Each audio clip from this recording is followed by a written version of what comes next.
35% of all food grown in the US is eventually wasted. It's not consumed.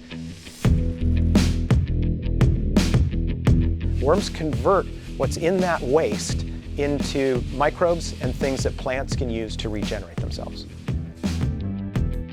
Anybody with food waste, anybody with a garden wants to have a worm composting operation. Look how easy it is to reduce the amount of waste that we have. That's half a pound of worms, that's 400 or 500 worms. Worms and regeneration of soil are critically essential to the long-term health of the planet. I'm Zach Brooks, and I'm the owner of the Arizona Worm Farm. We turn garbage into food. When we bought this farm 3 years ago, it was a cotton field. The way you farm cotton in Arizona is you drench the soil with an herbicide, and then you buy a genetically modified cotton that's the only thing that'll grow in that soil. First 6 months that we were out here outside of our garden, nothing grew. We didn't even get weeds. The ground was just dead. And yet by putting in compost and castings, we used some cover crops, we're able to get some pretty impressive growth.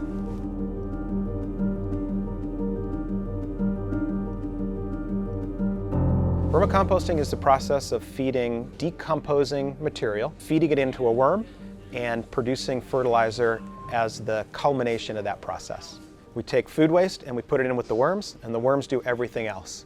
It takes 4 to 6 weeks for a worm to fully consume most organic material, and then we harvest their poop, harvest their castings, and we use that castings in our gardens. And there's about 3,000 or 4,000 varieties of worms, but there's a limited number that operate in the compost level. Worms genetically will operate in the compost level, at the deeper root level, and what we call earthworms, deep burrowing worms. The composting worms that most people are familiar with are red wigglers, and then European night crawlers and African night crawlers. Red wigglers are awesome composting worms. They're the Cadillac of worms. They stand temperature extremes the best. They're pretty fat and happy between 30 degrees and 90 degrees. And in our bins here outside in Arizona, we never worry about them on the cold side. We take care of them a little bit on the hot side, but they operate widely in that area. They're fast breeders. They're active eaters, they're good composters, they don't wander off. It's just a really good composting insect. Everything out here is based on rotting garbage. Everything out here is decomposing. But if you do it right in your home bin, your bin won't smell. We're processing 120 cubic yards of rotting garbage every single week. It does not smell. Your bin won't smell. If it starts to smell, that's your early warning system that you need to do something different. I'd love for you to reach into this green barrel behind you and just grab a handful. You are wrist deep in pure worm crap. All right. There's no native soil in that. So when you grab that and you say it feels like dirt, there's no dirt, classic dirt in that. It's pre-composted food waste, it's horse manure, and it's landscape waste. We ran it through a worm, and that's what it came out looking like. You don't need to feed them every day. You don't need to water them every day. They never need a bath or a walk. Worms in a worm bin can be managed as actively or as passively as you want. I frequently have bins that I ignore for 6 or 8 or 10 weeks. The worms do fine. At the heart of it, they're bugs, and bugs are hard to kill. I've never added worms to these bins. So the original 10,000 worms grew to 25 to 30,000 worms. They repopulate themselves, and we just move them back and forth and back and forth. They're not burrowing worms, so they won't go into the dirt. They stay there, fat and happy. And so we just move them back and forth. Garbage, food waste predominantly, put into a landfill produces methane gas, which is one of the most damaging greenhouse gases that there are. Food waste fed to a worm or an insect produces no greenhouse gases at all. Chemical fertilizers that you put in will pass your plant's roots on their way to pollute the water table. You'll only get 10 or 15% of that chemical to actually stick to the roots as they're heading on the way down. The microbial activity that you get from a worm casting operates at the root level where the roots need it to convert what's in the soil into what the plants need. The very best casting you can possibly make is the one that you make yourself in your own bin. If you take your plants and you compost your plants, it will have the nutrients that your plants need to grow back. It'll just take and recycle, perfect circle that stuff. Worms are absolutely the lazy man's way to compost. We stick the food in there and we put a little bit of water in and we leave them alone, and the worms do all the rest of the work. So we don't have to do anything at all. We don't have to actively manage them. Put stuff in there, the worms eat it, the end result is fertilizer. What you're seeing out here, there's no herbicides, no pesticides, no chemical fertilizer of any kind. This is just our compost and 5% castings. That's all you need. And by getting the microbial balance in the soil right, stuff grows. The cities are, for the most part, woefully inept at recycling material. If you want to make sure that the material that is a byproduct of your daily life gets recycled, you should have a worm composting operation. You can absolutely do a worm composting bin in a tiny apartment or in a gigantic house. You just keep a little container or someplace on your counter, put your food scraps in there. Once a week, about a third of your bin, cover it with about an inch of food waste. We're going to feed worms greens and browns. Green is anything that you liked, anything that you ate, worms will eat. The more you like it, the more they like it. Peaches, plums, avocados, the fatter, the more sweet it is, the more they like it. White rice, brown rice, any cooked pasta, grains, they absolutely adore. I understand that any waste that I produce, I want to put in that worm bin. And so I think about what I'm buying to make sure that the things that I'm buying can go into that worm bin. Browns are anything that was a tree. So the easiest brown for me in my house is Amazon boxes. If you'll cut them up into strips and you'll put them in a 5-gallon bucket of water overnight, the next day you're watching Judge Judy, they tear up super fast. The worms don't care about the size or the shape. Big pieces, little pieces, it doesn't matter. You'll take your garbage that you would ordinarily just be throwing away, and all those Amazon boxes and leaves and other junk mail that gets shredded up and put in there. The worms will consume it and produce awesome fertilizer. So if you want your backyard garden or your fruit trees to be a success, then you get a worm bin. I put all of my waste from my salads in here, and the worms eat it. I have never added worms. I have never fertilized any of these things, and it has given us fruit continuously. And by the time it gets to where it's really broken down, it's going to look like potting soil.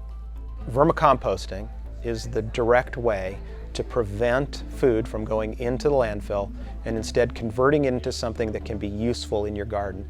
Any garden, any lawn, it has value. When you decide you like raising worms, and we hope you do, and you start passing them out to all your friends, and we hope you do, and then your friend reads that thing on the internet that says you can get rich breeding worms, send them down here and we'll show them how hard it is. Just take a step. There are 100 things that people can do, and just pick one and do it. It'll get you thinking about zero waste, which we think is important. It'll help you reduce the amount of things that you throw away. It'll help you grow your vegetables and fruits and lawns. There's really no downside to having worms in your house.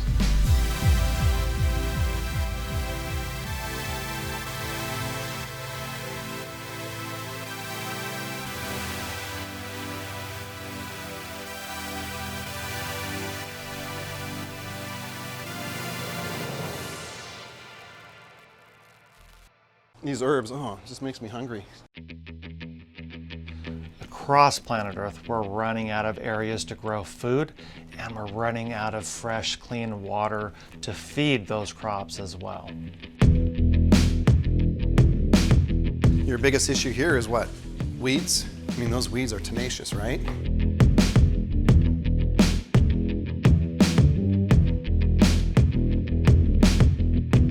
It's a natural plant sweetener. There we go. The Tower Garden works indoors, it works outdoors. You can pretty much grow anywhere on planet Earth. But what does organic mean to you guys? Know your farmer. Know where your food's coming from. Grow it yourself. You'll be healthier. You don't have to be an expert, but you can still grow your own clean, healthy food at home. My name is Troy Albright. I am a pharmacist and an urban farmer. We've tried to figure out, well, how can we grow our own food here in the desert? And so as we looked at different technologies, we realized water is going to be a commodity, and we investigated different ways to do it. And we decided that going vertical was way easier to do than going horizontal. So we can save 90% space by going vertical. We can use only 10% of the same amount of land, but more importantly, we're using 90 to 98% less water. As I studied my patients, it came back to the foods they were eating were affecting their health. We're seeing a lot more disease in our society because of the things we're putting in our body, on our body. So I saw a chance to change the health of my patients by providing food to them. In Minnesota, we use lots of pesticides, herbicides, fungicides to kill the weeds, to kill the bugs. And we were told that that was the only way we could do it. And now we're finding out more of that exposure to pesticides, what that's doing to us. And so there's a big push to grow organically or the use without pesticides and herbicides and fungicides. And that's our goal, is to show people how you can do this in your own condo, your own apartment, your own house, your backyard, wherever you have 2 to 3 square feet. That's all you need. It's designed for a third grader. It's meant to be kept simple. We have a reservoir that's 20 gallons that holds the water and the mineral nutrients.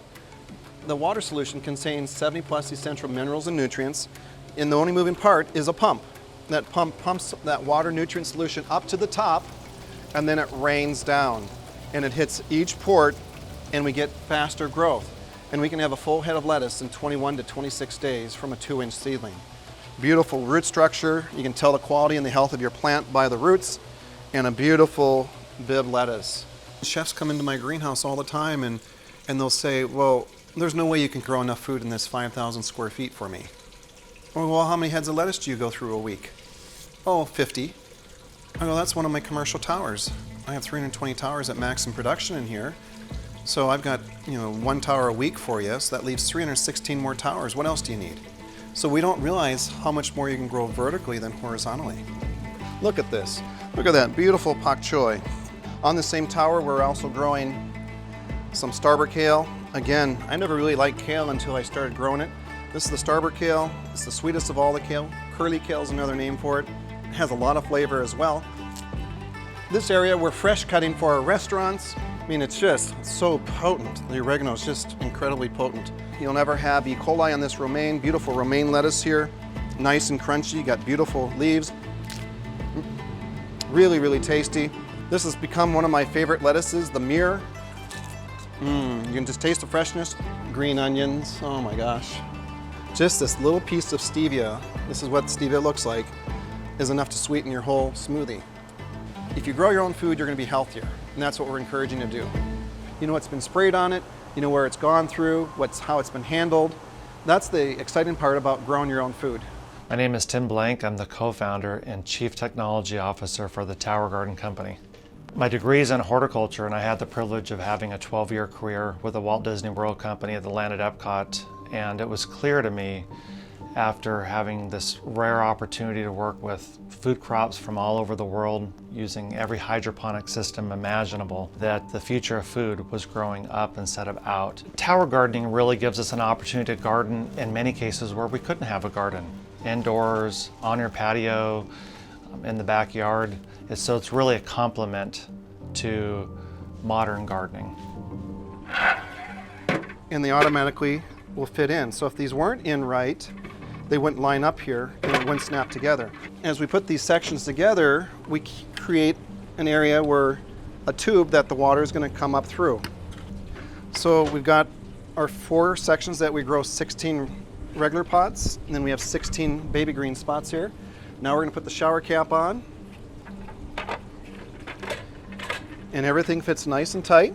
With traditional agriculture, unfortunately, a lot of water is wasted. There's a lot of water going to places the plant roots aren't at, and then a lot of water is being evaporated into the environment. In the tower garden, the water is self-contained in the tower garden reservoir. So every time the tower garden waters, that water goes up, passes by the roots take the water and minerals and needs in, and whatever's left over goes right back down into the reservoir and is reused. At maximum production, I can grow close to 20,000 living plants a month in here. The only thing we can't grow in these towers are root vegetables, tubers like potatoes, and then things like blueberries, raspberries. Those are tree-type plants. Plants don't need soil. What they need is what's in the soil. gases like oxygen, water, and minerals. So really the science of hydroponics and aeroponics is taking all those important minerals, get them in a clean, water-soluble format, and make them readily available to the plants. That's really the science of aeroponics. So we're growing snap peas. Look at these snap peas here. There's tomatoes. We've got spinach growing, strawberries, peppers. There's some eggplant hanging out. Taste it all. You help yourself. Nobody eats the habaneros. Yeah, it's got a lemon flavor. Yeah, I wonder why. Yeah. Mint. Taste the mint. Pass that around. What was the lemon one again? The red vein sorrel. When the plant starts doing this, what's this? Seeding or It's bolting. This will be very bitter. So we've harvested from this for about 3-4 months now. So once it gets this, you give it to the chickens. Or compost it, okay? Let's walk this way. We're gonna see some tomato towers. My hands are green from the chlorophyll. You find anything on here, you're welcome to pull it off. We got different types of tomatoes. The more you get into your plant canopy and take the stuff out, the bigger your tomatoes will be. You're not gonna hurt the tower if you pull off too much, but when you start eating these things, and you notice how juicy they are, I mean, when you buy them from the store, do they have juice like that? It's like plastic. It's because they've traveled who knows how long. Ooh, the pellet peppers are good.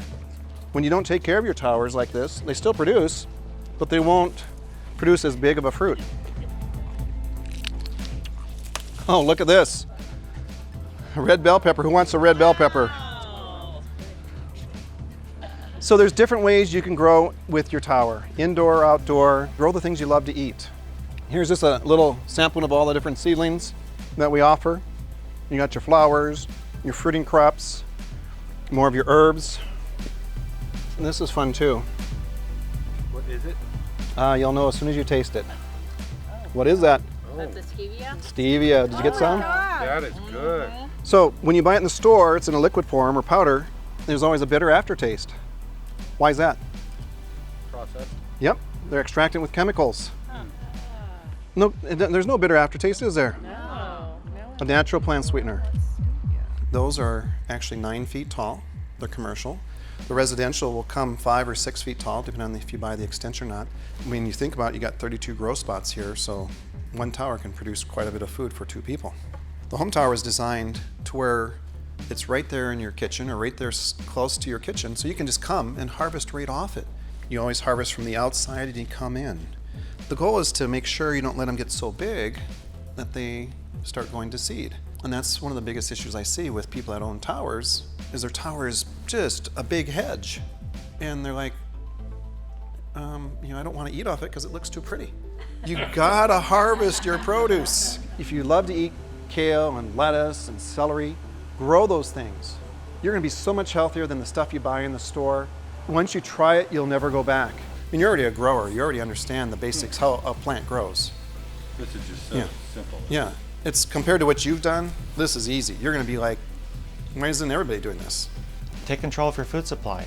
Get more healthy produce. If you're growing food right in your own kitchen, you're gonna harvest it every day, right? The food's going from the tower to your table, and I believe what Hippocrates said years ago, centuries ago, let food be medicine and let medicine be your food. I firmly believe that.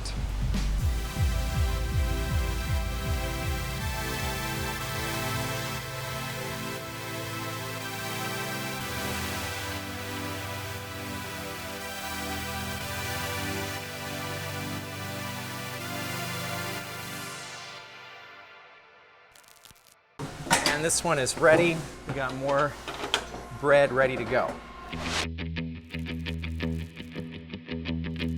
The problem starts with wheat as a crop and looking at how it's grown, looking at how it's being processed all the way to the final loaf.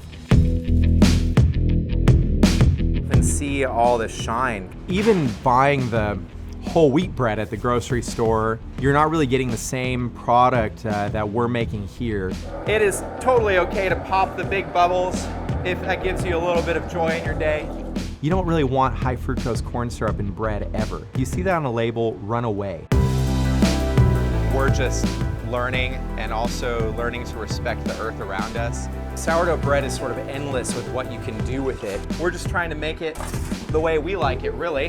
The artisan rustic bread is just flour, water, and salt, 3 ingredients. People are buying sourdough at the grocery store, and what they're buying is something that's called sourdough, but is a completely different product in its entire makeup. It's just regular bread where they then pour lactic acid into the bread to flavor it sour. And so people who are buying sourdough bread from the grocery store, the not real sourdough, are getting misguided. They don't really know whether they like sourdough or not because they're eating something that is called sourdough that is not historically sourdough at all. Sourdough is not a flavor, but rather it's a methodology in making bread. My name's John. I'm the owner of Proof Bread. We're an artisan bakery that happens right here in my home garage. We first brought power in for the original ovens, and we didn't own the house at the time. We're taking this crazy gamble of modifying somebody else's house by adding a bunch of power into the garage, hoping that that would be okay. And it turned out that we were able to negotiate to buy the house a few months later. So it's just things you don't think about when you try to start a garage business. I bought the bakery. I wasn't thinking about when I bought the bakery that I was going to have to be putting in drain lines and stuff a year later into my property. Baking 1 or 2 loaves of bread at home is as simple as just combining 3 ingredients plus a leavening agent. If you compare that to the bread that most people are used to nowadays coming from the store, you can't find a loaf of bread without 15 ingredients. You should look at a bread label. It should be really short, really simple, and everything should be stuff that you've dealt with before yourself. First thing that we do when we make bread is just combine flour and water. This process has already been optimized over time, trying to figure out the perfect one. This is our custom blend of flour. And the thing is, we're mixing about 180 pounds of dough right now.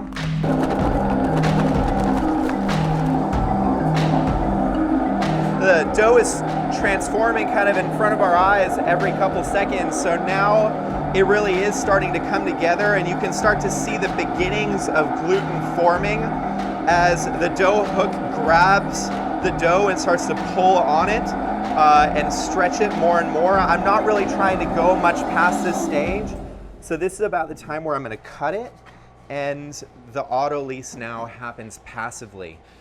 The auto-lease helps relax the dough, but also strengthen it before you add a leaven to it. So you'll notice that this dough strengthens substantially over 20 minutes. Right now, if I grab it, it breaks apart really easy. When we come back in just 20 minutes, you'll be able to stretch it further. By the time it comes out of the bowl, once the leaven and the salt have been added, the dough will already have significant strength, and the auto-lease really helps kickstart all of this. If you go down the bread aisle, you see all these brands and all these choices. Sara Lee, Wonder Bread, Dave's Killer Bread, all just one company. The bread aisle is more of an illusion of choice. You're really buying from one big corporation. If I grab it now, look at all of that. It's still breaking here, but the strength can't really be taken away now unless I overmix, which is hard to do.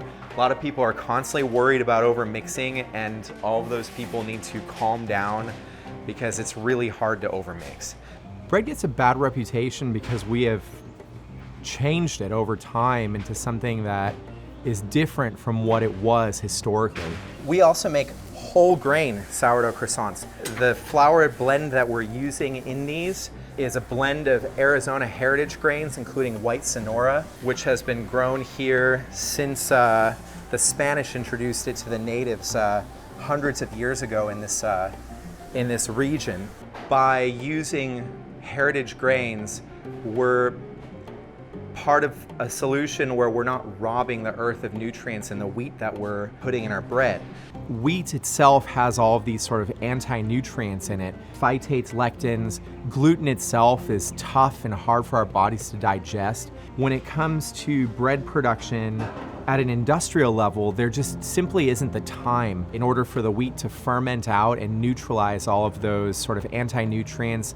And that's the reality of industrial bread, is you can go start to finish in rapid speed. When we change the fermentation to sourdough, we change from a 2-hour process to something that actually takes more than a day. Sourdough bread that's been long fermented is lower on the glycemic index. It's just generally easier for our bodies to take in. So a lot of people that have trouble with bread, where when they eat bread they feel bloated, they don't feel all that well, those same people can eat sourdough bread often with no consequence. And so we get this as just a regular thing amongst our customers. They discover our bread at a farmer's market and just experience so much joy that they can eat bread again. The mixture of flour and water over time creates that fermentation effect. So if you put flour and water in the right temperature, and you will eventually get a sourdough starter, if you keep feeding it and making it more robust over time, you're going to end up getting this colony of microorganisms that have the ability to leaven dough on the fly for you every single day. Our sourdough starter's name is Harriet, and she's based here in Mesa, Arizona. She's in the refrigerator cooling down so as to preserve this sort of peak level of fermentation. When she was fed, the level that she was at was where this tape line is, and so this is growth that happened overnight. Meanwhile, what's really happening, it's not about the volumetric rise so much as it's about the cell populations of the lactobacillus and the wild yeast multiplying.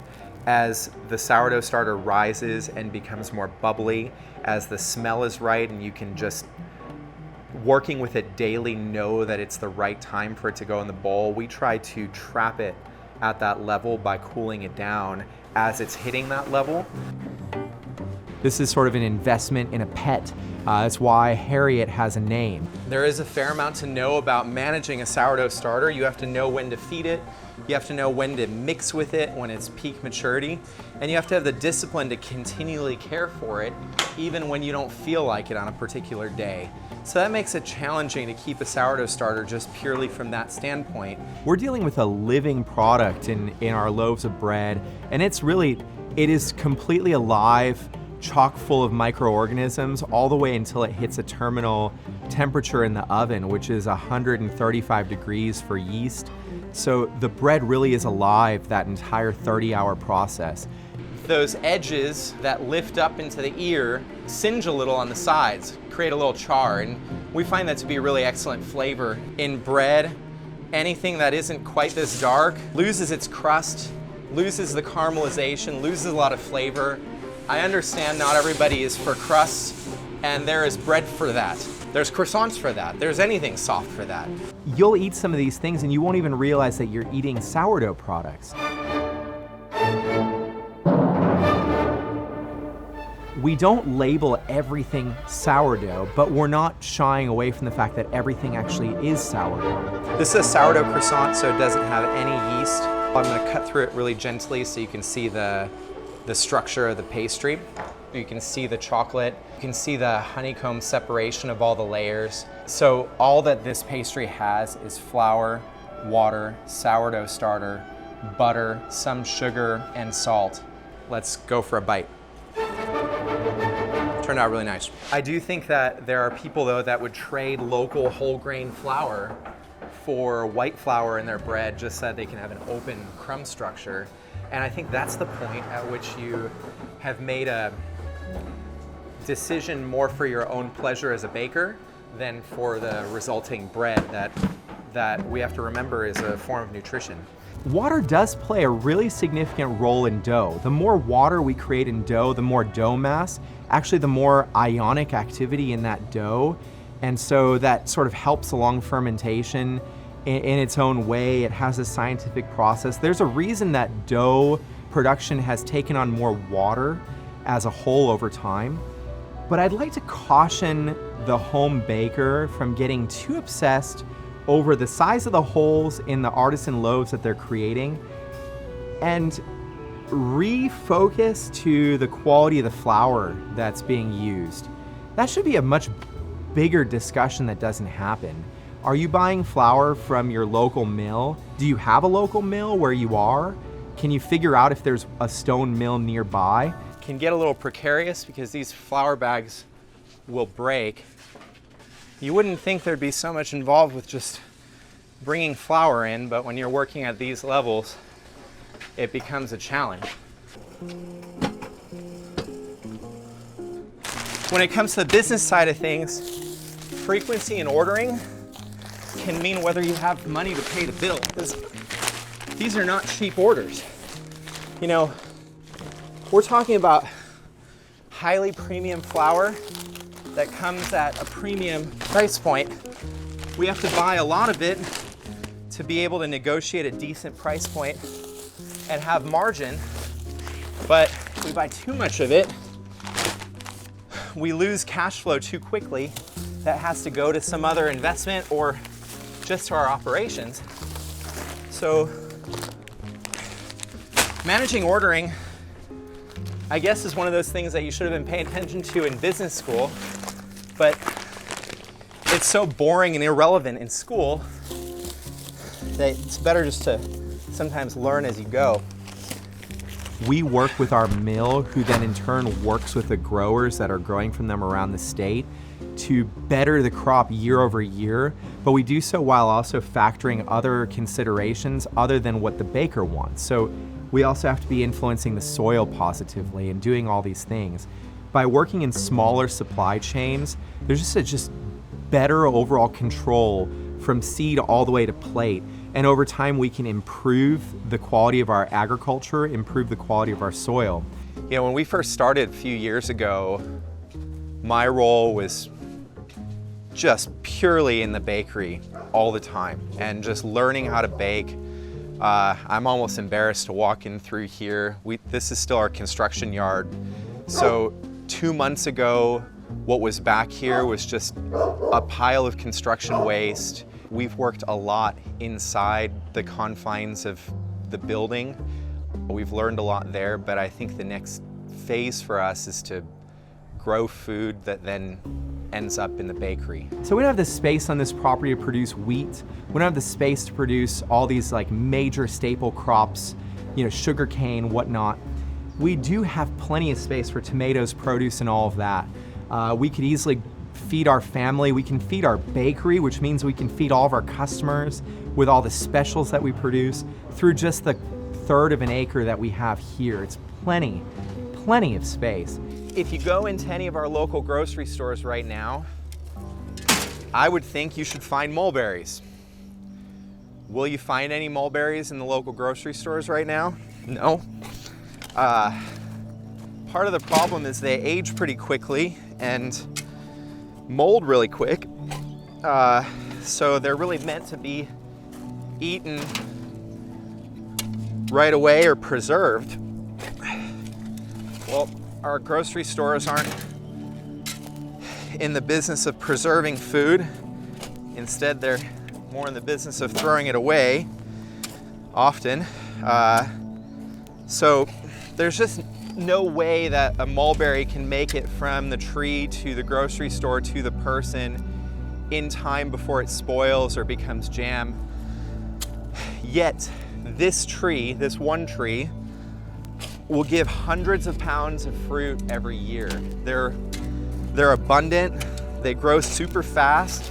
One thing that I've been learning about plants lately is really they are just like pets. They don't just take water, they have to be fed. We have the start of a worm bin going right now, and those red wiggler worms that I put in there are creating vermicompost, which will fertilize, hopefully, trees all around the property. There it goes. I swear that plants seem to understand when their environment's not well suited for them, and then they don't do well. You have to be able to read what the plant needs next. Really, everything about this tree in its initial time here is building strength through its roots. My goal is for this thing to produce a lot of fruit reliably in future years. So right now, The most important thing is to just get it established in the soil. I think that when people bake bread at home, they get a sense of fulfillment that comes from understanding this process that's difficult, that's likely resulting in their immediate failure at what they're trying to do. But something about the food aspect, something about the tactile aspect of doing something with your hands brings people back to try again. And then through that process of discovering this journey of bread making, you rediscover that this is a process of human life that has been around, that we have chosen to trade out for the convenience of going to the grocery store. Whenever something is too easy, something else is traded off in that process. This loaf has now been sitting for a couple of hours, so it's had a chance to cool, and you can hear that flakiness to the crust. I'm gonna cut it, and you're going to get a crumb shot. We can sort of analyze the crumb together and get all baker nerdy. So here's the crumb of my loaf. What I'm looking at is the fermentation itself. So now I can actually visually see all the fermentation sites. And what I'm noticing is a little bit of irregularity, which is what I want. And that happens through the stretching and folding. But I'm noticing a fairly consistent fermentation that's happening throughout the loaf. A lot of crumbs, as people are learning to bake bread, will burst at the top. So you're gonna get a huge open set of cavities towards the top, and you're gonna get density up at the bottom. That's what is known as a fool's crumb. If I cut this way, perpendicular to the ear, I'm going to get a pretty nice uniform slice of bread that's still suitable for a sandwich if that's how I want to use it. Keep in mind that this bread is not by design sandwich bread. So it's not going to be the exact same shape as the square bread that you find at the store, but still a really nice slice. This would make a mean sandwich. The first takeaway is you're going to be trying over and over again, and there's going to be this trial and error process. The thing that's encouraging is, though, that your worst result is probably way better than the bread that you're buying at the store. A lot of people think that bakers are worried about sharing their formulas and think that by sharing their formulas, bakers are giving all their secrets away. The secret isn't a willingness to wake up every single morning at 4:30 and get this thing rolling. The secret is in the willingness every single night at 10 p.m. to feed Harriet, whether I like it or not, whether I'm tired or not.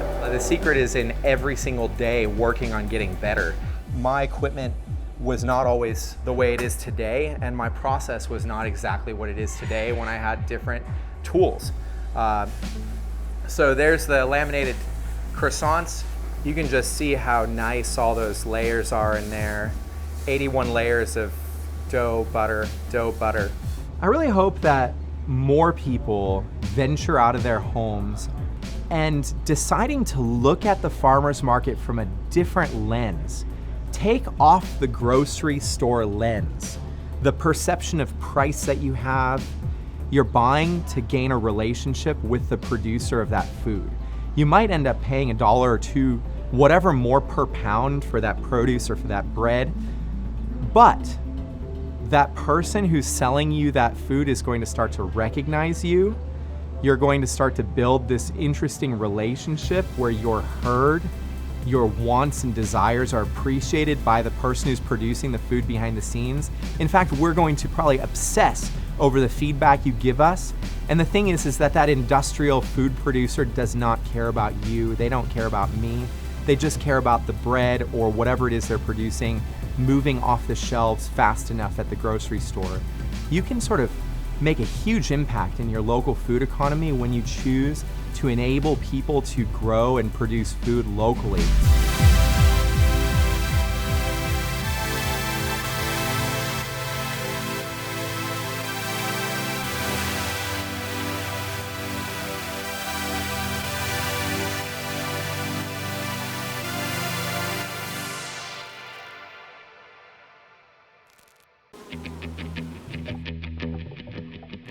We make something that no one knows about, and it's really expensive to make it and to sell it. Mead is the most delicious beverage that you've probably never tried.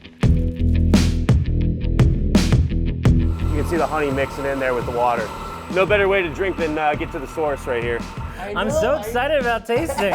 You know, all your friends and family will say, you know, so many, 90% of small businesses fail and all of that. Well, now looking back, I'm like, well, no kidding. It takes a lot to pull this off. Oh, wow.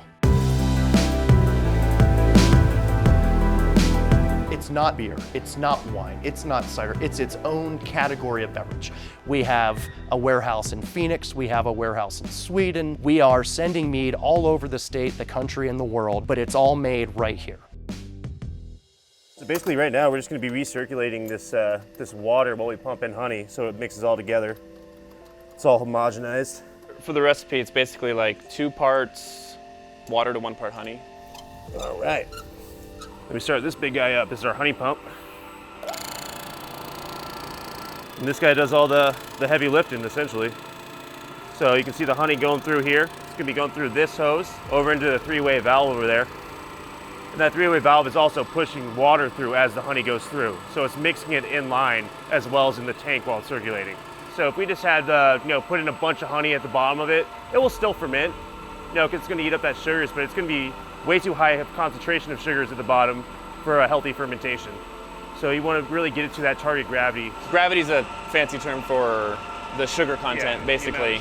With the recipe that we have designed for this, it's designed to ferment to about 13.5% alcohol. To get to that, we have to start at a specific sugar content, a specific gravity. You can see the honey mixing in with the must right here. It's the winemaker's term for just like basically the bare sugar water is our must. Mead is the world's oldest fermented beverage. And all of our ancestors, no matter where you're from, whether it's Europe, Africa, even Mesoamerica, our ancestors were all enjoying mead. Honey was really one of the easiest sugars to get because nature is making this beautiful source of honey. So this is the honey that we use here. A lot of honey that you get at the store is probably rice syrup from China. You can't really tell the difference by tasting it. It's a pretty good imitation, but fermenting it is very different. If you're a consumer buying honey at the store, you wouldn't know by tasting it or by looking at it that it was not real honey. Buying local, like the more locally sourced you can find the honey, the better. Whether you're cooking, you're making beer, you're making wine, the ingredients are really what make the product. Fermentation is very important, but the quality of your ingredients and where you source them from are almost as important as the work that goes into it. Different honeys are just like different grains, different hops, different varietals of wine grapes. So when you take Arizona wildflower honey or Arizona mesquite honey or a honey that was extracted from a hive in the end of the summer that almost cooked and turned dark brown, all of those different honeys are going to wind up tasting different, not just as honey, but after you ferment them in a mead. The bees actually will put that honey into the honeycomb in the hive, and they have to dry out the moisture content to be below about 18%, and that will be stable. So when we talk about stability in alcohol, it means that it won't ferment. So they remove so much moisture from the nectar that honey is something that is stable and will not ferment inside the hive. If they didn't do that, the bees would be making mead themselves. And there are cases in nature where a beehive in the crux of a tree will become swamped from a big rainstorm, and then that'll actually start with some just ambient heat, dissolve some of that honey, and mead can happen spontaneously in nature. People knew that there was something magic going on because there was always going to be this resident yeast culture sitting around in those vessels that were creating alcohol. And so people all around the world were making mead. I'm going to prepare the yeast, and to do that we need a specific water temperature, and so this is coming out at 105 degrees, which is exactly what we need. Sure, like if you're making bread, you'd normally rise the yeast in a water that was about this temperature. All the water in the building is filtered. We've got a very large charcoal filter that filters everything as the water comes into the building. So even the water in the toilet is filtered. All right, so we've got our 2.5 gallons. And then I need 675 grams of these nutrients. It's an aperitif, if you will, for the yeast so that it can start chowing down on the honey we're about to give it. Quite simply, yeast, each sugar creates alcohol, and that's the basis of all fermentation. This here is, it's dry yeast, billions and billions and billions of cells. This is going to rehydrate and get all nice and hungry. We get to use techniques from the wine world, from the craft brewing world, in order to create things that are truly unique and like you've never had before. So gravity is actually a measurement of density. Like the gravity of water is like 1.000. And so we're measuring on a scale of like water to thick water. So what I'm looking for here is, well, this is like 1.125. For our purposes, the density is indicative of the sugar content. It can be used for other things as well. Like rocket fuel is also measured by gravity. The gravity tells us the sugar content. And so with a recipe like this that we've made many, many times, we want to make sure that it's consistent, and this will become important as we ferment. As this ferments, the gravity will get lower as the yeast consumes the sugar. And so if we take a measurement in a few days, this will drop down and down and down until it's to the point where we want to stop the fermentation, basically. In this process of making mead, there's a lot of science that goes into what we do. And we're looking at the pH and the gravities and the temperatures and all of these different factors that go into having a happy, healthy fermentation, creating the best product we can. Well, then there's the artistic side. And that's what the barrel program here really represents. The different qualities that we're going to get from the different woods, the different barrels, the different way that they were all treated, really put in flavor to what we're doing that is sort of magical in the way that we don't know exactly when this is going to be ready to drink, and it's going to be different tomorrow, just a little, than it is today. And it'll definitely be different in 6 months than it is today. When you cook or toast the wood, the lignin that makes up wood, you can chemically change lignin to vanillin, and vanillin is the exact same flavor that you get from a vanilla bean or that you have in vanilla ice cream. So you can get flavors like vanilla and even coconut and nutmeg from oak. There are so many factors that can be considered when it comes to barrel aging. This is actually a ruby port barrel from Portugal that we imported. So,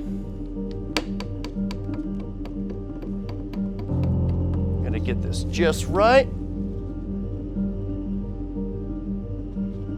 Now we're taking a sample of some beautiful raspberry mead that's aging in a port barrel.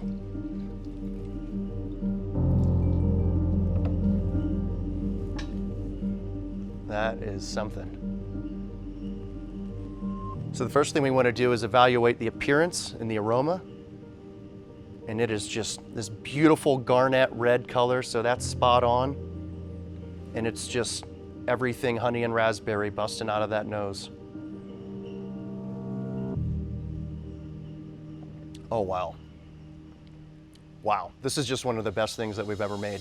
Even though mead is the oldest fermented beverage, at some point in time, people developed ways to make wine and beer and developed distilling, and mead had a lot of competition. Mead was never an inexpensive product because the primary fermentable ingredient that defines the category is honey. Honey is the most expensive, commonly used fermentable ingredient in alcohol today. The good news is that we've been able to transition that great challenge into one of our greatest assets, and that's that we get to define an industry. We get to define what is mead to everyone that comes into our tasting room. A traditional mead is when you take honey and water and yeast. Yeast is the catalyst to start the fermentation, and that's really it. We try and source the very best international ingredients from all over the world, but we pair those with what we feel is the best honey in the world, which is Arizona honey. Don't just drink one mead and think that's what it's all like. I mean, imagine if you only had a Bud Light and you thought that's what all beer was, and you're like missing the whole world on, barrel-aged stouts and double IPAs and these crazy cool flavors that are out there. If you have the opportunity, go somewhere that's offering, go to a meadery, look them up, see where they're at, and do a flight, try different meads, because some are gonna be just like a white wine, some may taste kind of like a beer. The tradition of the honeymoon was across many different cultures, especially when there were arranged marriages and like the husband and wife didn't know each other. And so the tradition is that you would give a newlywed couple a cycle of the moon or a month's supply of mead, and that was your honeymoon. And so that would help break down barriers and get the guy and gal to know each other and then start a family. And that's where the story of mead being the world's original aphrodisiac comes from. Mead is amazing, And I use that word on purpose because the word amazing, like how many times have you said that? But you don't know what it means. So the etymology of the term is based on this ancient wooden bowl that you would drink meat out of called a mazer. And if something is amazing, it's as good as being drunk on meat. It's like caramel covered raspberries and a hint of alcohol and the port's shining through. That's just beautiful. The creativity and the potential to make something really unique in the mead world rivals or best anything else out there that I've ever had. So that's why I think mead is amazing, and you should try it.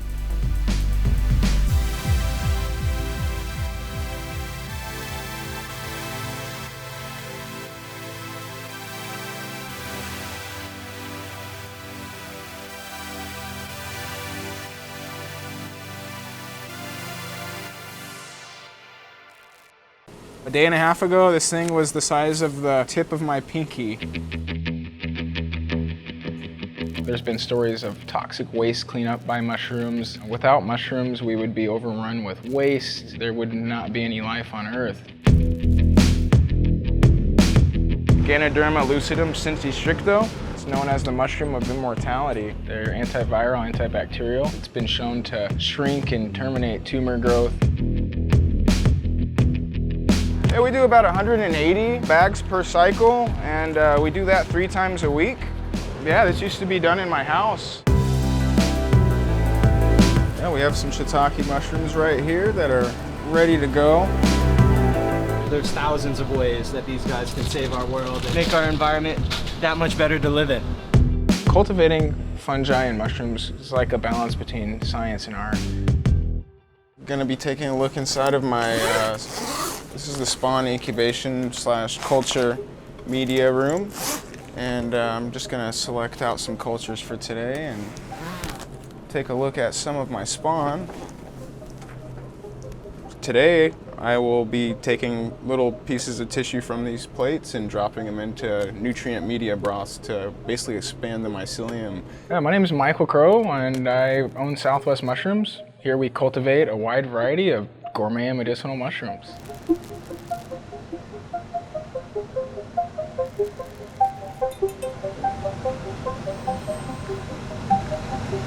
Yeah, we just dropped a couple chunks of mycelium tissue of cordyceps.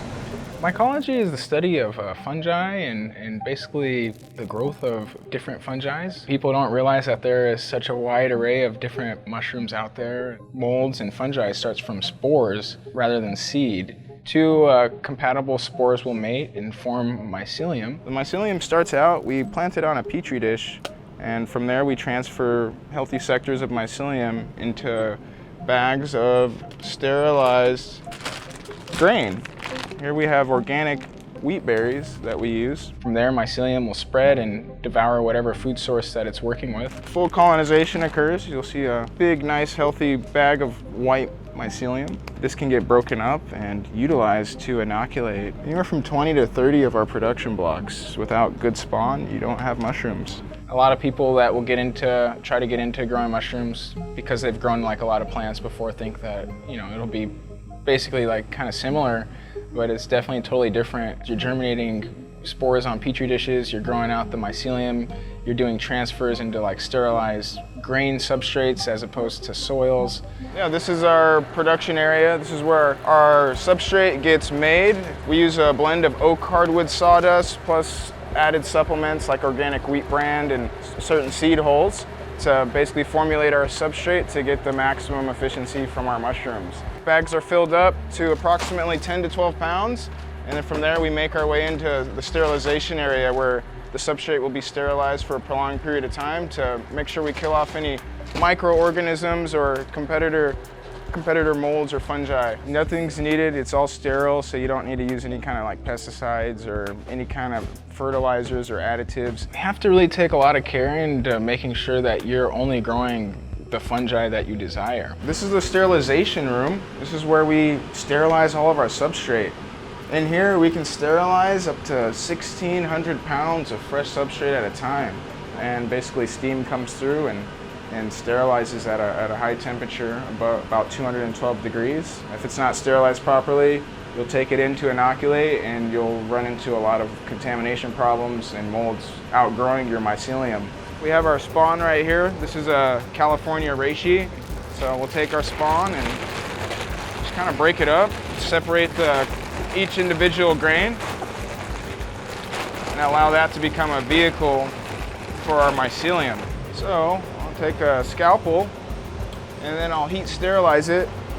The HEPA filter right here is basically providing us just a clean workspace to perform our inoculations. So we're getting a stream of sterile air. It's eyeballed. I'm pretty good at eyeballing it, so that's what I do. So yeah, the bag's placed in front of the flow hood, inflated with a little bit of that sterile air, and then sealed.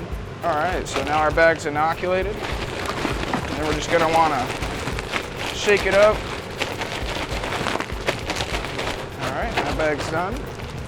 People think that all mushrooms are grown in the dark, on manure. We have wood-loving mushrooms, mushrooms that can grow on insects, and mycorrhizal species of mushrooms that can connect with like different plants. This area is our shiitake incubation area. The shiitake generally takes 8 weeks before we can get it into the fruiting room. We can see the mushrooms at this stage beginning to like popcorn. As the mushroom begins to mature, you let the blocks ripen and they begin to turn brown. And this is a block that's ready to go into our fruiting room. It's ripe and ready. Yeah, generally a lot of new growers will mistake the brown for contamination, but that's actually just the mycelium ripening and getting ready to produce a good crop of mushrooms. And yeah, over here we have some freshly inoculated blocks. We can see the mycelium starting to jump off from the grain that it was inoculated with and looking for sawdust to basically break down and utilize as a food source. In nature, you'd find oyster mushrooms growing off of the sides of trees. So here we kind of try to simulate that way of growth with this block. Inside is oak hardwood sawdust, and the bag kind of acts as an artificial bark, tree bark. So when we give it an incision, it kind of just acts as in nature when the mycelium starts poking out at the right points and receiving the right O2 levels that sends mushrooms out. Once it completely devours all of its food source, the mycelium signals to produce mushrooms. Basically, the mushrooms will start pinning within a few days. You'll start to see a bunch of little baby mushrooms forming all over the block. Usually they'll have like a stem and a cap. Underneath the cap will be the gills, and the gills are responsible for like producing all the spores that the mushroom will utilize to continue the life cycle. We grow mushrooms that in nature you'd find them growing right in the forest, right off of the sides of different trees.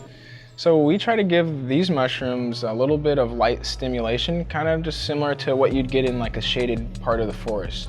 What we do is as our blocks are ready to go in the grow room, we slap our blocks with our hands to basically stimulate the tree falling in nature to shock the mycelium into growing. Once the tree or branch would hit the floor, the mycelium would be shocked into producing the mushrooms because it's basically thinking that its life cycle is coming to an end. That's what mushrooms do. They're basically nature's like grand decomposers. Their job is to break things down and turn it into organic material that can be reused by the environment. There's been stories of toxic waste cleanup by mushrooms, mushrooms being able to break down oils, kind of like the immune system for the planet. Also plastics in the environment. Without mushrooms, we would be overrun with waste. Basically, there would not be any life on Earth. Mushrooms are very crucial to the environment and ecosystem.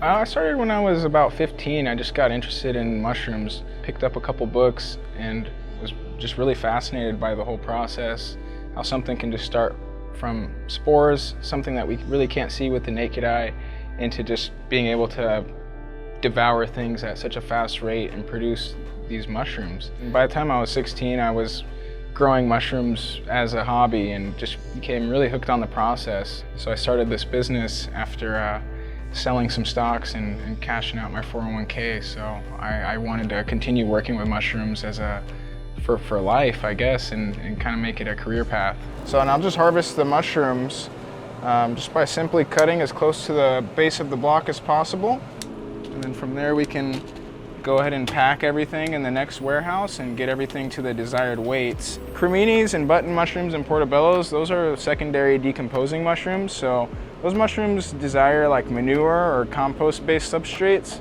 You wouldn't want to keep that stuff under the same roof just because you don't want any kind of cross-contamination getting into your grows. So yeah, we're just specializing in wood-loving species, so species that basically decompose hardwood in nature. You'll find them growing off like fresh trees or basically recently fallen trees. And those strains are like shiitake, oyster mushrooms, more of the medicinal species such as reishi, turkey tail, lion's mane. You'll find maitake growing on oak or in certain hardwoods. Also, the medicinal benefits that they offer are far greater than what you'd find in like a portobello or cremini mushroom. These are the mushrooms that contain those anti-cancer, anti-tumor benefits, those immunomodulating, immune system enhancing benefits. They're antiviral, antibacterial. Like reishi specifically is used in like chemotherapy and cancer treatments. It's been shown to shrink and terminate tumor growth. A lot of people that have compromised immune systems are able to utilize certain mushrooms, like shiitake for instance, has been shown to dramatically increase like production of necessary T helper cells to help fight off infection and keep your body safe. This is called Ganoderma sicile. This is a reishi species from Palmer Woods near Michigan. And this mushroom is mainly used for the medicinal benefits. We can take it and brew it into a tea or make tinctures out of it and utilize it for the health properties. A lot of mushrooms have their own unique like health benefits that you can only get from that mushroom. It's been used by Eastern medicine for about 4,000 years. Shiitake, for instance, produces a polysaccharide called lentinin. That's something that you can only get from shiitake. Oyster mushrooms produce a compound called lovastatin, which naturally reduces blood pressure. Lion's mane produces hericenoids and erinacines, which is able to stimulate nerve growth factor in the brain. Well, here's our lion's mane, also called Hericium erinaceus. It is a wonderful teeth fungi. The mushroom is a medicinal mushroom as well as a culinary delight. It's known for the fact that it can enhance cognitive function, boost your memory, basically enabling people to recover from traumatic brain injuries, helping people deal with Alzheimer's, dementia. We got some regulars out there that love our lion's mane powder and all of our products, really. It just started with like the farmers markets and everybody just being really amazed by our quality of mushrooms. And from there, like chefs started asking us about mushrooms, so we started dealing with chefs. And then now our mushrooms are making it to grocery stores and restaurants all over the state. The reishi is definitely an intensive harvest. So we'll just cut each antler off at the base of the block. It's kind of like a forest of reishi down there. But patience and time. And then there we have the cut right there. And we have a little bit of sawdust attached, so I'll just trim this off. It shows that it really breaks down the substrate into almost a pulp-like matter, ready to begin composting into soil. Yeah, this is the most aggressive reishi that we have. Cultivating fungi and mushrooms is like a balance between science and art. One, you got to understand the science of it, and two, the art of it is basically being able to execute your crop the right way. If you have a passion and you want to turn it into a business, then don't let anything stop you.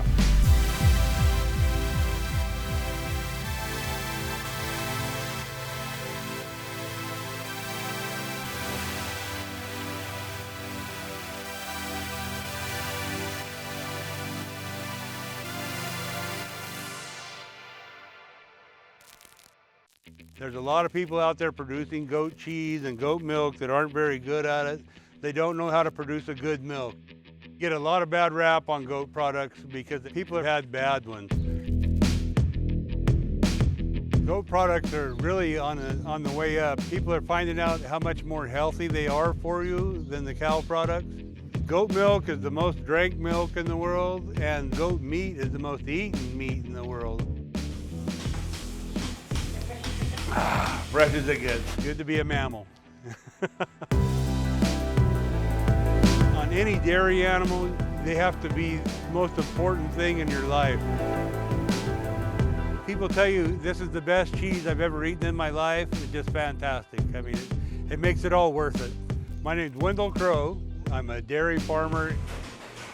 Come on back, girls, come on. We milked cows for 40 years, and then we sold our cow herd probably about 12 years ago. We started milking goats then. And I never dreamed how nice the goats would be. Come on, girls, let's go. We got our girls ready to go.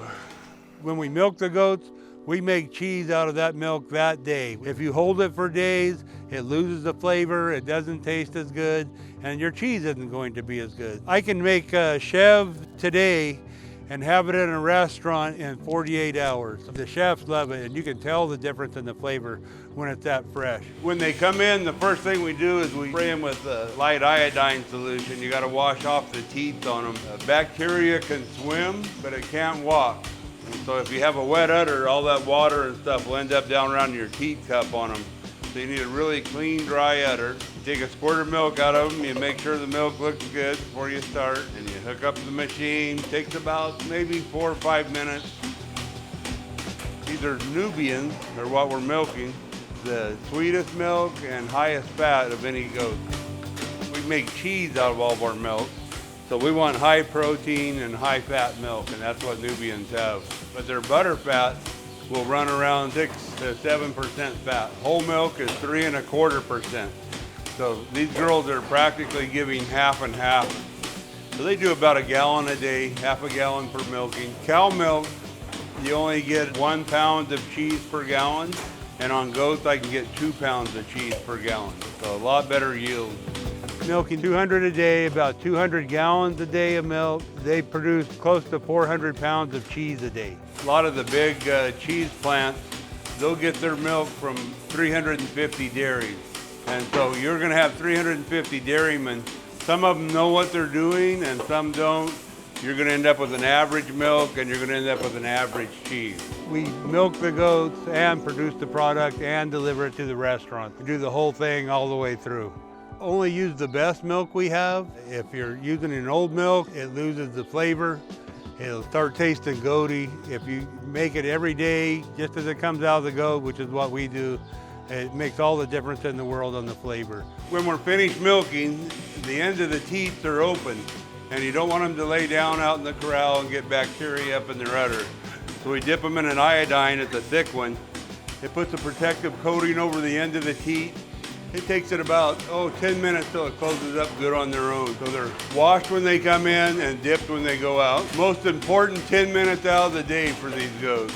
If something bad's gonna happen, something's gonna go wrong, it's gonna be in here. So you have to do a really good job and take care of them. The animal's attitude and their health is the most important thing of all. If you don't give them the best feed you can buy, the best medical care they can get, if you don't take care of them, they will not produce milk at all. They have to be happy to produce milk. If one gets depressed out here, they'll dry themselves up and not milk. You have to take care of them all the time. See, if you do it, they love you. There.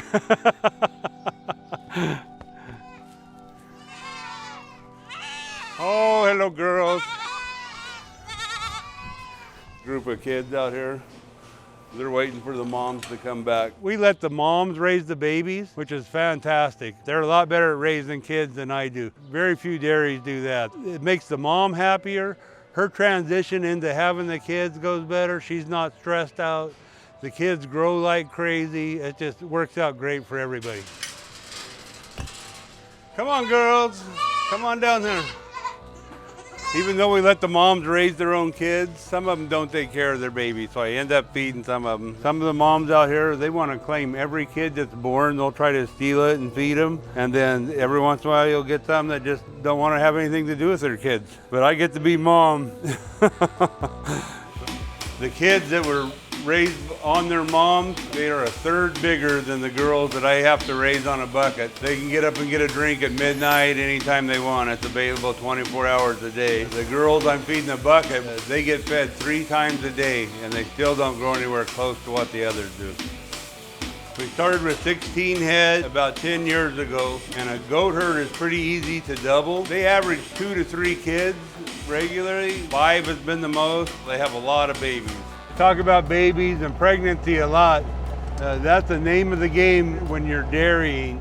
Any mammal doesn't produce milk unless they have a kid. They have to have a baby. These girls are all right at 3 months pregnant. We're going to be drying them, which means we won't be milking them anymore. Between 3 and 5 months, you don't milk them. You have to give them a 2-month vacation.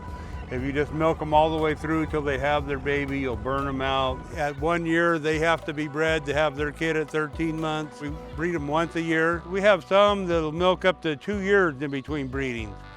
It's funny, a lot of times in the barn, you'll see mom, a daughter, and a granddaughter standing by each other, still milk together, hanging out together. After the goats are milked, it comes down this line into the receiver, and when it gets 10 gallons of milk in it, the pump kicks on. The receiver pumps the milk up the line into the cheese room, or we'll call it the cheese studio. That sounds fancier. Through the wall, dropped in the tank. We make cheese every day, but we still have to refrigerate it while we're waiting for it to be made. We'll keep it at 32 degrees. We have to have graphs on both tanks. This is why inspectors, the state and the feds are really big on is your temperatures and making sure everything was cooked right and held at the right proper temperature. Keeping it cold helps out the flavor a lot also. The sweeter your milk is, the better your cheese is gonna be. We do it whatever's going to produce the best product. We've always been like that in our family. If you don't just take the extra steps, like not keeping your bucks with your does, you end up with an inferior product and you can't make a good cheese out of a crappy milk. But we keep them up here because they go into rut just like deer and elk do. And if they're out there with your girls, they get to smelling so bad, they'll get on the girls, they'll smell bad, and your milk will end up tasting like these guys. You come out here and they are dripping head to toe in pee. They think they smell great, the girls think they smell great, everyone but us.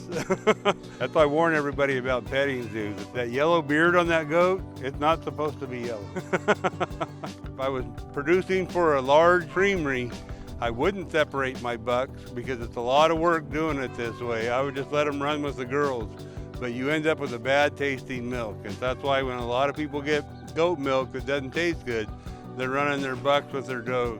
We can't eat grass, we can't eat sticks, leaves, things like that. Our body won't digest them. These girls can eat stuff like that and turn it into fantastic milk that we can eat. A cow and a sheep, their molars are like ours, they're flat. Where on a goat, their molars are like serrated knives back there. If you get your finger back there too far, they could bite your finger off. They're made to bite through branches. When a goat eats, they fill up their first stomach, their rumen. Then they'll go lay down, they'll spit up their food a second time, chew it a second time, chewing their cud. Then they swallow it and it goes to the other stomachs. The reason they would do that in the wild, if there were predators around, they'd run out in the meadow, gobble up all the grass they could really fast, then go lay down in the trees, hang out and hide out and digest it later. The cellular structure of goat milk is 4 times smaller than a cow milk. And so it can just be consumed by anybody, babies, puppies, kittens, a horse, anybody, any baby who needs milk. It's fantastic for them. There's lots of people who think that they are lactose intolerant. They're able to drink and eat goat products because of that smaller structure of the milk. So now we're going to cook it to 145 degrees for 30 minutes. That's the least evasive pasteurization that you can do. There's a couple others. One's 160 degrees for 10 seconds, and one is 202 degrees, I believe, for 2 seconds. And when you do that, there's nothing in the milk. It just completely kills everything. At this low temperature pasteurization, vat pasteurizing, the way we do it, it keeps the milk intact to make cheese. If you do the 160 or the 200, it completely changes the structure of the milk and it doesn't make a good cheese. So it's a lot slower doing it this way, but it makes a fantastic product. We'll cool it back down, cool it down to around 88 degrees, and then we'll add a culture to it. We let it ripen for a while. Then we add our rennet to it. Rennet is an enzyme that comes from the stomach of a lamb or a calf. It has to be a baby that hasn't sucked on their mom. And then the rennet we use is one that's derived from a mushroom. It's what makes the milk coagulate into a curd. If you didn't use rennet, you would make something like sour cream or the quark we make. Those don't have rennet in them. They are cultured products. When we're making cheese, it's all about times and temperatures. You can make a million different cheeses. out of the same culture and same rennet. Fastest one I can make is about 30 hours. I can make a chev. About 15 hours ripening and then about 15 hours hanging on the cheese trolley here, waiting for the whey to drain out of it. Feta takes at least a week on it. By the time you dry salt it, brine it, do everything else. We're doing a chev. It's a French style cream cheese. We're using cheese bags on our chev, and a lot of people will use a mold when they make chev, and then they salt the outside of it.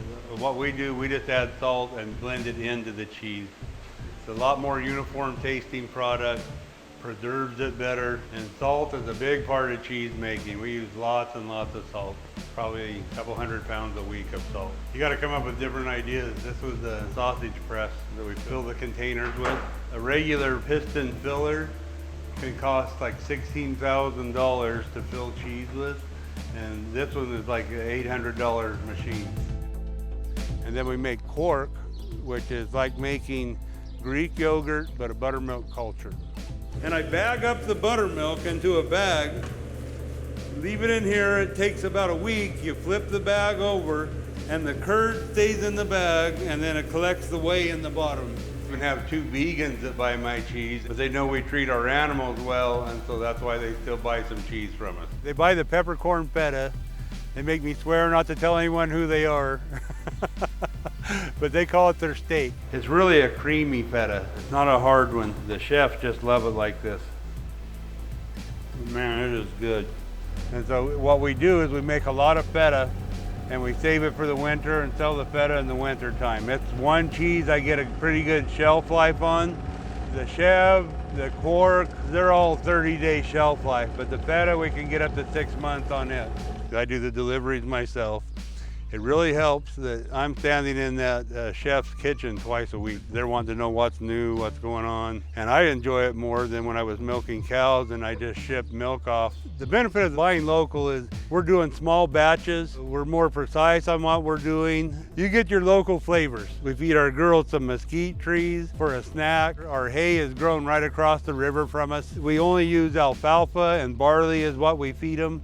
So they get fantastic feed. It just keeps everything as a community, and it's so much better for me that I finally know where my milk's going. Our name is on the product. When you have your name on there, you do everything completely different. We make sure they have the best feed, the best care. Without treating them right, they do not produce. Goat products are on the way up. They're really exploding now. People are finding out how much more healthy they are for you than the cow product. The goat numbers are increasing like quite a bit in the United States. Even though they're the most popular product in the rest of the world, the U.S. is catching up with them rapidly. On the big cow dairies milking 10,000 head, they're more of just a number, more one of the machines on the farm. But here, they get to be part of the family, our goats do.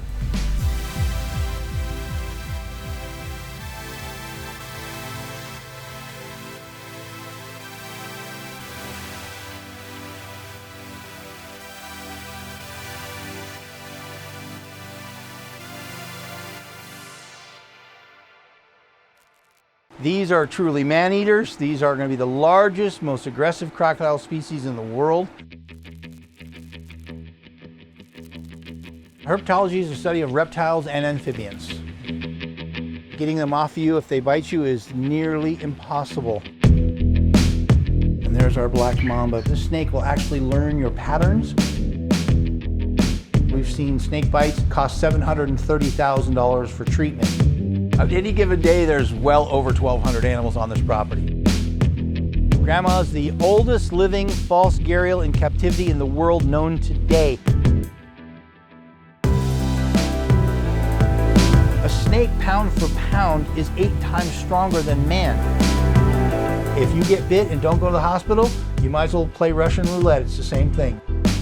My name is Daniel Marchand. I am the executive curator of the Phoenix Herpetological Sanctuary in North Scottsdale.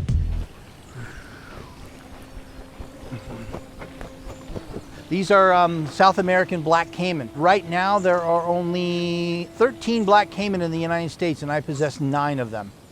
all crocodilians, all alligators, all crocodiles, all caiman are all protected animals. They're all endangered in the world today, and they're all federally protected, so you cannot take these from the wild. These are from a zoo. They were produced in Denmark. They were imported here to the United States and to our facility so that we could put these offspring of these animals into zoos and other facilities throughout the United States in the future. Any given day, there's well over 1,200 animals on this property. So, I mean, it ranges from snakes, lizards, turtles, tortoises to the second largest collection of crocodiles in the United States. So as we come down, we have Grandma. Grandma is the oldest living false gharial in captivity in the world known today.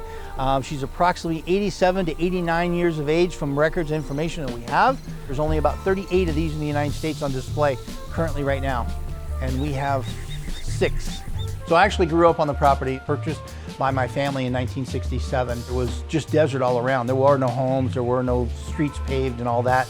And growing up as a young child in the desert, I learned to love primarily reptiles was the main focus. I loved them. I just thought they were fascinating animals. When there was any kind of projects to do in school, if there was reports to be done, I would do it on reptiles. If it was show and tell type of thing, I would go out in the desert the night before and I'd catch a snake or something and bring it to school and show the class. You know, that's what I loved, and it just grew from there, really. This is my big boy pen in here. We got several big boys in here.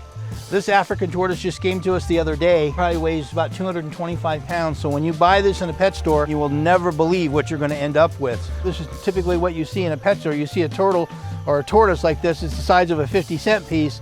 And then one day what you end up with is grandpapa over here. So you can kind of see an amazing, astonishing amount of growth. I mean, it's almost ridiculous to believe that that little guy could be that one day. So the Phoenix Herpetological Sanctuary started out as just a rescue, really. We were helping game and fish with animals that were brought to the state illegal or animals that were found wandering in our state somewhere that were not native. So we started rescuing those. These right here are rhinoceros iguanas. They're from Haiti and the Dominican Republic. They are an endangered species. Now they're only endangered at level number 2. 1 would be the highest. They're again vegetarian, so they love their fruits and vegetables. So typically these little flowers are something that are kind of a treat for them. So if you were a guest here and you were doing a tour, you could pull some flowers off our plants that we grow naturally. And what you do is you just push them through the fence here and they'll come up and they'll take them from you. Then over here we have one of the rarest iguanas in the world. This is a Grand Cayman blue rock iguana. Only found on one island in the world, the island of Grand Cayman. One point in time, not long ago, there was only 25 of these lizards known to be left on the island alive. They were destroyed and devastated during the construction of the island. They found that iguanas like this, because they have no natural fear of anything, they're the largest reptile on the island, they would actually easily capture these and they would serve these to the workers at the end of the day as food, as a meal. Their delicacy back then was the Grand Cayman blue rock iguana. But today they still have an unnatural enemy that's on the island.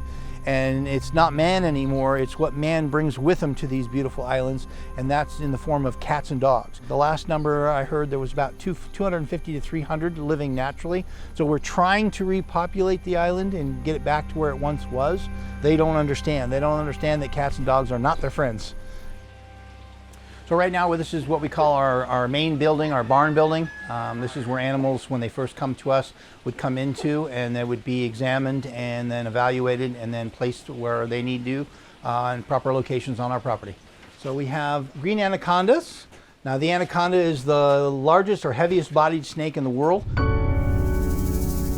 Can easily exceed 250, 300 pounds. Then you have the reticulated python. This is the largest by length snake in the world. The snake has a modern day record of 37 feet. This one's only 18, it's a youngster. That stereotype that snakes are evil, I mean, that's probably one we battle all the time. Snakes are not slimy, they're not out to chase you down and kill you. When you look at this gaboon viper, it looks like velvet and you like want to touch it because it looks so soft. A snake, pound for pound, is 8 times stronger than man. So this is the Arizona gopher snake, but albino. So it's a genetic oddity. Hollywood unfortunately makes movies. They don't make, snakes glamorous, they make them villains. So that's what people think, that's what they see. Being able to break that is awesome. We get to educate, and that's our big goal.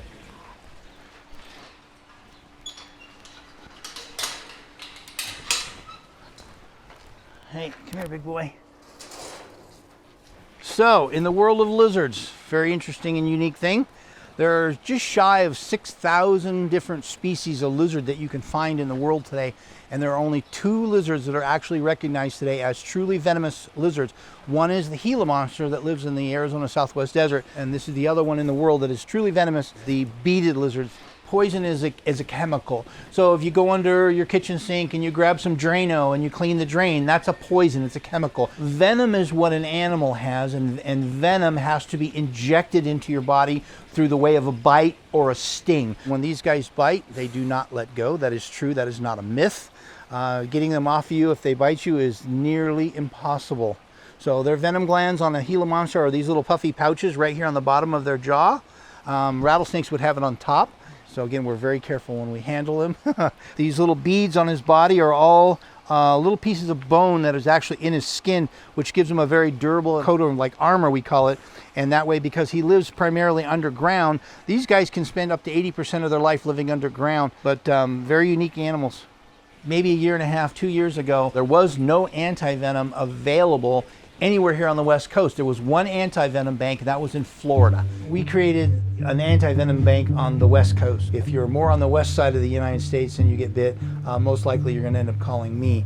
And you can see the diverse color in rattlesnakes. You have Arizona black, you have a white speck. Profab is what they use for rattlesnake bites here in Arizona, which is readily available today. Understand that this little vial will run you anywhere between $7,000 and $11,000 when the hospital administers it to you. If you show symptoms of venomous snake bite, you're going to get anywhere, just to start, 3 to 6 vials of this at up to $11,000 a vial. We've seen snake bites in Arizona go over 27 vials for one bite. Most venomous snake in the world on land is the inland taipan from Australia. You don't want to get bit by a taipan. That taipan will give you about 20 minutes of life. Without treatment, you are done. I like to tell people are allergic to a bee. I mean, a bee is the size of a pea, and people who are allergic to bee venom can die from it very easily. If you get bit and don't go to the hospital, you might as well play Russian roulette. It's the same thing, because you just don't know how your body's going to react. 3 times a week we go to a couple of local grocery stores. We have 4 stores that actually work with us and help us, and they give us their old produce. We'll go through it, make sure there's no twisty ties or labels or things that the animals can't consume. And this afternoon all this will go out for all the lizards and tortoises today. And we typically get about 1,000 to 1,200 pounds every time we take a trip out to the stores. They can go through that in about 20 to 30 minutes. We have chickens. These were brought here from someone who didn't want them anymore. We don't feed any live animals to live animals at our facility. There's no reason for that, okay? A myth is that people think that reptiles will only eat an animal if it's alive and running from them. This is not true.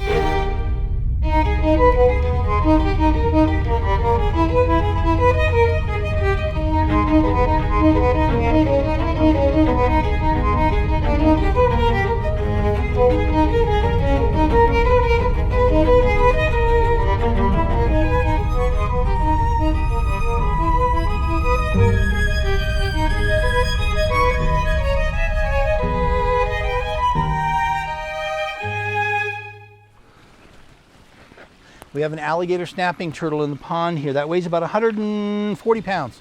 This is an animal that has the bite force of 1,000 pounds per square inch.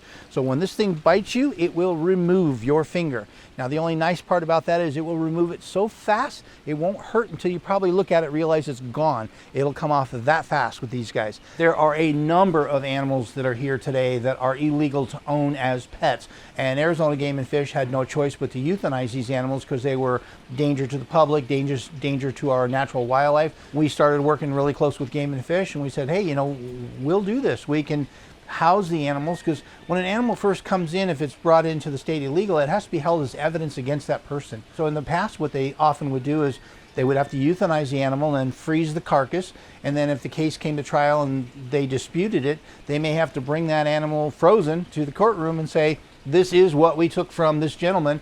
We didn't want to see that happen. We wanted the animals to be alive. So they're here today, and we keep them as evidence, and when the case is cleared, they can stay with us, or they can be shipped to other zoos across the country. We've even shipped animals throughout the world. All right.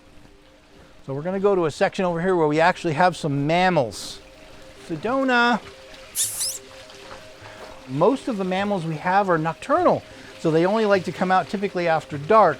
So these are from South America. These are kinkajous. They're not legal in Arizona, but in other states you can own these as pets. Again, this is something that someone has purchased as a pet, couldn't take care of it anymore, became too difficult. They called us and said, hey, can you help us out by taking these animals in?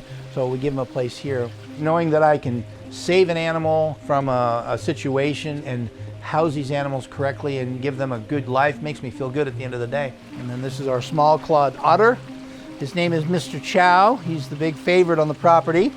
He is very loving and very cuddly. He's our big love bug. So otters are very interesting because they have some of the thickest hair or fur fiber than any other animal. In 1 square inch of their fur, they can have 1 million hair fibers in that area. So literally when they're in the water, their fur keeps the water away from their actual skin. That's how they can go into really cold ice waters and things of that nature and not get too cold. And of course his favorite food is fish and shrimp. His main diet. Yes, you're a baby. There are a number of animals that are good pets. Tortoise is number 1, really good pet.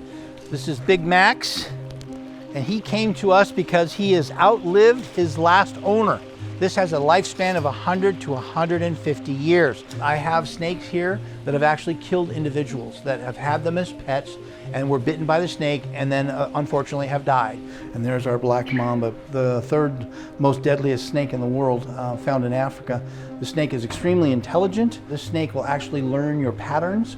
So if you were to come into this enclosure every day to check the water and you put the key in and open the door, put the key in, open the door, over a period of time, this snake would learn your movements. And about the time you put in the key, he would already be making his way to the door. By the time you open the door and realize he was on the move, it would be too late. He'd be coming out of the cage, and you wouldn't be able to close it fast enough. When training somebody to work with a black mamba, you have to make sure you vary your pattern and don't be real routine, because they will figure you out. That's what makes them extremely dangerous.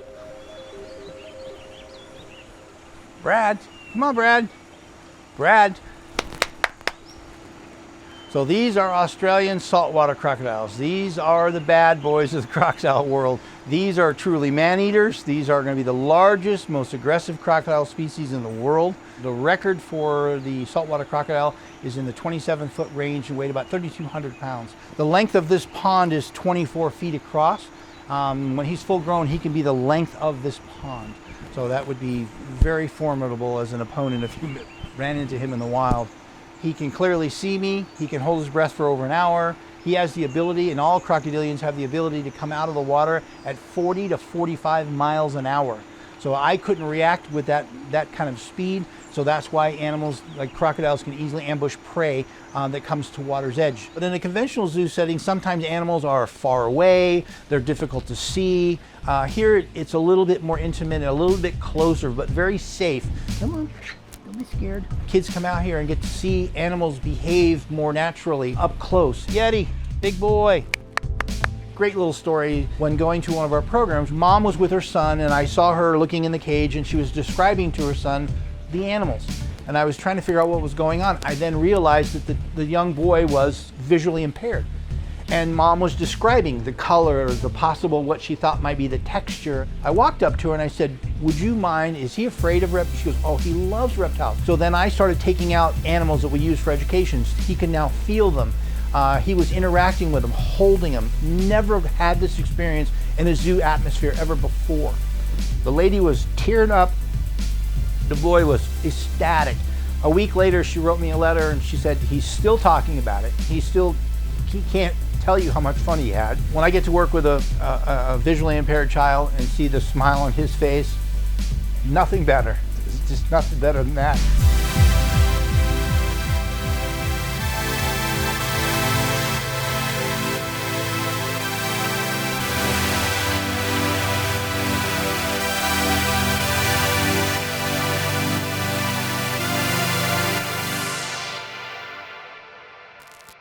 The plants are actually feeding off of just the fish waste. Once the system's balanced, it takes care of itself.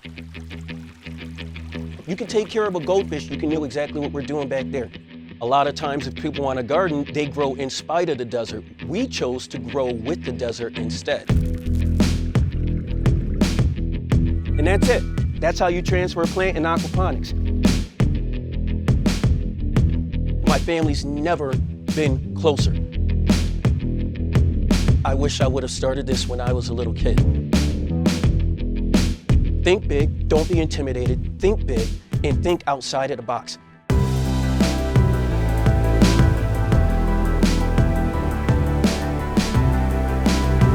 The beauty to hydroponics is you can actually use the earth itself to help you grow your system. My name is Charles Collins, and I'm a sustainable gardener.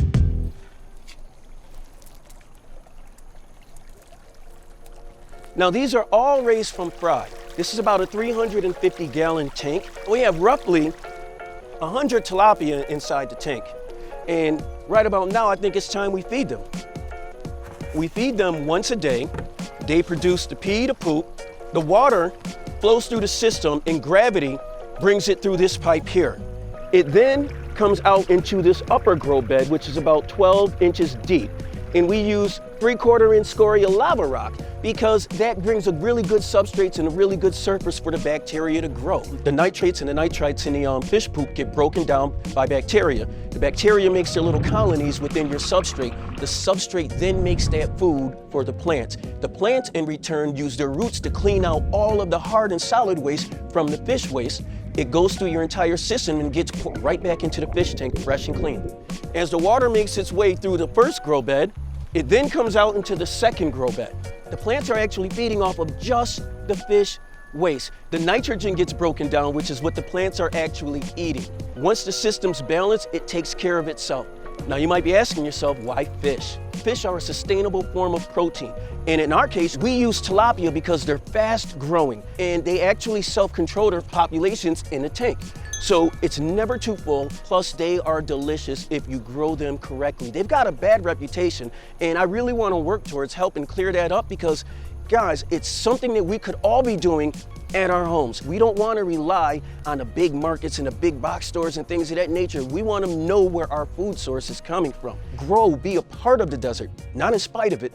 All right? Granted, that's an ostentatious pool back there. That's really, really big, and it kind of goes against everything we're doing, but before we started gardening, we kind of lived in the desert, and we wanted a pool. So although we have the pool, that's not even the focal point of our property anymore. You all right, guys? Yeah? You okay?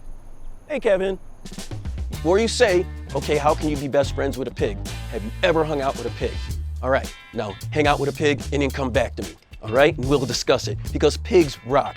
If you're ever upset, look, trust me, you can be as mad as you want, but if you ever give a pig lettuce and listen to him chew, it's freaking hilarious. Pig poop is a tremendous source of fertilizer. These guys provide poop for us. I get to hang out with chickens and pigs, dude. What's not cool about that? There you go.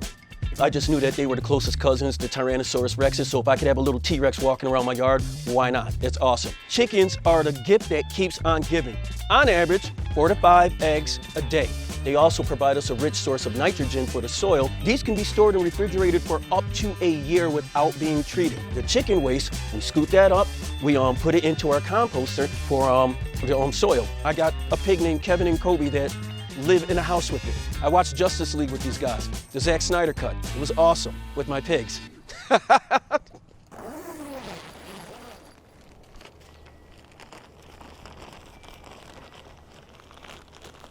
Now, first off, you'll notice that we have a greenhouse here.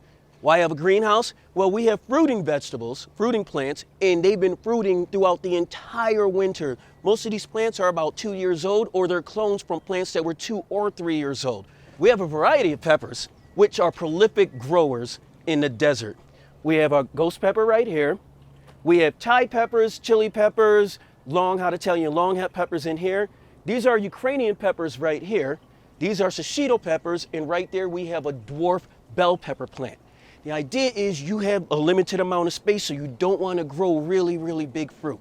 The beauty to hydroponics is you can actually use the earth itself to help you grow your system. We're using a modified flood and drain system with fabric pots because it makes it easier for the plant's roots to breathe.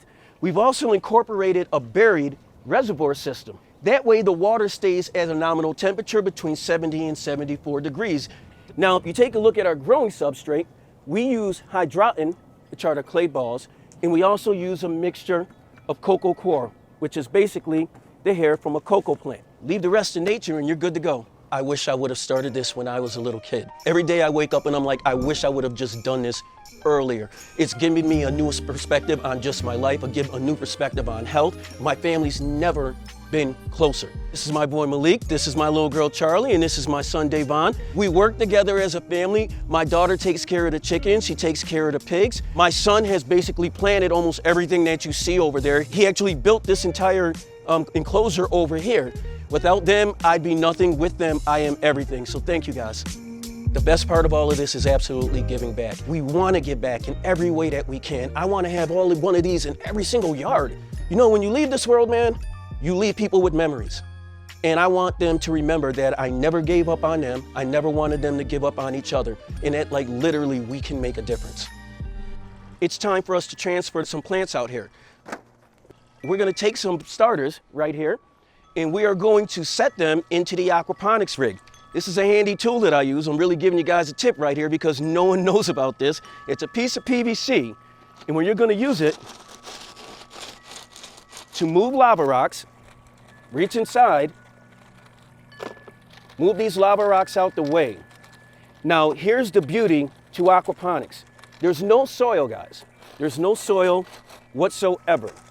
And now we are going to take a squash that my wife started. We're gonna set it inside. We're gonna take that PVC, we're gonna pull it out. And that's it.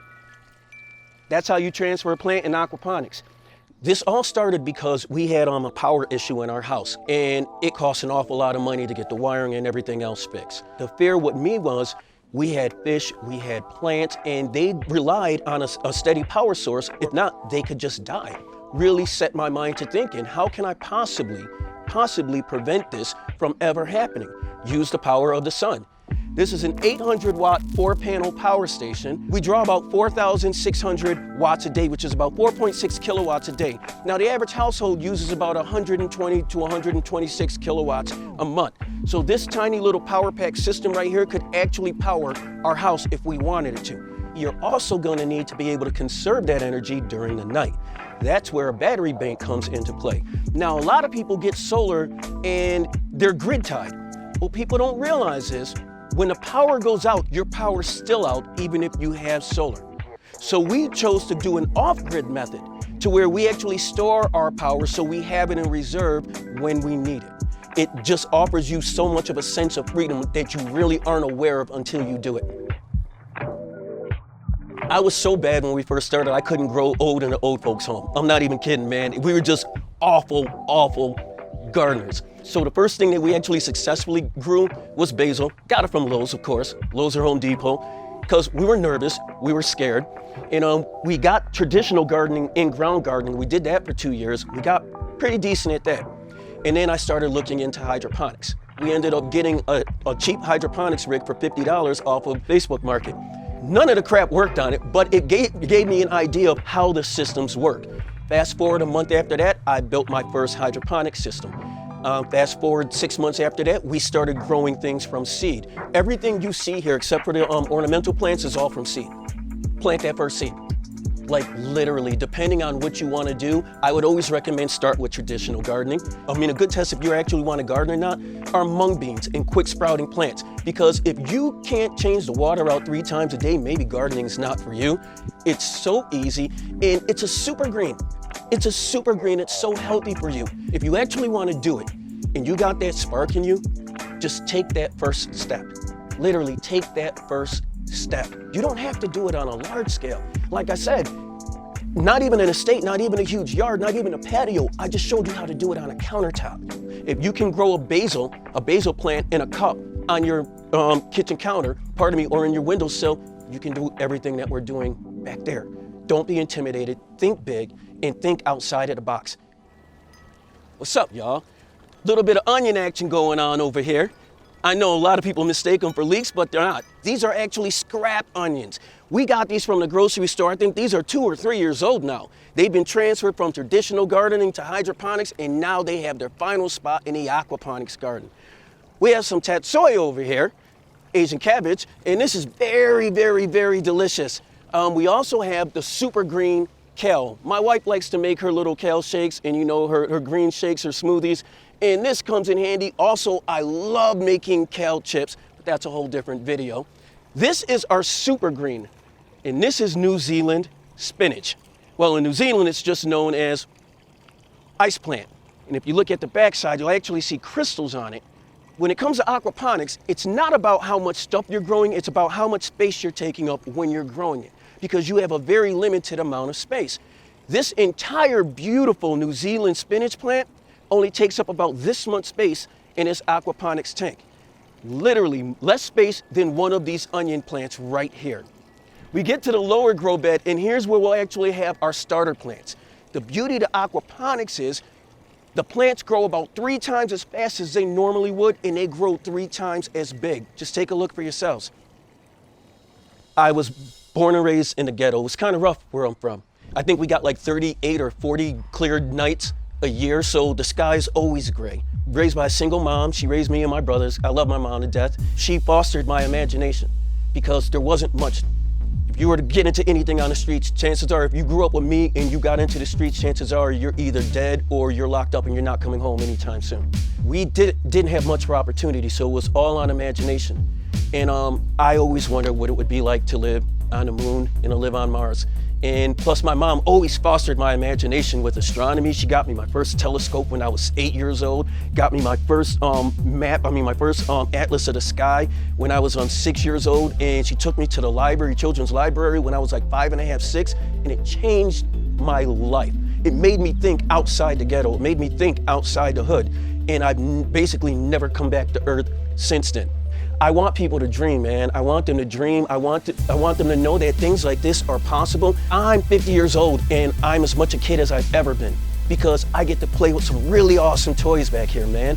You know, they say, man, this is so boring, I'd rather watch grass grow. Here's the thing, have you ever watched grass grow? It's freaking exhilarating. It's one of the most exciting things, watching a plant open up, either in real time or with the time lapse. It's really incredible. Brother, it's an amazing life, man, and it's there for everyone. Whether you have a yard, an estate, acres, or a patio, you can do this.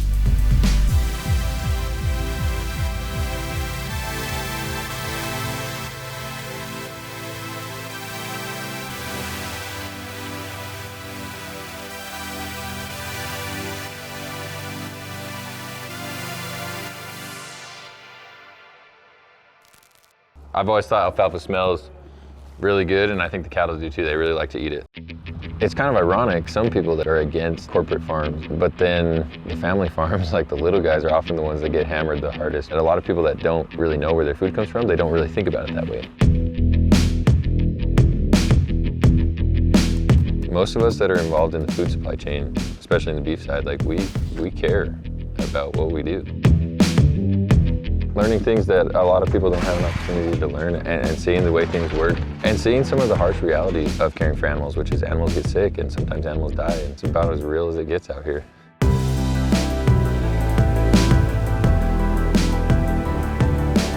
That's just what a lot of people want. It's local, natural beef, just like we say it is. I'm Matt Harrington. I'm the owner of Harrington Cattle Company and Copper Star Beef. We're here at the Copper Star Grow Yard, where we feed cattle, breeding cattle, the genetics, the feed, the nutrition, and the care side of things. All things cattle, we do it here. Calves, they gotta grow. Like, for them to get to the point where they're ready to become beef, they need to grow. We call this a grow yard because that's what we do. We grow cattle here. Out on the range, they do that, but it's a lot less intensive. They kind of go out and gather what they need. But here, it's a lot more intensive, so we give them what they need and use our knowledge of nutrition and other professionals that help us to get them exactly what they need based on their life status, like their age and where they're at in the growth cycle. This is McCoy. Some people call him the boss man around here. So McCoy, maybe you can tell everybody, what do we do first thing in the morning when we get here? What do we check? The bunk. And what do? We get on the app and we make some adjustments. The cattle are the ones that tell us when it's time to be fed more or to decrease the amount of feed they're getting.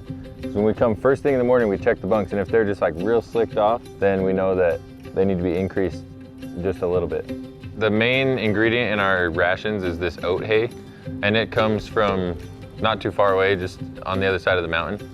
That's one of our things, is we like to get ingredients that are local and close to home. You can see the actual oats in there, like the seed heads. Those have a lot of nutrient value, and then there's like the leaves. They're long and skinny. And then these stems, actually, they're the least amount of nutrient value, but they provide a lot of fiber, which is good for the diet in the cattle. So that's our main roughage, is what we call it. Like, it's rough, somewhat similar to what they would eat on the range, right? Like when there's grass. This is kind of similar to it, so. Alfalfa is a very nutritious legume, and so we do use it quite a bit. The other thing that alfalfa adds to the ration for us is like palatability or taste. I've always thought alfalfa smells really good, and I think the cattle do too. They really like to eat it, so it's an important part of our ration. So as far as the corn portion of our rations, we use flaked corn, steam flaked corn. So it goes through a steamer and a roller. The main reason for that is it kind of starts the breakdown or the process on the corn. So like they found through research that the most effective utilization of corn comes when it's steam flaked. So that's why we use it. And fortunately, we can get it pretty close to home, just right on the other side of the mountain, 60, 70 miles away. We get it delivered here by the semi-load weekly. These are dried distiller's grains, or DDGs, and they smell so good. I don't think they taste very good, like to me, but they smell really, it's kind of like vanilla. When you smell vanilla, you're like, oh, I want that. We got to be careful, if it's really windy, it can kind of get blown around, but that's why we add water to our ration at the end, is to try to help bind this kind of ingredient that's pretty light and pretty small, and get it distributed evenly throughout the ration. They're not a big portion of the ration at all. You've probably heard it said that a cow has 4 stomachs, and that's not really true. It's more like 4 compartments, right? So the main big compartment that's like a fermentation vat is called the rumen. And that's where all the action takes place. And so there's actually billions of microorganisms in that rumen, and they're actually the ones that do most of the digestion. And so that's why we try to pay attention to what's in our ration, because what we put in the ration affects those microorganisms. This is mixed in at between 2.5% and 4% of the entire ration as fed is this mineral and vitamin mix. It has things like limestone for calcium and other trace mineral sources. It has a vitamin pack in it to cover our bases as far as the macro and micro mineral needs of the cattle here. So after the mineral, water is the last thing that we add at the end. So as the augers spin and the knives chop the stems and mix everything, we have water being added, but we're watching the scale, and so most of our rations have water added at like 7 to 9%. So the feed wagon is actually a pretty cool piece of equipment because of how well it mixes everything up. You think we pour dried distiller's grains down in there and corn, like that stuff's just gonna be sitting at the bottom. And yet when you come over here and grab a handful of it, you can see all of the ingredients in any handful of feed at any point in the bunk. So it's pretty incredible. You go down right here, anywhere down there, you see corn, you see DDGs, you see oat hay, you see alfalfa. Everything is there, it's mixed up. It's incredible. These cattle behind me are calves that were pretty fresh weaned, like they've been off their moms maybe a couple weeks, like 2 or 3 weeks. And so they're still kind of adjusting, like their rumen's getting used to the new feed. They're getting used to being here, being away from their moms. They're doing really good. Gestation period for a cow is about 9 months, about the same as a human. That calf is born and needs the nutrients from the mom, the colostrum, the milk, and stays with his mom for a varying amount of time, depending on other factors, but typically 6 to 9 months, that calf will remain with his mom, and it will be out on the range, learning how to get around and eat. And they start eating at a pretty young age. Even though they're still getting milk, they start eating at a pretty young age. So it's pretty common especially when you get a new group of calves, that 1 or 2 will get out, like during the night or something. But some people might think like, oh, the cattle don't want to be there. They don't like being confined. But truly, when they get out, they don't choose to run back to the mountains. They literally just turn around and start eating again. So it's kind of interesting. Like, cattle are comfortable here. They have space, they have feed, they have water. That's what they want to do. They want to eat, and they want to be comfortable. So when the calf is separated from its mom and done being with its mom, that's called weaning. That can be a stressful event for the calf. And so there's been a lot of research done about the best way to do it. Those include like fence line weaning, or where the mom is still kind of somewhat close by, so that they can't get the milk, and they're kind of starting that separation, but at least vocally and visually they're still able to see their mom. But there's different methods that you can do to try to make that as least stressful as possible. At that point, calves usually go to grass or to a wheat field or to a yard like ours, where it's like their next step is like getting adjusted. You know, they're done being with their mom and they're kind of on to the next step. And the best option is to go to grass somewhere else, like either to a wheat field or irrigated pasture or somewhere where they can continue to forage, because it's less expensive. When we say natural, at least in our program, it's just the cattle that end up in our beef program, they've never been given added growth hormones or antibiotics. That's just what a lot of people want. And so we feel like we can offer that. That doesn't necessarily mean, like, I don't think antibiotics are bad per se. Like, they have their place when an animal needs them. They need to be treated to thrive, you know, to be healthy, and that needs to happen. And so those cattle are kind of like pulled out of the program and not used anymore, but they get to live, you know. Once they're up to a certain weight, and again it varies, but just throwing out there like 750, 800 pounds, that's typically when they go into like a feedlot or a finishing yard or somewhere where that's their last stop before they, you know, go to harvest. Cattle that we finish out here or fatten to prepare for harvest, they are grain finished. They do eat corn. They also eat hay and all the other ingredients that we talked about. Grain finished beef has more fat content in it, which a lot of people like that adds the flavor and juiciness kind of in your steak. And typically a grass-fed animal would have less fat, which some people like and some people don't. Some people think it's missing the fat, it's missing the flavor, it's missing the juice. And other people say that's what I want. You know, I don't want so much fat, and you know, that's fine. That's the whole point, is that we want to have, you know, want people to have options if they want. Steers grow faster and usually end up bigger, so they usually bring more money in general just because they grow faster and weigh more. But heifers, sometimes it seems like they even grade a little bit better as far as like the marbling in the meat. McCoy, what's the difference between a heifer and a steer? You remember a steer and a bull? What's the difference between a steer and a bull? As far as classes of cattle, like that's what we kind of refer to it, like when we feed different classes of cattle. So you have cattle, right? Like that's cows plural, right? But not cows, because cows are female, right? So cows are basically adult female cattle. Like they have had a calf, so now they're a cow. A female that has not had a calf that's younger is a heifer. A bull is obviously a male, and then a steer is a bull that has been castrated, so had his testicles removed. And some people might say, like, why do you do that, you know? Well, it makes them a lot easier to manage because they don't have like the testosterone and the drive to go breed cows, and so they cause a lot less problems. It also is better for the beef, for the end product, right? Because it's not so much like bulk muscle, it's oftentimes more tender and more flavorful, because like it's putting nutrients towards the end product rather than like into a big bulky neck like that you see a bull have. Cattle have what we call a flight zone. Just like with humans, like if someone comes and gets like right in your bubble, what are you gonna do? You're either gonna like push them away or you're gonna back away, right? Because they're in your bubble. And so cattle that are pretty dang gentle, like that maybe grew up in someone's backyard, their flight zone is like maybe a foot. Like you literally have to get right up on them to get them to move. And cattle that grew up like in the middle of nowhere, like up in the mountains, see humans once a year, their flight zone might be like a quarter mile. So a lot of the frustrations that come with cattle handling are oftentimes tied back to the facilities and can be fixed by changing your facilities. Because sometimes they need to go in, you know, we need to get them out of the pen, need to put them through the chute, they need to be vaccinated, treated, weighed, loaded on a trailer, they need to be handled. These cattle are pretty gentle, so you can see like they're not really running off behind us or anything. If I go over the fence, McCoy, do you want to crawl through there? Okay, go crawl through there and walk towards the heifers and we'll watch them move off the pressure. See how we got closer and some of them are like backing up because they're already starting to feel that pressure from us. Go ahead, McCoy. See, and now as McCoy gets closer, just nice and easy, bud, walk towards them. They're starting to move off of his pressure. But, you know, a minute ago when we were standing out here, they weren't feeling that pressure. They were good with just standing there watching us because they weren't feeling the pressure.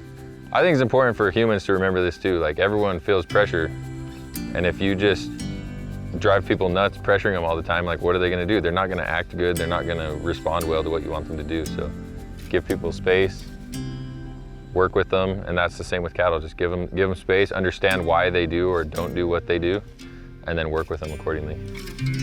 Good job, McCoy. Perfect. So it is nice to have some good horses around at a grow yard or feedlot type situation, just because you cover a lot of ground, and a lot of times it's not as conducive to like be on a four-wheeler. I mean, we still use like gators and four-wheelers and stuff to get around, but as far as like going into the cattle and like sorting or picking out a one that needs some attention, like because it's sick, or just in general, the cattle seem to respond a little bit better to the presence of a horse. From the time I was just a young kid, you know, I was drawn to the cattle industry, like animal husbandry, basically like caring for cattle. And I grew up on a farm where we grew plants, and that's still like in me, right? Like I'm always still drawn to that, but I just found myself being drawn more to like the animal husbandry. And so we're just gonna get the next group of these heifers that are gonna go in and be worked into the chute. These heifers really are just ideal in my mind as far as like a group of heifers that are like in good condition, good size, good health. They just look really good to me. I think they're gonna respond really well to the protocols and should have a really good success as far as getting them bred and getting them to stay pregnant. It's kind of ironic that you have like some people that really like are against corporate farms and stuff like that. But then the family farms, like the little guys, are often the ones that get hammered the hardest by policies, regulations, you know, the media. And so it's kind of tough. It's kind of like, well, you know, if people want the family farms to stay alive, then we kind of got to create or maintain the environment where they can. And if not, if you're going to try to take them out, then you're going to have to get ready to be okay with corporate farms, because you know, if we're going to wipe out all the little guys, that's what's going to be left. And so I think that a lot of people that don't really know where their food comes from, they don't really think about it that way. They don't think like, wow, we should protect American agriculture, because then we'll have cheaper food, we'll have more access to food, and we'll have more control over our food, which I think everyone wants. Sometimes they just don't understand that that's what they want. There's so much misinformation out there about ag, and I'm not saying that all of ag is like completely innocent or whatever, right? I mean, of course, there's always going to be people that are doing things that they probably shouldn't, but we don't, you know, and most people don't. And that's the point, is that most of us that are involved in the food chain, in the food supply chain, especially in the beef side, like we care about what we do. It's a pretty open book, and what we tell people we provide, that's what we provide. I mean, it's local, natural beef, just like we say it is.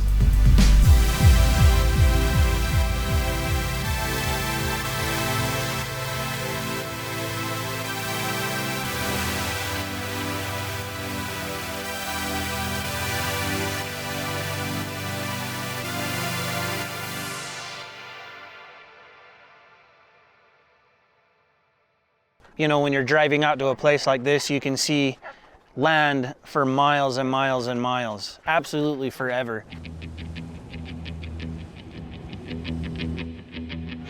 If you look around, there's not the greatest soil out here, so I have to kind of work to make my own.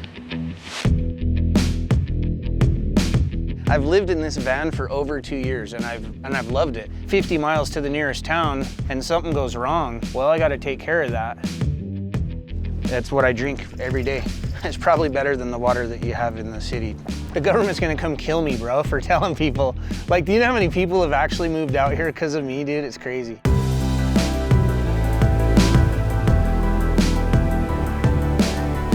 So yeah, this is just earth. I just dug down 6 feet. I know I'm capable of doing this with a shovel, so I did it. It's frugal off-grid, right? My name's John, and I live off-grid in the high desert. Guess we can start over here. Hey, relax.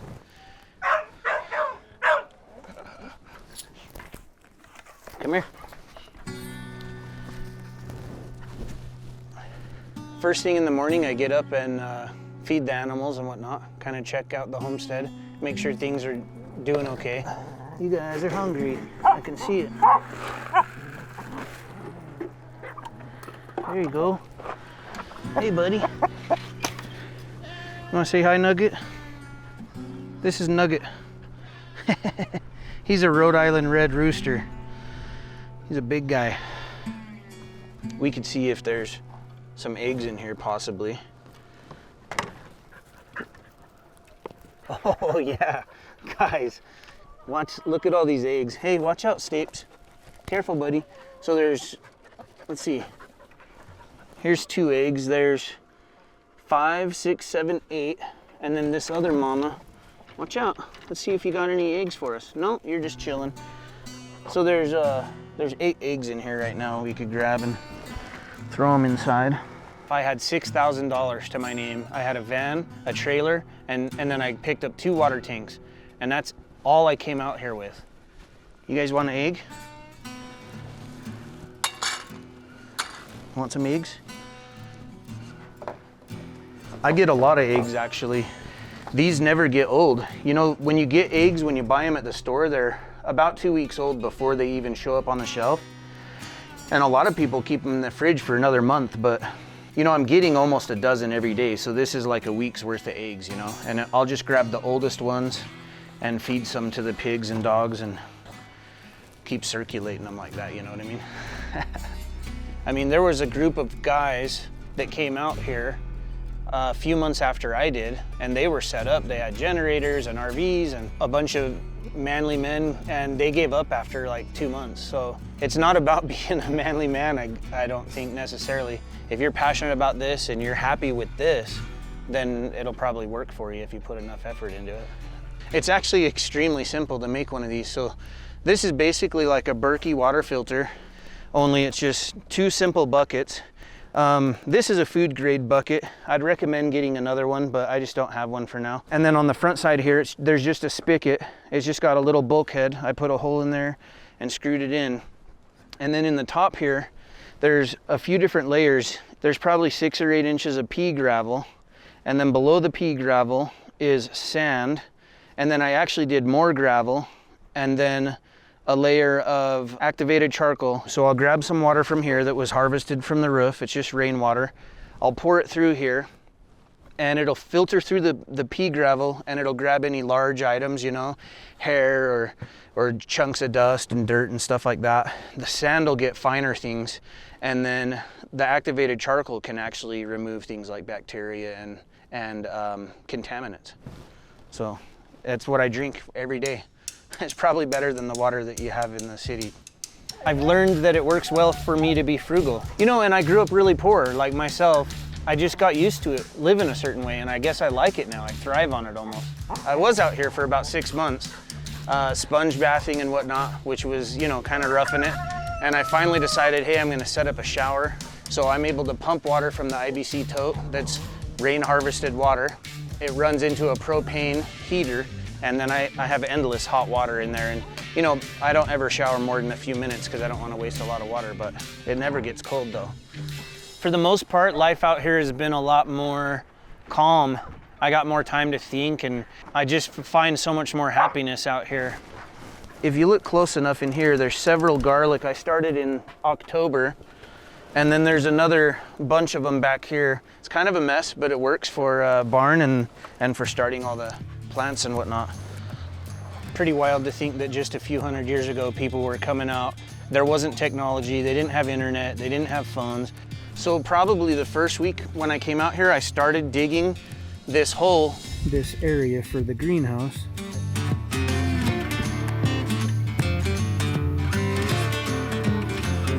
The back end needs to come down a little lower because this slopes a little bit.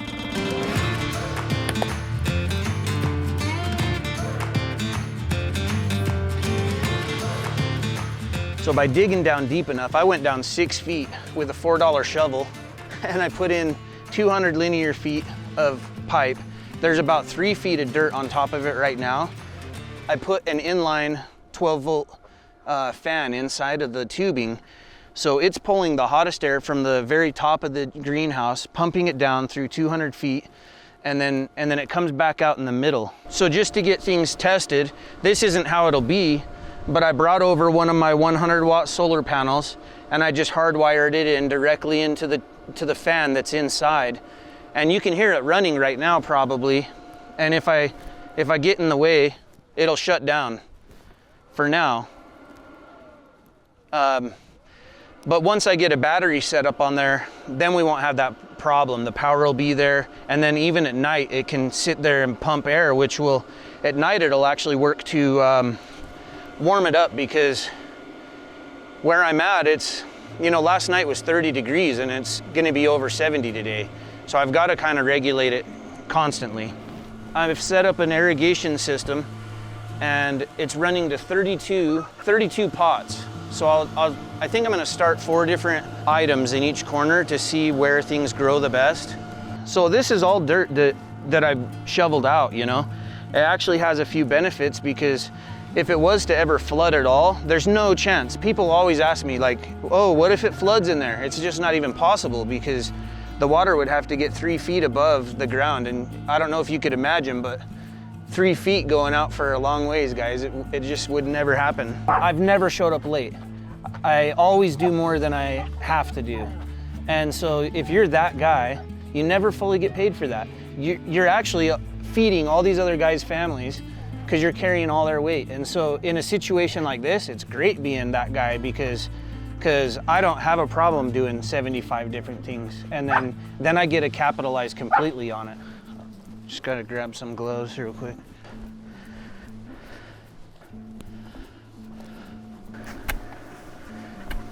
So a huge benefit to having all the livestock on the property is that they create manure, and all that manure can be broken down into soil, and it's really good for your plants and whatnot. And if you look around, there's not the greatest soil out here, so I have to kind of work to make my own.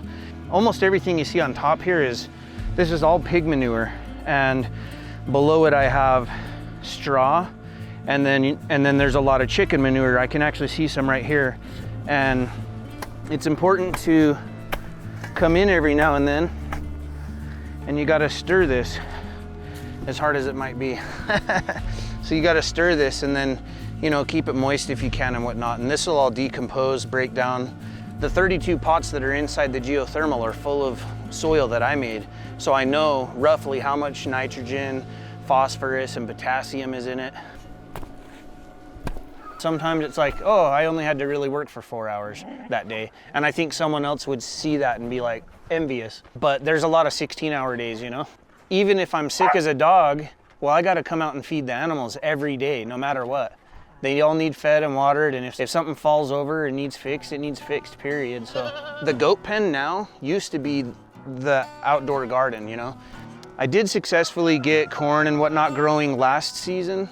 The plan had originally been, hey, well, I'll get livestock in there. I can amend the soil that way and then move them into another pen down the road and more successfully grow in here. I've got a male and a female boar goat. They're known for meat. Apparently I can get a little bit of milk out of Magdalene when she has kids, but I don't really care. I don't really drink much dairy. That's not the plan really. But by having a male and a female, they will produce kids. That'll be a good source of meat for me. I've also got a male and a female pig. It's not the go-to pig for meat, or, you know, necessarily, but I think it's just me out here. I think it'll be easier for me to harvest the animal, and honestly, I don't think that I'll have any problems with, you know, the quality of meat that I get from them. Don't just buy a pig like someone in the city buys a pig and processes it and throws it in the fridge, and now it's done. It's way more profitable to get a male and a female pig that aren't related, let them breed, raise some of the kids, sell some of the kids, and then grow some of them for meat and continue to breed that male and female over a few years. We've got to get the pig pen over here set up. They've done fine together, but from what I understand, it's best if I get her and the piglets separate over here so there's no problems. And I had just started to build this. There's these posts that I slammed into the ground, and obviously I've got to cut a little bit off on these. There you go. Pretty nice and smooth. So part of being frugal, living off grid and whatnot, something that I actually really enjoy doing anyway, but I would highly recommend it to anybody, is you know, talk to people. You see a guy in town that has a huge pile of old scrap, stop by, because his wife might love it if you got rid of that. I've gotten thousands and thousands of dollars in building supplies for free because people want to get rid of it. Almost everything I do, I just do it. I don't even want to YouTube it first before I do it. I just like to just go. So on the geothermal, I've got to do a vent in the back, and I have to do a fan in the front for ventilation. I've got a PC fan, it's 12 volts, and I got to build just a little box to go around it.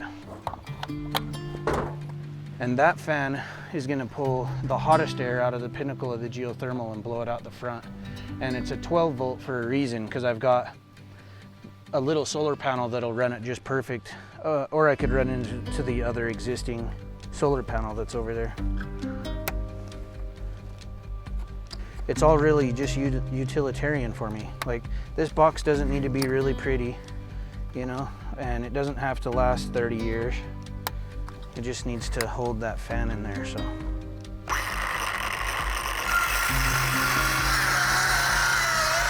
50 miles to the nearest town and something goes wrong, well, I gotta take care of that. I've had situations like that, you know, you cut your toe really good or something, you gotta bandage it up and disinfect it. There's no way you're going into town for that, you know? That way I'll have a space that I can attach it to the 2x4 in the geothermal, and the fan will suck all that hot air out. It's almost daily that the homeostasis I create is just getting better and better, and I bet a lot of people wonder that, like is he uncomfortable? Is it, you know, is he feel like he's roughing it? But I've never been more comfortable. I have everything that I need right here. This is my van. I've lived in this van for over 2 years, and I've loved it. And I didn't start living in my van because I was broke. I was actually, I was a warehouse manager for a produce company, and I was making great money. I figure you could make 30K and live the way I live, and it's almost like having the 100 grand. You're just as happy. And the truth is, if you set it up right like I have, you don't need to pay a mortgage or a car payment. You know, the company really took off, and I started making good enough money. Like, I probably make more money than people realize, and it's pretty good, dude. Like, living in the middle of nowhere and then having everything you need is pretty cool. A lot of people see that I have a cell phone or that I'm able to print postage off the internet, and they're like, you're not off grid. But the definition of off grid, and I go by the actual definition, it's simply not being connected to public electricity. That's the definition. There's no extras to it. That's all it is, man. So I've got my website, of course, and somebody will put in an order, and because I have data, I just use the data basically from my cell phone. I use a mobile hotspot, and then I can go on and print the postage and whatnot. So that's what I did, is I printed postage right here, and it's for 1 red tea and 1 blue tea. The blue tea is butterfly pea flower, lavender, and lemon balm, and the red tea is hibiscus, rose petals, and lemon balm. This is what I'm just kind of sipping on. And the cool thing is as I drink this down, once it gets almost to the bottom, I'll just top it off with water again. And both the red and blue tea, I'll get, you know, 4 or 5 servings out of each. If I have to run into town to deliver orders, I'll do that. And otherwise, I'm on the homestead working on projects, and it just seems to never stop, you know? I'm actually over 50 miles from the nearest town, so it's about an hour's drive just to go to the post office and an hour back. So to keep customers happy, 3 times a week I drive to town. I'll usually be delivering 20 to 40 orders, and so I just gotta go. I gotta run out. That's a lot of gas money, but that's one of the costs. I've owned homes and condos and nice vehicles, and I've made a lot of money. I've made really good money, but the more money I made, the more stressed I was, the more poorly the boss treated me, and I was already looking for land. I was saving up money, but I had enough that I was like, hey, should I just go do it or not? And I went for it. If I was to ever build a home, I've always planned on putting it over on this side. A lot of the wind comes from that side. There's kind of a cliff that falls off, like a huge wash, and a lot of the wind comes up, so I could have, you know, a home built in front of all these trees, which would be good blockage for me. You know, I'm discovering myself and how to be happy, and part of that is just understanding that you've already arrived. I think I'll just grow to be a better and happier person along the way, and that's probably most important. I don't think that everybody's cut out to really try to build something that's actually sustainable. I think we're conditioned. You grow up your entire life and you're like, hey, I go to the corner to get food and water, and if I need a shower, it's right here. And I think we've lost a lot of skills that the pioneers had when they came over. Ultimately, I want to live in peace. I'm a really peaceful person. I just want to mind my own business, do what I have to do, and just grow old and enjoy it. I definitely enjoy my solitude. I like being out here away from all the noise. Before it's like go, go, go, go, and you can never even slow down to enjoy life when you're living in the city, trying to survive with a 9 to 5. I want to slow down, create something that I can support myself with, and enjoy life.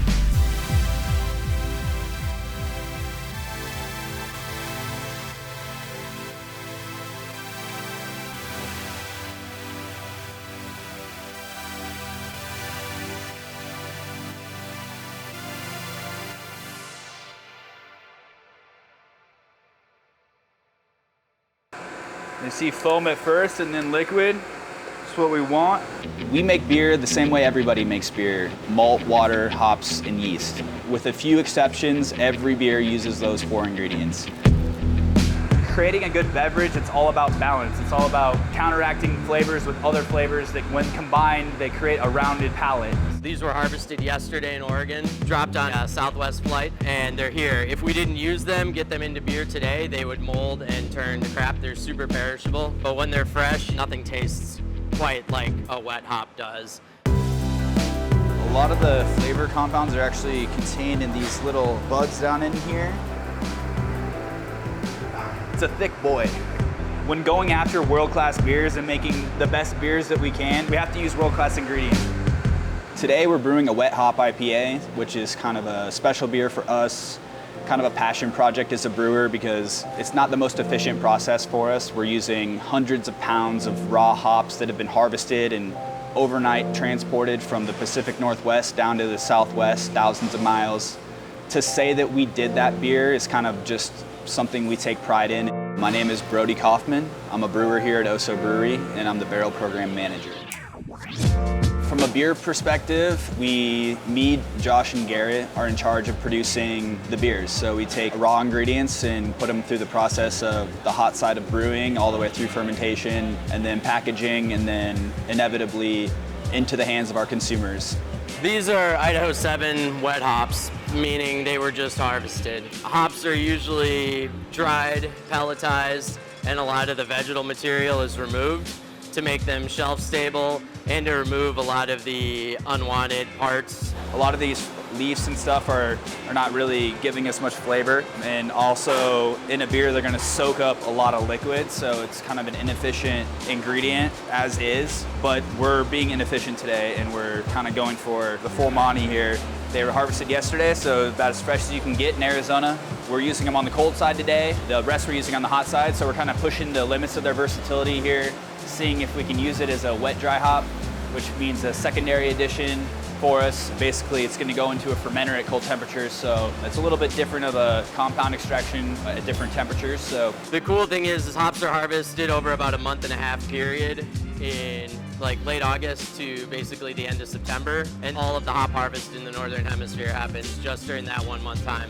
A certain portion of those are sectioned off and they're used as wet hops. Closest familial relative is cannabis, so that should probably give you some idea what they smell like. They're nugs, they kind of look like cannabis nuggets. A lot of cannabis users enjoy IPAs, coincidentally. Yeah, these are actually like fatties too. These are big plump cones.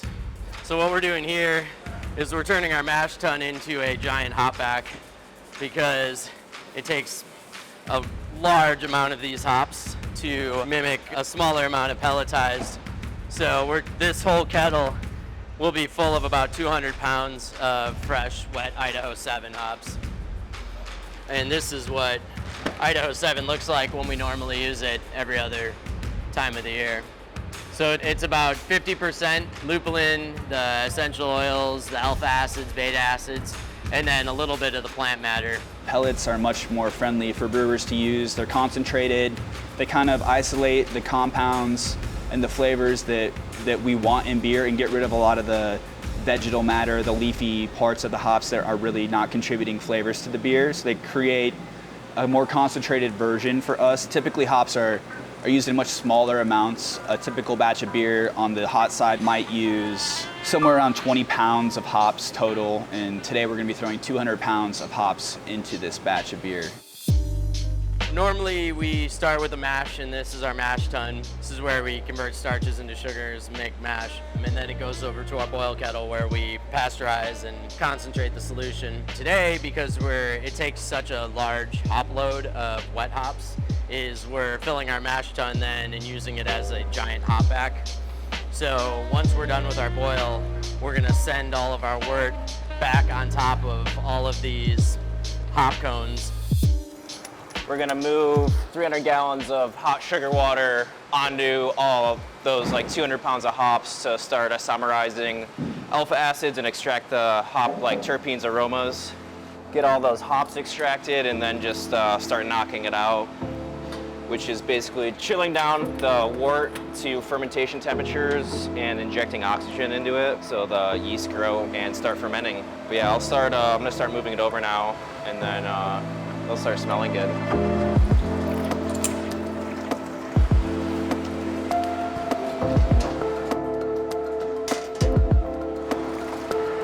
Yeah, you can start smelling like the aromas is extracting now. Volatilizing some of it because it gets hot. Aromaterpenes are fairly volatile. We'll get most of the aroma out of them. To me, beer starts as an idea.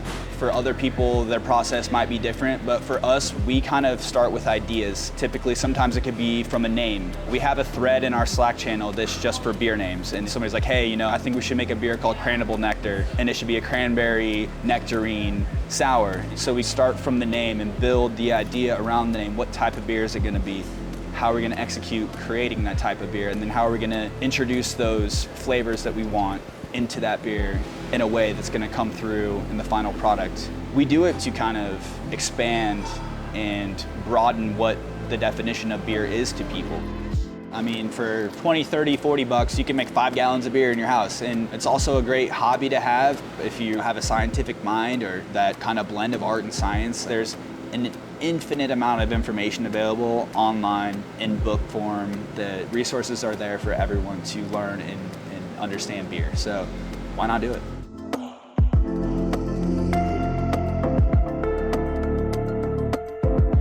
Swelling the barrel heads just prevents any potential leaks once we start to fill them.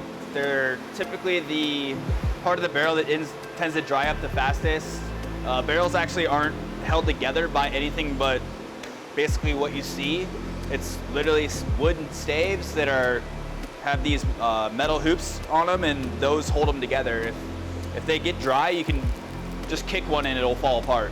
Beer in barrels is kind of a whole nother realm of brewing and aging, really. All the barrels we use are second use barrels.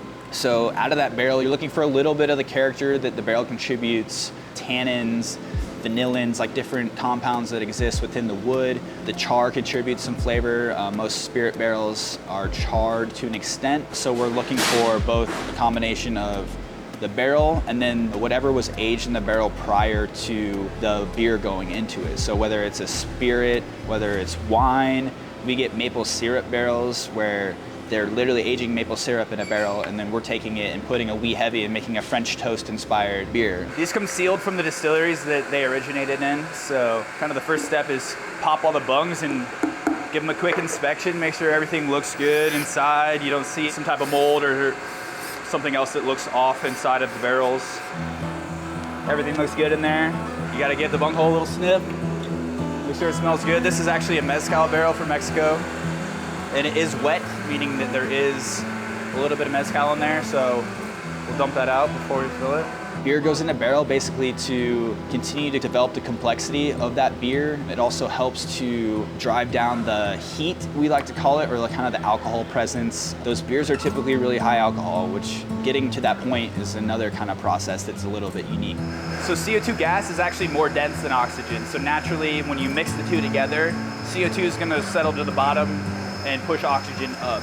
As it goes into this barrel, it's going to naturally settle in the rounded bottom and just basically create a separated layer between the CO2 and the oxygen. And as it moves up and as we add more CO2 gas and the oxygen vents out of this bunghole, it'll basically just completely purge this vessel of any oxygen naturally. After fermentation, oxygen is one of our biggest enemies. So we've already purged this entire line that leads up to our tank that we'll be filling from. And so now I'm going to move the beer through the line, and I'm checking to make sure that the beer's fairly clear. As yeast ages, it actually settles out, and that's why these vessels are all conically shaped. It's a natural way to collect the yeast and either harvest it for reuse or get it out of the beer. So as you first start to run it, there might be a little bit of residual yeast left towards the bottom of the tank. And so I just want to make sure that we don't get that into the barrel. We initially add several billion cells of yeast to the beer, but it grows to a level that it feels comfortable, and then once it kind of gets to a stable level, begins to metabolize those sugars that we've created through the brewing process and turn them into alcohol. The yeast basically kind of eats sugar and farts alcohol. A single cell yeast organism is like the human body in a nutshell. It processes things, it puts them through a process, takes what it needs, turns them to other things, and then excretes the things it doesn't need. During fermentation, as the yeast is going through metabolizing the sugars, one of the byproducts of that is CO2 gas. So if you've ever seen a home brewer that's got a little airlock, little bubbles coming out of it, this is basically just like a bigger version of that. So as it's creating alcohol and heat, it's also shooting off CO2 gas. So during an active fermentation, you'll see these bubbles rolling for typically like 5 to 7 days while it's still active. Make sure we don't get any yeast into these barrels, because this beer is gonna sit in here for anywhere from 8 to 12 months. And then I just spray with a little bit of isopropyl alcohol, which is a very effective sanitizer, just to make sure that everything's clean. So now we're actively filling this tank. The beer is jet oil black, which is another thing we like to see. Our imperial stouts are real dark, real roasty. We make beer the same way everybody makes beer: malt, water, hops, and yeast. With a few exceptions, every beer uses those 4 ingredients. Places like Germany with the Reinheitsgebot, which is the German purity laws, even to this day, those are the only 4 ingredients that are allowed to go into a beer. So when you think German beers, you think very traditionally sound styles, because they have to focus on those ingredients exclusively. They can't throw in bananas or like some weird, fruit puree or whatever it is. People are getting crazy these days, especially in America. So another important step in the process is to always try the beer before it goes into barrel. You don't want to fill these thousands of dollars of nice oak whiskey barrels with bad beer. So it's always good, last thing to do, just to take one more sample and make sure that everything's good. Taste how you want to taste. And it's a thick boy. Roasty, sweet, you taste the alcohol burn, and it'll make a nice barrel-aged beer in about 8 months when we pull it out. You see foam at first and then liquid. That's what we want. Kind of let it top off so it's all the way full. Make sure there's no oxygen in there. And we'll actually move right on to the next barrel that's already been purged and get that guy going. And then with this, make sure the bung's sanitized one more time. Pop it in. We got a full barrel of stout. We purge this barrel with CO2 gas, and you can kind of see it venting as we're filling it with liquid. Now the liquid's purging the CO2 back out of the barrel after we use the CO2 to purge the oxygen. So it's kind of a 3-stage process. First eliminating the oxygen, and then basically eliminating the CO2 gas as we replace it with the beer. The amount of resources is incredible. If you want to learn how to make beer and you have a desire to do so, you can do that for sure. And there's so much good literature out there that you could become an expert in your own home just from reading and trying things. And there are traditional forms of education you can get. It's been pretty limited, and that people don't always have the resources to go spend tens of thousands of dollars on that type of education. start brewing at home. Get to know the process at home. Start to learn how it works. Start to read the books. But at the end of the day, I could do what I do without a college education. Now this beer that we brewed today, So Fresh and So Green, it's gonna sit in this tank for about 2 to 3 weeks as it goes through its fermentation and then flocculation and clarifying processes. And at that point, we'll move it along and try to get it out as quick as possible. The thing about IPAs is they're always better fresh. So the quicker we can get this beer into the mouths of our customers, the better. So we'll keep a real keen eye on this and monitor its activity really closely. And as soon as we can move it to that next stage in the process, we're gonna do that. You know, at the end of the day, as a small independently owned brewery, it's David versus Goliath. But our ability to be creative and stay relevant is what keeps us coming back to work every day. One of the parts that I typically pride myself on is bringing the artistic side to things, and the balance that we achieve through all of our strengths gives us a really cool kind of end product that makes people happy and brings people together. And you know, the fruits of our labor literally creates happiness.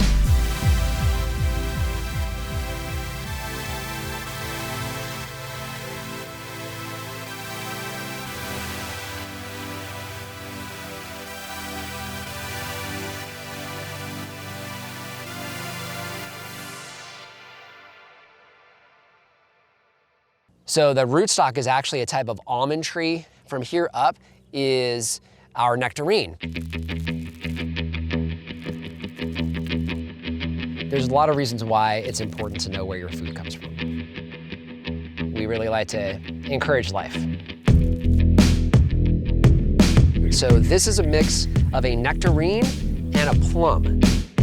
As strange as it sounds, this is the retirement plan. I mean, you know, this is the 401k. We got a clean egg here from one of our chickens. You know, you can do this on a much smaller scale. I mean, you can do this in your backyard. The majority of the manure we pull out and we compost. If you're growing your own food, you are going to be healthier. My name is Dwayne Hebert, and I'm a farmer.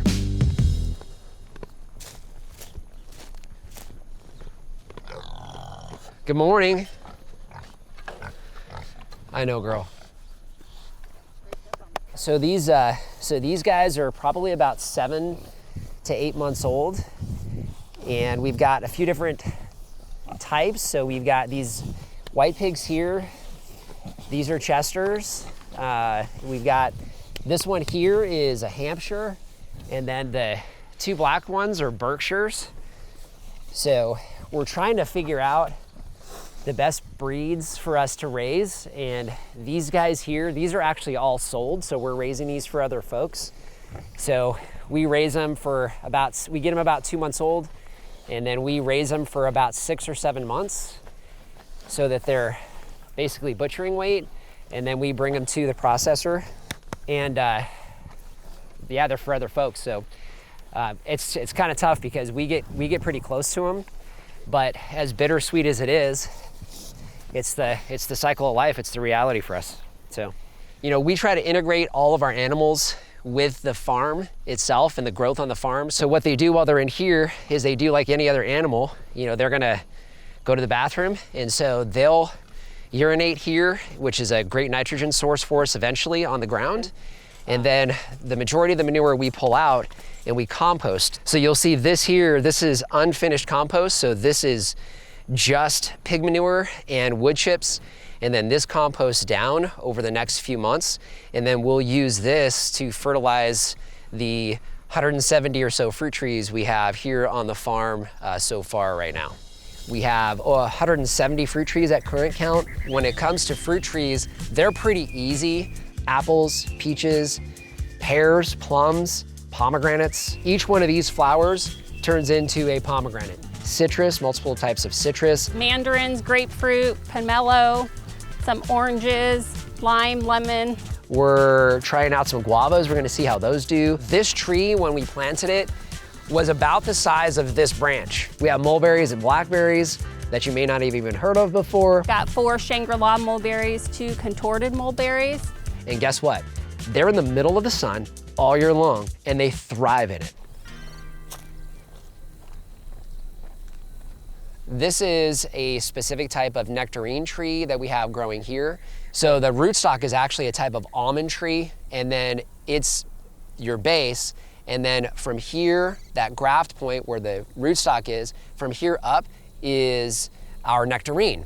So we want the nectarine to grow and make nectarines for us, but what we don't want is we don't want almonds competing for the growth, because this rootstock will send out shoots, that's what you see here, from the base, and essentially start taking over the nectarine tree, and we don't want that to happen.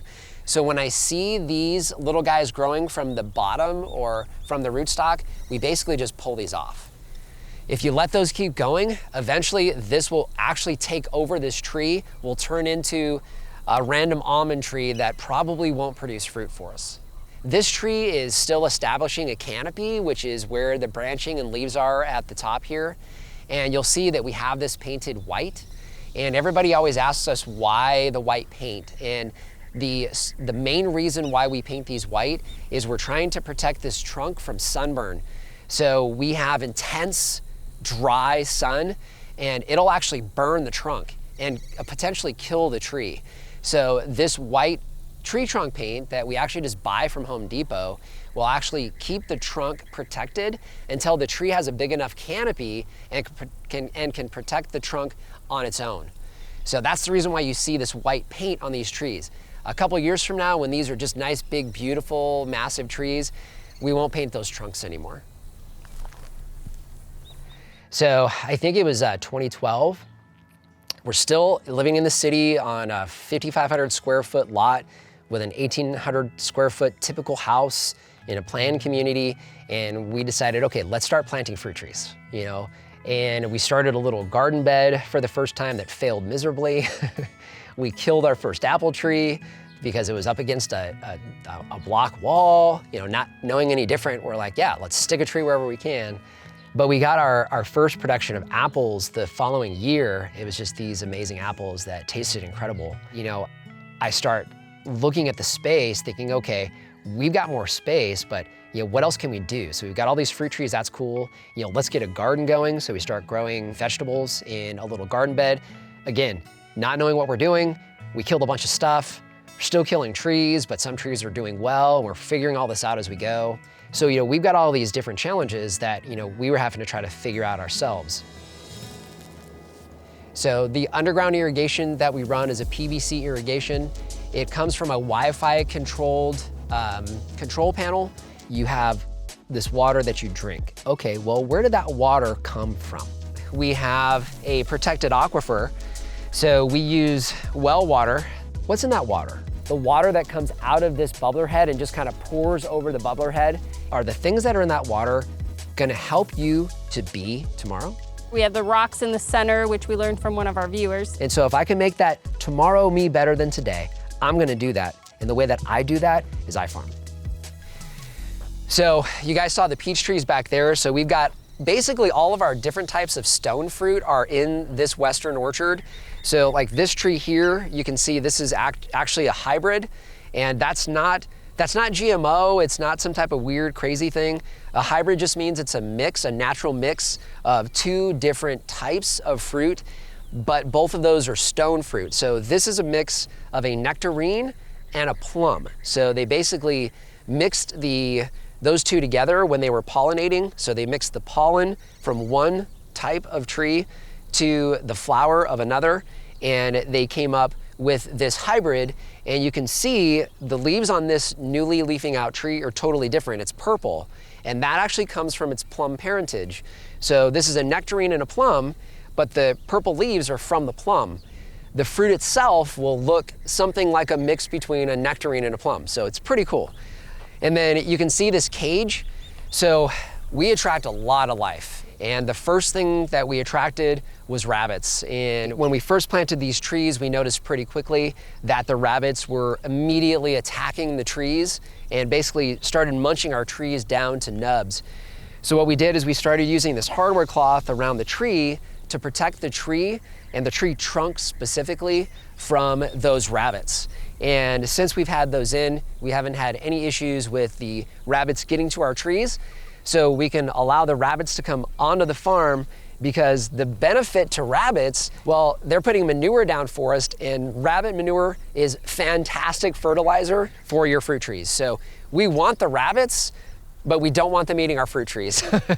So that's our compromise with the rabbits that we attract onto the farm. We'll give you something to eat, just leave our fruit trees alone.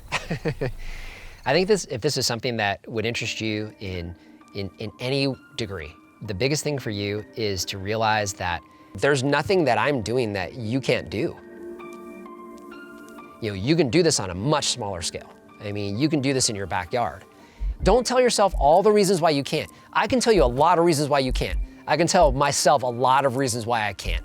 And this is not some, mystical mumbo jumbo. Don't tell yourself you can't do it until you verified you can't do it.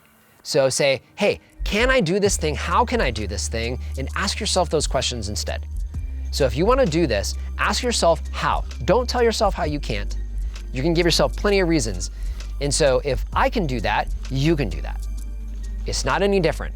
I'm not smarter. It's not some magical thing. It's none of those things. It's a lot of hard work. This isn't easy. We woke up at 3 o'clock this morning. We won't go to bed until 8 or 9 o'clock tonight. We do that every single day. But you know what? When I have that cranky, really crappy day, and I come bumping down my dirt road that really starts to frustrate me that one day, I come back, I walk outside my back door, and I start feeding my pigs and watering my pigs. Guess what? All that stuff goes away.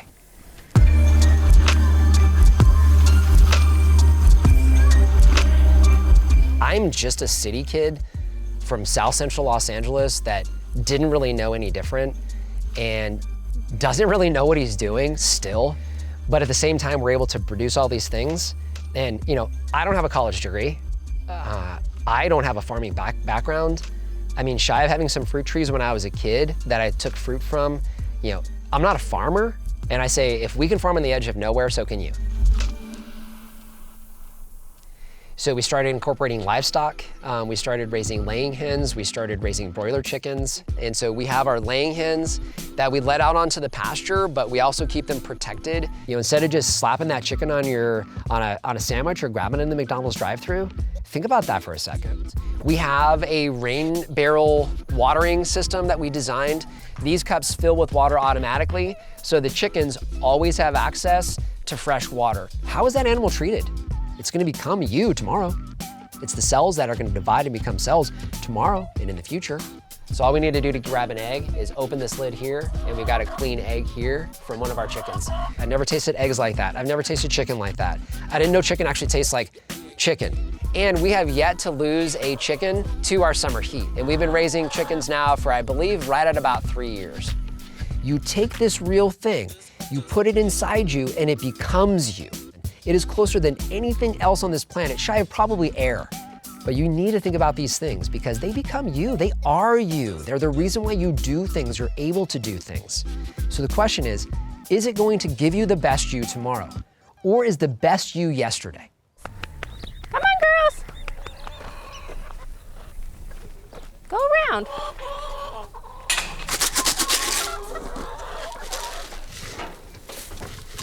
So the breed that we use for our pasture chickens is the same breed that you would find like if you go to the grocery store. Of course, it's gonna taste a lot different, but it's the same breed. So they're designed to grow very, very rapidly and have a lot of breast meat, which is kind of what we're all sort of used to. So they grow very, very fast. They take about 8 weeks to go from a little baby chick that we actually have shipped to us in the mail to full size, about a 5 or 6 pound chicken, a really, really big chicken, in about 8 weeks.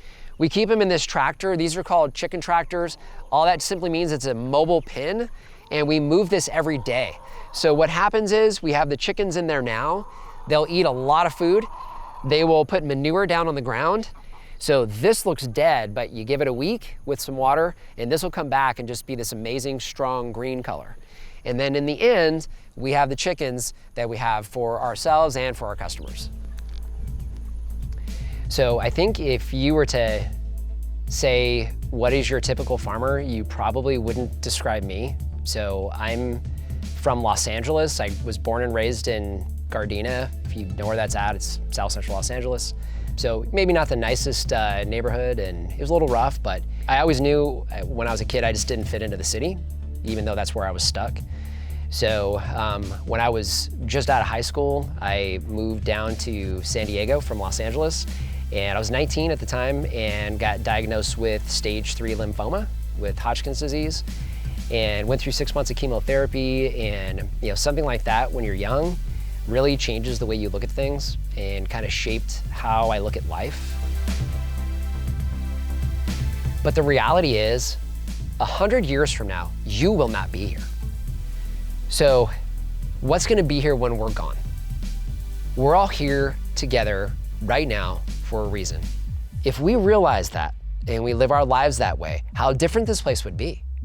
Because you would look at, how can I take care of myself? And if I'm gonna take care of myself, how can I take care of, eventually my grandkids, great-grandkids, great-great-grandkids, or the people that you care about?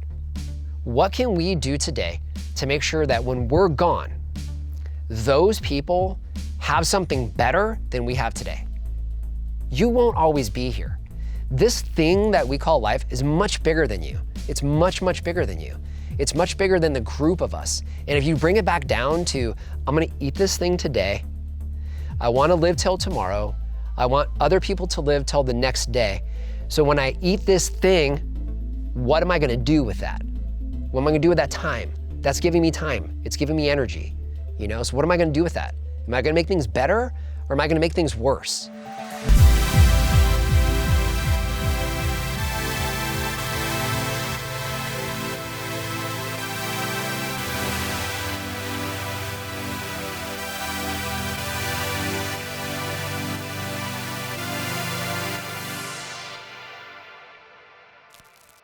It's easy to get into home roasting though, right? Because you can do that on anything. I mean, you can really do it with a frying pan. It is an immensely labor-intensive process to grow coffee. So we started this 3 years and 2 days ago.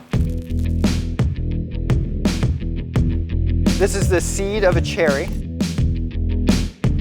Mycotoxins are toxins that are produced by yeast and fungi. So I leased this roaster from Higher Grounds, really dialing in a roast and really being able to execute it the way I want it. You don't want to do this really fast, because most of the coffee in the rest of the world is all bred from a tiny handful of beans. My name's Luke Cizik, and I'm the founder and roaster at Lab Notes Coffee. The coffee originated in Ethiopia. It's since been spread, throughout the whole world.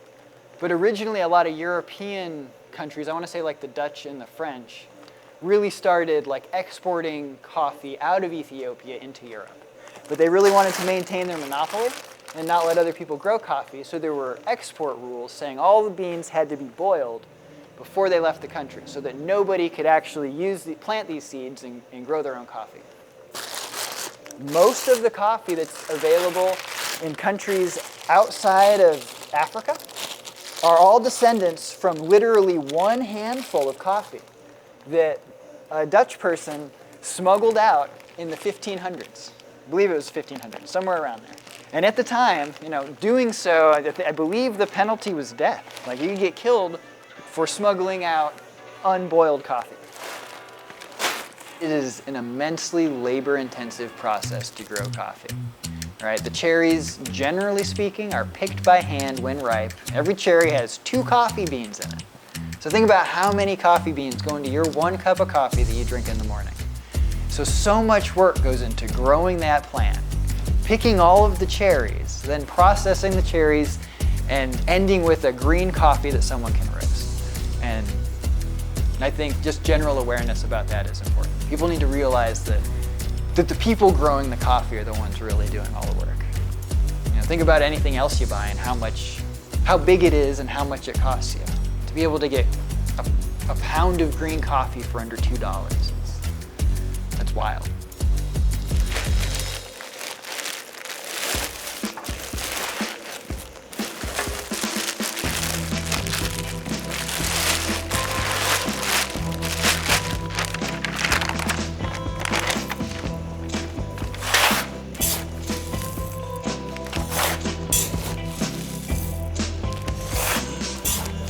This is the seed of a cherry. So there's a whole process for getting the beans out of the cherry. There's naturally processed, which historically has been my favorite. You're less likely to have bad things happen, like the coffee end up with a bunch of mycotoxins. So mycotoxins are toxins that are produced by yeast and fungi. Some of the stated effects of those include things like jitteriness, stuff that people actually attribute to caffeine. And these are things that are going to be more prominent in those cheaper coffees, right? Where they really are not processed well in terms of what happens after harvesting. They're not good for your body. They don't make you feel good. They don't add to your coffee drinking experience. It's the type of coffee where you drink a lot of it and it makes you feel kind of tired and you wonder what's wrong with this coffee. And then 6 hours later, you're like, oh yeah, I'm awake and I'm not gonna be able to sleep tonight. Guess there was caffeine in there after all. But the way you feel right out of the gate is, I believe, a good indicator of whether or not mycotoxins are present. I sort of feel like coffee right now is going through what beer did, a decade or a few decades ago. I feel like there's always more room. Granted, the roasters seem to be getting smaller and smaller, but I think that's really awesome. So there's, a handful of local roasters. I love to drink all their coffees, and I'm really glad they all exist. I think it's a lot of fun to try other people's coffees. So from my point of view, there is a lot of room. I guess if your goal is world domination, there's already a lot of really big coffee companies out there, so you got to really bring something unique if you're going to take over. But it's neat that the coffee roasting world is slowly becoming more and more collaborative, whereas before it was all super secretive. People didn't want to talk about how they roasted or share roast profiles or really get into the details of their personal beliefs on roasting theory. It was all like a hidden black box of this is our proprietary thing and we're not going to tell anybody about it. So I think it's really cool that that people are talking about it more openly. I think even if you're doing something that works really well, it's why not share that with other people and let them try to do that too. Really elevate all of the coffee if you really think what you're doing is the best way to do it. So I have a full-time job that I do normally, and that's really what pays our bills. We do this because we love doing it. So we started this 3 years and 2 days ago was our launch date. So we've done this in a really low capital expenditure way, right? We lease time on somebody else's roaster. We've actually been able to keep our expenses low enough that we can keep our purchases on zero interest introductory APR credit cards and pay them off and open a new one as needed. And so far, that has worked 100% for us. And we know that won't work forever, and that at some point we'll actually take out a business loan. But it's been really, really helpful for kind of getting our foot in the door. So I was a patron here for years before I ever even thought of starting a coffee company or trying to see if I could lease time on this particular roaster. So roasters are really, really expensive relative to what they make. So there's a small roaster. I roast 5 pounds at a time on it. A used roaster like this is like $15,000. Margins in coffee are pretty small, so it really take a long time to pay that off. And it also requires a commercial space to operate it in. So having no roaster or space for the roaster, leasing really worked out well. Initially, we thought maybe at some point we'd buy a roaster and operate it out of our house. The more I learn about all of this, the less likely I think that actually is, that we'll be able to get the right permitting for a bigger roaster on a residence. It's easy to get into home roasting though, right? Because you can do that on anything. I mean, you can really do it with a frying pan. You can get a $30 popcorn popper and use that. The home roaster I use for my sample roasting was about $400. So again, as a hobby, it's something you can really get into pretty easily.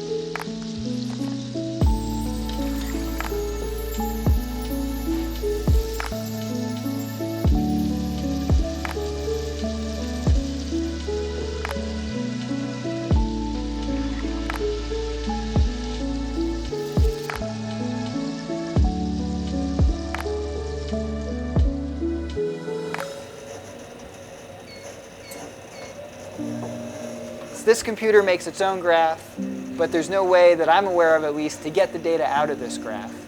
So every 30 seconds, I record the temperature, rate of change, total amount of time, and then lastly, the final temperature all play a role. So this orange line is the temperature change over time. Blue line is the actual temperature of the beans. Getting there in 11 versus 15 minutes will affect the roast. So I just enter the temperatures and it outputs a rate of rise in degrees per minute. The amount of time you spend in the last 10 degrees will dramatically affect the roast. And this is the type of curve that we're shooting for, where it peaks relatively early and then we have a continuous decline after that point. A different ending temperature of 1 degree, like you can taste that. It would be so much harder to do stuff consistently if I wasn't taking the time to do it on this computer. Over roasting is much more common in terms of the whole world of coffee. There's a lot of coffee companies whose lightest coffee is darker than our darkest coffee.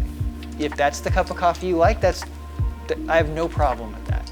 But for me, I now see those as really not showing the true flavor of the coffee and really just having like a lot of roasty or ashy flavors. And a lot of people are kind of brought into coffee thinking that's what it's supposed to be, you know, like in a sensory class at a culinary school, they will teach you bitter with coffee. Like coffee is your example for bitter. But it's amazing. I mean, there is really just about any fruit and berry you can imagine, and there's a lot of chocolatey flavors. There can be buttery and caramely flavors. There can be earthy flavors. There can be different types of spiced flavors in there. You can detect as a nuanced flavor in a brewed coffee that is literally just coffee.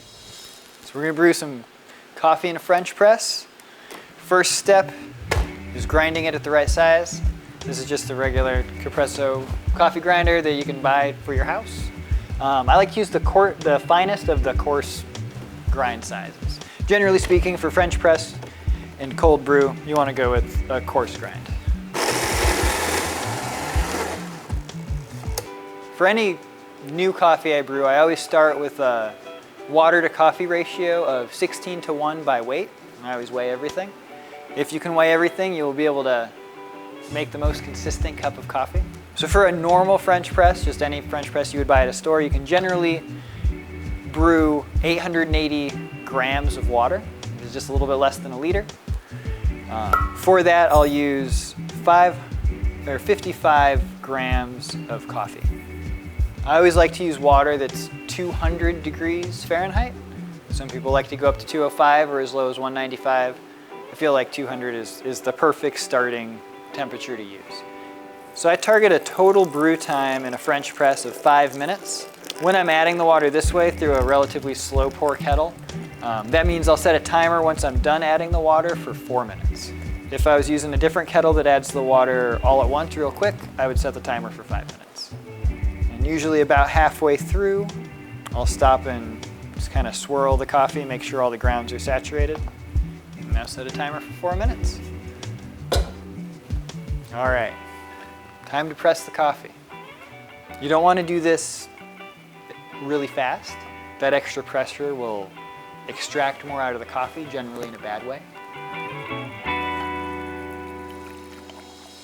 I would encourage everybody to pursue their passion. What is it that's easier to do besides what you're interested in, right? So if there's something you're interested in, yeah, you should look into how you can work that into your life. And there's usually a way to do it regardless of your situation, right? And to use our coffee situation as the example, you know, not having to buy a coffee shop or buy a roaster in order to even start a company. And it didn't start at starting a company, you know, it started at I just would like to roast more coffee and doing a lot of roasting at home. Anybody who, I guess, feels like they can't pursue those things that they really want to do, I would challenge them to look at it differently and find a way. Because I think there's always a way to be able to make it happen. So we're going to make a pour over in a Chemex.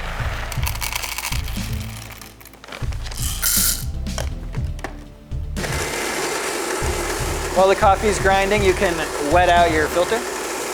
That way you don't have any dry spots where water will not flow through and extract through the coffee properly. And the first step is to do a bloom with the coffee, do an initial wetting out of the grounds, and let everything become saturated in water. General rule of thumb is to use 3 times the mass of water is the mass of beans you have. So it's 3 times the weight of that 40 grams of coffee. The bloom will actually give you a sweeter coffee. It'll give you a better extraction. So what's happening now is all the grounds are becoming saturated with that initial water, and there's some initial like off-gassing that is happening from the beans. Now, the idea for this is to pour near the center. You don't want to pour around the outer edge. Pouring around the outer edge will cause the water to kind of bypass your grounds and just go straight into the bottom of the vessel. You don't want to fill it up all the way. Simultaneously, you don't want to let it dry out entirely. So I'll continue to add water in little pulses like this till we get to 640 grams.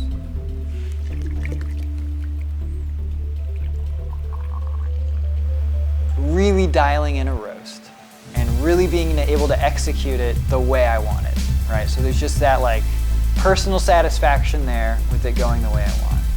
But then feedback from people is a huge piece too. Like making something that other people enjoy is, I like a lot more than I would have guessed. That really does bring me a lot of joy. Just being able to do something that I love and for it to also be something someone else really loves is my favorite part of it.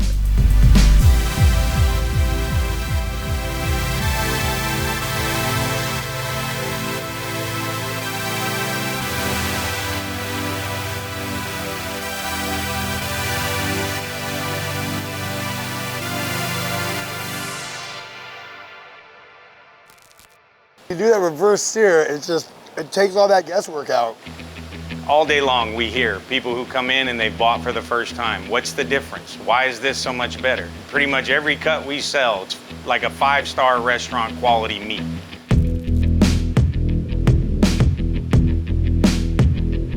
We really want you to take this home, eat it, and just be blown away by the flavor and really tell the difference on what you're getting here. Full grill is a happy grill. Perfectly tender. And would you like to try some? This melts in your mouth.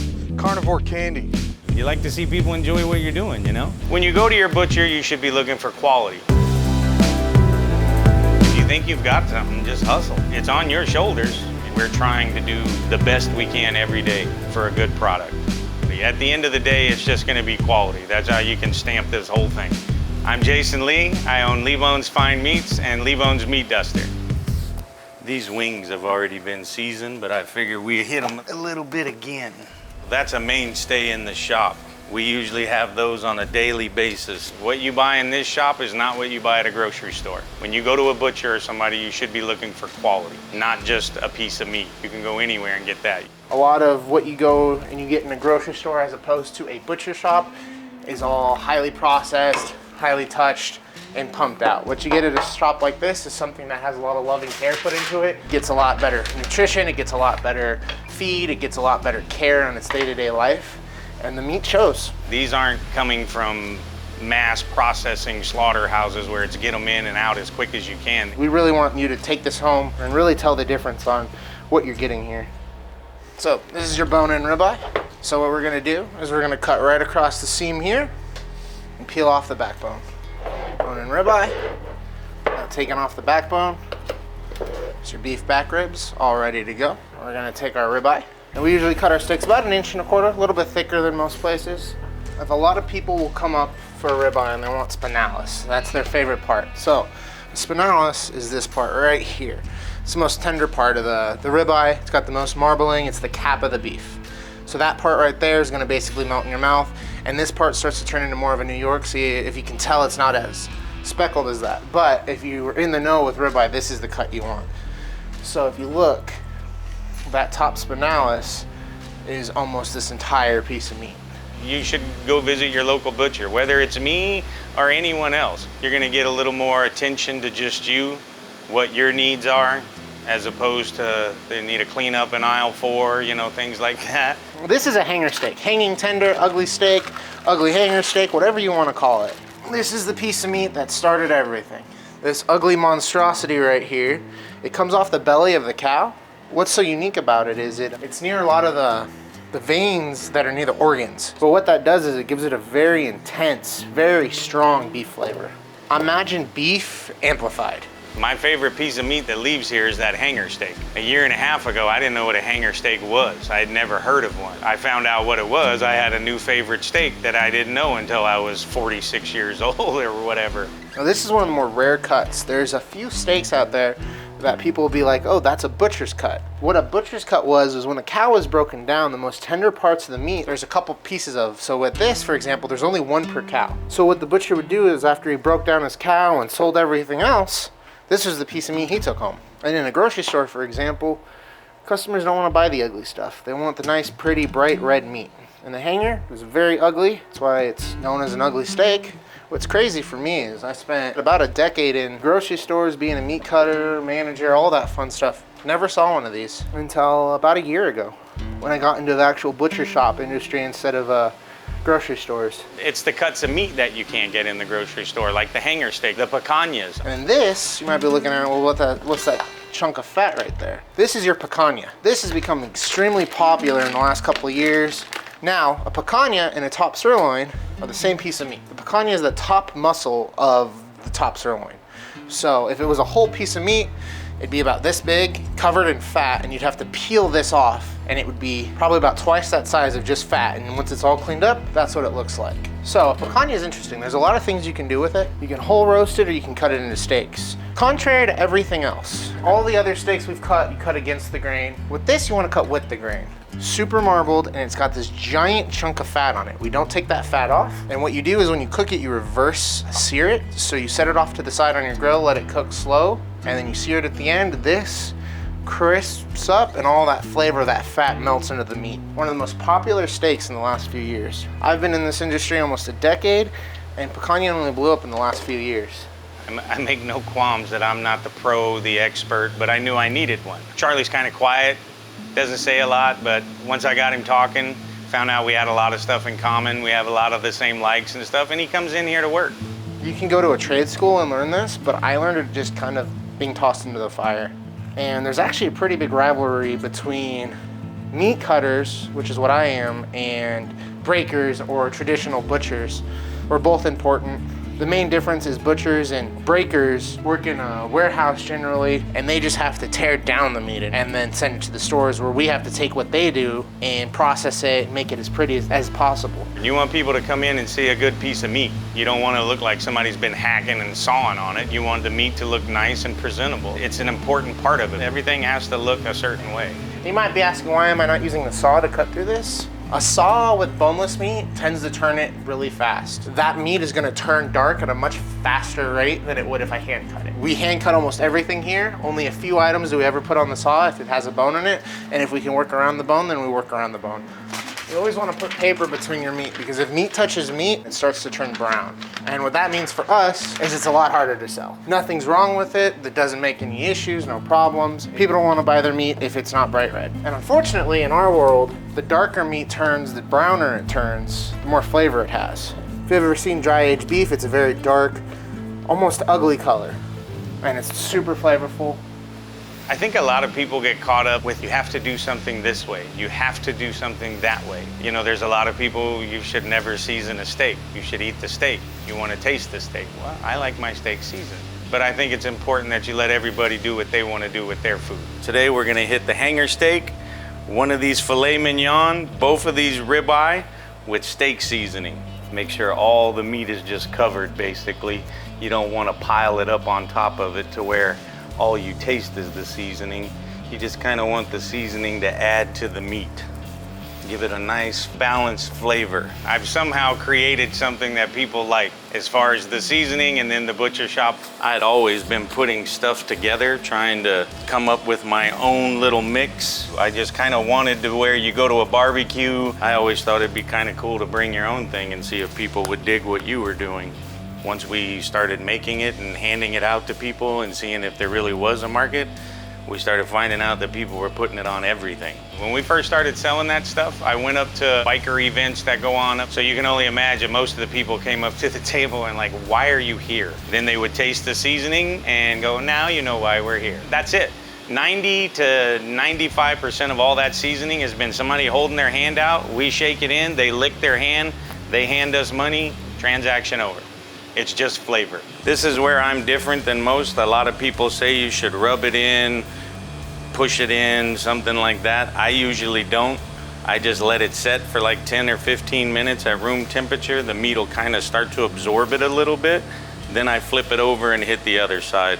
And like these fillets, after they've rested, I'll take a lot of this stuff, roll the sides, same with the ribeyes, get some more seasoning all the way around it, get all these caps and stuff seasoned up as well.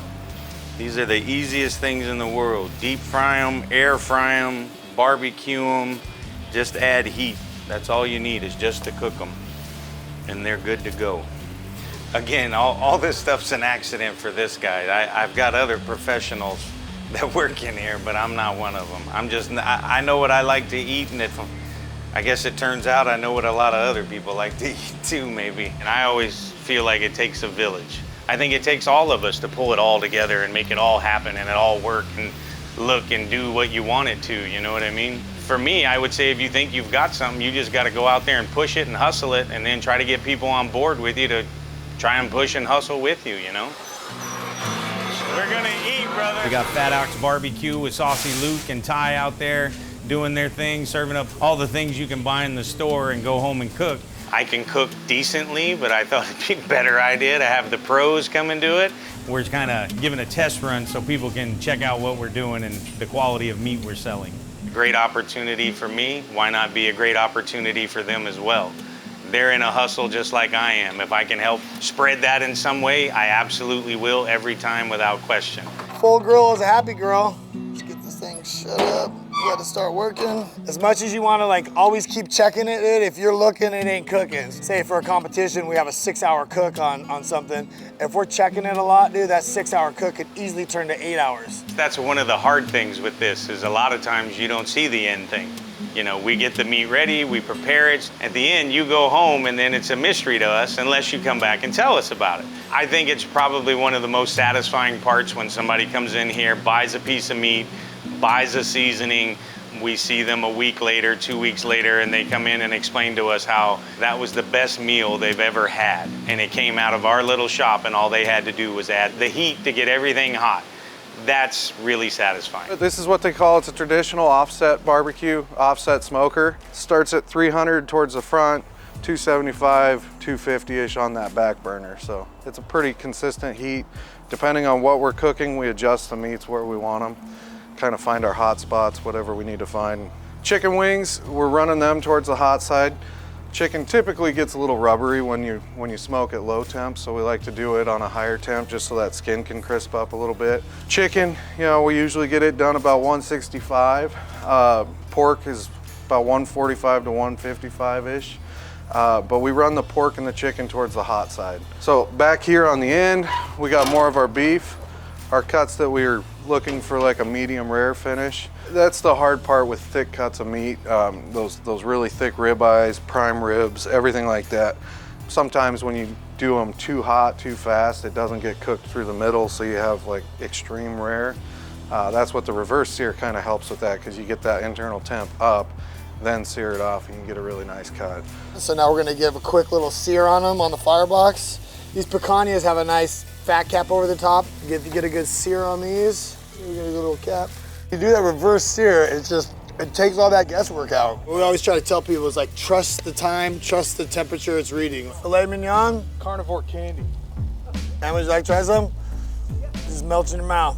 And you can see it in people's faces. When people talk about food, there's sometimes a glow. I like it to where people can come in here and talk and laugh and chop it up for a minute and, oh, check out what I cooked last week. You know, we have customers that come in and want to share that stuff. That's cool. We're opening the door in a friendly way. We're here to help you. We're here to make sure you go home and that centerpiece of your meal is good and it's what you want. And it's gonna put a smile on everybody at the table's face. I think the hardest part of it, any of it, to be honest with you, is just taking that initial leap. And I think that's the biggest thing that I've learned from this, that you can support yourself, you can do it. Kind of sad that it took me till 45, 46 to figure out I could hustle for myself. I wish I would have learned it in my 20s, but it feels good. I think if somebody has an idea and you really believe that your thing could possibly work, why are you not trying to do it? That initial move, that's the hardest. Because once we said we were gonna do this, it was like dominoes. And all I had to do was just stay on the one that was in front of the one falling.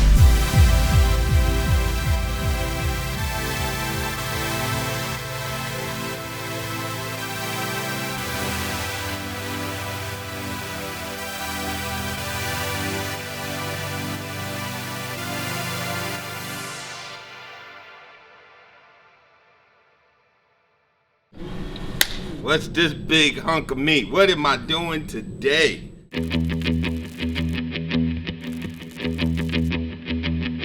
I'm always big on supporting the community. If you give back, you get back. You know, it's all part of life. Woo! I got my favorite award-winning rub. I was like, whoa, there's more than just salt and pepper and paprika. Let me take all of my history and my culture background and kind of start playing with different flavors. Look at that baby right there. Look at that, it's jiggling. Look at all these juices that's flowing out of here. Look at that smoke ring. Look at the creaminess. Look at the crispiness on that right there. Woo! Make the best out of your bad times and just know that it's just a moment of time in your life. In order to be a pit master, you need to know how to master your pit. Woo! Grandma would be proud of me. I love them greens, boy. Just get your whole body warm.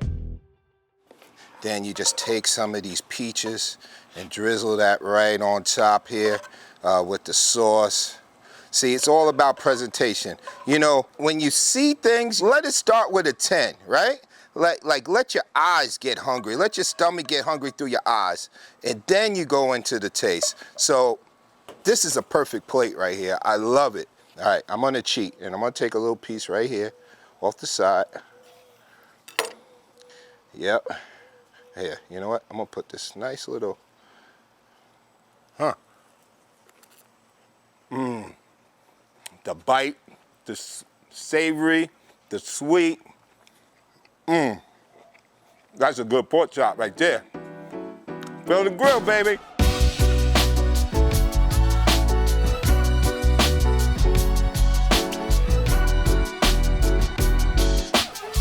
You know, it goes back to working with my hands.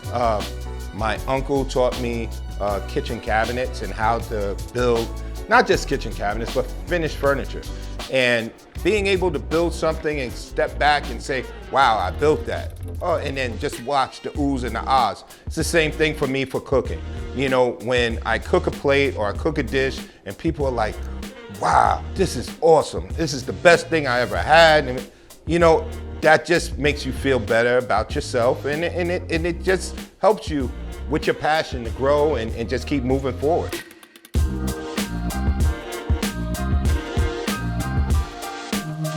My name is Phil Johnson, pit master, Phil the Grill. What I do is my love. I barbecue, and I'm a barbecue pit master, and I'm the owner of Barbecue Trap House. Phil the Grill came into existence because that's actually my barbecue team name. I got it from just hanging out with the guys in the backyard, doing Sunday football back east, and just making a great meal on the grill. And someone's like, Phil the Grill, when's food gonna be ready? Aha!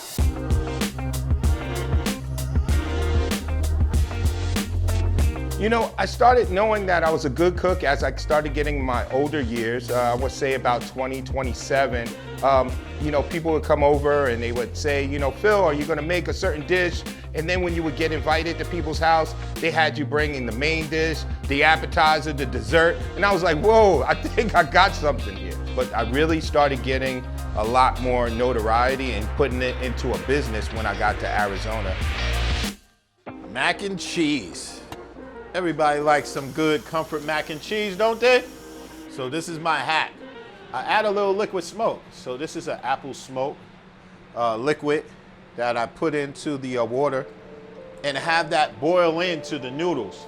And I'm gonna add about a cup to 2 cups. You see the string and the pull?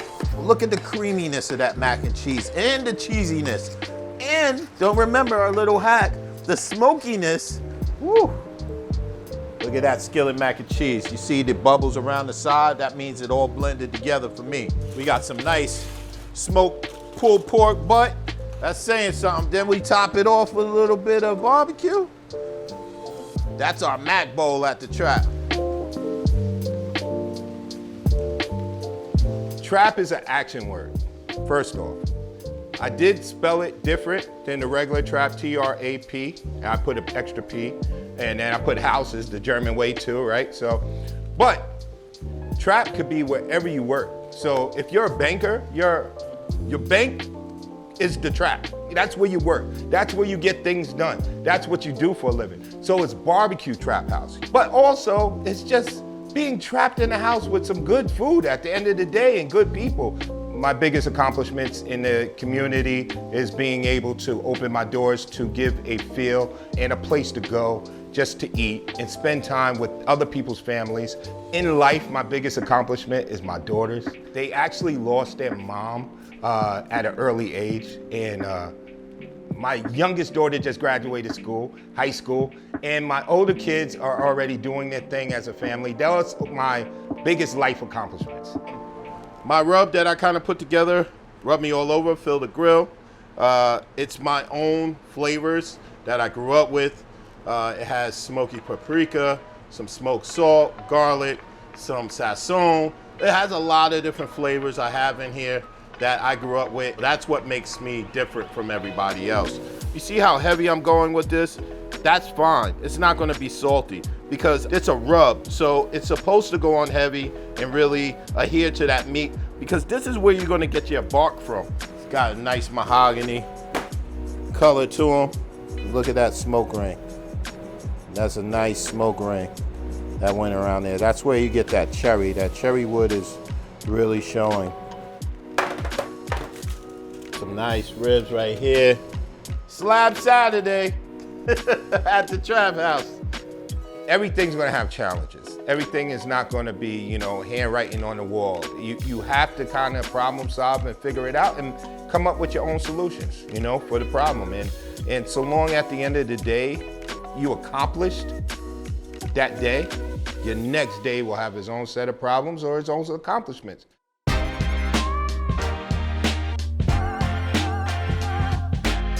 Food Network Chop was probably one of the hardest shows that I did. You go out there and you do these takes and you do them over and over and over and over, and then you're like, oh man, now it's time to cook, right? You did all these takes, the walkthrough and the welcome, the exits and this and that, and you don't even know what's going on, and you're trying to remember recipes because you don't have no recipe book. You can't go out there with your phone and look up how to make barbecue sauce on the fly. You better have it in your head. So I was more starstruck once I saw the panel, and these were people I would watch on TV. Now I'm standing face to face in front of them. So once I knocked the dust off, then my TV episodes started getting better. I went to Fire Master. I won the championship there, and it just goes on, because now you're comfortable and you know what to expect when you get there, and it just makes it easier for the next time. You look like the barbecue superhero. I'm the superhero of the Bronx. The South Bronx? Come on, that's the only part of the South I'm from.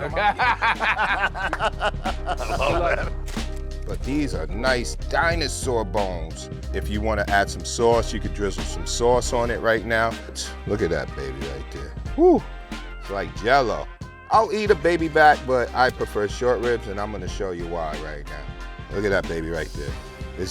It's jiggling. Look at that, it's jiggling.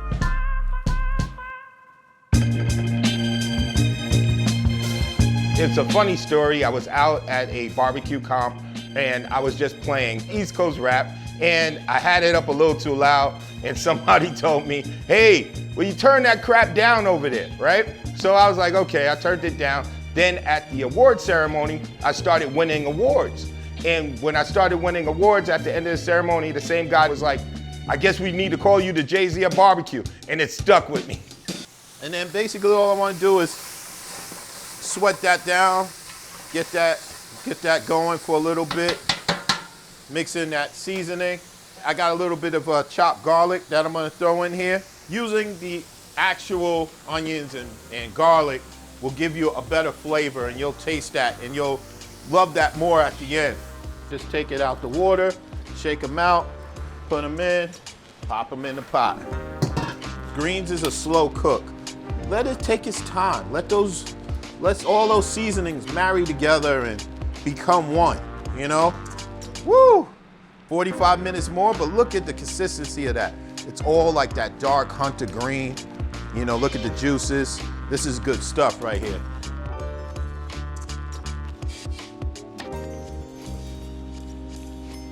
Woo! Grandma would be proud of me. I love them greens, boy. Just get your whole body warm. One bite, it just does something to you. Don't let situations or opportunities pass you by because you'll never get it back. Fear of failure is great. I don't want to fail, right? So I'm gonna get up extra early. I don't want to fail, so I want to do this, right? Let that fear help you and motivate you to do what you need to do to be successful. It took me a little bit of time to really appreciate lamb. And I think it's because I wasn't getting it cooked correctly. So lamb is actually supposed to be served rare to medium rare. Meat side down first. Look at that nice char. And you just want to kind of baste that in there. You don't want to rub into it to where it's knocking off that lemon pepper seasoning. Like butter in your mouth. Look at the juice just dripping down. This is not like the lamb my daddy made me eat. You know, building a brand is hard. It's not something that's accomplished, you know, overnight. So you have to go at it a little bit at a time. Otherwise, you're gonna frustrate yourself. The worst thing you could do is build a brand that you like and other people don't like, right? So you have to keep in mind that you have an audience that you're trying to grasp and entertain, at the same time build your brand. I got my favorite award-winning rub. My rub actually came in 19th best rub in the planet, and it's not the same as a Texas-style barbecue or a Memphis-style barbecue or a KC-style barbecue. This is Phil the Grill's barbecue. This is my own freestyle barbecue. One guy told me in the barbecue contest, if you want to win, you got to use a winning rub. I was like, how are you going to use somebody else's rub to win? Don't you want to create your own stuff? I created my own flavor, and that's what you have to be. You have to be original. Now, you could copy people's footprints that they left, but then take it, what I call it, P. Diddying it, right? Remix it to make it work for you and your ideas and your aspirations. So now look at these ribs. The rub has actually penetrated right into that meat, and it's adhered to the meat. Woo, look at that moisture from the braise. Nice mahogany with no barbecue sauce. If you look from my beginning to my end, I started off with just catering. Then I did barbecue competitions. Then I built a food truck. Then I built a restaurant. It's been the little small, taking little small bites. Anybody could do what I do, but you have to have your own concept. You know, following my concept and my footsteps is not gonna get you to where you wanna be. Whoa, you see that? You see it dancing? That's making me happy right there. When your Boston butt can twerk. Don't let anybody crush your dreams or hold you back. If you feel like you could do something, give it a try and just take it slow. Don't let history keep repeating itself for your opportunities. Once you find something that you like and you really feel confident that that's what you want to do, jump in there and do it. Here, look at this bite. The juices, the flavor. You have to believe in yourself. Muhammad Ali said it the best. If you're not scared of your dreams, then you're not dreaming big enough. When I started winning awards with my own flavor, with my own style barbecue, it was something new to them.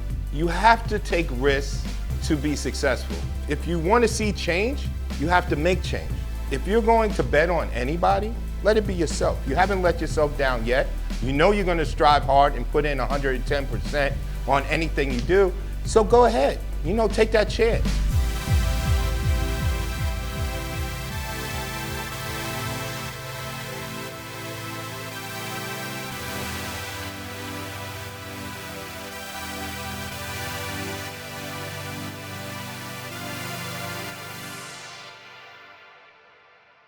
These vans are bigger than you would expect. Fully standing inside, walking around, doing dance moves. You don't have to build a van overnight. Break it down into manageable steps. Measure 5 times and cut once. Started off as just like building a house, because we're actually, fighting for inches in these small spaces. Everything is handcrafted. It's all hardwoods. What really matters is experiences, adventure, maybe being scared once in a while, because you learn about yourself. We're giving people like maybe a next chapter in their life. With our rentals, it's just really cool because more people get to go out and experience what we do. You'll realize that when you go out and you camp, what's really important. My name is David Sodeman. My name is Brett Ellenson. And I am one of the owners at Boho Campervans. So this is our build shop. A little bit of organized chaos, but everything actually does have a very good shop flow to it. Boho is really the unconventional way to live or travel by definition, and it really sort of aligns with what we're doing here. We are providing unique and fun ways to both live and travel by way of off-grid camper vans. We try to start it off as just like building a house. So a lot of the guys in here, Tom, Carlos, they're starting furring everything out, the framework. It's kind of teams of 2 in the van, and that's because it's a small space. So right after the framing, we start wiring through. I like to go through and mark where I'm going to be wiring for all the outlets, any switches, and any other appliance. Specifically right now, I am wiring for the fridge. I'm just going to go through, up and around, and back to the electrical. After all this, we can move on to the next step, which would be installation. Our guys make it look easy. It is a lot of work. It really is. I mean, the finished product is beautiful, but it takes a lot to really get there. So here we have our hemp insulation. Hemp wool is awesome because it actually has the same R rating as you would have for a fiberglass bat material. It's a combination of hemp fiber that has been stretched and pulled and torn apart and then compressed along with wool. Probably more dense than you would have for a fiberglass bat. And so there's a soundproofing quality to it as well. It actually is very hypoallergenic. We don't have to really worry about everyone, masking up and gloving up. You don't have to worry about breathing the stuff in. You don't have to worry about, getting into your skin and tearing you up. So this is Stevie, van number 1. Things are still working well. Much different layout than you're seeing in the shop now. Much smaller van. Building Stevie, the first van was, it was nerve-wracking, to be honest. When we were cutting the first holes in it to, put a fan in, drilling boards down into the floor. The whole time I knew that David had that van on a credit card. But as I'm sitting there doing it, I know I am technically destroying this van to an extent to only bring it back to better than, it could have ever hoped this life could be. We built out our kitchenettes. We have the bed for cooking. This is the cooking station that came out. We used to use bamboo countertops. Still holds up really well. This is where it all began, honestly. Yeah, David came back from a trip to Hawaii. My fiance and I went to Maui and we rented a van there. And we realized it was just the most incredible way to see a new place. It was very freeing to know that once you left your place, your campsite, you didn't have to go back. And we came back extremely inspired. This van was just intended to maybe have a little bit of extra beer money for both of us. It wasn't meant to be a business. But when we put it up to list, to rent, it just started booking like crazy. And we realized we had something. I think a lot of businesses, successful ones sometimes come out of inspiration. But travel is really what started it all. We love this van. This thing has changed our lives, it really has. Somebody that would want to try to build a van, maybe if you have no woodworking experience, no plumbing experience, no electrical experience, maybe just find a small little side project. We got a number of guys that have started in the interview process by showing us just a table they built, a house they helped their uncle remodel, just maybe a car that they worked on. Just getting yourself some hands-on experience with something to get a little level of confidence. I would say you don't need a big van if you're just looking to get started. This is how we got started, right?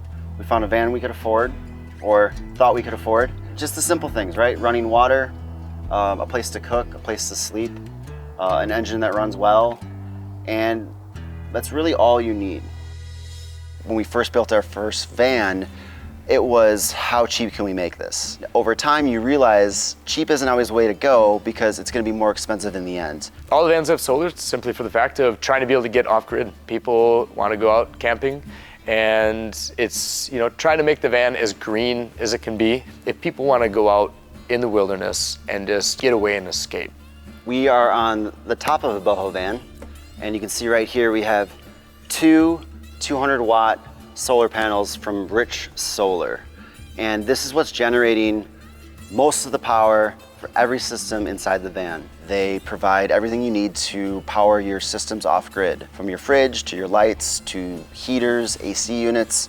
This is the off-grid systems that we really champion. Renewables such as solar panels make a tremendous amount of sense, and I'm actually surprised that they aren't used more. And since this is so important to everything we do, it's really good to have a partner like the guys over at Rich Solar. Whether it be a beach or a mountainside or a beautiful desert landscape, you had to move or start the van all the time or be plugged into a generator that just kind of, maybe wrecks the experience. And we want to get it where people just kind of get to come back to nature and just kind of sit there peacefully. So here we have our electrical setup. We're starting off with our battle-born batteries. Lithium-ion technology, as these are, has just come so far, and so many people have known it really, over the past, few years. I probably couldn't do this with, I definitely couldn't do this with a traditional AGM lead-acid battery. This is light. Light is good when you're on the road. A lithium-ion battery, it has what is called a BCM, battery control module. That is kind of monitoring the temperature of the battery, it's monitoring the power coming into the battery, the power going out. It can provide full power until basically zero. You can basically get twice the amount of power out of a lithium-ion battery than you can an AGM battery, because an AGM battery you can't cycle down past 50% of its actual usability. With the way that we set up the system with the battle-born batteries, there is no fear of overcharging. So you could be in Death Valley in the middle of the summer, full sun, and you're not going to overcharge. You're not going to have to replace these for probably 10 years, maybe longer. Whereas with a traditional battery, an AGM battery, you are going to be replacing those probably 4 or 5 years, kind of like you would with your car battery. Other advantages are charging cycles. On the lithium-ion batteries, you get about between 9 and 10 times the amount of charging cycles on a lithium-ion battery than you would an AGM battery. They just kind of lend themselves to kind of a foolproof system that we've created in the van, that you don't have to worry about when you go and start your vehicle in the morning. You're not popping the hood, and you're not checking the fuses to make sure that everything is lined up and working well. It just allows itself for a reliable, consistent use over a longer period of time. It definitely, over the life cycle of having that battle-born lithium-ion batteries, it pays for itself. We built a lot of vans in 3 years, and the goal is to make it as easy as possible. You turn on the light works, right? You open up your fridge, your food is cold. We have a lot of people that actually work remotely out of the vans as well. So when they go on their trips, they got to be able to keep their laptops going. We put cell phone extenders, Wi-Fi extenders in the van to allow them to be able to grab the signal powerful enough maybe to jump on a meeting. We've actually constructed a recording studio for a customer with the lithium-ion battery bank. He is actually able to stay off-grid completely without having to plug into a shore power or anything, and he is mixing and creating music and creating video. We have our water system here. Right now we are standardizing with 25 gallons of water, giving customers anywhere that live out of their vans, we say we hear about 13 to 15 days that they can get completely off-grid. On our rental department, we go through water anywhere from 7 to 10 days. Our big thing was that we wanted the vans to have a longevity to them that you just aren't seeing in the RV industry nowadays. We think that just having a solid, literally a solid product from the hardwoods and just the high quality materials that we're using, it's gonna be something that just kind of always lends itself to people seeing a true quality in the product. So we do a lot of prefab outside of the vans, just to kind of speed up the process as far as scalability goes. Right here we have kitchenettes being prefabbed outside of the van. Everything's true hardwood. This will lend itself for much longer, durability down the road. All these composite boards and stuff that you see in, the builds and manufacturers today, you put it together once, and if it kind of gets pulled apart, it can't be tightened back down or it can't be reconfigured. So we have our red cedar that's going to be going in. Red cedar is actually very good for thermal growth and contraction. It's used in indoor applications like saunas. It's a natural bug deterrent. Really maybe the best thing about it is an awesome insulator, and it actually prevents mold. So red cedar grows a lot of times in the Pacific Northwest, and so that's going to be a very wet climate. So it's adapted over time to really breathe, so there's not going to be any sort of moisture buildup, because mold is the one thing that, if you own a house, is the last thing you want, and we view these as tiny homes. There is spots that we can work quicker, but then there's a lot of times when slowing down is really a key fundamental to having the polished product that we demand, really.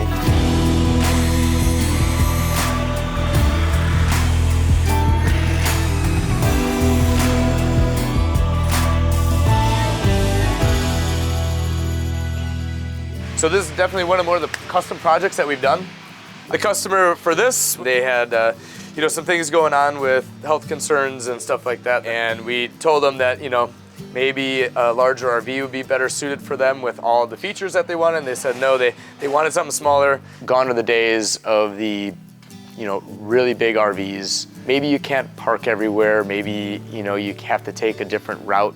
The ease of use that somebody can still park this vehicle in a parking space and take it to any campground, really. There's this Japanese term called, I believe it's called Kaizen, which is the idea of continuous improvement. And that's something that I think applies to not only vans or your work, but you personally, right? I think everybody wants to just be a little bit better every day. So we were ordering blackout curtains on Amazon that weren't meant for vans. Us as creatives, designers, we knew there was a better solution. We tried 3 or 4 different kinds, and once we saw these, we're like, it's the ticket. So the best part about the van-made gear covers is that there's no hardware at all. Wherever you want to put it, in this case, the slider door, you can see just sticks, just simple snaps. These come all the way down, right? Fits perfectly, nice and snug. You could lift this up depending on the window you have, or you could just be full blacked out, so much cleaner. Don't get caught in the door. And what's really cool about this one too is you just fold it in half. You want to open up your screen. You don't want to have to worry about window covers, and you don't with these. You may think that it's this glamorous situation, and it can be, but it's hard. It can be hard. It's a small space. You don't have all the luxuries at home. Sometimes you're using a glorified plastic bucket to do your business. It's not what you'd expect, but I think it's good for everyone to at least try it. And yeah, so every van is named. We started naming them after female rock stars. So for instance, we had a Stevie Nicks, we had a Franklin, Joplin. We kind of went through some of our favorites. And it originally started with, when we bought the van, we would drive back, turn on the radio and say, first female singer we hear, we're gonna name the van after. Since moved into different, just badass females, really. There's a lot of very cool things that I think people need more of. And maybe you're not living in it full time, but just having these glimpses and these pockets of inspiration. Not everybody can afford to buy their own van, but they can afford to rent a few nights. And the best part about the job is seeing the renters arrive, scared out of their minds. They're like, are we really doing this? And then they come back, and there's this glow. That is something that really, really makes us happy and makes us feel, more of like we're making a difference, because we'll inspire people just by going out on a trip. That's not something you get to say every day at your job. You think millennial, you think Instagram, you think van life, right? You would be surprised that a majority of our clients are older women. They love this stuff. They're really using it as it's meant to be. It's not sitting in their driveway. They are on trips all the time. Anything that doesn't hold up, anything that may break or feels weak, we will discover very quickly with the rentals, and that translates to the builds every time. You know, there's always things we're changing, but we just want to be better. There's always something better you can do in any aspect of your life. And same goes for these vans. You don't have to build a van overnight. If you break it up into steps, much as though a house would be built, insulation, framing, windows, electrical, plumbing, in the end, you can kind of break it up and even use the van along the way. We built this, not in a shop, we built this basically in our backyard. And it wasn't with a bunch of top-of-the-line quality equipment. I mean, we did it with just what we had. And we made the dream kind of come true just from some sheer willpower. Just the two of us, we both had full-time jobs, and we were doing this nights and weekends. Our girlfriends weren't very happy, but you know, it's there's always, you know, we never expected it to be what it is now. Vans have sort of gotten a bad rap in the media. There's lots of memes and jokes. People usually think you either don't have money or you have a lot of it. It's one or the other. And what we like to do is to show that you can be right in the middle. And you don't have to have millions of dollars to do this. You can do this because it's fun, it's enjoyable, it gets you outside. I don't know how many people we've had come in and they have their, you know, hand over their mouth and they're starting to tear up, and that kind of gets Dave and I maybe a little bit emotional on the side as well. When people get emotional and they kind of see like a dream come true, we get to like truly feel that, you know, we're doing something, you know, much more than just owning a company that sells camper vans. Like, we're giving people like maybe a next chapter in their life, or, you know, facilitating something that they didn't dream was possible. It doesn't make sense to do something with the idea that you're gonna make money, right? You do it because it's something you enjoy.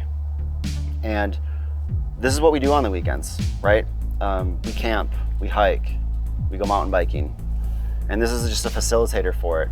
Don't have to go home. You can just stay right there at the trailhead if you want to. We have the benefit of being able to have in our very own backyard some of the most amazing places in the world. You have the Grand Canyon, you have Zion, you have the beaches in California, you have the dunes and the white sands in New Mexico, you have the snow and the Rockies and the hot springs in Colorado. We had the benefit of having that in our backyard, and that is a big reason for our success. You are in somewhere so magical that you fall in love with that, and you fall in love with whoever you're with, whatever you're driving, whatever you're eating. It's such a nice benefit to have this, and we really rely on these experiences in these places to teach and to share on where to go. Some of the best conversations I think we've ever had as friends and as partners have been traveling together. The ride's half the fun, it really is.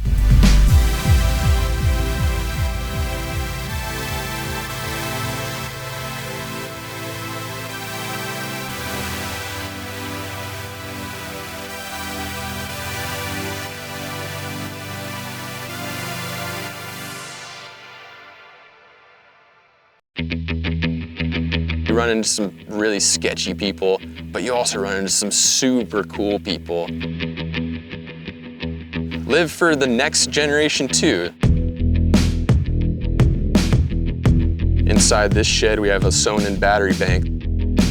To have the smallest footprint possible when it comes to bills just makes life so much simpler. You can almost run 100% entirely off-grid. Pretty fortunate to have some nice, crispy, clean water. It's really fresh, tastes really pure, really great. This is the inside view of the Max Air fan. Here's a fun one for you. The bathroom situation. My name is Nick Sanders, also known as Captain Narkill. This van gets like 8 miles per gallon, like 6 miles per gallon while towing. She's thirsty.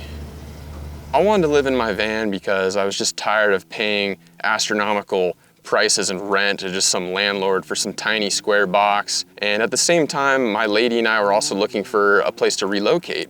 I couldn't rationalize, she couldn't either, paying these really high rent prices for something that you would never own.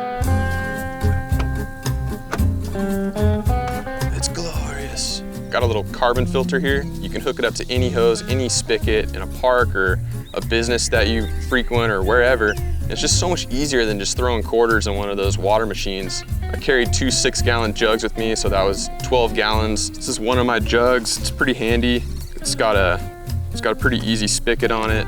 Helps to have a little towel to kind of supplement your PTs. I drained 26 cans of Great Stuff spray foam into all the walls, and I also did sound deadening. As I am running a trasharoo on the back, you can accumulate a ton of garbage in this thing.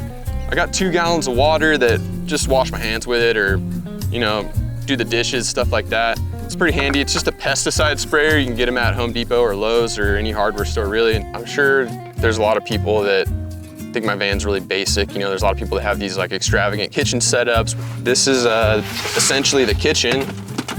Cook on propane. I definitely got inspired from all these super fancy Sprinter and ProMaster builds you see where they have the wood and all the cool wall panels and stuff. I got this really cheap MDF and I put it on the ceiling. There's an inch of foam insulation with the foil back behind that. A 1/2-inch plywood on the walls. The floor is 3/4 ply. Also has foam insulation behind it. This Ford van came with these dome lights that were on a swivel. And going down a dirt road, they would like swivel and turn themselves on. It was just really annoying. I basically just gutted the whole thing and made my own. Oh yeah, it's still working. Nice to know that it's got my back. I actually made all the curtains in this van. It's nice for privacy. If I were to do it again though, I think I would get a cargo van. So you don't have any windows at all. They don't condensate as much. There's not that opportunity for people to look in. It's just all around, I would probably consider a cargo van to be superior to a window van, but that's just my opinion, really. I'm sure a lot of other people have more complicated, complex things, but at the end of the day, it's just such a small space. It's just a perfect place to lay my hat every night, so it works for me. Here's a fun one for you. The bathroom situation. It's reality and it's something you have to deal with. Everything you do in van life is definitely intentional, and for me personally, I've found the pool noodle with a bag and a bucket to be the best method, and this is just my opinion. I know a lot of people that run composting toilets or like the cassette style. I even met a guy in Havasu that was using kitty litter. I can't imagine having to deal with that excrement in that way. I'd rather just bag it, tie it in a knot, and throw it away. It just seems way more sanitary to me, and a lot of people don't like talking about this and will just graze over this entire situation, but I'm not shy and I'll tell you guys how I go number 2. Gotta get your bucket, put a bag in it. The pool noodle, you run a little slit in it, and it makes a really plush, comfortable toilet seat. It really is no different than your household toilet where you flush it and it just magically vanishes. It's the same thing, only it's intentional, and there's no water involved, obviously, because water is a very precious resource when you live in a van. So that's how you go to the bathroom. It's raw, it's real, but it's the honest truth for me. If it's something you really want to do, if you want to go travel around in a van or a car or whatever vehicle, really, it doesn't matter. You should definitely go for it because it's a unique experience and you only get so many of those before the time is up. Rex, sit. Shake. Good boy. Rex, up top. Good boy, big gooch, good boy. My name is Nick Sanders. I'm just a regular guy. I don't know. Rex loves the camera. He was a photographer in his previous life. I got kind of stony baloney there for a second, huh? I don't even smoke weed. I don't know, man. I don't know what to say. I'm like suddenly realizing I'm not like a deep person. This outbuilding houses this most excellent woman's cruiser. So many, a vast, diverse amount. I don't even know what to say. I don't know what to say, man. Give me some tips. I don't know what to say. What do I like to do? My favorite color is blue, and I really love pizza. This is a 45-quart Ice Cove fridge, and it's a pretty great fridge. I'd say that a fridge is a lot cooler than a cooler, because you don't have to buy ice for it. Let's say you're out somewhere really far and you got to go into town to procure ice because your bag of ice has been, diluted down to a bag of water. And that's just kind of a bummer. So when you got a fridge, it's just always running off the power of the sun, and it sounds kind of cheesy, but it's almost kind of a magical thing to not have to worry about ice, and I really like it a lot. IceCo actually gave me this fridge, so I was really blessed to be in that situation. But before this fridge, I had an Alpacool, and it was 1/3 of the cost. And it was a great fridge. I had no issues with it, and it never skipped a beat. So you don't have to spend a fortune on a 12-volt fridge. They're pretty budget if you go with an off-brand, and yeah, I'd say it's it's definitely worth it. I had a bottle of mayonnaise one time explode in a cooler in my buddy's Razor, and oh my gosh, that was horrible. There was mayonnaise everywhere, and it was pretty gross. I don't know, I love this fridge. It's invaluable to me. It's definitely a luxury, but it's a valuable luxury item. There's two different ways to go about van life, I suppose. You can stealth camp in the city, which you're kind of like hiding out. You don't want someone to knock, you know. Personally, for me, I preferred boondocking. I would roll up to an area like this, and I would stay there for quite a while, like maybe a week, you know, maybe sometimes less, but maybe sometimes longer. And for me, that was a lot easier than trying to stealth camp in the city, like getting the anxiety if someone's gonna kick you out, or if some car is gonna come sideswipe you and like knock you out of your bed and injure you, or if someone's gonna break in while you're sleeping in your van. Because there's bad people everywhere, but out here when you're boondocking, there's just less people. So less people equals less good people, but less bad people too. It just feels safer, and I don't know, it's definitely counterculture. You run into some really sketchy people, but you also run into some super cool people. One guy in particular, his name was Kent, and I had South Dakota plates on my van when I was living in it because that was a form of address for me. So I used a mail forwarding service out in the world. A lot of these people living nomadically, they'll use Florida or Texas or South Dakota to basically use an address. But I met a guy named Kent, and he was really from South Dakota. And it was funny because I kept running into this guy 3 different times, just completely unannounced. We weren't talking or anything. He would just show up and I'd be like, whoa, Kent's here. So it's kind of a small world. It's definitely a pro to van life, for sure, is the camaraderie between you and others living a similar lifestyle. Up here on the roof, I cannot recommend these fans enough. It looks like something out of Alien vs. Predator, but it's made by a company called Max Air, and it has a little rain shield on it, which is cool because you can keep it open in the rain and in the elements. It can exhaust as well as blow air in too. So at night, a lot of times I'll suck the air out, and during the day, I'll turn it into basically a ceiling fan and it'll blow air in. This is the inside view of the Max Air fan. The Max Air fan, I really, really like this fan a lot.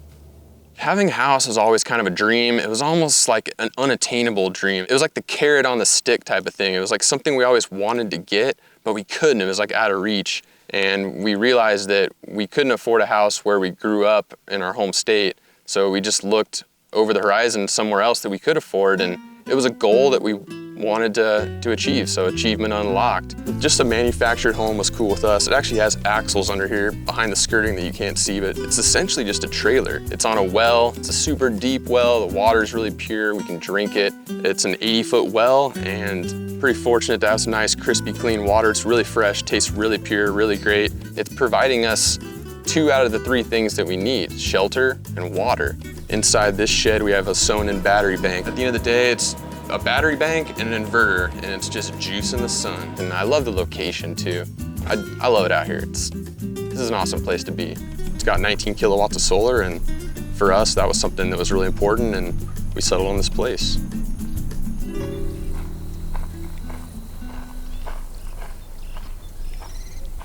This is 19 kilowatts of solar. A kilowatt is essentially 1,000 watts.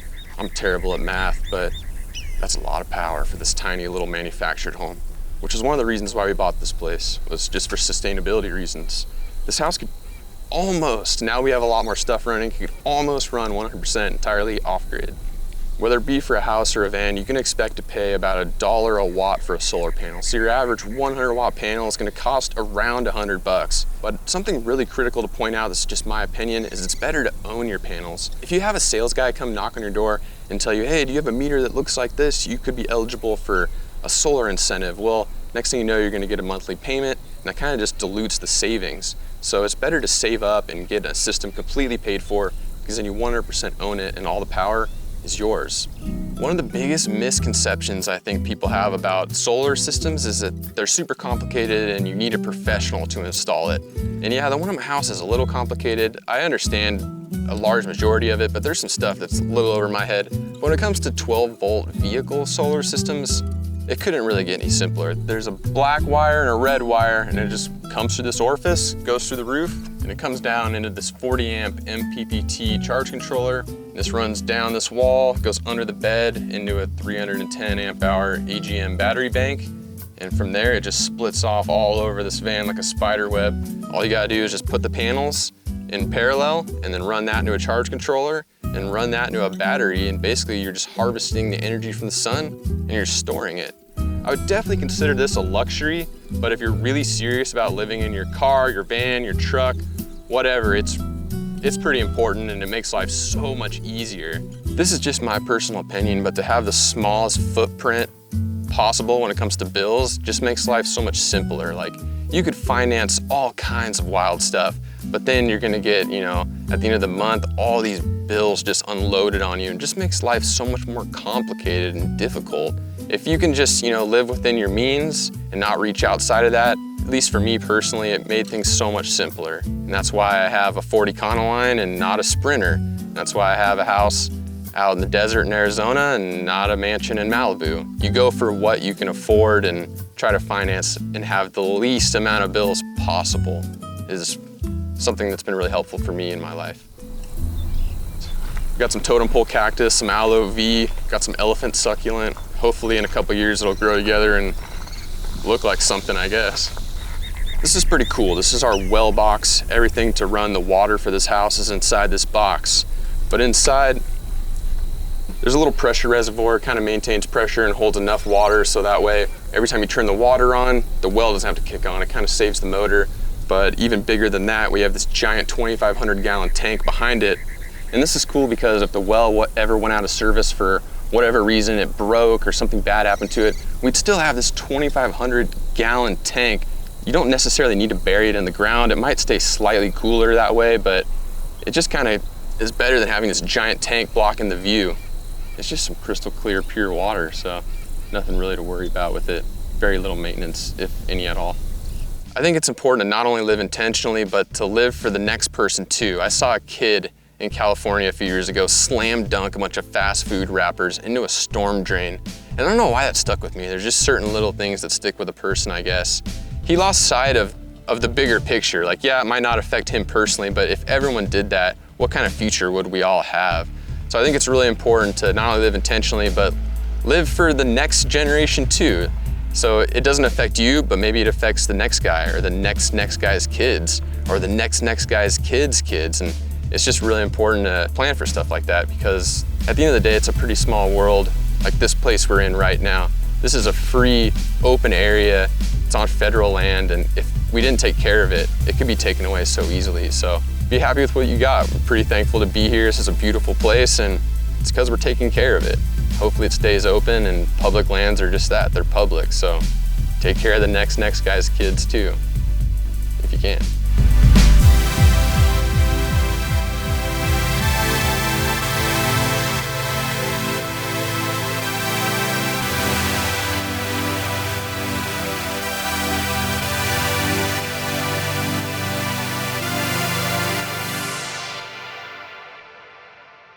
I could be like the monk farmer and start doing some kind of a thing with this. That would be pretty impressive, huh? You're really trying to build colonies of microbes, and it's a living soil that you're trying to build. So goats have crazy sharp back teeth. They're serrated, kind of like a knife. So I've seen many people lose large parts of fingers back there. So this is celery, broccoli, and then there's leeks. What's your favorite thing we grow? Carrots. Carrots. Not strawberries? Okay, strawberries. I thought so. It amazes me how many times kids don't know that chicken actually comes from a live animal. This is Xena and Tidbit. You know, the strawberries are definitely treated differently than the celery or the kales. Everything gets its own little special cocktail.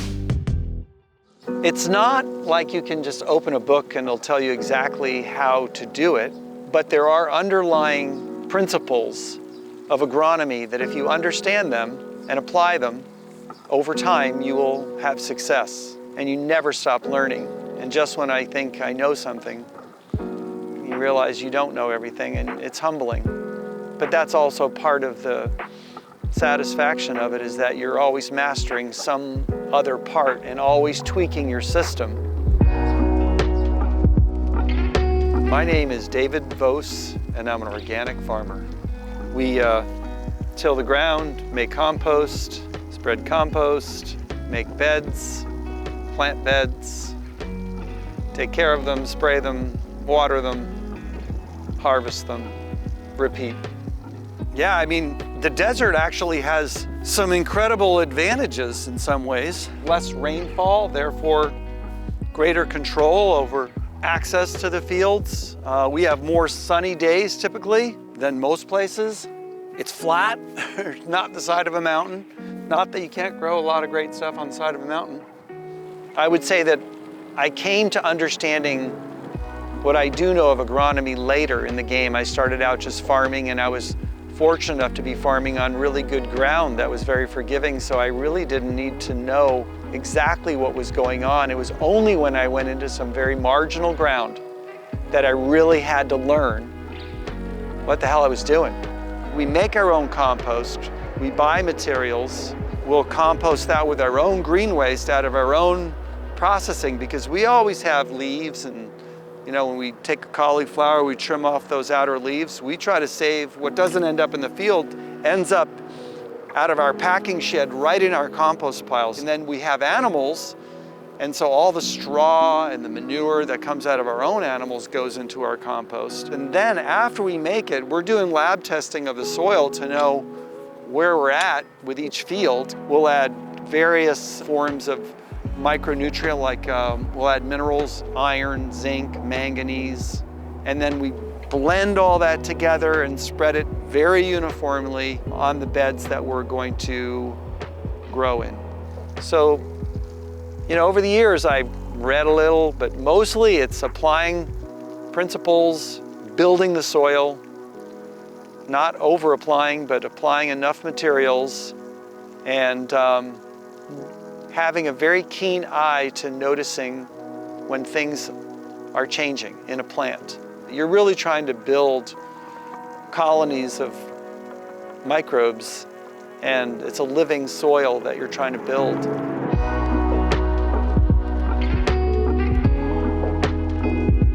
So, broccoli harvest 101. Probably people that have grown this in their backyard, they know this, but you can get multiple harvests off a broccoli plant. We come through with a big old knife and cut that center out, which was a big fat dome. And now the plant is producing all these little buds of little broccoli heads, but it's delicious. It actually is very sweet. And we'll sell that at the farmer's market, and people that know, they're all over it. So we get more out of a plant because we have to. We can't, you know, so much food goes to waste.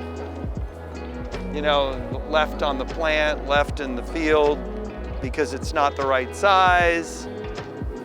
But, you know, part of being small, we do whatever we can to get as much as we can get out of our plant. And then we'll mow it and recycle all those leaves back into the soil, which is, we all go dust to dust, ashes to ashes.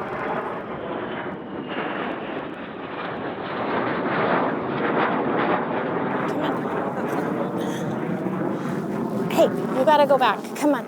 I know. Come on. Sweet girl. Good girl. Good girl. Stay there.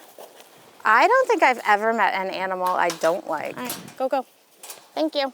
I, from a very young age, have always loved all animals. I think there's a sense of peace that comes to you when you're out here with them.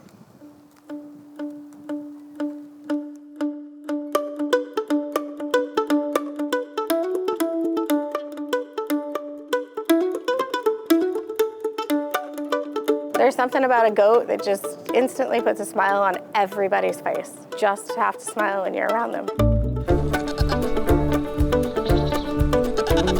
They're like the best class clown that there was. They can jump, and they can twist, and they can turn, and they have the best ears. Their breath stinks though, but they've got a personality that won't quit.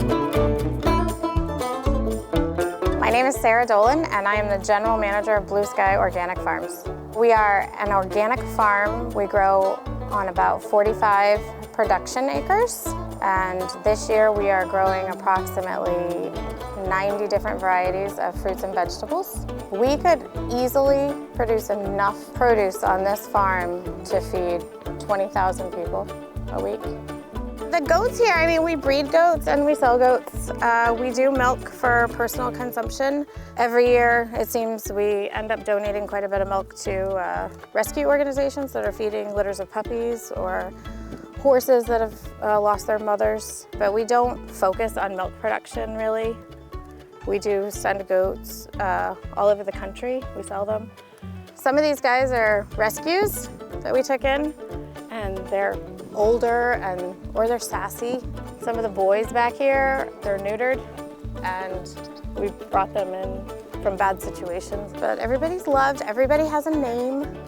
People test me on that often. And then we have Gavin the goose, who only hangs out with goats. He never hangs out with the birds out back. There's ducks and chickens, and he only eats with the goats. Thinks he is a goat.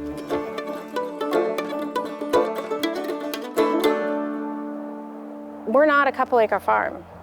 You know, we're geared towards, I want to feed a lot of people. I want to feed school kids. I want to feed institutions. I want to feed veterans. I want to feed my neighbors and, you know, my friends and my kids' friends and their parents. And that's where I want to start. You know, I want it to be here for the next generation. And so much I fear that it won't be. You know, we do a lot of school tours here. And it amazes me how many times kids don't know that chicken actually comes from a live animal. Your chicken nuggets once walked around. Or that carrots grow under the ground and not on a tree. Or that you can milk a goat. A lot of people don't realize that you can get milk from anything besides a cow. Here at Blue Sky, that's our real mission, is to bring it to the whole community, not just, you know, the few people that want to drive out to our store or go to a farmer's market, but really bring it to people that can't do that too. I think it has to be studied more and understood more that the many beneficial effects of agriculture in an urban setting especially far outweigh just building more and more industry and residential housing. There are many problems that come with that. All the citrus trees that used to be in this area, all of the melons that used to cover up the ground. A lot of food was grown here in the West Valley. And even in, you know, the 14 years that I've been here on this farm, I have watched thousands and thousands of acres be taken out of agricultural production and be turned into development, whether it was housing or industrial of some sort. This property, 160 acres right here, surrounded by imminent development, and you can see all the large industrial tracts going on prime farm ground. Luke Air Force Base is not too far. That's probably why this property is still here, could be one of the reasons, and that is that the limitations of what you can build in the flight path of Luke. I mean, there's homes right there, but they don't fly over those homes. So this particular piece of property is probably in that flight plan. Maine, where I farmed, has preserved, I think they're up to 50,000 acres of farmland preserved. Pennsylvania, 800,000 acres of farmland, more than we have here total. They've preserved. That's not the totality of their farmland. That's the part of it that can never be built. And that's what lets young people know, or any people, that there's a future. Okay, so these are transplanted romaine lettuces, and they're looking nice. They look like they're liking the weather, and they will be ready in about 4 weeks. They'll just explode into some big romaine plants. These are butter lettuces. I ran into some trouble with my butter lettuces after the rain. They're pretty sensitive. As you can see, this is how I do it. This is not a lot of lettuce, but this is a block right here that went in. And then 2 weeks later, you can see the size difference here. 2 weeks later, I transplanted another group and then another group. Getting these successive blocks gives me a continuous supply, and that's what I need. Continuous supply in order to feed all the hungry people that come to the farmer's market. As farmers, you are always very conscious of all your resources and you do your very best to conserve everything. And water being foremost there. You know, you don't want to water too much because you don't want it to be too muddy when you have to go back in and harvest. Water can leach nutrients from the soil. So, you know, we err on the side of just what do you need. So a large part of our workforce is H-2A labor. It's a visa program through the government, the United States government. They voluntarily go, they get matched with us as a farm. We pay their travel expenses, they come here, we pay to house them, and they agree to a contract that's no more than 9 months for us. I mean, a lot of these people work for $14, $15, $16 a day from where they're from. We pay them more than $14 an hour here. It's hard work. They've given up a lot to come here, and we absolutely realize that. But without them, we would not have any labor. You have to have a passion for it. And I find a lot of local people here aren't willing to do that. I have all the respect in the world for what they give us. Currently we have baby tomatoes and some basil growing. We do have a heater in here for when it gets really cold at night. The sides on this house go up and down so we can adjust the temperature. Or if it's super windy, we don't want them to get wind burnt or anything like that. And then we have these structures so that as the plants grow, we can trellis them up so that they're not all falling over onto each other. It also makes it a whole lot easier for picking. We pick them every day. And so they're dead ripe when we pick them, and they go straight to the store or the markets. A lot of times you'll see things that get picked before they're perfectly ripe so that they ripen in transportation. But we wait till they're exactly ripe on the vine. It's got the best flavor, I feel like. Brussels sprouts are right here. Everybody's favorite. If you've never had a Brussels sprout, you should try it again. And we actually harvest sprout by sprout as they become ready. We actually cut almost everything on the farm by hand. So every bunch of greens is done by hand. Instead of taking like the whole plant, like when you bunch greens, we do the same exact thing. We take it leaf by leaf. And so we can get several months of harvest off one plant.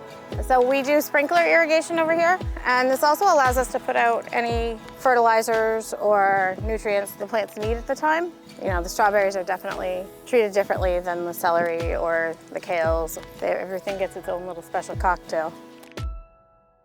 We are certified organic. We've always been certified organic. Which means that we have a third party audit us, and we adhere to a rather stringent, strict set of rules and guidelines for how to produce organic food. Organic is not using synthetic pesticides, fertilizers. Organic is always non-GMO, so we don't ever use anything genetically modified. Organic is truly tending to the land and being respectful that everything starts for a plant with the health of the soil and treating it as its true living, breathing being that it is. But I would put any organic farm up against a conventional farm for productivity once you establish that base. Once you get it up and going and it's strong and balanced, I would say that you're going to produce more nutritional, better tasting, and stronger plants, and not need as much, you know, maybe insecticide and those sort of things, because your plants are very strong. Cauliflower, that'll show up sometime in April, but you can see their organic insecticides are not really powerful enough to kill an aphid that's deep inside. So as the head, the leaves wrap and the head forms inside, it's like a perfect little safe haven for aphids. These are new plantings of onions. They're all going to be various types of bunching onions, and then carrots. This is kohlrabi. We don't grow a ton of it, but it's a beautiful plant. And you can see it makes a ball that's still very small. It'll make a ball this big, and it's really crunchy and juicy. It's sort of like reminiscent of jicama and beet.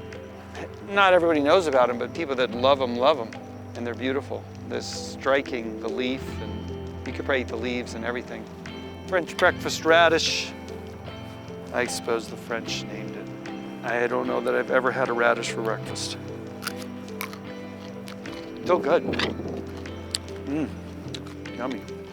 I love this part of my life so much. Every day is different, and it's always a challenge, and There's always something that is so frustrating. But at the end of the day, you go home and you know that you did something really worthwhile for your community. And I love raising my kids here. You know, my kids, they get to see goats born and they get to see things harvested. And I think it gives everybody a real sense of purpose after spending a full day here and working. I always have loved to cook since I was a little boy, helping my mom, and a little later I decided to really get serious about cooking. So it's, for me, just it's all part of the same thing. Growing it, cooking it, eating it, consuming it, it's all part of the cycle of life that I get a lot of meaning from being a part of.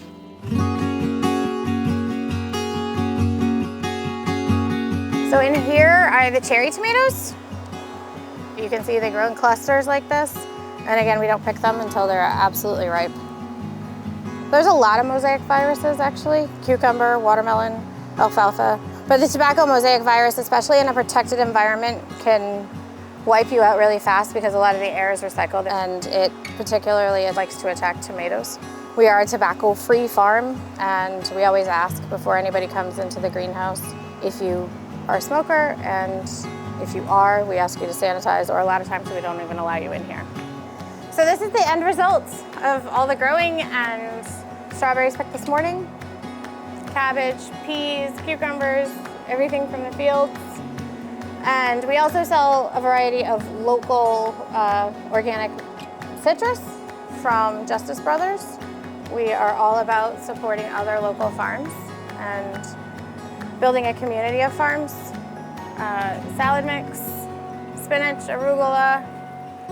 The salad gets cut in the morning and it gets processed and washed, so we have a triple wash system here, a whole salad processing plant out back. And it'll be washed within a couple of hours and packed. And this is it, best salad mix in town. Packaged Brussels sprouts that we just picked out in the fields. Take them home, feed them my kids for dinner tonight. For food security overall, and I'm a big believer that every region should produce as much food as they can, we have to break through some of those stereotypes about what a farmer is, what farming is, educate people to the incredibly beneficial thing that it is, and what a great career it is, and what a noble profession. I think we're a dying breed, it appears, in this part of the country especially. The average farmer in countries about my age. You can't take farmland and develop on it and then expect someday for it to come back into production. Once you pave over it and you kill the microbial life that's in the soil underneath, you don't reclaim that. You don't get to take up the tar or the concrete later and just expect to throw some seeds in the ground and that it's going to grow. I mean, anybody can grow one single tomato plant on your porch. You could grow a pot of strawberries on your balcony. You could have a raised bed garden that could, you know, feed your family most of the year on a very small footprint. I think anybody could do parts of this at home pretty easily.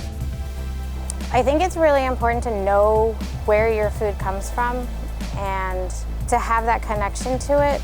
We tend to think that it will all just appear for us from some community, whether that community is within this state, within the country, or somewhere in the world. And so we don't have that connection ourselves to understand how important that is to get your food as fresh as possible, and that it really is the primary healthcare in your life is what you consume.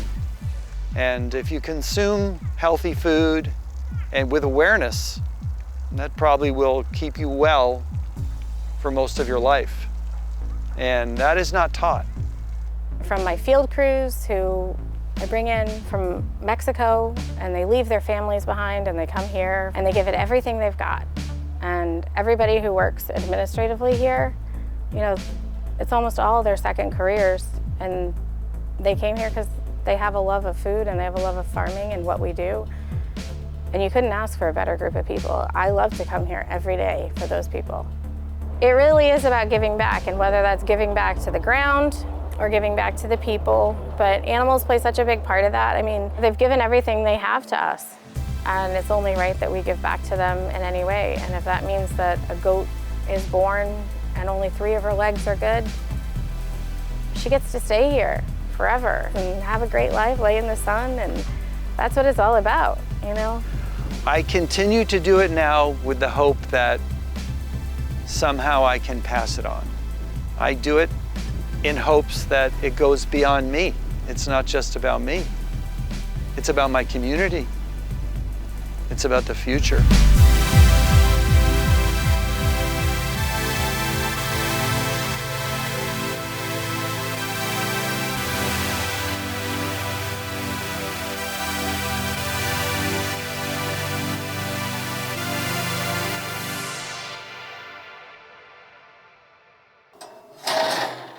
There it is. So that's a blue oxide layer. People don't really understand what a blacksmith is. They just assume that all I do is sit around and make knives. As soon as you've heated up some metal and banged it around and made something even marginally useful, you're a blacksmith.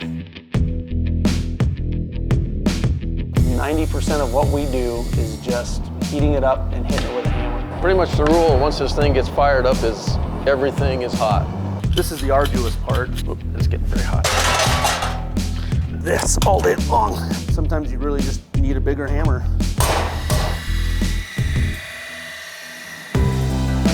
So if you walk into a commercial kitchen at a nice big restaurant, what are they using? There's so much you can do with a 10-inch carbon steel skillet. It can replace 90% of what you have in your kitchen right now. You're good forever. You don't have to buy any more skillets. My name is Tristan Godwin, and I'm a blacksmith. So the first thing we need to do is we've decided that we need to cut out a 12-inch circle. So I've got that programmed up into the computer. So I'm gonna go ahead and drive this machine using this wireless keyboard here. And this steel that we use, this is 12 gauge, which is a thickness. It's not so thin that it transfers heat too quickly and burns, and it's thick enough that it doesn't warp and do things like that. And this is a form of mild carbon steel. So 0.3 of 1% of carbon in it, which makes it malleable. That's what allows us to basically hammer it out, to form it into shape, to use the press on it. And it's just the perfect material for cooking on as well. It holds the seasoning, and that's the most important part, giving our customers a really good finish that they can cook on.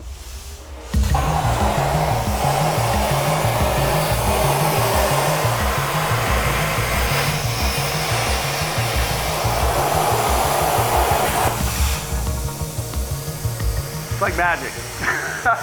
So that makes our lives so much simpler. So now we're gonna cut out a couple more of these, and these are gonna turn into a couple of hybrid pans that we're gonna make today. So we'll take these and head over to the press and start working on that. I had a welder that I had purchased just because I'd watched some YouTube videos on welding. I discovered that I love metalwork and started heating things up and shaping it. And not long after I started just messing around, I built my first skillet, and it's very crude, but it got the job done. And I took it home, and everyone would ask me, where did you get that? Well, I made it, actually. I built up this metalworking shop with my dad, and it just seemed like the next step was, hey, let's make some of these skillets that everybody says they love so much and see if they're willing to buy them.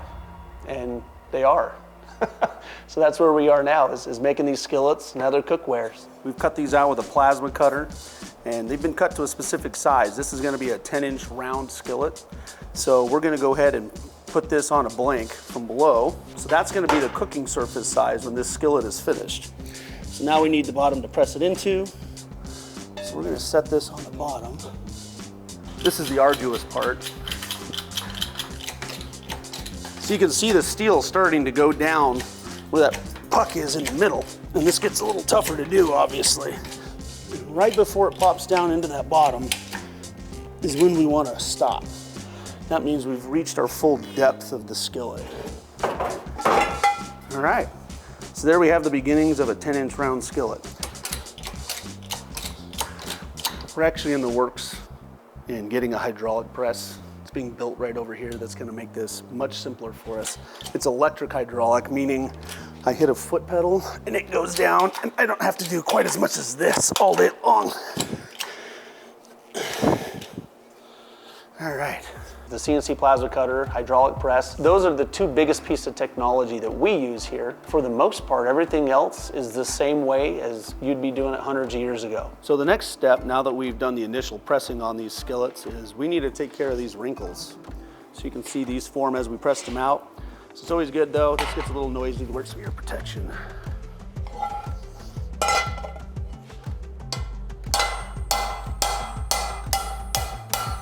We call these little marks birthmarks because they're just part of the process of this pan being born. Now that's a round skillet, so that's basically done before it goes to have the edges ground and go off for finishing. Now we're going to work on what will be a hybrid style pan, which is half polygon and half round.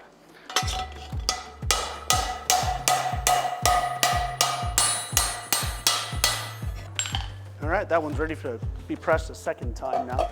We want to create something that is a heritage item, something that you can use your entire life and leave to your children. And everyone, you know, literally fought over who would get like grandma's cast iron. So that's why we started making the skillets. All right, so now that we've got those hammered out, we got to do a second press on what are going to be a hybrid pan, because they get a polygon shape first and then they get hammered again. So we're going to go ahead and set up to press them into that octagon shape now. And this is the form that we actually welded up to be able to press these into.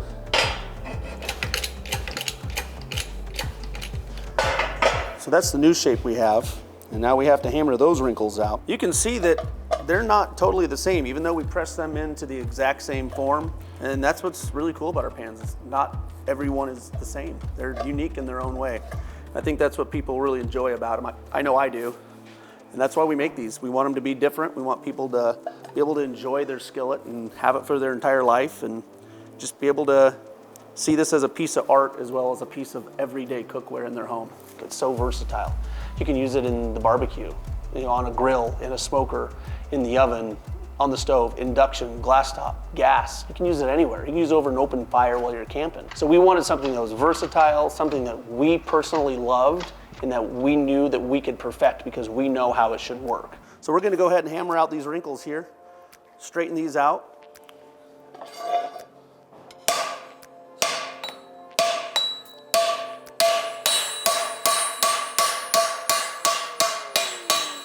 You know, you never trust a skinny cook. Well, you never trust a blacksmith with clean hands either. So it's hot, it's dirty, and it's fun.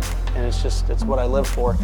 And what this hybrid does is, like I mentioned, we have the saute side, so it's easy to flip your vegetables or whatever you're frying in here. And at the same time, it's gonna leave these pour spouts on either side. All right, so now that we've got these hybrid pans pressed, we actually need to do some grinding on these. And right now they kind of have this scalloped area here, and we would like to make that flat. Just makes it look really nice. It doesn't serve any function by being there.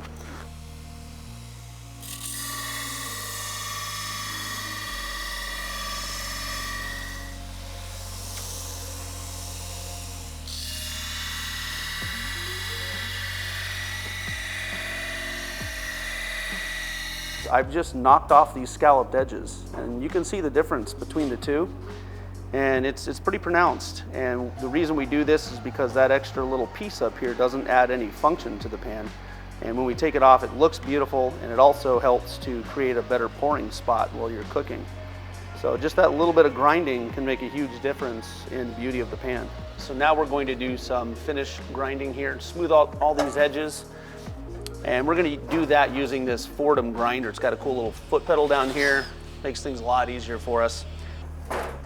And all I'm really looking to do is just slightly radius the tops of these. I'm not taking a lot of material while I'm doing this, just making them feel really nice to the touch. And so you'll notice, again, I'm not wearing gloves, which helps to be able to just get your hands a little dirty and touch those edges. I posted something on Instagram the other day where I walked into a thrift store and there were literally like 70 scratched up, non-usable Teflon and ceramic pans. And I thought to myself, like, all of these pans were consumed by these people and they all just went out and bought another one to replace this.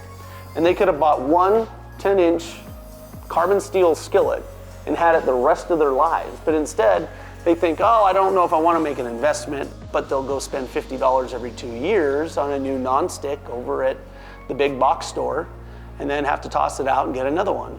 Well, no one cares what happened to grandma's Teflon. You know, who cares about that? They want to know where her cast iron or her carbon steel went. That's what we're trying to replicate here. We want that heritage quality. All right, so we're gonna make handles for these pans that Tristan's been working on. Name's Bill Godwin. I'm a blacksmith, pan maker, skillet maker, kitchenware maker, what do you want to call it? So the first part we're gonna do is just get these things all heated up. And we usually do 3 or 4 handles at a time, so that once they're all heated up, when you pull one out and work on it for a minute or so, it cools down. Then you can just throw it back in and another one will be heated up.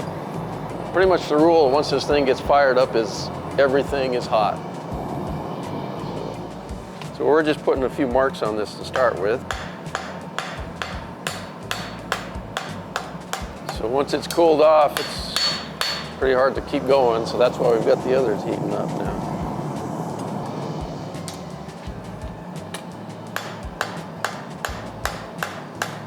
So the cold forging gets us the shape that we want. Hot forging, on the other hand, where we do like the handles or the smaller things like that, that's our chance to, when you really want to change the shape of something, like the fullering of the handle, we're really putting a different shape on it. So now that's heated up, got that nice orange glow to it, it moves a lot easier when you put it in the fullering tool.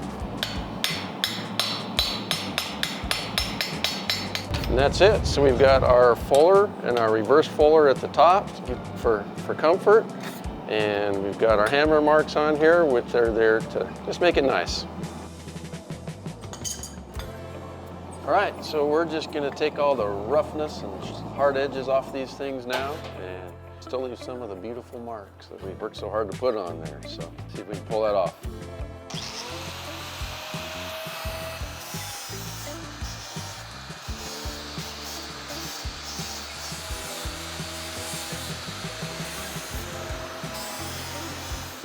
Just get all that grungy gray stuff off of there.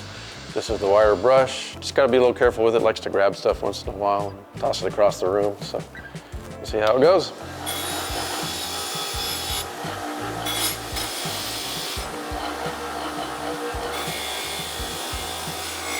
All right. And that's basically it. Wire brushed.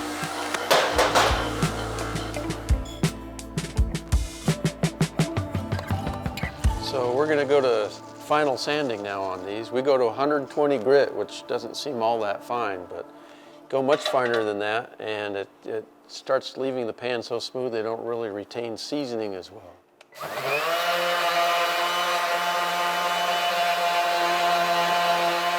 So there you can see what sanding does, and so you can see it actually kind of skips over some of the divots there and kind of leaves you some reticulations, kind of like on a giraffe. And seasoned, those will still kind of stand out. But sanding. All right, now that we've got everything sanded, ground down, ready to go for handles, the next thing we want to do is take these skillets and set them on this flat surface and spin them around, make sure that the bottom is fairly flat or at least convexed a little bit on the inside. So the first thing we do, this one doesn't move a whole lot, but I can tell it's got a pivot point right over here.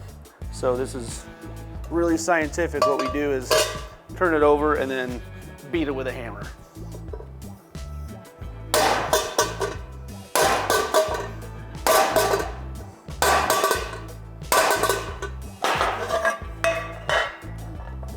All right, that one was simple. We need to bend these handles to give them their unique shape. So we've got this really high-tech piece of plywood that we've actually cut with a bandsaw to make the shape that we use for our skillet handles. And a lot of the stuff in our shop just relies on brute force, and this is one of those jobs. So we've kind of designed this so that we can just put this handle in all the way to the bottom, align it, make sure it's straight, and give it a good push. Next step is just get a drill bit in. This is a 1/4 inch drill bit for our 1/4 inch rivets. We're actually going to drill these out real quick because these are just rough.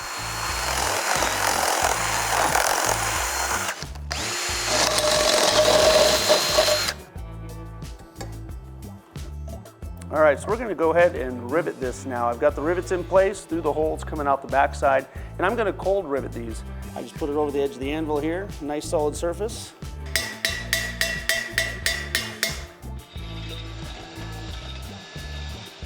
All right, so you can see in my hand here that that line is going directly down the handle, right onto the center, and that is good to go. So we've heated up these pans now with nothing on them, just clean, heated them up, and hopefully they've switched colors. Let's see what we get. They turn kind of blue, strangely enough. Some of them turn more purple, cobalt. There it is. So that's a blue oxide layer. It is actually a different form of rust than the rust we typically think of as red rust, and it's more stable. It actually protects the metal from rusting. Oops, it's getting very hot. So we'll let those cool down for a minute and get them seasoned. So to be able to cook in a skillet and not have things stick, we have a piece of metal, that's the skillet, and then we have some kind of organic layer above that. And that is what provides non-stick qualities. So when you buy a non-stick skillet from the store and they put Teflon or ceramic or something like that, eventually that's gonna wear out. And when that wears out, your pan's gonna stick and there's nothing you can do about it. You throw it away or recycle it, hopefully. But with carbon steel, if you somehow scratch your seasoning or you ruin it or your friend puts it in the dishwasher, you can clean it really well, wipe it down with a little bit of high smoke point oil like grapeseed oil, and you can build that seasoning back up and have another layer of non-stick capability and use that pan for the rest of your life. It's not rocket science. Put a little oil in. We use grapeseed oil, and it's a high smoke point oil. Coats the metal, and then when we put it in and reheat it and bring it up to temperature and let it cool down, it's given it a layer of seasoning. In other words, this oil has started to polymerize on the surface of the metal. At this point, strangely enough, that's way too much oil. So now we go through with a dry paper towel and we act like we're trying to wipe all this oil off as much as we can. This is not only the seasoning process, it's the re-seasoning process. You can go over the top of the old seasoning, you can strip the old seasoning off and literally start all over from scratch. When people leave too much oil in there, that's when they get sort of that thick, gooey layer on there rather than just a true polymerized nonstick layer. Ready to go back in the oven now. So I'm gonna put this one in. I usually put them right back in the oven. Just about every week, you got a phone in one hand and I'm trying to fry eggs one-handed in the other because I'm doing this week's video of, hey look, eggs don't stick, that I can show people at the market. They go like, does this really work? And I break out my phone, like, you got 1 minute? And I show them the phone and show the eggs sliding around in the pan. All right, so we've run a round of seasoning on these pans now. Let's kind of see how they turned out. Starting to go brown, bronze colored. Starting to lose that crazy blue color, so you can still see a little bit underneath there. We've got sort of a darker color though, certainly. If you walk into a commercial kitchen at a nice big restaurant, what are they using? They use carbon steel. And why do they use that? Because it doesn't wear out. You can use it anywhere that you want to cook, and you know that if anything happens to it, you just re-season it and use it again. All right, so we had a great day today. My dad and I were able to finish up these 3 skillets. We've got 2 hybrids and a 10-inch round. And you'll notice these colors, look at this. Isn't that great? These all came out of the same piece of steel. They just came out differently from the oven after we heat treated them, and this is what you get. It's incredible, folks. These were all hand forged. The handles were made by us today. We pressed and hammered out these pans. The whole base, you can see the witness marks on them. And these are ready to sear a steak and cook some veggies for dinner tonight. And lunch tomorrow. And the rest of your life. I only do this because I love it. I don't do this for the money. I can make money a bevy of different ways, but I just love making things that other people enjoy. You know, most things that we have are consumer items. You might have it for a few years and it won't last. Well, you can use this skillet every single day. You use it to feed your family. You use it to feed your friends. You know, I just want people to understand that there's other ways to be able to cook your food that's healthier and cooler, smarter, less wasteful. And we're one of those avenues. We provide that for people.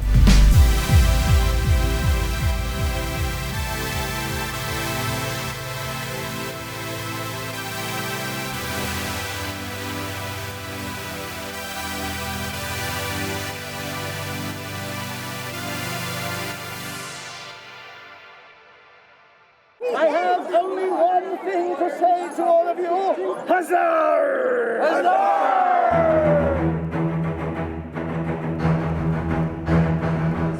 I love the Renaissance Festival because everybody gets to be themselves. You get to meet a new friend that you never could have met anyplace else. Most glass blowing is done in pairs or in teams of 3. We're going to be hammering downward right here on the corner, and that's slowly going to form the point of our blade. Excited for this day's competition. The food, the fun, the shows, huzzah!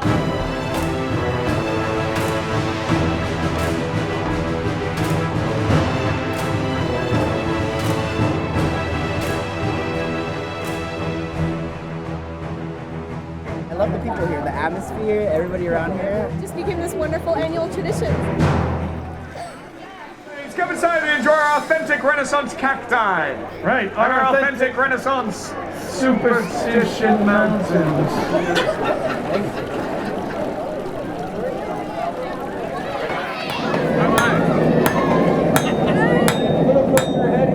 First thing we're going to do once that's heated up is we're going to take a bit of that curve out of it.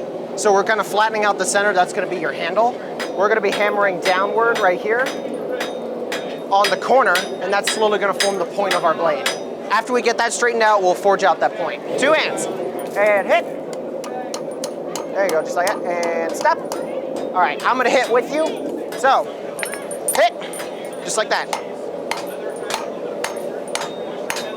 Perfect, you're doing great. And stop. And then hit the flat.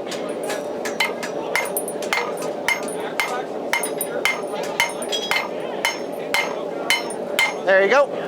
We're going to take another heat, but that's the start of the blade. So we are going to work up until right here. That's where the edge starts. We're going to be pulling this down. We want our knife belly as big as possible. And so, and hit.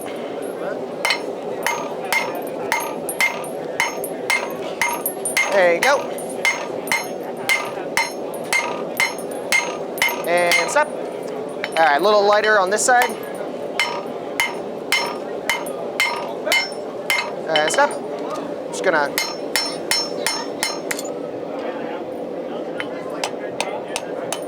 There you go. So that's kind of the start of the blade. I'm gonna thin that down a little bit more for you. Let's see. So after I do that really quick, that's only gonna take a couple of hammer blows. I'm gonna take this ball peen hammer and I'm gonna angle it right where your finger group's gonna be, and I'm gonna say strike. You're gonna hit once. I'm gonna come off, strike, and we just keep doing that back and forth. Don't try to hit it multiple times. You'll hit something that might not be this hammer, so.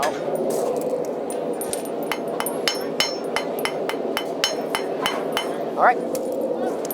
And strike. Just like that, it's perfect strike. Strike, strike. Alrighty. So that's the start of the finger groove. We'll get a little bit more depth than that, so it's a little more comfortable to hold, but this is pretty much your blade shape unless you wanted anything else done with it. I'm gonna take one more heat just to make sure that it's straight, and then we're gonna go for the quench. You're gonna take your knife, and you're just gonna go back and forth just like that, like you're cutting the wood. And then let it sit all the way in there until it stops bubbling. Okay. All right, right there. Yep, center. One more. Perfect. Get ready. And go. Yeah, back and forth just like that. All right, all the way in and just hold it still. All right, hold it up for me. I'm just gonna check. Sometimes the blades warp when you quench them. All right, we got a little tiny little wiggle right there, so I'm just gonna come over here and just very, very carefully and very gently, it's fixed. Hey, we got a new bladesmith here!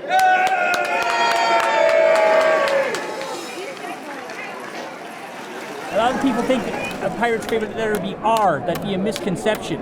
His first love is the sea. We're here to win the contest, actually. The best dressed pirates. It's a 5-hour car ride from Vegas, but it's well worth it. I love the Renaissance Festival because I get to dress like this. This is fun. It's a replica of, if you've seen A Knight's Tale, the second suit of armor that Heath Ledger wore.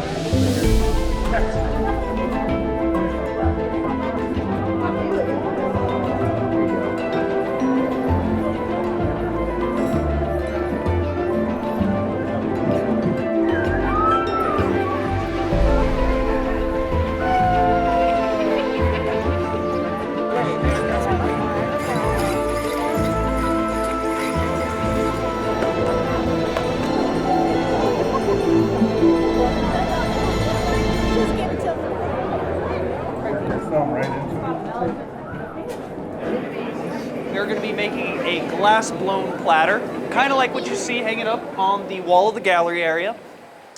It's going to be a red, specifically it's called garnet, and we're also going to add little bits of chaotic black, very, very thin black strings along it. It's a special spin out procedure, and we use a special color for this. It's called a Duro color.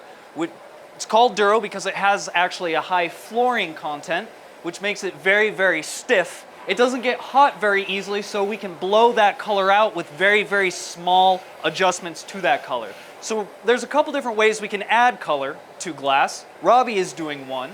He is currently heating up what we call bar or rod. It's just raw glass melted down into this cylinder form with different metal oxides, and the different metal oxides that it's melted down with give it the different colors. How did peoples in previous times, before we had propane, which we use today, how did they get the temperatures required to melt the glass? Historically, they were able to reach the temperatures of 2100 degrees Fahrenheit with a wood-fired furnace along with some bellows. So they were able to melt glass with just charcoal wood fire. We're gonna get some clear glass on the end of this blowpipe here. This blowpipe is just a hollow stainless steel tube. So you can blow in one side, air comes out the other. And we'll use this to actually inflate the glass from the inside. We're gonna shape this bit of glass up over here at the marble. And the reason why they called it a marble is because they used marble slabs historically for this tool. So glass blowing would have started about 50 BCE in the Roman province of Judea, modern day Israel and Palestine area. Glass making, however, has been around for about 3,000 years, so about 2000 BCE is the first evidence of glass making. Glass is made primarily with silica. Robbie's showing you an example of quartz. Quartz is about 90 to 95% silica. It's a very high content of silicon. And that's what's going to be necessary for melting down the glass.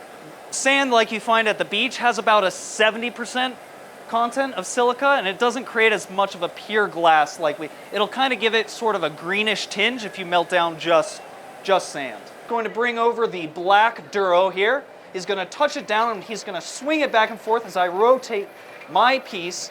This is going to create a very, very cool spider web texture on the final piece. It's a very, very fun thing to watch. One of my favorite things to do. Robbie did that very, very well, by the way. He had to deliver that piece, that bit of black, at the perfect temperature, and while he was delivering it to me, he was probably holding his breath because he needed to be very, very precise with his movements. So we have gathered the final amount of glass, and this is what we're going to be working with for the rest of the piece. And we'll start the process of blowing it out, tooling it, and shaping it. So when I have finished with this piece, it'll sit in that annealing oven for about 12 hours while it slowly cools down.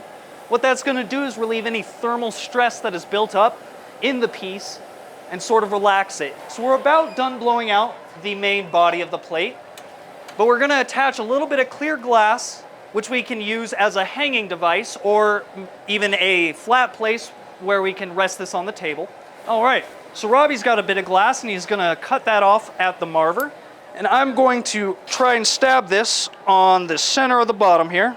Thank you, Rob. And this is going to form a foot or a place of resting for this glass-blown vessel. What we're going to do now is we're going to heat this piece very, very hot. And as it heats up, I'm going to slowly increase the rotational speed of my pipe. And that's going to start to use centripetal force to start opening up this plate and flattening it out. And that will be the final piece, but we're not done yet. We still have to take this off this punny rod. So we're going to introduce a little bit of water to that punny, that bit of glass that Robbie applied earlier. And I will give my rod a little bit of a shock with a wooden bat right over here.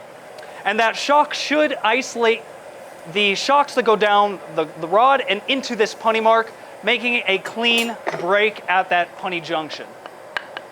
Just like that. Thank you, Rob.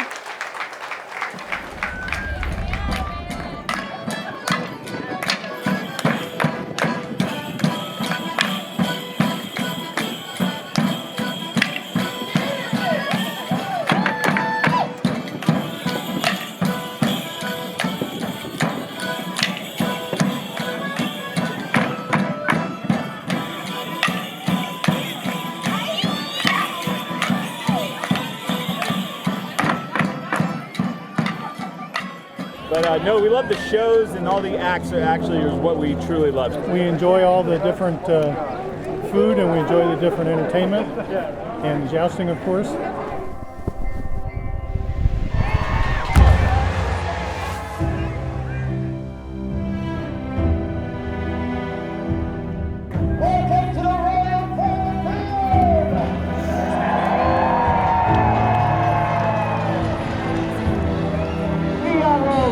Excited for this day's competition.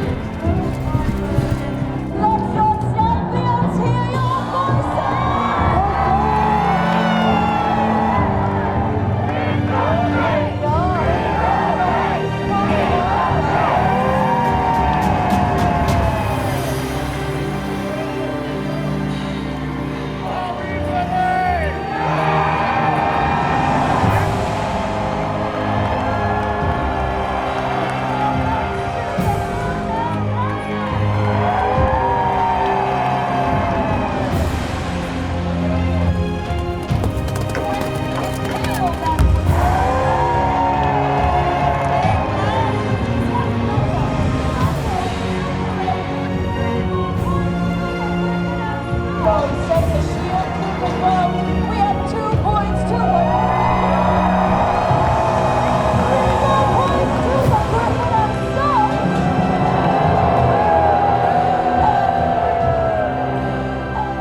You guys want to see 5 cylinders?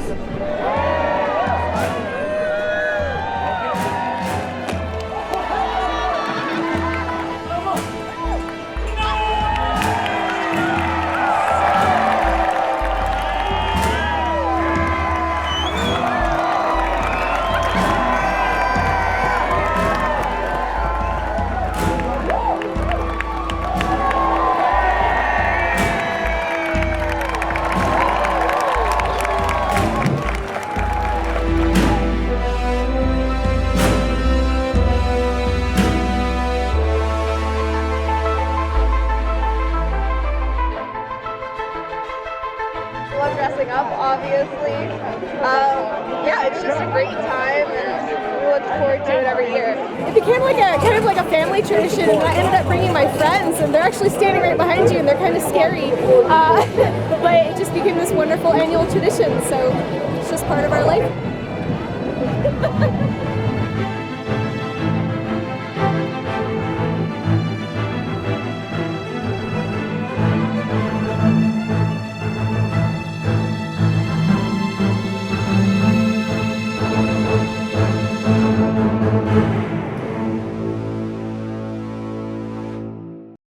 Because they're live animals, the weapons are real. If you go off of the form or you start doing your own thing, then anything can really happen. Everything your brain tells you to do when you're on a horse is pretty much wrong. I think it's important for people to see just the bond between humans and animals, and to see how you can communicate without using words. Well, you feel the difference? Now he knows when your foot's on a step, something changes. We fight fast, we hit hard. It is unique. We come to work and we're very lucky to put on a costume and be knights and sword fight. Go, push him, Colton! It's like everyone here loves the animals. If you ask anyone that's been doing this for a long time, they always say it's the horses. You'll never give up on anybody here, whether it be a horse or a human being. I'm Edward Maciejczyk. I'm the head knight here at the Scottsdale, Arizona Castle for medieval times. All we want to do is keep moving forward. We don't want him to back up at all. If I hear him step on a bag, then he'll get a treat. We start him slow, and our practice here is that We do it right once, take your time, patience and consistency, and then the horse will love to do it until they can't do it, like us. And it's all baby steps, right? So we don't want to rush them into it. If a horse gets a positive experience when he's scared about something, it'll save you years of trouble. If you try to force a horse through aggression or whipping him or trying to literally just forcing this animal to go through something that they're not comfortable with, you lose their trust, and then just like anyone that you know, any person, if you lose their trust, you don't gain it back, right? Their eyes have not developed through the years to adjust as fast as human eyes, right? Like we can go into a dark room, give it a few seconds, and we can start seeing. With them, it's still with the sunrise, sunset, if you will. They have to completely trust you and have a good bond with you. If they're even going back into a dark tunnel, they don't know what's back there. It's just darkness, right? So that's why the flag's on the ground, it's the abyss to them. So this is actually the horse Boggs has been working on for a while. So before, when he got him, he wasn't even able to put a halter on him. He was so head shy and skittish. So just through creating that bond and just letting him know that he could trust us, and at the same time making him feel accomplished when he does things that seem minuscule or like a little smaller to us, they are big leaps for the horse, because he doesn't know what this black bag is.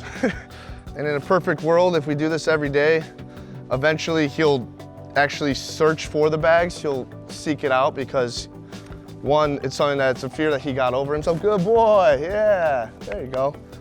It's something that he got over, and as well as he knows he gets rewarded when he does something like this. Good boy. To even start being considered to be a knight, you have to start as a squire. We start all of our guys in the stables first for 2 weeks to get comfortable with and familiar with the horses.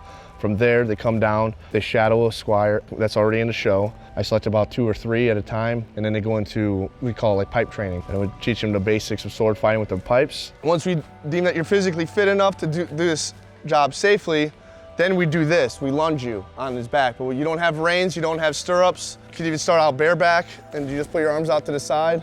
So it's all from ground up, and from the basics and the fundamentals of how to stay safe while you're fighting. From that foundation, we build the excitement, speed, and power from there.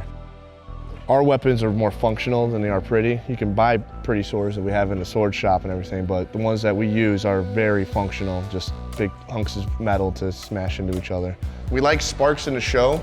With that being said, the way we create the sparks is when you hit 9 degrees on 9 degrees, it creates burrs, or like little divots in the sword. And when those little divots hit together, little burrs sticking out, when you hit that friction causes that spark, so it blows up all nice and big. Like small burrs, it's very hard to actually see, but you can feel them if you ran your hand across them, or if you were to get hit by the sword and then the sword pulled through, you'd be able to feel that, and it would catch the costume, tear at the costume. I got many scratches on my belt from being hit in the show, so we gotta take those off so that they're not razor blade sharp. We do try to blend modern technology to make our jobs easier. So like you saw when we were grinding the weapons and everything, we're not using a little foot pedal thing to start grinding. That'll just take forever. It's really important to keep it symmetrical and one consistent long swoop of it, because it's very easy to put too much pressure at one point or too little pressure at one point. So then it's a delicate balance of not cutting too much off, so we still get sparks in the show, but keeping it safe. We also don't want to take off the divots too deep. It would create a valley in the sword, and it would just compromise the integrity of the sword. And it would actually make it weaker, and then it would break in the show. In medieval tournaments, since they weren't to the death, they weren't dulled, but they weren't sharpened at the edge, because the second you would hit edge on edge, you would ruin the swords. The swords were expensive, you know, so the weapons you would use in tournaments would be slightly flat like this. It is a real weapon. It's made out of titanium. You can hold it. It's nice and light. The only reason it is titanium is because it's a little lighter for us, so we can swing it, and the sparks look really nice and sharp.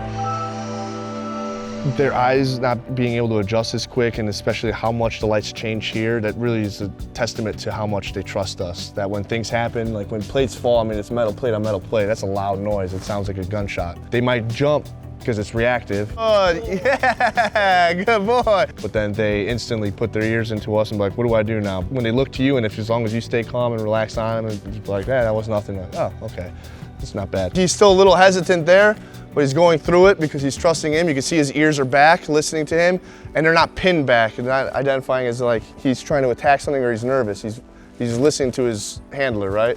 We want to be their comfort. We want them to know that they can trust us, that if something goes wrong, we want them to look to us to see what we want them to do.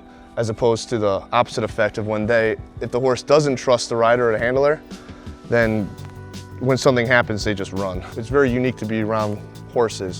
So people have never seen a horse in their entire life until they come to see our show.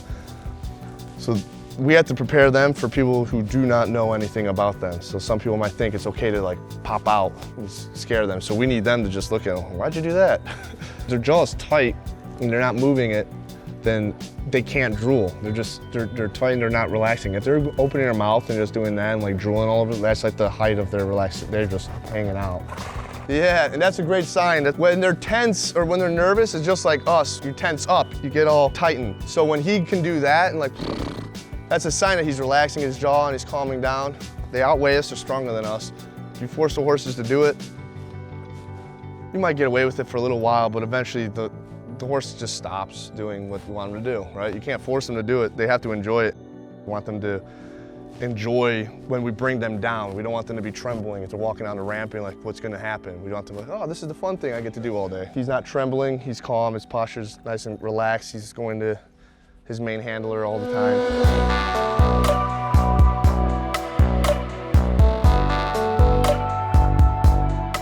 My name is Anthony Ammett. I am the Master Falconer here.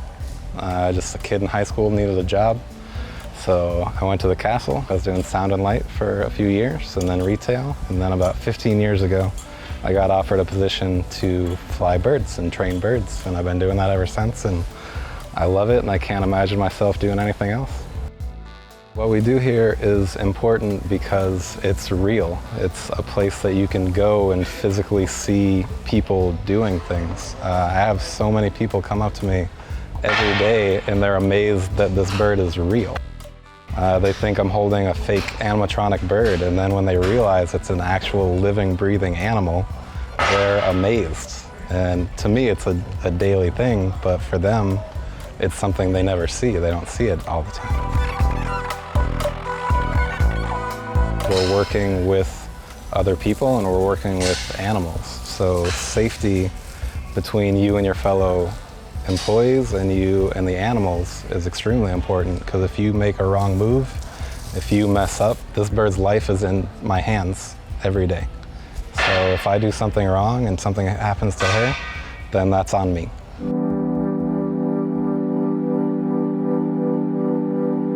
If you look at the horse right there, for example, the majority of his weight, you can see where the rider is. The majority of the weight is going to be in the front, right? Because that's where his neck is, and it's just think of like a lever. If you put something on the end, it's going to be heavier. So it's our job to train them to drive from the back end to the front, so then they can develop the proper muscles. It's almost like when your mother or father tell you to walk with your back straight all the time, right? It might not be comfortable at first, but then when you get older, you're not going to be just walking around like this all day, right? So that's the same idea. We're just trying to make the horses to walk with their back straight. You need to separate your lower body and your upper body, so then when they get scared or anything, you're consistent with how you're communicating to them. You're not leaning on the reins or heaving or anything to balance yourself. The balance comes all from your legs. Very nice. If you get those muscles developed in the back end, then they can be really light in the forehand and they can move elastically, so it looks more elegant, if you would. Well, that's why we do this. So he's learning how to balance with just his legs, keep his hands out, and then when his hands start getting steady and he can move them around without bouncing around, then he can put reins in his hand and know he's not going to be just popping him in the mouth over and over again. Now let's see if we can get close to the wall. Very nice. And perfect. All right, let's end on that. That was perfect. The riding is first. You have to be able to ride and understand how to communicate with the horse, so then that's the most important thing. Well, Colton, do you see when you're riding, you're doing this? You're hunching. You have to be tall, proud, chest out, right? You have to ride in position. There you go. Yes, much better. With the jousting, it's very specific on how your hands have to be, even to how much of the rein can be in your hand, to where the knot has to be on the horse's neck, what leg pressure does what at what point, because we train the horses and then they have to ride them and not screw them up, if you will, right? There. Go, go, go. Good push. That was a good catch. Good correction. All right, let's get some gear. When you're cantering at another guy and you see that lance coming in, it's very natural to just kind of, brace for yourself. The form keeps them safe by keeping everything away from their body, so we can have those high impacts. It has to be broken down to the most minute detail and then just repeated over and over again so it becomes fluid. You have to get that feeling of that slide of the reins up and then right into it, okay? So he feels that knot right on top of his neck, so he knows he's good, he's safe, he knows his job. right? The form is what keeps everyone safe, and the form is what makes it look real. So if they deviate from the form, it actually just looks worse. Even if they feel it's better, it's like when you watch footage or when you watch when a joust happens, if you use the form, you stay safe and you get huge impacts. Go! Joust position, that was a lot slower. All right, one more pass and you're gonna do a fall. Everything your brain tells you to do when you're on a horse is pretty much wrong. So if you're about to fall, you wanna grab on, but you don't wanna do that because it's in the horse's mouth, so it's not fair to him. And you're going down, you're like that, you're compacting and everything's gonna go right into all of your weight is on that one part, which right now is this little tiny little piece of muscle, right? Your tendon's gonna pop out, okay? Everything we do is based on the safety to make sure that we can do this day in and day out, because one thing that's unique with us is we could do 3 shows a day, and it's 3 full shows a day, right? So it's like from beginning to end, then we set up for the next one, and beginning to end. It's not condensed for any sort of reason or anything like that. This is all the fights that everyone does and what they're training on. And then here's the day-to-day board that we change all the time. It breaks down what we do before the show to make sure that when they cut in, they're not guessing what to do. They all are really good and they get to work right away, but it's easier just to have it written down so then when they come in, they know what to prepare for it. From the second when they walk into the doors, it's everyone, even the servers and everything else, they're all part of the cast, if you will, because they stay in character, so then you get immersed into it. It's about a 2-hour show that we put on here. It's neat because you get to see animals and humans interact in an environment that you normally don't get to see anywhere else. There are jobs for animals that they can enjoy doing, and that this way, like this allows them to still be here, right? Because we don't really need horses. If you look at like in our modern world, we don't need carriages, we don't plow fields with them or anything else, so we're very fortunate to have them and to have this kind of opportunity to have them have a job, which gives us a job.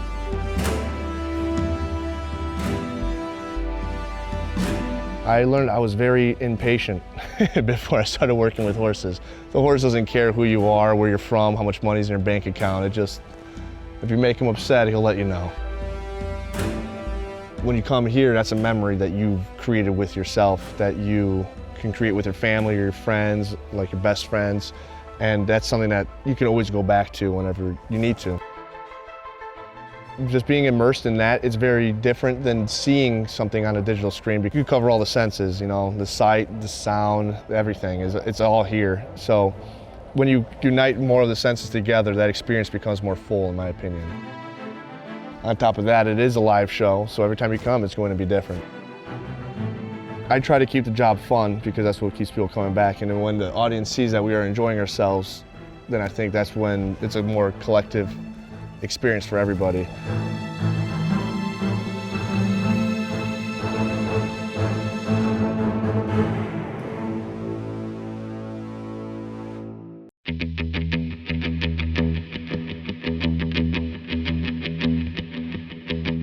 It's almost like music in some ways. It feels like genres almost of cutting hair. Definitely try to push myself to do some different things than what I'm used to. It's hard to learn everything, and I'd rather not do that. I'd rather be good at something and choose a lane and try to be the best at that. We're doing what we want to do and getting paid for it. Like, I'm doing exactly what I want. My job is to listen to what you say and turn that into something good. A lot of the challenges are external, and it's not for everybody. I know it doesn't seem like it. It can be pretty physically demanding at times, but it does kind of wear you down after a while. My name is Raymond DeCandia. I'm the owner of True North Barbershop. I'm gonna do this haircut beard trim on Ed here. Ed's been coming to me for a while. I was already into older stuff. I've always been like that, you know, in older music and older things. We were doing a different thing, but he wants to grow out this back area here into like a mullet. What we'll do is basically just fade just the side part here and on this side, and then I'm just gonna make this a bit shorter, remove some of the length and weight so that it blends into everything else. But this back area, which a conventional haircut would be cutting out, we're gonna leave that. When I was in the Navy, my ship was stationed in San Diego, and when I got out, I stayed in San Diego. But Southern California's already had rockabilly, punk thing. They've always been doing that. Later, just that particular type of thing seemed to become global. The last probably 2 years, we got a lot more people that want mullets. So it's not like a haircut that's like too out of the box.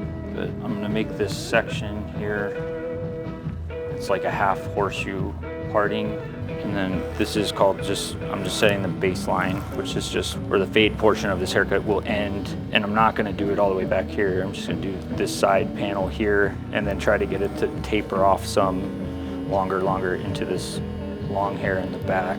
And I cut with it's called point cutting. If I cut it bluntly, there's gonna be a line that it just looks not as blended. Barbering, a lot of it's just repetition. You will see the growth, especially early on, quicker. So that's kept me motivated to like push and do better and do more. Everybody's hair is unique, but it's not in some ways, I guess. It's the best way I could say it. So his hair, I definitely have had and have customers who have similar textured hair, colored hair, but that doesn't necessarily mean it's exactly the same. There's things that make it unique, whether it's problem areas or things that it does that are cool when I cut it a certain way. So the more you do it, you'll be more ready for certain types of hair or certain types of problems. I've had people see me who maybe went to a high-end salon on purpose and he paid more on purpose because he thought if I pay more, it will be better. But he didn't really get what he wanted. As far as the pricing of a haircut, it has to do with skill and the person's time. To some degree, you're paying for like the location, the aesthetic of the place. There's some people that actually have like a name. It really isn't like as cut and dry a formula as I even thought it was. And there are places that are cheaper and there's nothing wrong with that. There is a market for that. It just depends on what you value. Some of this beard foam stuff in his beard, this is like medium heat, low speed, and all I do is just blow drying this a little bit. If there's any knots in his beard and to straighten it out. So I can see what the shape of his beard is like. With all of this out, I can see that this is a little bit longer than this. And then I just want to shape this up. And even on a full beard, most of the like aggressive cutting or more cutting is going to happen on the sides because that's what keeps you from looking crazy. You do not want to line this up so that you see his entire lip. It'll just look weird. And with a longer beard, if you have a beard this long, you don't want to typically shave even underneath your neck. The fullness comes from underneath, so you don't want to get rid of that. He's got somewhat of a round face, but by trying to square this off a little bit more, it creates that square shape, which is a more masculine shape. It'll balance it out. If his face is round, the haircut's square, the beard has a good shape to it that defines his face, it all around looks better. There you go, man. Yeah, you're welcome. I think I started in 2009, like with school and everything. So if you want to start from like the first day of school to now, that'd be 12 years.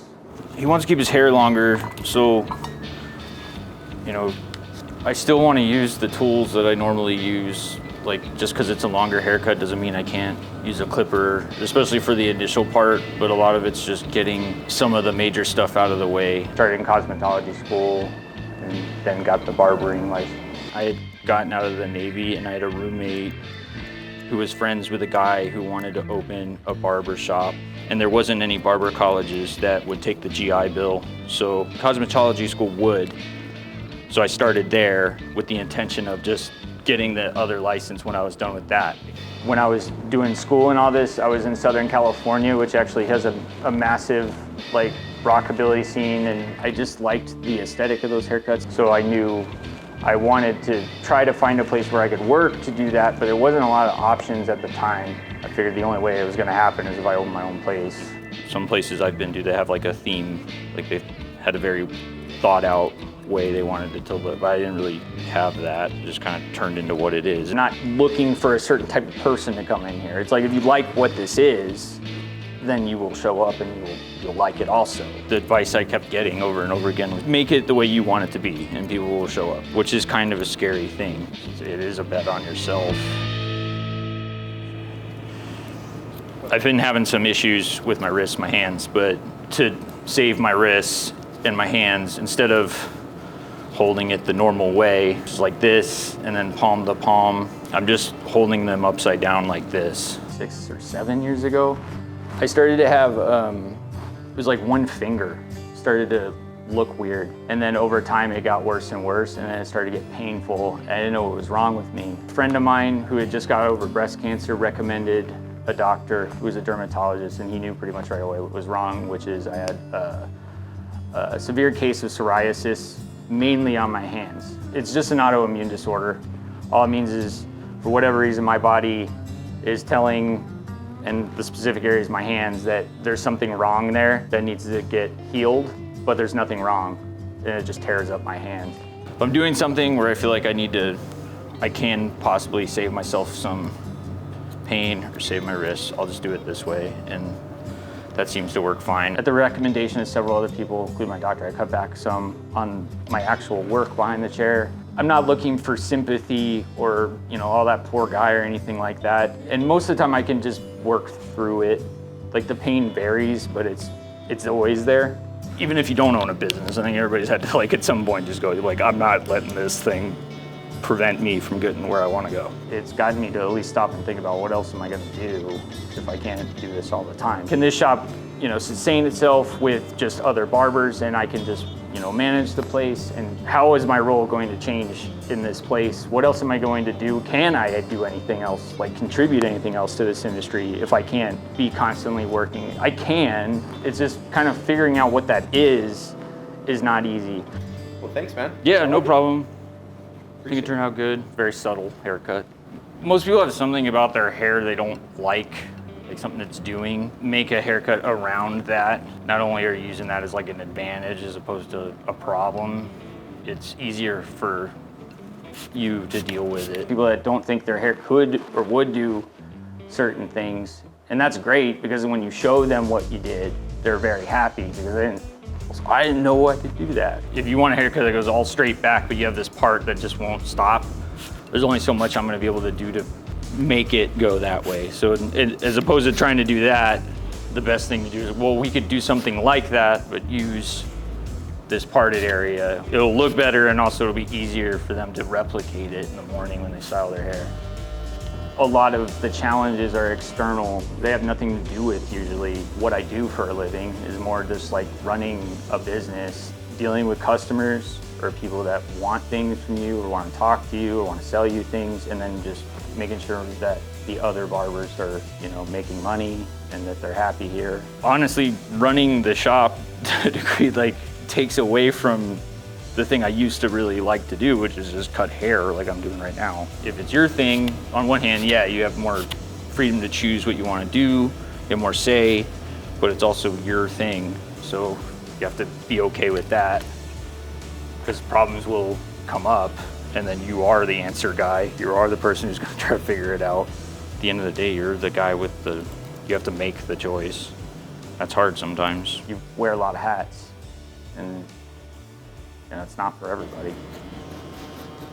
Some people bring in pictures of what they want, and I've told people pictures are good as long as you're choosing pictures of people with similar hair. The first couple of years I started doing this, I just tried to make everybody happy. So if they came in, and I kind of knew deep down this isn't gonna work, I would try to make it happen, knowing that it's not going to happen. People usually do, they just bring a picture of some dude they like in a movie, and they don't have hair like that at all, and then they want you to replicate it. You're like, that's not how this works. And then you have to explain that, which isn't exactly fun. The best thing I would say as far as advice is just cut to the chase and get it over with, as far as telling them what's possible and what isn't possible. As long as you know that. If I don't think it's gonna work, I let them know. And it's not necessarily because they don't have enough hair to do it or something. It's because it's not gonna do what they think it's gonna do, or it's not gonna look the way they think it's going to look.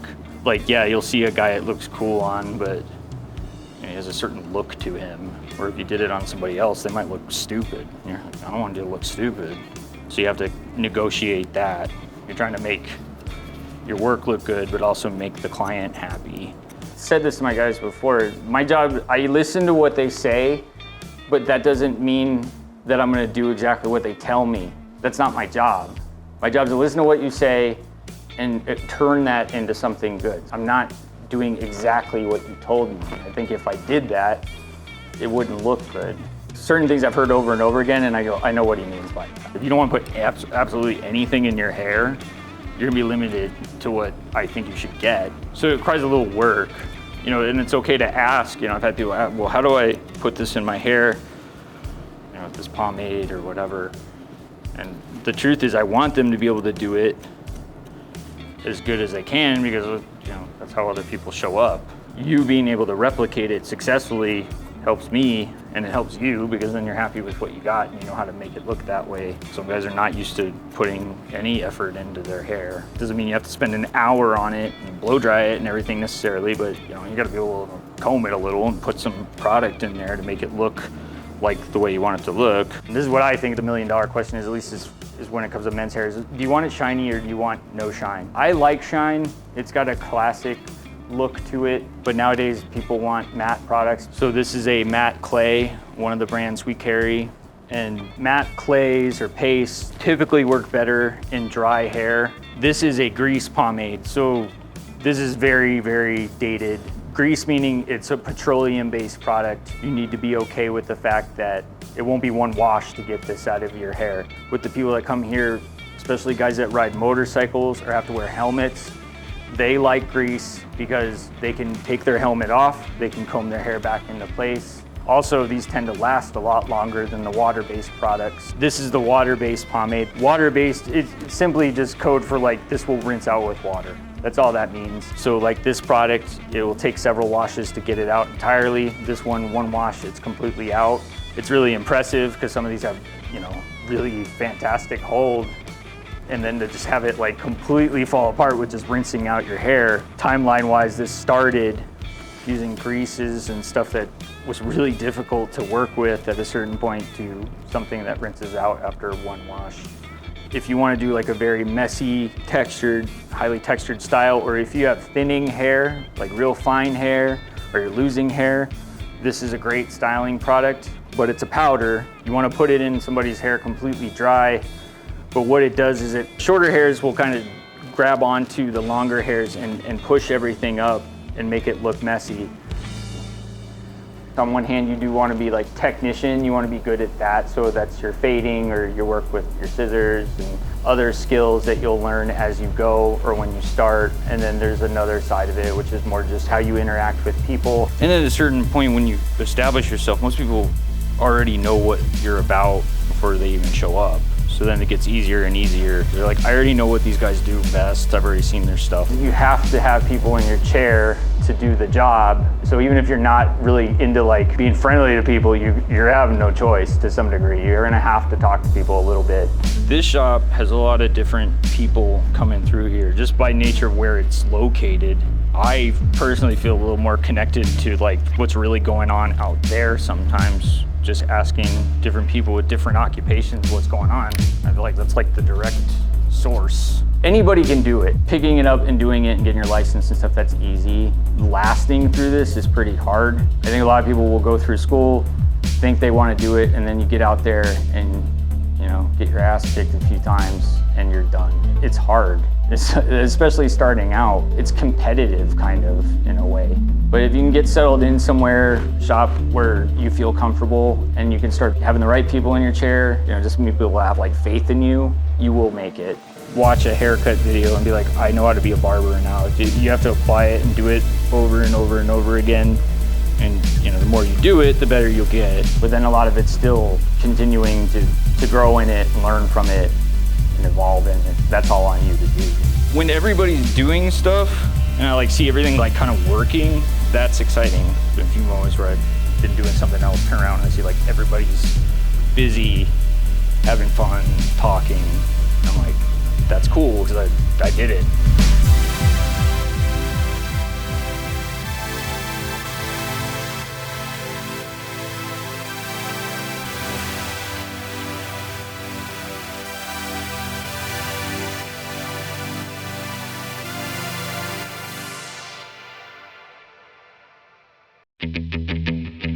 For us, it's not about re-engineering the wheel, it's about optimizing it. We are very much in the messy construction phase. We don't need a 6,000 square foot house.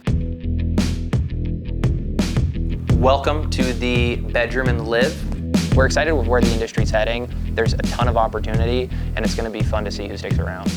Really efficient, built-in dining right into the kitchen. Why can't I take the best aspects of a $3 million luxury house and pack them into something that's 1,000 square feet?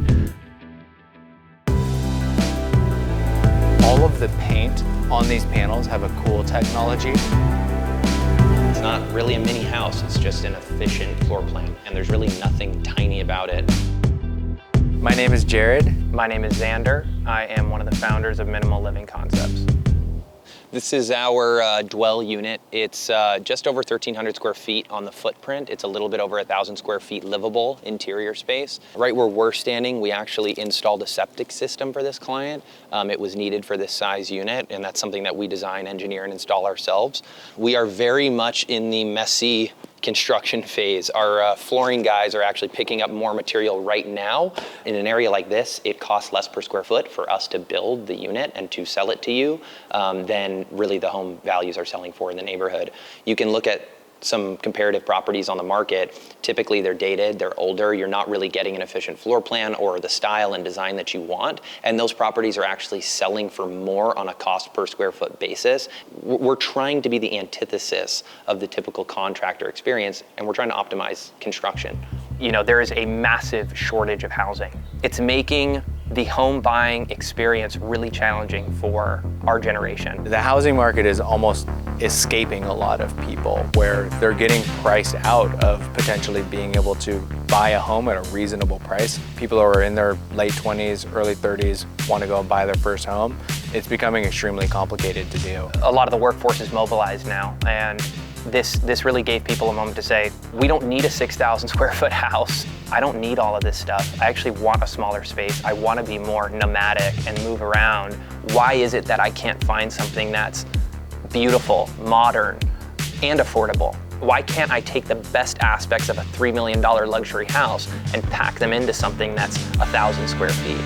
12 months ago, 18 months ago, might have been a $600,000 house. It's now $1 million house. Across the board, you're generally seeing people's salaries stay the same.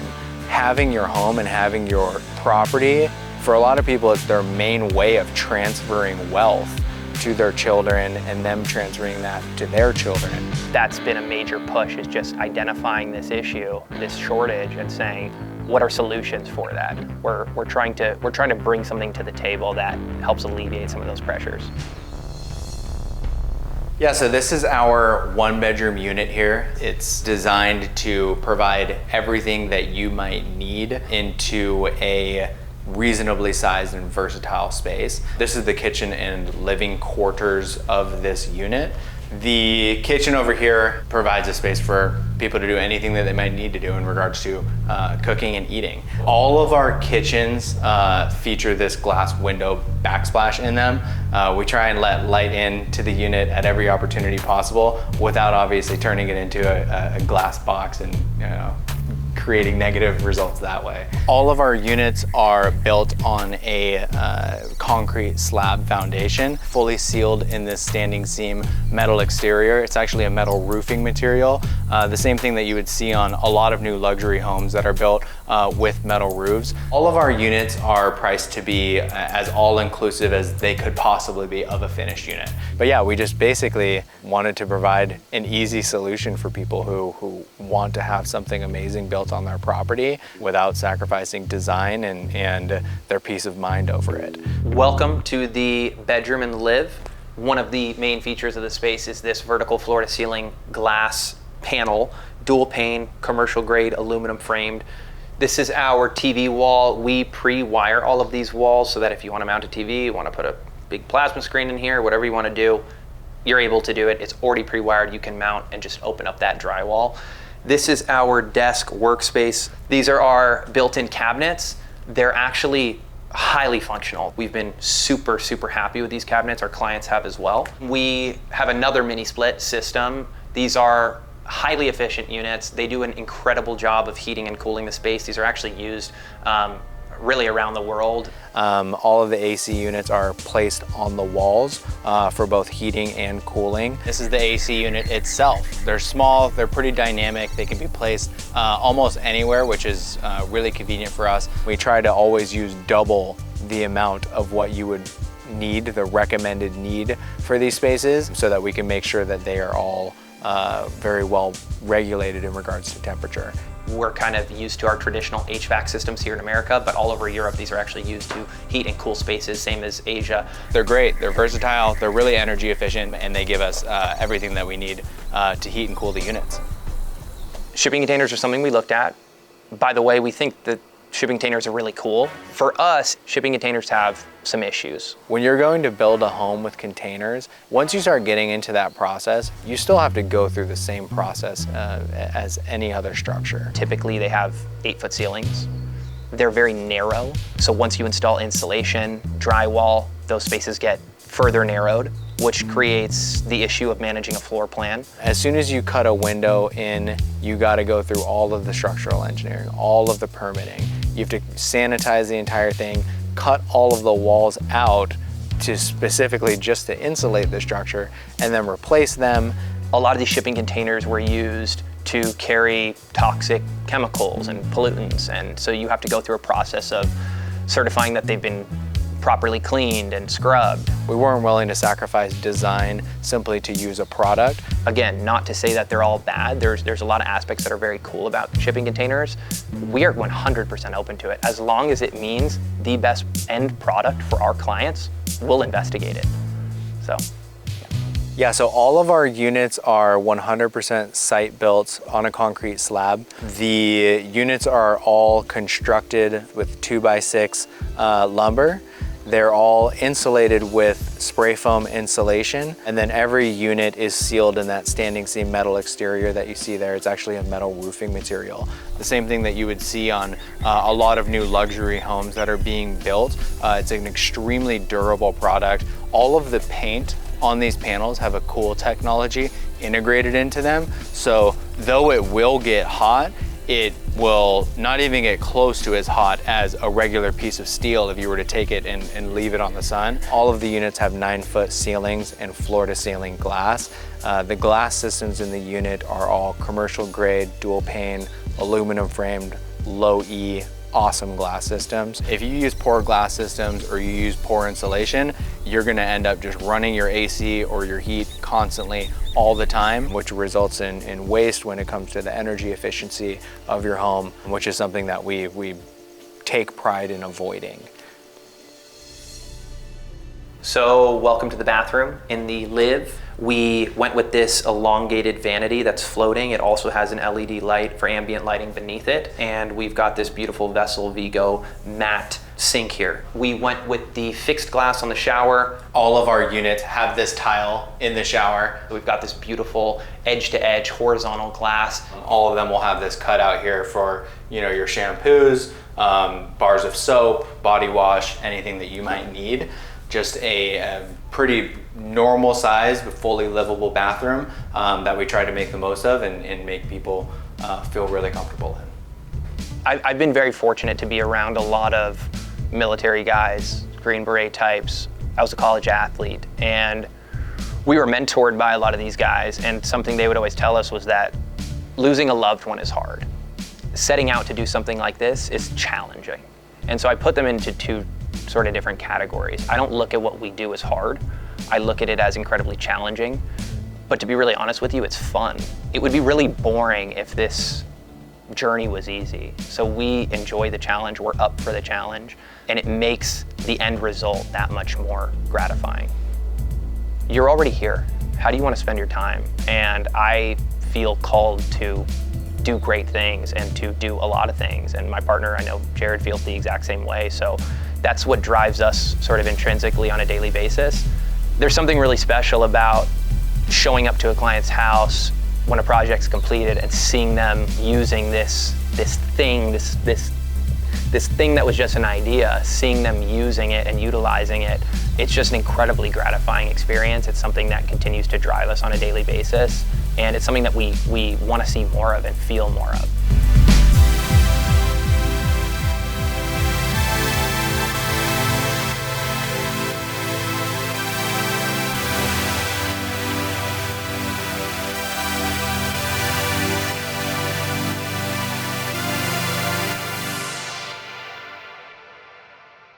One thing about the open mic is you never know who you're gonna see. So tonight, you might see your next star.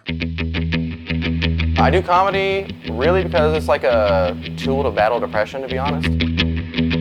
I feel like white dudes with long hair either look like Jesus or need him. I think when you try to be funny, you're not funny.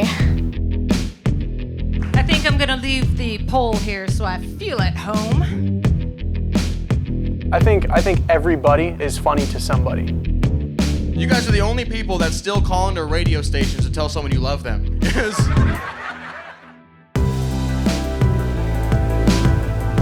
It's painting a picture in your perspective. I can tell when a comic is going to be funny just by the way they take the mic from the mic stand. You could do anything you want, but too much of a clown. I was like, what if I actually was a clown? And now, it's showtime.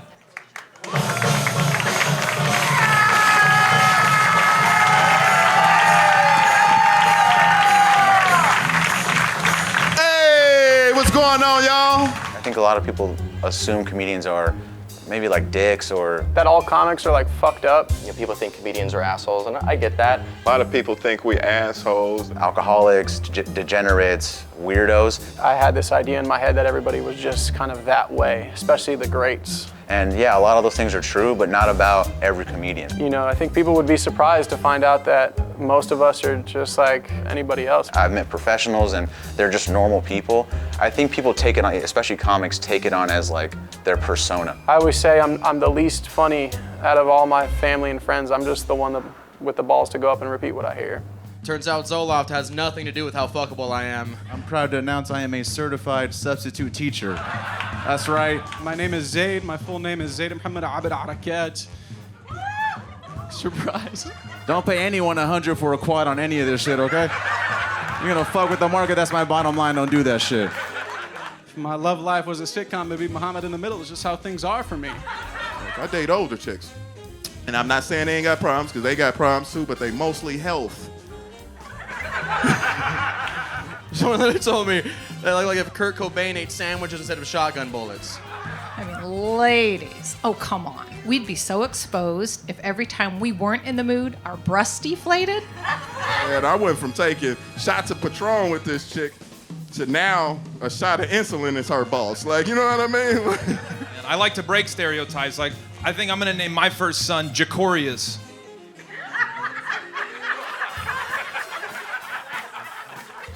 How do you know that the baby mom isn't, you know? You just think she's white? You guys should work on that. Well, I'm still not gonna raise him though.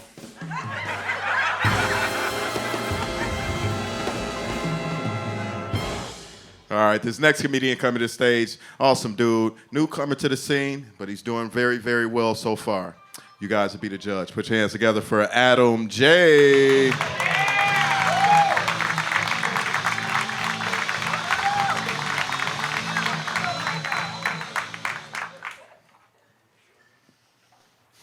I was at a party last week, and he was so dead. That's the last time I bring fentanyl. If you can really take a risk on stage where someone might get upset, but it's creative, it's informative, but most importantly funny, and people who have maybe opposing viewpoints or think differently from you laugh at what you're saying, it's a way to kind of bring people together. I love Mexican culture, dude. I'll die for that shit. You guys are the only people that still call into radio stations to tell someone you love them. Yes. You can do anything, it's just the way that you go about doing it. You know what I mean? You'd have to do everything with respect. We got Miguel calling from Yuma, Arizona. Go ahead, Miguel. Hey, what's up, R-Dub? I want to shout out to my baby Maria and Yuma. I fucking love you, baby. I'm not there, but we're cruising real soon again. I love you, mwah. You know? Like, damn, dude. It's just real deal Holyfield love right there. You know, I had a girl that dropped the N-word or whatever. It was in poor taste because she didn't write the joke well. It's also not unfamiliar for me to be like one, if not the only white guy in a room full of black people.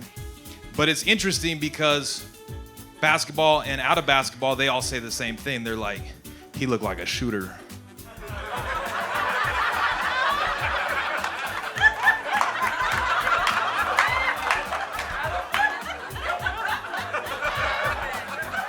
write a well-written joke. Don't just do it for the shock value. You know, don't do it to hurt people. Just do it in style and grace. Yeah, that didn't go right. There was some new shit. And it didn't come out right. It would have been much funnier. Trust me. I said it to myself a bunch of times, and I laughed.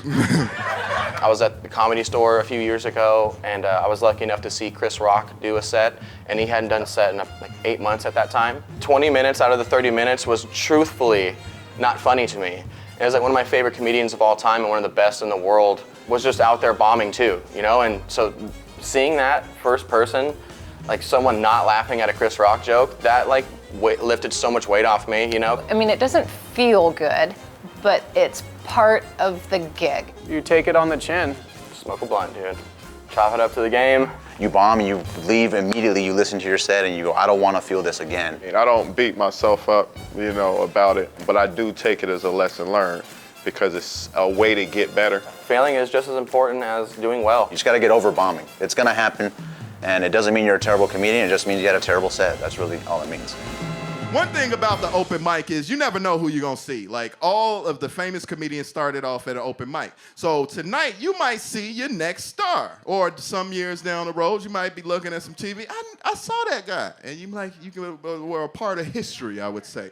You know what I mean? So we want to show all of these comedians love tonight. We want to give them, you know, our best attention. We want to keep our phones to a minimum. We want to laugh if they funny. We want to laugh if they not funny, okay? Oh my gosh, I meet so many people that are like not funny in real life, and then all of a sudden you hear what they have to say and you're like, that's hilarious. I've heard of comedians that weren't necessarily funny. They work to be that. You know what I mean? It's just like building that muscle.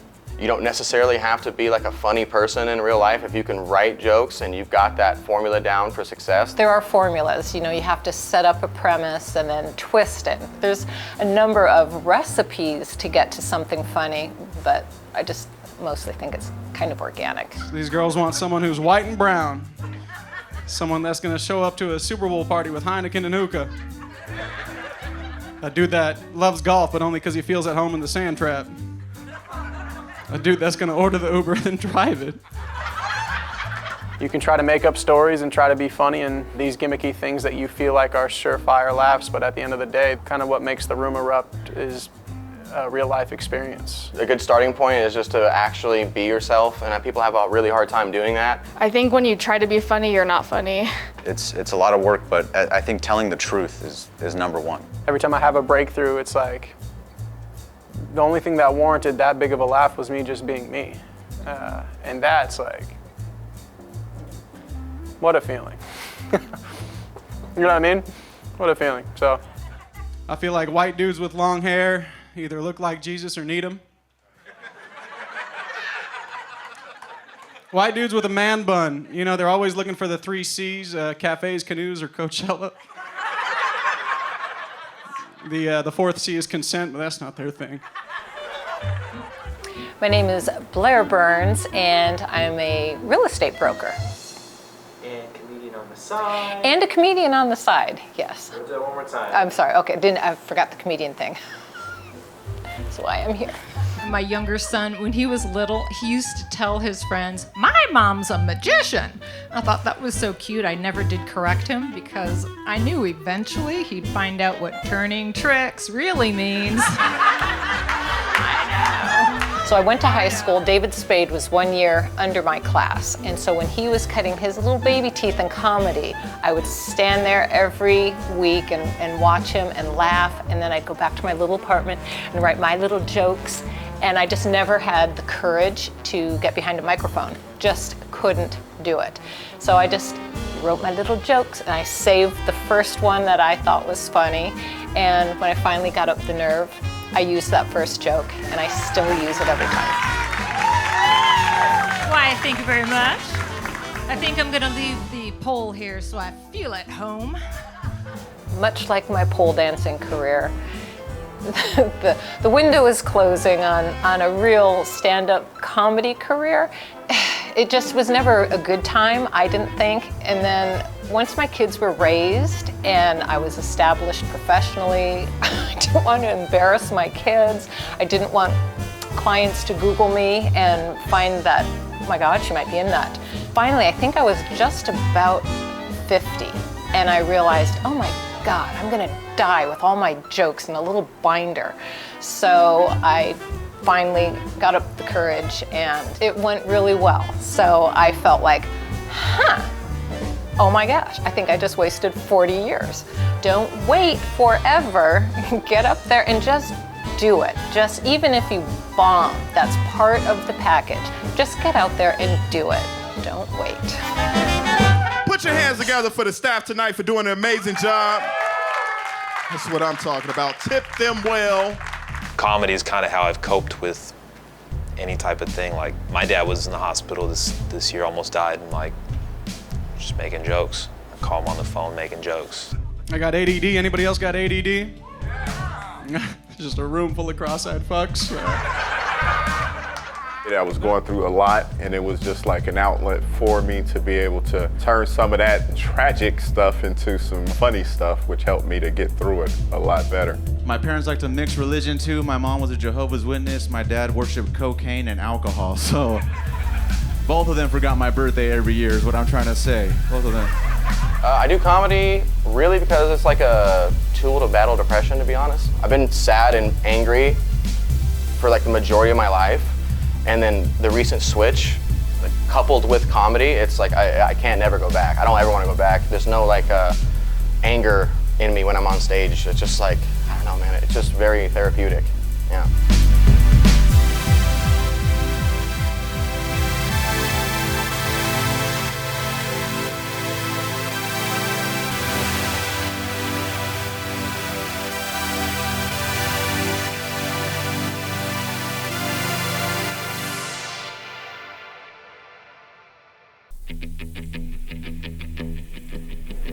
Bees produce all types of fruit and seed. If you want to be a good beekeeper, you got to be able to take a sting.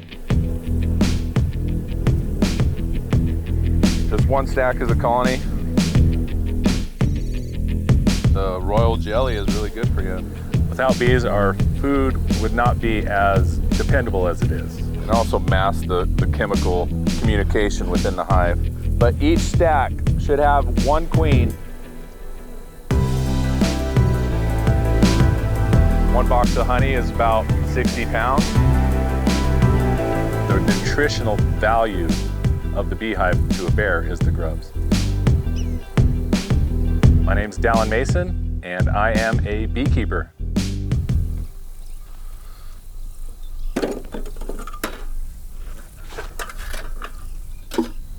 Bees think that there's a fire nearby and then they have to evacuate.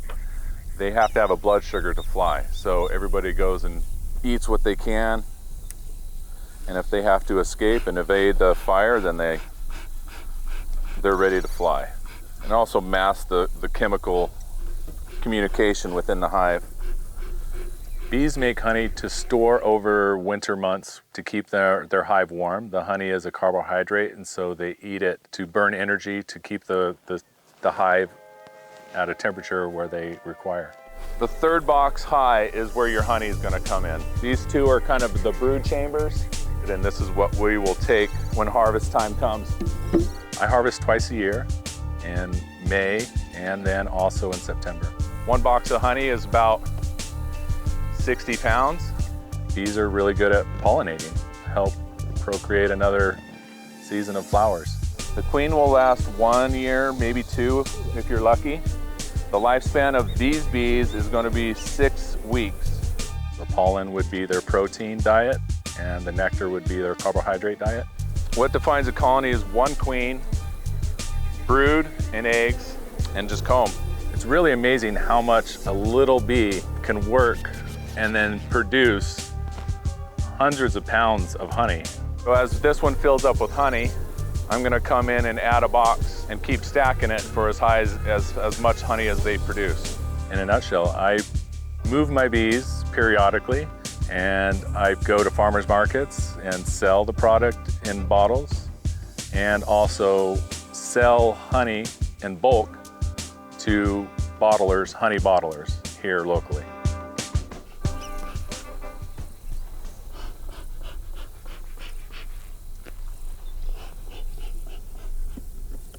This one is a feral colony. So they didn't build on these frames. So this is kind of like free comb. It's not built into the frame, it's kind of built alongside it.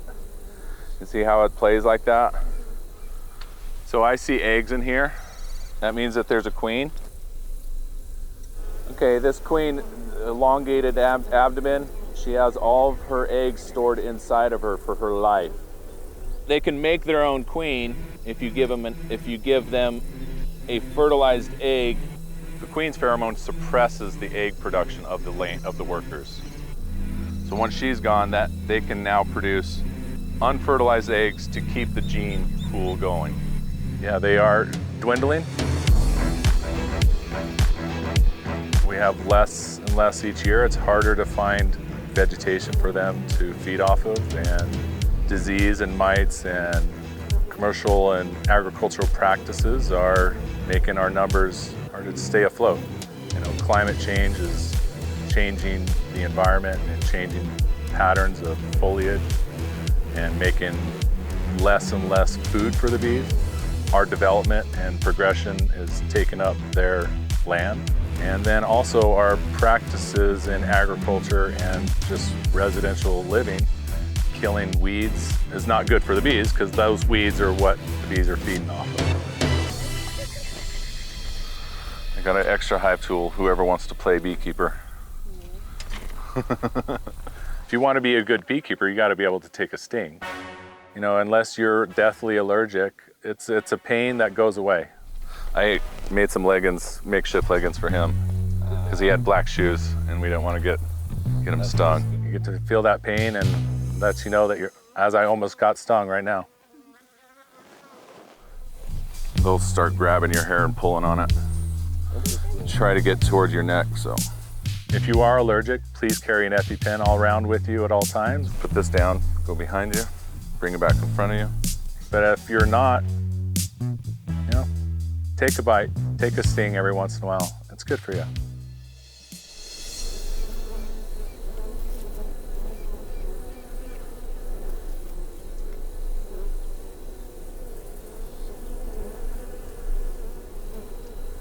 And here's some bees hatching. Look at these young ones crawling out of their hole. See how furry she is? She's just crawling out and hatching. This one is chewing out of its capped cell. That one just hatched. It's all furry. We got other ones. See this one starting to uncap. Wanted to hatch. So this is a hatching frame. It's almost like a meditation. It's almost like Zen gardening. When I'm in the hive, I'm in almost a trance. I'm hearing buzzing. It's almost like an uplink. I'm in a zone.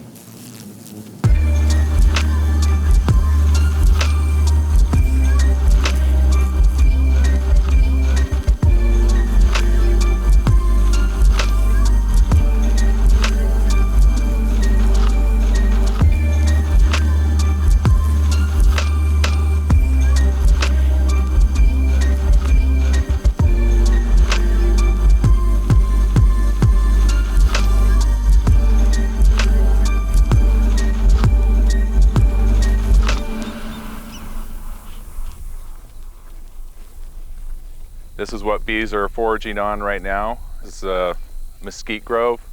When I say this is mesquite honey, it is mostly mesquite honey because that is the predominant blossom at the time. But there is a blend of other things in that. You have little mallow bushes, little fillery stuff on the ground. So there's other types of pollens that get in with the honey that is mixed with the honey. So on a big rainy year, we have a lot of mallow blooming with the mesquite. It's going to make that mesquite honey taste different than on a dry year without the mallow.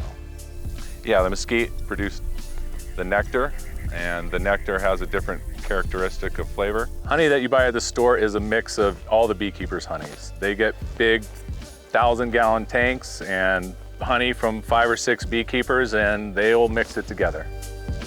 I don't think people realize how much their food depends on beekeeping. The vast majority of what's in the grocery store has some connection to beekeeping, either from seed or directly production of the fruit.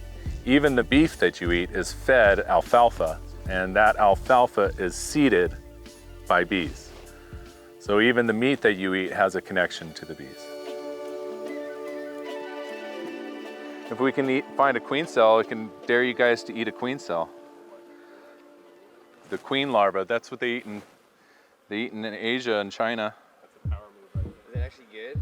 Yeah, the royal jelly is really good for you. A lot of people also have misconception of what bears do. They think that bears are eating the honey, but when bears are going into a hive, they're eating the protein, they're eating the larva, the grubs, and the honey is just a flavor. It just makes it sweeter, you know. But the nutritional value of the beehive to a bear is the grubs.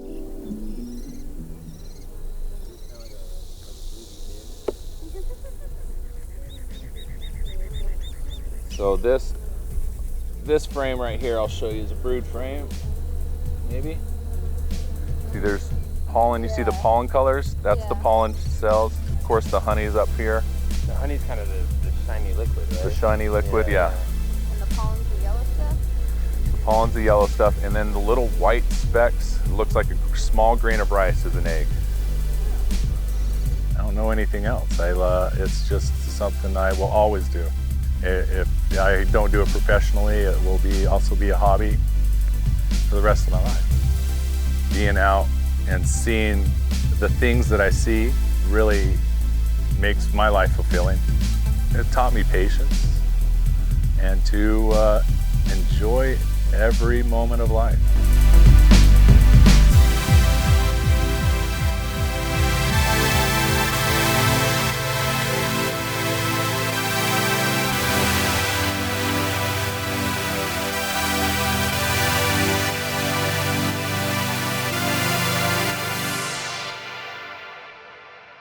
This is probably about an R15 right now. We're getting about an R25 in the belly and the walls.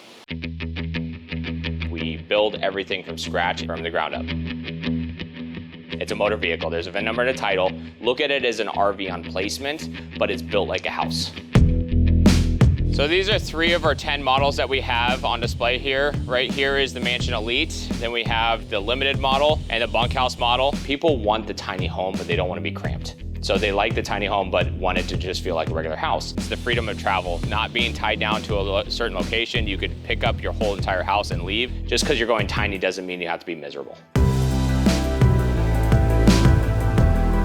If you have a 3/4 ton truck, you just hook it up and go wherever you want. So basically, you could take 4 guys hunting in the middle of nowhere, 2 weeks to a month, but have everything on board that you need. My name is Mike Partana with Uncharted Tiny Homes. I am owner, lead designer, and lead builder.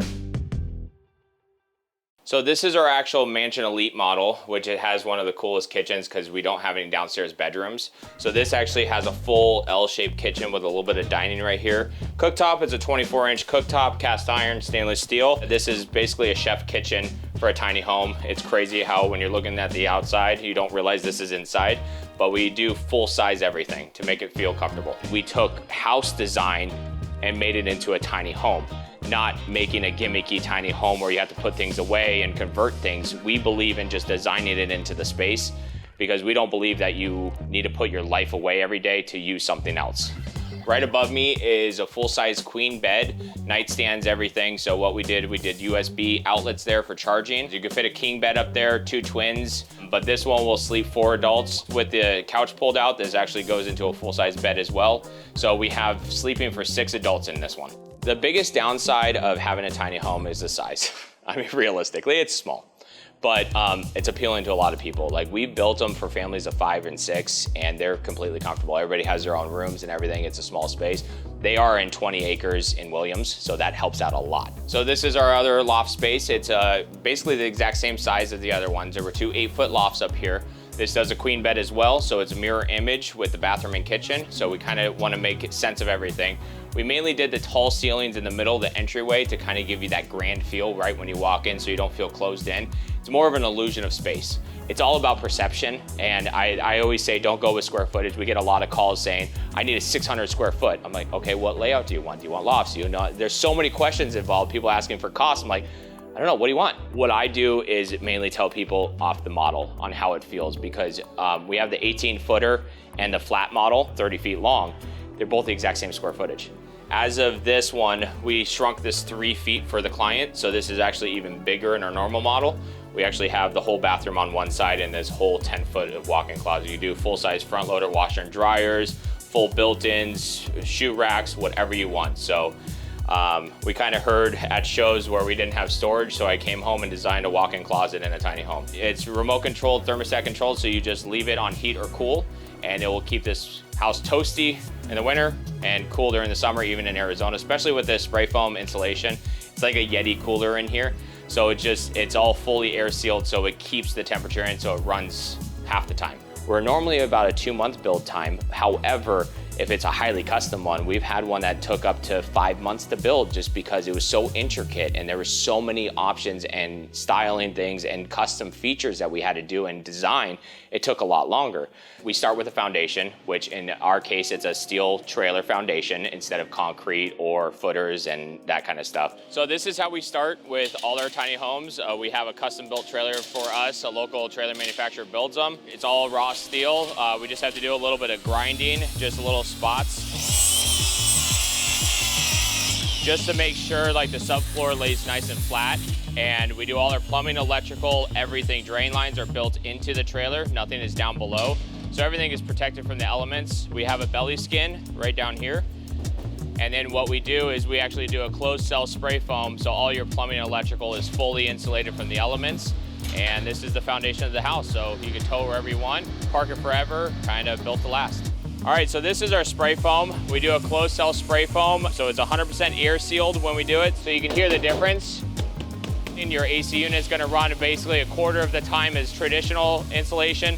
So that way your bills are a lot less, especially if we're doing full solar homes. This helps out night and day. The AC unit just doesn't draw that much on the system. It's tiring. I mean, I'm tired a lot. They always say, oh, I wanna own my company so I don't work 9 to 5. It's like, cool, now you're working 24/7, you know, and that is so true. Tiny homes are appealing to a wide variety from young to old just because it gives people freedom. They're great from cabins to in-law suites, guest houses, rentals, anything that you could do mobile. So it's very appealing because people don't need to be tied down to a certain city or part of the country. They can travel, but still have their house with them. They don't have to pack up their house, they just hook up their house and go. So it's a little bit different of a lifestyle. The Limited right behind me it's just a very small little good rental. There's not a lot of storage space, but it's a cool little novelty tiny home. It's only 18 feet long. So this one is the inside of our Limited model. This is normally full kitchen in here. We still have the massive sink. We downgraded the fridge a little bit just because this is another rental. But same size fridge, we normally have a huge fridge right here. And then on this side is normally a cooktop. And then this is the other part of the kitchen. However, we made this actually dining for 2 people.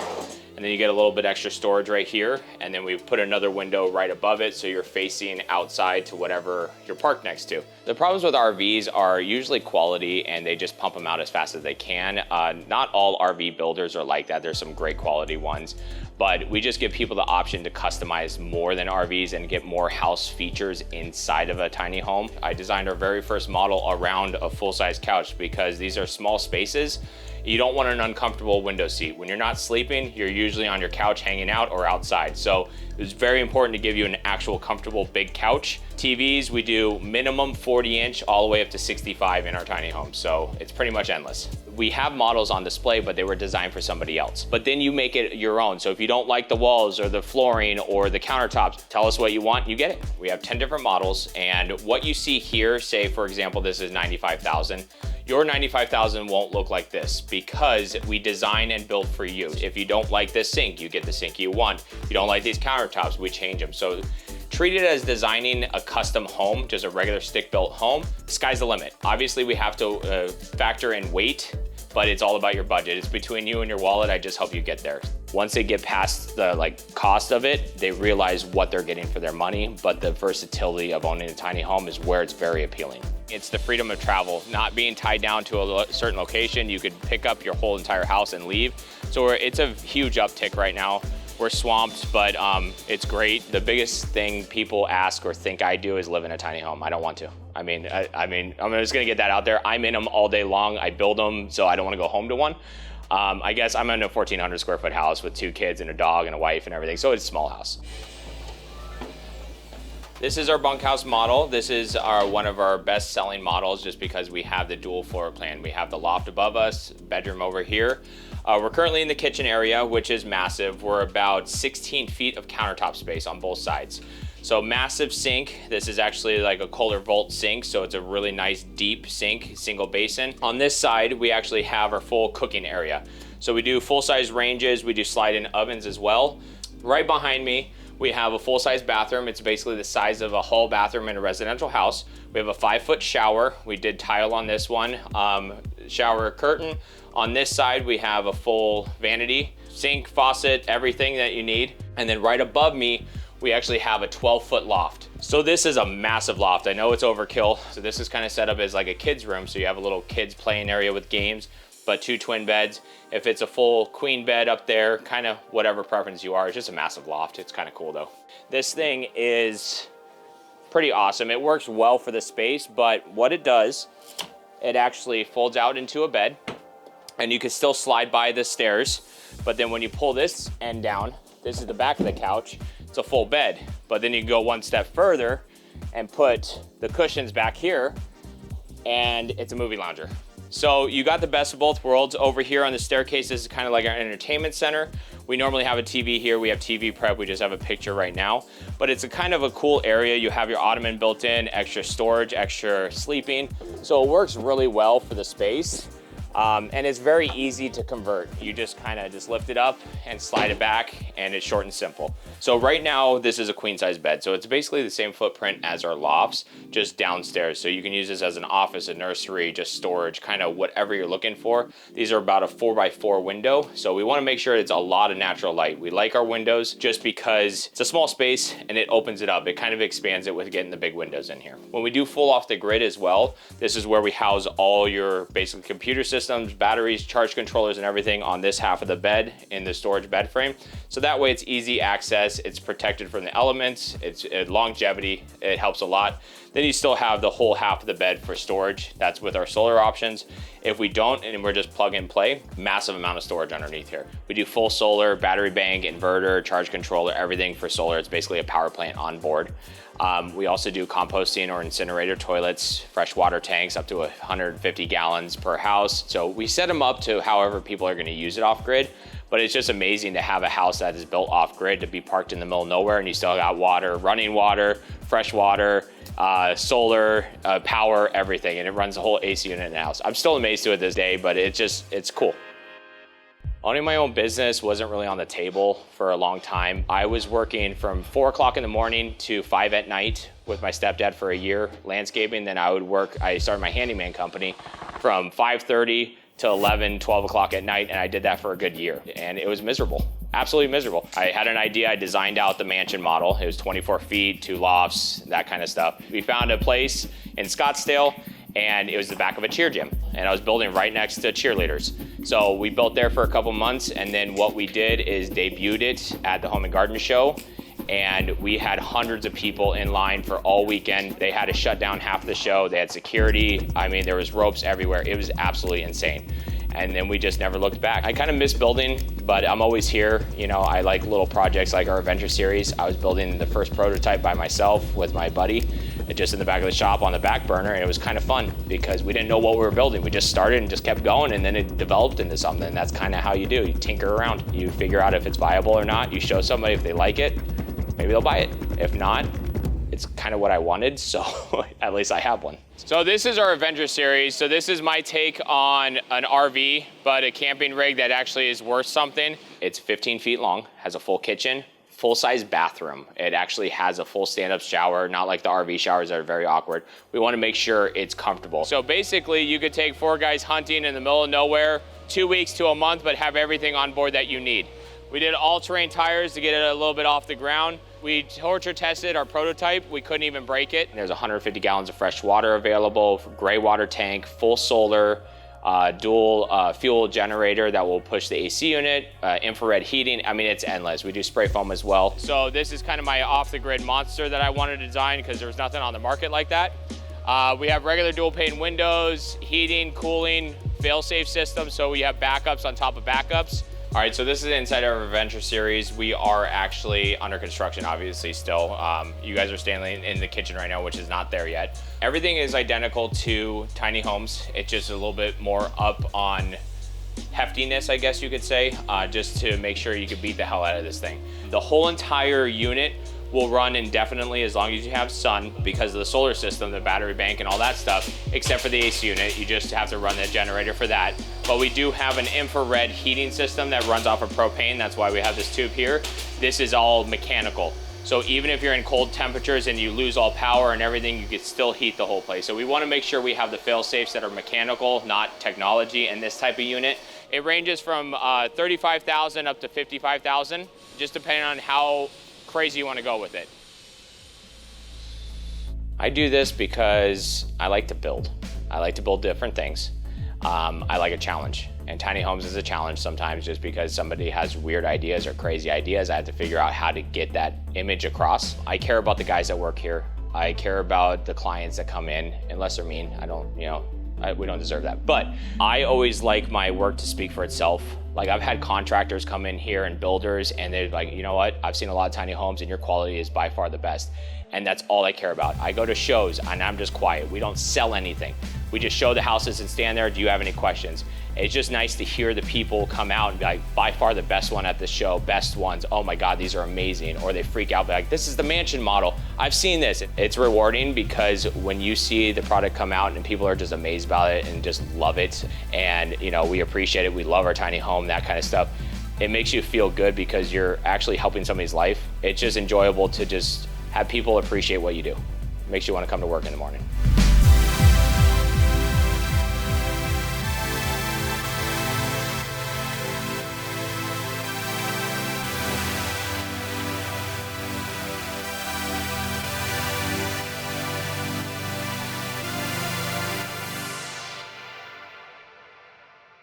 The cool part about papaya that most people don't know is they're hollow.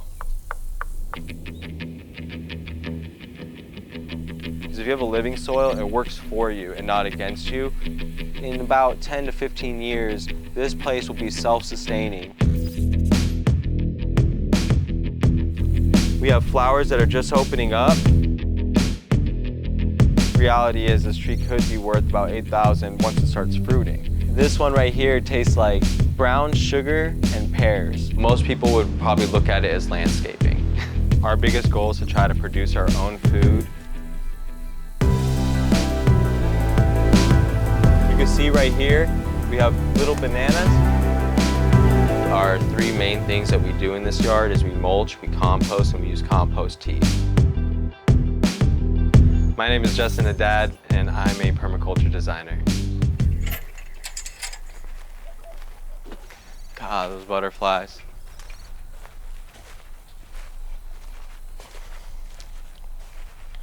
Once you walk through our back gate and you kind of walk into it, you start heading underneath the trellis, it starts feeling 5 to 10 degrees cooler.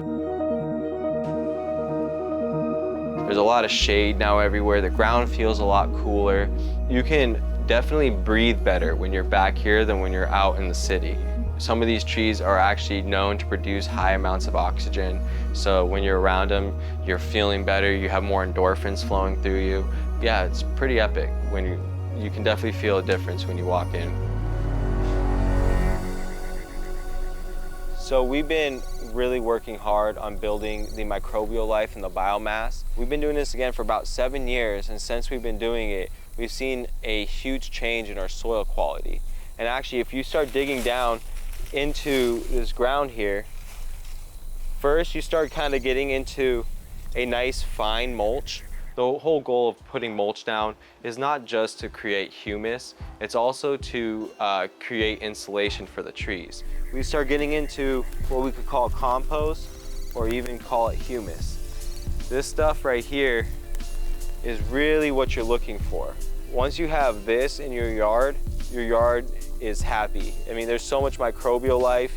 There's mycelium spread all through it. Mycelium is very important for nature. Anywhere you go where there's a lot of trees and mulch around, you're gonna find mycelium. There's two different forms of mycelium, one that forms into the root and one that wraps around the root. Both of them are providing food for a lot of these plants and makes it necessary for them to grow sustainably without any human contact. This is actually fresh mycelium. It's really white, and then you can see when it overtakes a medium, it really fills it in with what looks like spider webs. We don't actually have much to show right now on the ground because it's still cold, but during the summertime, a lot of it starts really showing. Our three main things that we do in this yard is we mulch, we compost, and we use compost tea. Those three things will get you where you want to be anywhere in the world. So not only do water features make such a beautiful sound to enjoy, they also provide a lot of beneficial outcomes to permaculture. It can irrigate plants that require consistent watering. It attracts a lot of different types of beneficials like your bees and your hummingbirds and different types of birds in general. It also creates different types of microbial life, so you can actually use this water to fertilize your trees around the property.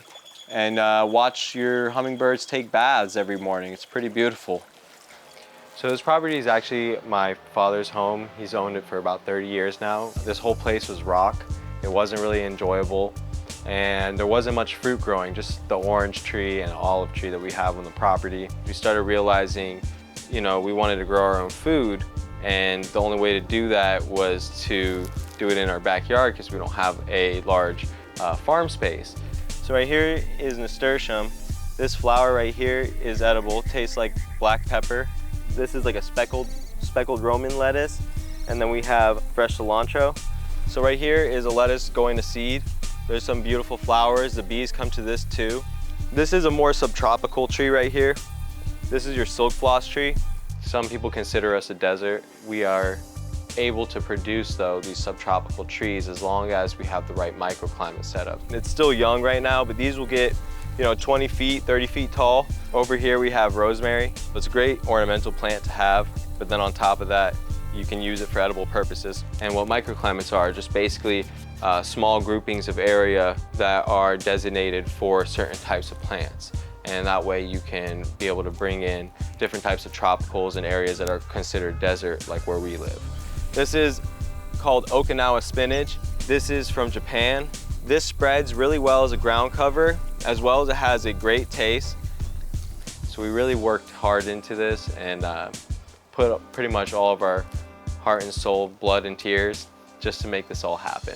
And we have this nitrogen fixer right here, known as ice cream bean. This is a subtropical fruit. Cool plant to have. Also, when I say nitrogen fixer, I'm referring to its roots have these nodules on them. So every time you cut a branch, it releases one of those nodules, and those nodules have nitrogen. And that nitrogen will then spread into the soil. Overall, if there's too much nitrogen and it doesn't need all of it, it'll give it off to the rest of the plants because it'll just sit there in the soil and then it's up for grabs for anyone. Also, a lot of plants like to work together. There are companion plants. One that's very common known as the Three Sisters, which is squash, corn, and beans. They work really well together. One provides nitrogen, the other one grows tall for the beans to grow on, and then there's squash that grows on the ground and covers and shades it and cools it down and provides a lot of fruit. Now we space our peaches out about a hand's length. If you keep them too close like this, what happens is they don't get too large, they push into each other. One might fall off anyway, and then you won't get really good production. So right here, what we'll do is we'll actually take off all 4 of these. Those are gone, and that branch will hold 4 nice, large, juicy peaches for us to enjoy. When I mention planting tomatoes, I always mention you want to plant them deeper than the soil they were brought in. So at least 2-3 inches deeper than what the soil they were brought in. This will help expose the base of the tomato plant into root, and it will make a nice beefier tomato plant. So you could definitely taste the difference between eating something homegrown versus eating something store-bought. For instance, carrots, they are a lot sweeter when you grow them yourself. When they're from a grocery store, they taste like a carrot, but there's like no sweetness. Or when you eat a tomato, it really tastes like a fruit and not a vegetable like you would assume it is. Some tips with tomatoes: prune the bottom, bury them deep, and then you want to top them in the very beginning so that they can create 2 growths instead of 1. I don't want these to grow high and ride poles like a lot of people do. I want these to stay low to the ground. This is where I seem to get the best production. Another great part about growing food on your own and knowing where it's coming from is that you're growing within the season. So a lot of times you go into a grocery store and you find apples all year round. Apples don't grow all year round. You typically find them around July and August, and then apples are gone. And if you didn't preserve them properly, you won't have any more apples for the rest of the year. So we juice all of our oranges and lemons, and we keep them in ice cubes that we will save for the years, and we'll open up these ice cube bags whenever we want lemon or orange. We're really used to eating what we see in a grocery store and not realizing what it has to do to stay on those shelves for that long. You know, a lot of things are put into different types of rooms, sprayed with different chemicals, or given, put in oxygen chambers to stay fresh longer. So if you could grow your own food, you have even the slightest, smallest amount of space, even a balcony space, you can grow something, you can consume something and better benefit yourself from consuming really harmful sprays like insecticides, herbicides, and pesticides. And you know, you can try to wash this stuff off, but if it's in the skin, you're not really gonna get it out. This papaya tree is a pretty interesting story. This one, I started from seed. It grew to about 1 foot tall, and then I planted it in the ground right next to this guava tree. And you can see they've grown together symbiotically, and they've done really well. When growing fruit trees, it can be really rewarding. You know, some don't take as long. We have like papaya that, you know, we get fruit within 1 year and we start harvesting, and that's exciting. You know, it's really exciting. The fruit were getting eaten by bats, so we had to start picking them. We get a nice 12-foot ladder. We get up there and we have a knife, and we just have to cut the papaya off ever so slightly. Really tasty fruit. The cool part about papaya that most people don't know is they're hollow. But then when we have things like a mango that we grew from seed, and it's flowering for us, and it's holding its flowers, and it has a lot of fruit production that it wants to produce. Right here we have a beautiful manila mango tree. Still hasn't fruited for us yet. Awesome thing is you can still use the leaves for tea, even if you still don't have the fruit yet. Let's say you planted a mango from seed and it produced fruit.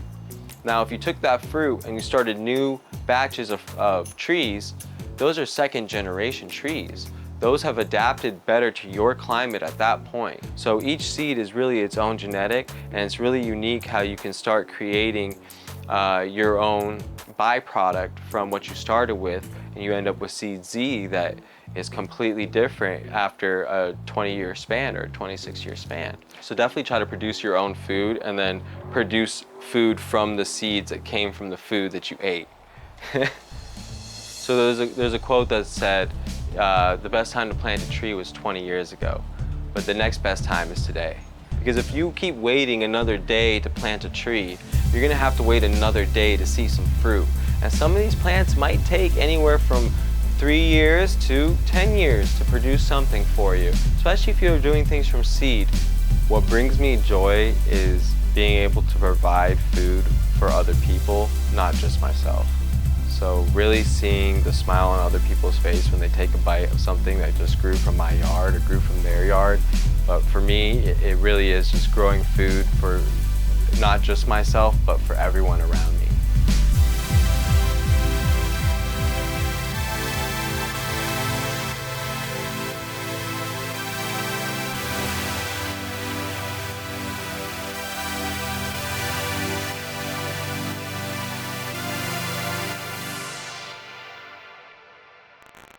This will be our front door, this will be our back door, and there'll be like a hallway between the 2 domes. Everything changed. My whole world just changed. You're doing it for yourself to build a dream. A lot of work. A lot of work building this, and still a lot of work to finish it. When you have a lot of big dreams, sometimes it looks a little different in your head than how it turns out. And that can be frustrating. Some of our biggest storms, maybe we'll get 2 to 3 inches. That's just in our catchment area. Probably getting like 2,000 to 3,000 gallons of water. Permaculture is all about setting up a system that basically is sustainable. We decided to kind of take that challenge, kind of live in this environment, and see if we can't put those techniques that we've learned to the land here. We moved out here a little over 3 years ago, and at that time we had no idea quite everything we were getting into, I think. Not a lot of experience building, so we were thinking, build some things, we'll build a house. It's taken longer than we thought, but it's been a learning process for us. We've had to get used to a different kind of pace, I think, out here, and allow ourselves the time to learn and grow and be okay with that, and I'm okay with that. We kind of did a lot of research before making the move ourselves. We watched other people's videos, did a lot of reading on exactly what we're going to need to be doing. So we prepared ourselves mentally and physically before making that move. We try to reuse, recycled, reclaimed materials whenever we can. It's more sustainable, it saves money a lot of times, and we have all these old used tin cans, we have some old flashing, extra materials from other builds, and these we're cutting up to use as shingles. They're gonna go along the outside of our house. My name is Jessica Bonilla, and I live off-grid in the desert. Water is incredibly important out here, anywhere, but especially here in the desert. We don't have a well or anything like that. We are 100% on rainwater. One of the first things we had in here were these water tanks, 2 of them. And they got about 2,500 gallon capacity each. A little bit less because I made some modifications to them. But this is our main water storage for right now while we're living in the RV. For me, it was mainly needing those challenges and needing something else in my life besides what the city could offer. It just gives us the space and the freedom to kind of do what we want. My name's Jim Bonilla, and I'm an off-grid homesteader.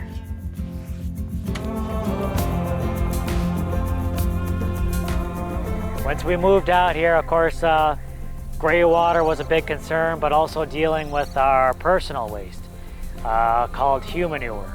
When we go, we got to do something with it. So we built this. It's affectionately called the hacienda. But it's just basically a humanure composting system. I set up several bins where we can compost our waste. I ended up putting a roof over the entire humanure hacienda system. That way we can collect as much rainwater off of this as possible. Close to about 500 gallons worth of rainwater storage. As you can see, we're about half there, so we're gonna need some rain pretty soon.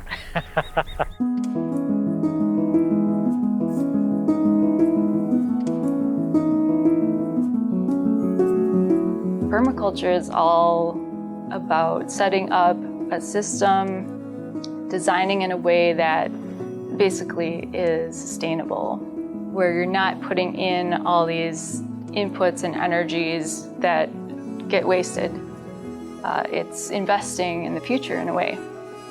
We're definitely not the first people to have done this kind of thing. And they're doing fantastic things in Jordan, I believe, and which is a much harsher climate than what we're dealing with here. And they've made enormous progress over there. Once I learned about that, I was like, yeah, this is it. So I plan my life This is how we plan our property here. It's been great having that foundation of learning for everything we're doing here. So this is all of our solar equipment. This is what powers us in the RV. Eventually all this will be used to power the house as well. From the panels, all that power goes into our charge controller over here. We have 2 inverters here that are stacked. So if one starts drawing too much power, the other one will kick in and we can double the output capability. I think 7,000 running watts approximately. Right here we have 4 Tesla batteries. They're all hooked together, which gives us about approximately 20 kilowatt hours worth of storage.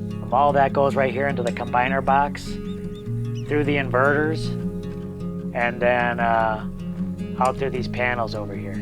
And then we just run the wiring to where we need it. A small system, but it's pretty much all we need out here. We actually don't use a whole lot of power out here. But these 15 panels is all we use, and it's been absolutely fantastic. More than enough for my wife and I out here. You know, people keep asking us if we're gonna add more solar, more power and stuff like that, but eventually we kind of want to reduce our needs for electricity. So this will be more than enough for everything we'll need out here. We live out here in the desert. Rainfall is about 13 inches annually, give or take. Water's scarce. We don't have a well out here. We need to collect water off of every surface because we get rain, our bulk of our rain, 1 time a year. We get a smaller monsoon season, kind of in the winter, but we have 1 opportunity to catch pretty much most of the water we're going to use throughout the year. So we need as much collection surfaces and as much storage as possible. Shade is absolutely invaluable. So I thought, kind of mix a couple of things. Not only can we catch rainwater off of this, but it's a great place for us to kind of get out of the sun while we're working. So this thing is like 110 feet long and 20 feet wide, 2,200 square feet. Some of our biggest storms, maybe we'll get 2 to 3 inches, which is nothing compared to the other areas of this country.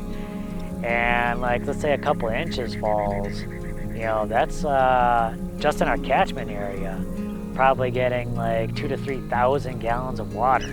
Both of us became permaculture certified designers. And you know, we want to utilize our techniques out here to sort of revitalize the landscape. Desertification is a problem here in the desert.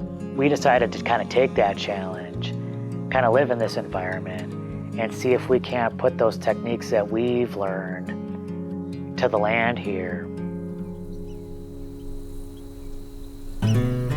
With the poly tanks, clearly that wasn't nearly enough water. It's enough water for us as our needs right now, but as we keep growing and expanding, as we're growing more food, as we might have more animals out here, we're gonna need more water. And so that prompted us to do one of our first earth bag projects, is this massive cistern over here. Our roof right now pumps right into the poly tanks, but when it overflows, it'll overflow into this cistern. Eventually, when we're done with the poly tanks, we'll pump it right into this cistern. But this is an earth bag cistern. It goes 5 feet underground and 3 feet above ground. But this thing is massive. I think it's 17-foot interior diameter and about 8 feet total height. So it holds just under 14,000 gallons of water. We'd like to be growing our own, much of our own food, maybe start a food forest, plant more trees, and really mix up those techniques, you know, some in-ground gardening, maybe some raised beds. We definitely want to put some greenhouses into the ground, more temperature controlled, might be just the way to grow here in our particular climate. And in the back, that's where we got our chickens, and we actually brought them from the city.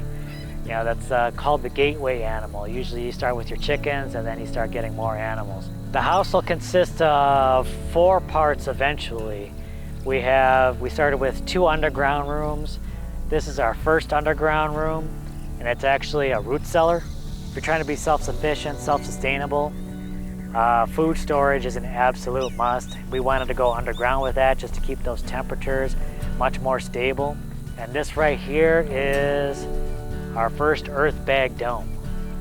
20-foot interior diameter, and of course, as wide as your earth bag dome needs to be, it needs to be exactly as tall. So this thing is probably at least 20 feet tall, probably 21 to 22 feet tall. We got a cob exterior on here to protect the bags. You don't want those bags exposed to sunlight for too long because that UV radiation will break them down. Living this type of lifestyle, kind of building everything from the ground up. I mean, this was just bare land when we started, nothing out here. Everything takes longer and costs more than expected. You know, you might have an idea of how things are gonna go, but nothing ever quite works out that way. It takes a lot of time, for sure. A lot of time, a lot of resources. I knew starting this journey was not going to be easy. I knew there was a lot that we needed to learn. There was going to be a lot of problem solving, that I was going to need to be a lot more independent. So moving from that city life to more of this off-grid life, you know, I started kind of doing more things by myself. I started learning how to work on my own car, do repairs around the house. I started doing all that myself so that I was ready for those challenges out here. Being out here really has allowed me to sort of take control of my health. You know, I feel a lot better. I feel a lot stronger than I did in my 20s. I'm in my early to mid 40s now, and I probably feel the best I've ever felt in my life. Before we moved out here, I felt a lot of just isolation, emptiness. I was looking for something more in my life, and once we made the decision to start living a more self-reliant life, living more sustainably, everything changed. My whole world just changed. And, you know, I don't think it was necessarily moving out to the country or, you know, doing all the things we're doing, trying to live in a dirt house. It was making that decision that I wanted to take more control over my life and design a life on my terms and find more of a connection to the world. And that's what I found here. It's a really beautiful thing.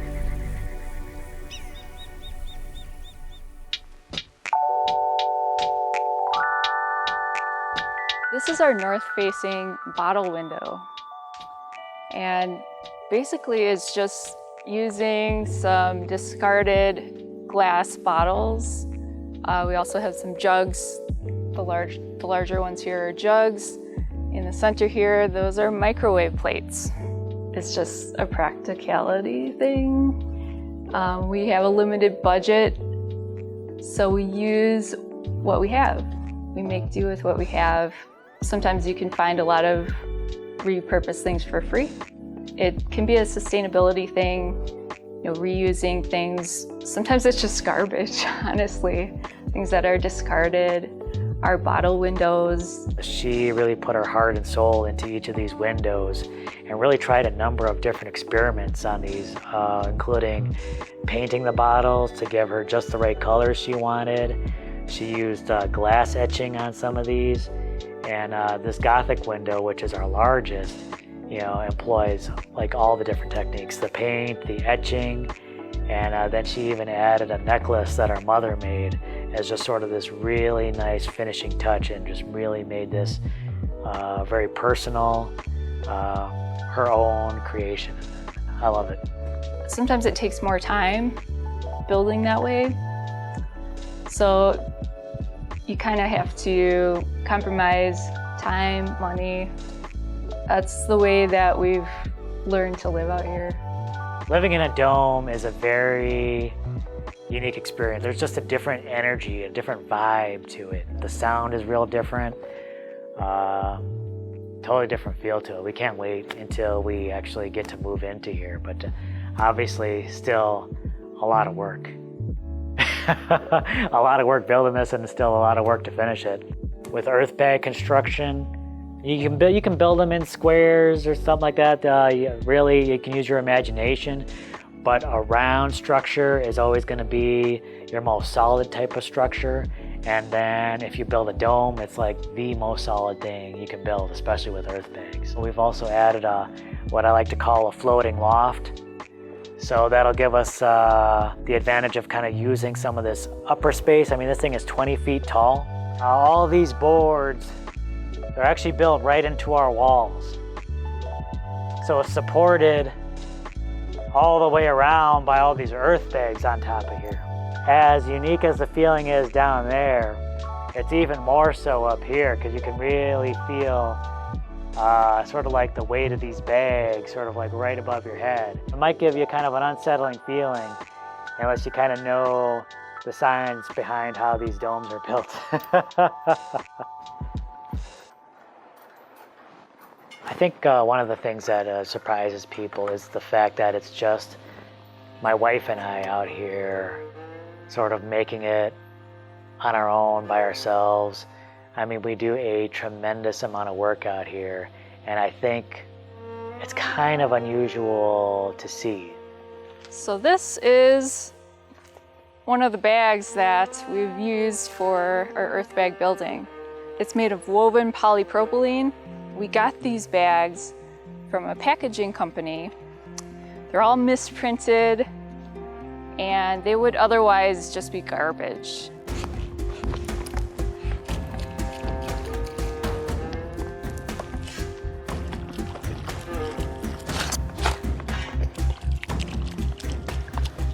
So what we put in these bags is just soil, basically. Are you ready? Ready.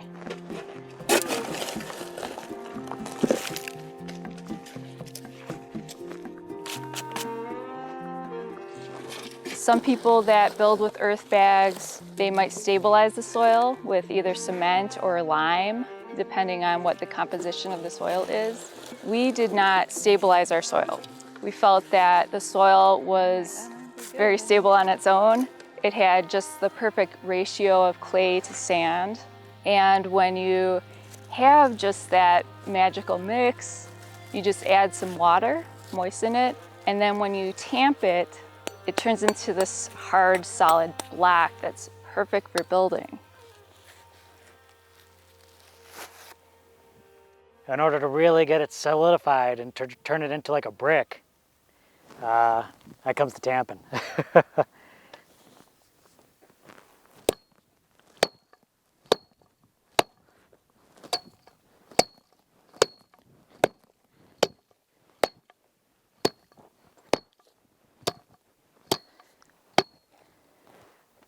That's the best part right there. And you just have to repeat that hundreds of times and you have a building. Just that simple. We ended up going with earth bags because of the cost efficiency. Building with earth bags can be incredibly cheap. You know, each of these bags maybe costs 20 to 25 cents. So I mean, like, each of those underground portions were probably like maybe $100 worth of earth bags. This thing maybe $300 worth of earth bags. Not too bad, especially when you consider lumber prices are right now. Although earth bags are very poor insulators, they have a lot of thermal mass. Now these walls are 2 feet thick, so that wall will sort of heat up during the day, and then at night it'll release that heat. We've already been testing out some of the temperatures up here and in the underground portion, and we've been noticing like a 20-degree difference right now between what it is like outside and inside the dome. This type of lifestyle was really the first time in my life that I've really been able to challenge myself in such a way where I could keep myself interested, keep myself focused constantly. I could never find that kind of challenge in my day-to-day city life. There's new challenges every day. I get to wake up, I get to do some problem solving, I get my exercise in with all the physical labor we do out here. Under here is where we plan to have our bedroom. Right now I just got a small hole cut into the floor. It's all we need right now. It's kind of my idea to have a bedroom underground, perfect for sleeping weather. That's what I like. Dark, cool.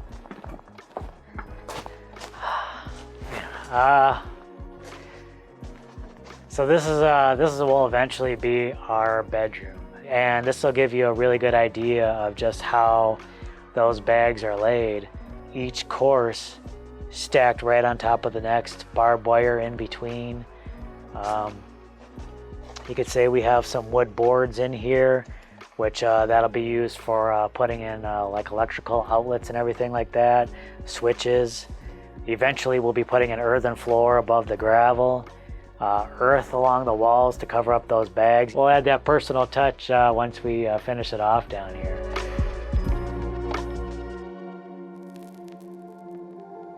For me, the biggest thing is a sense of connection. And really taking the time to understand myself better, having more love and acceptance of myself and, you know, my partner. We knew we needed to do something different. We wanted to spend more time together as a couple, Jess and I. This gives us that opportunity to do that. We get to spend all of our time together. Maybe that's not right for every couple, but that was right for us.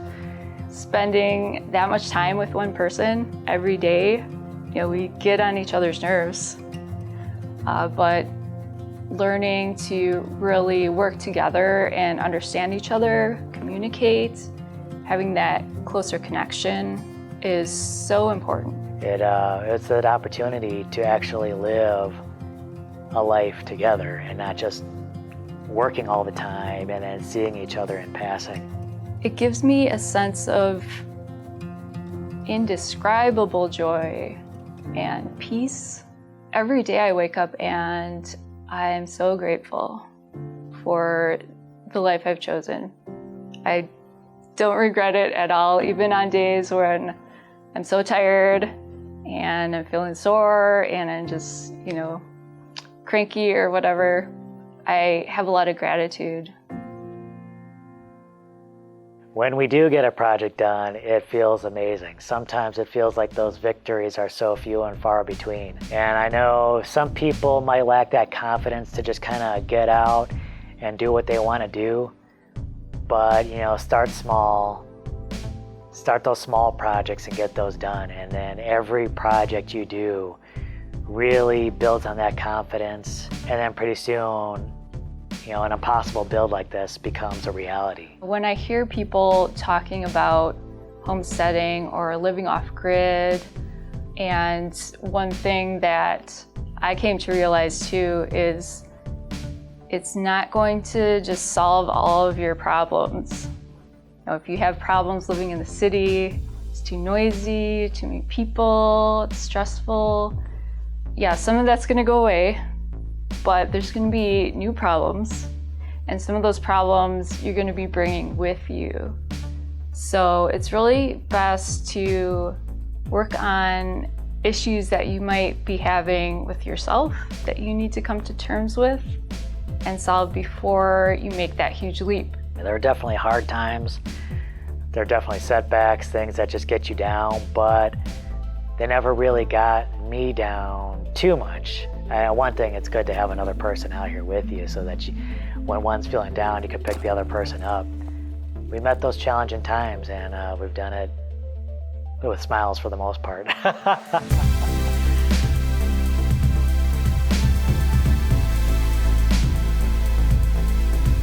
If you can design a life that fulfills all your needs, you're not just existing, but you're thriving. I had this dream to live more sustainably, to find more meaning in life, more connection, and this is where I found it.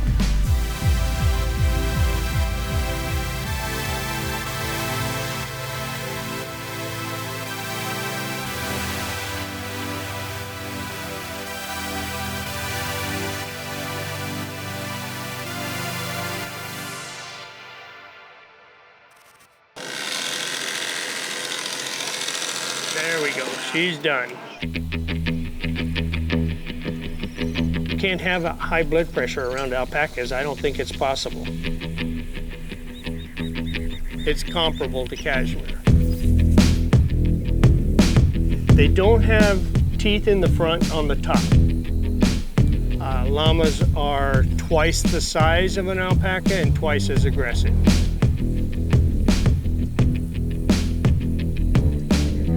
"22 natural colors, ranging from white to black.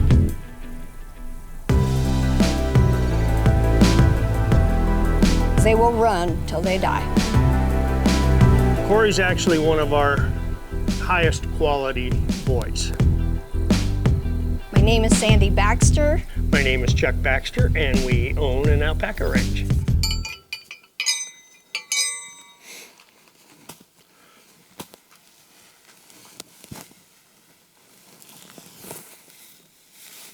So initially, it was big-time investors that got into the alpaca business. They put up a lot of money to import alpacas initially. So I think the first import was in 1984, and they had like 4 or 5 maybe imports, big imports, between 1984 and 1995 time frame. And even to this day, that you can't import alpacas from Peru. Hi, buddy. Most alpacas like faces. They don't like to be touched on the heads. Alpaca fiber is stronger than wool. It's 4% chance that you're allergic. It's fire retardant. Each one has a very different personality, just like your cats. There are a lot of the cat features. In Peru, they actually do eat alpaca. Here in the United States, we tend not to. To give you some sort of a reference, alpacas generally will live to be 20-ish. There are 2 different breeds of alpaca. There's a Surrey and a Wakaya. They don't like the wind. That's the only thing they don't like. We had lightning strike the ground one time, and we all felt it, and the animals did nothing. Alpacas go to the bathroom in the same place every day, all day. Once composted, makes extremely good fertilizer. In fact, we had a guy come and filled up his entire van because he has a worm farm, and he says there's nothing better. They're very calm animals. They're very cool. They're fun to be with. They don't have teeth in the front on the top, and they like to rub that soft palate on anything they could rub it on. They're not too busy of an animal, but they're busy enough.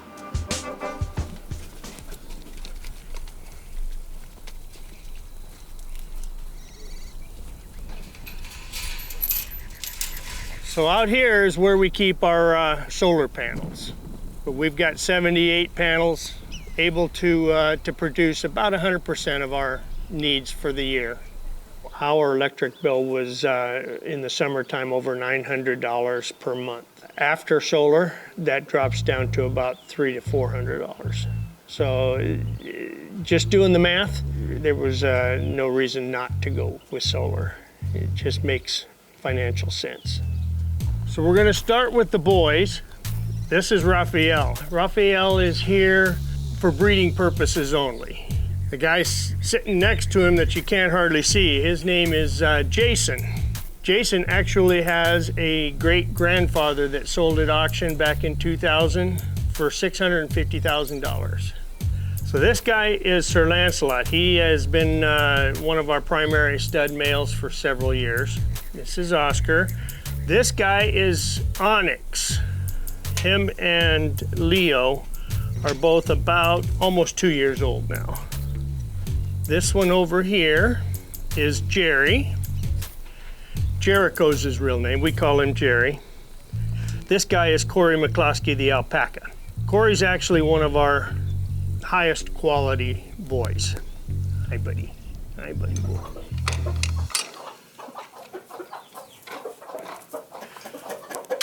Okay, so this is where we keep all the girls, all of our females. We keep them more together than the males. The males have a tendency to want to prove who the alpha is pretty much all day, every day. The girls, not so much. They're a much more social creature than the boys are. An alpaca female doesn't cycle regularly. They don't go in and out of heat. They are what we call cycle on demand. So when the boy is introduced to the girl, he's got an orgling noise that he makes to prompt her to lay down to breed, and that's when she's gonna cycle, which is why we keep the boys and girls totally separated. If she got pregnant during that first breeding, she already knows she's pregnant, and she will spit and scream and kick and will not want to lay down and breed. Also, a female alpaca gestation period is 11.5 to 12 months, so much longer than humans. They have the ability to pause their pregnancy at will. They can put their pregnancy on hold, put the delivery on hold until they feel comfortable that the conditions are right. So it's not uncommon for alpaca females to do that. Okay, so these are our babies. We keep all of our babies all together. These are all nursing with moms right now, and they'll stay with moms for about 6 months. We, at one point, we tried hard to breed for color, and we found it was not worth trying to do. 22 natural colors, ranging from white to black. For example, Onyx, pure jet black boy. His mom and his dad are light gray. If you've got a gray alpaca, that tells me that it had some black in it at some point in time, and it had some white in it at some point in time. And you could get any combination. Breeding for color is just doesn't work all that well. Okay, so this building, Sandy and I put together about 2 years ago. Half of this building is now our store. We have our own store here on the farm. So this is yarn that we make from our animals. Out of our finer alpacas, we make a lot of yarn. Both our daughters make these. We make sweaters and shawls and scarves and hats and all kinds of different things from the yarn. We make socks. Socks are the best thing for alpacas. They've been selling them for a long time. We sell a lot of yarn to folks who crochet and knit. So yeah, there's a lot of people who have our yarn and make different things. This half is our hay barn, our new hay barn. We can stack 300 bales in here. Alpacas have kind of a finicky system, if you will, and need to have a grass hay. A typical adult alpaca will eat 2.5 to 3 pounds a day, which comes out to about 1.5 of these bales per month. For the most part, we feed our alpacas Timothy hay. It's got just the right amount of protein in Timothy that they need. Too much protein, an alpaca will get fat, and they are susceptible to fatty liver disease. They need to have that grass hay. So we do have a well. Knowing that we have water and I can use what I need is pretty important to me. The pipe goes way down into the ground, about 480 feet to be exact. From here, it comes into these tanks, and then it gets pumped over to our tank. We've got a big reservoir in the ground.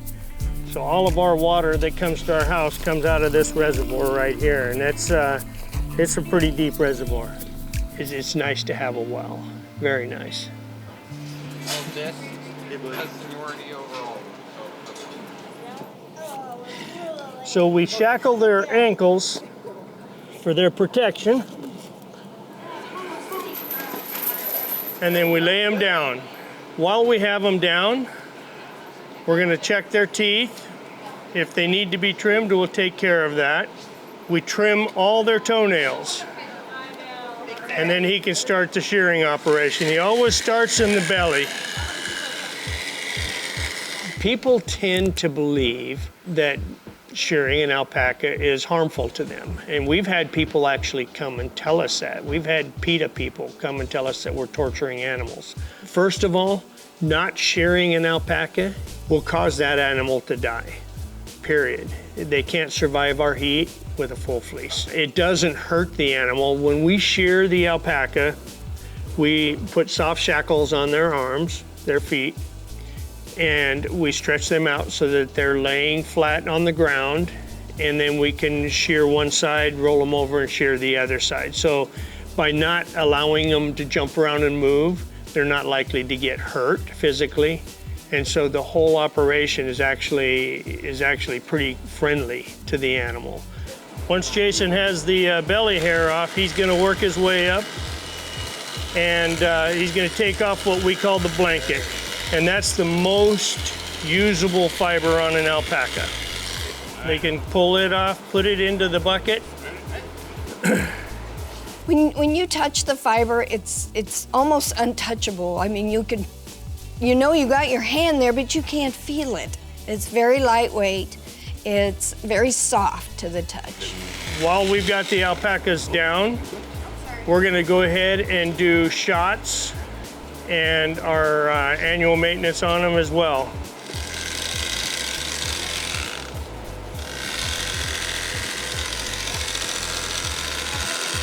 There we go, she's done. Now she'll go get weighed again. Our shearer can shear an alpaca in 8 minutes flat. So it's very minimal time that they're being stressed. It's not harmful to them. In fact, it's necessary. They have to be shorn. Hi, Onyx. Hi, buddy boy. Hi, Onyx, buddy. Hi, Onyx, buddy. You coming over to say hi, Corey? Hi, Corey. Hi, Corey, buddy. So we first got introduced to alpacas in 2005. We spent about a year learning everything we could about alpacas and visiting different alpaca ranches. And in 2006, we picked up our first alpacas. I think our first year, we had 9 or 10 animals after our first year. We were not farmers prior to owning alpacas. That's not what we did. In fact, I worked a 40-hour-a-week job as an FAA inspector, so we now have a farm. It's a whole different world. That's something we never would have done 20 years ago. We're not real young anymore, so we see the importance of staying active. You can't have a high blood pressure around alpacas. I don't think it's possible. It's just they're that calming that they relax you just to be around them.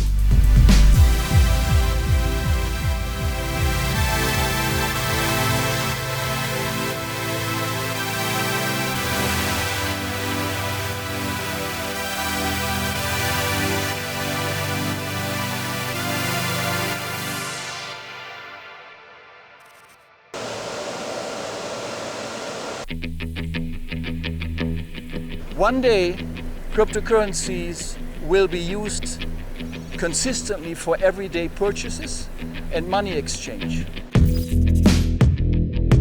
They make money when the owner sleeps. We use more electricity than like your local hospital will use. We've got 8 megawatts of potential power. This location was originally used by a helicopter company working for the US government. So here's where the action takes place. We spent up to $1.5 million. It's something that everybody should be doing, yeah? My name is Herbert Wagner, and I host a data processing center.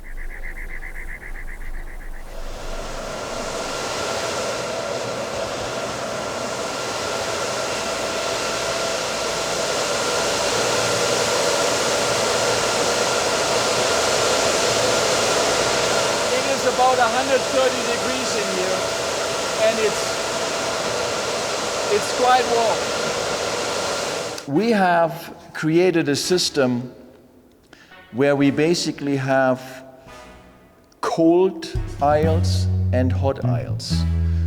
And the cold aisles are providing the cool air that is taken in by the machines. When the machines operate, they create a lot of heat.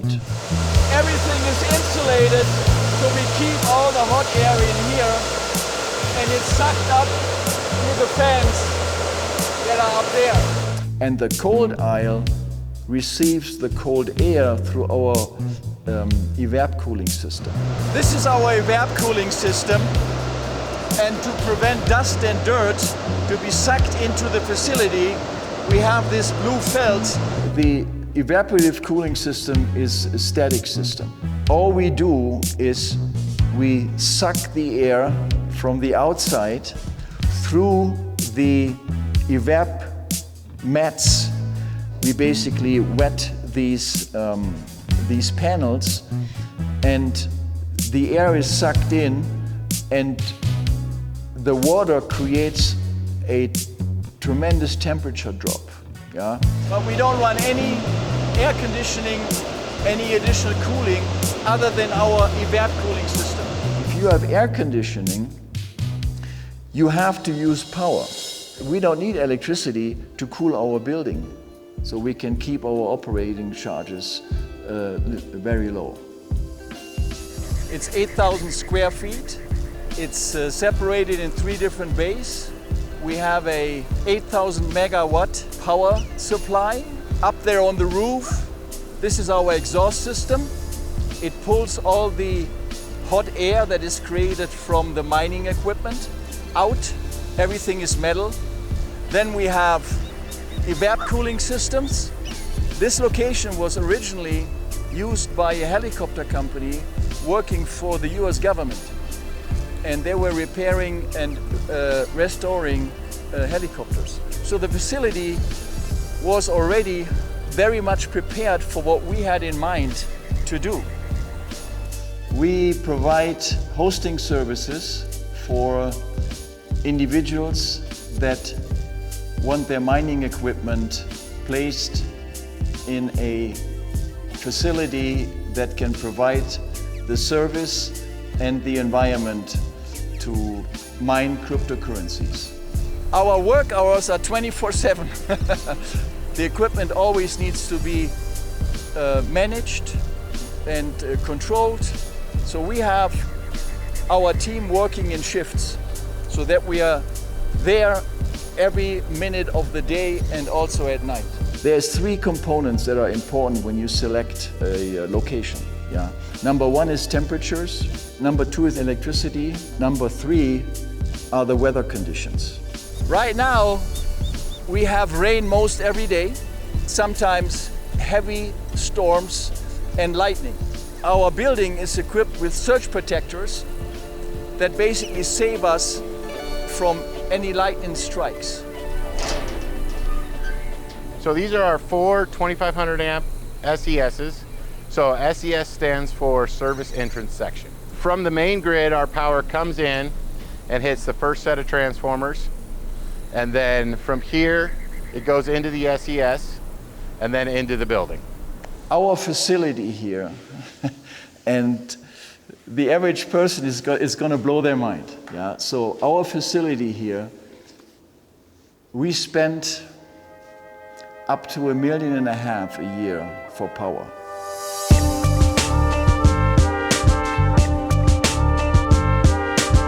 When we're under max capacity, we use more electricity than like your local hospital will use.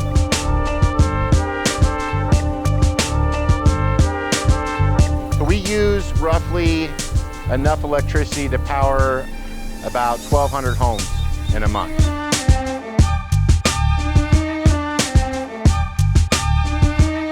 Where wind energy is used, or solar, but all these technologies are not at a point, at least I believe that it's as sufficient as needed, because they all still have to tap into the grid. They still have to buy power, yeah, from the grid. So they are not able to be completely disconnected from it. You can't run those machines at home. It's just impossible. Yeah.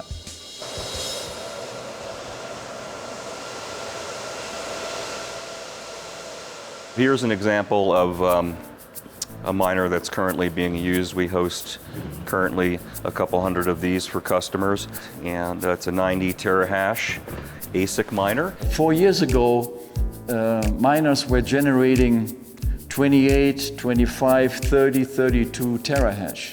Today, you have miners that are generating 140 terahash. Yeah. ASIC miners are application-specific integrated computers. They are mini computers running Linux operating systems in one form or another. We can control the wattage, we can control the heat consumption.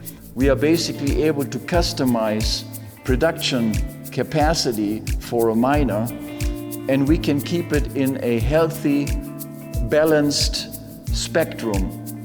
They always consist of a power supply, a control card, and inside the housing there are 3 ASIC cards in this particular model. Some miners out there have 6 ASIC cards. There's different types, but 3 is common. These are individual ASIC chips. I think there's 152 on this card. And usually there's input fans and output fans to keep good laminar airflow going through the unit for cooling. Let's say, as example, somebody is using a cryptocurrency to basically buy something, as example, yeah? 6 miners all over the world have to approve this transaction. And when that takes place, they get paid for their work. When you use your credit card and you purchase something from a merchant, the credit card company is receiving a percentage for their transaction. So the merchant is willing to give a percentage of his sale to the credit card company for providing the service, your service of using a credit card. And it's the same thing with cryptocurrency, basically. Yeah? So you can get, if you have a miner, you basically get rewarded for somebody else using the service. It's something that everybody should be doing. Yeah, that's how I look at it. We have customers from all over the world. We have customers in Chile, we have customers in El Salvador, we have customers in the Czech Republic, in Poland, we have customers in Italy, Milan, Italy, in England, in Morocco. El Salvador, as example, has created a currency system where Bitcoin is the second currency used in the country. The average individual received a small amount of Bitcoin to get used to using it. One day, cryptocurrencies will be used consistently for everyday purchases and money exchange. I have a credit card that I can use, and it basically takes Bitcoin, and I can go and I can buy milk or I can buy groceries, yeah, but it's taken out of my Bitcoin account. But I have a credit card, yeah? So that's already all taken place, yeah? So I believe that there's gonna be a day in the future where we're not gonna have any fiat currencies anymore. I always believed in cryptocurrency being the opportunity for every individual to basically tap into financial security and resources that were usually available for big money. I have one principle that I've been following for most of my life. A man with integrity expects to be believed or have time prove him right. Yeah? So time is a very important factor. Being patient and consistent is going to lead you to a successful target. Yeah? The most important thing is that it's not as complicated as it looks. Yeah? It really isn't. Yeah? You don't need to know how the car is operating. All you need to know is how to start it. And that's the same thing here. Yeah? I have learned a lot building this facility. I will never stop doing, because I I just need to be involved. Yeah, I need to be active, I need to create, and I think that technology is going to lead us into an amazing future, yeah, with no limits.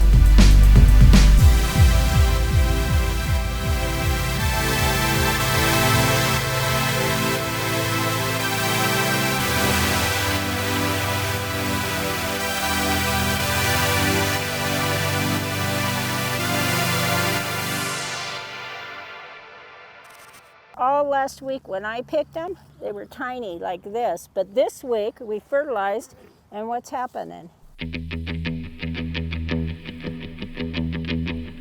We volunteer here to grow produce organically and share in that harvest.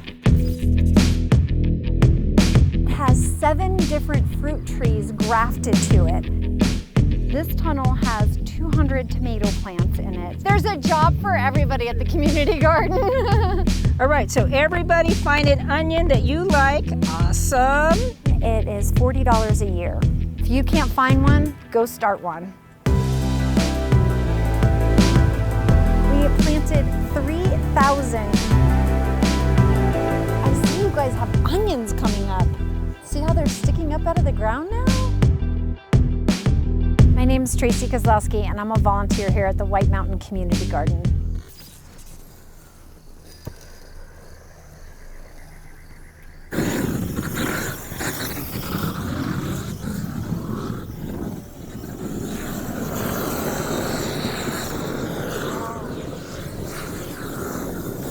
We have so many weeds, so we really need to get rid of them in a quick, fast way.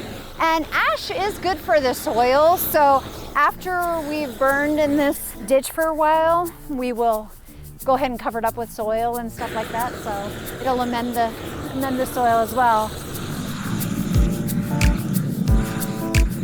Sometimes people can't garden at home because they live in an apartment. There's just not enough space. Sometimes the terrain or the soil is difficult to grow in. You know, sometimes you've got neighbors and it's just really not conducive. So the great thing about a community garden is it's a place you can go, you're welcome there. So it's just a better alternative for people who may have difficulty growing at home for other reasons. We're gonna start over here at the children's garden. This is super cool because we are teaching the kiddos everything about gardening. They got in here with spades, dug the soil, and planted the plants in the ground, and then they go through and they weed when they see some weeds in there. And it's super cool because a lot of kids don't realize where food comes from. They don't know that carrots grow in the ground and apples grow on a tree and all these different things. By both hands and just pull it up. There you go. Pull up. There you go. This is a beautiful way to see where it comes from and to realize that you can be a part of that and you could do that for yourself, for your family. I just think that's really, really unique and really awesome. These are our in-ground beds and rows. We've got some grant money and we're starting to get more and more raised beds so that we can have more people help us if they have a physical disability or if they're older and they can't get on the ground and do stuff. You don't need any experience to come in. That may hold you back from going to a community garden is, I've never grown anything or planted anything in my life. What would I be able to offer a community garden?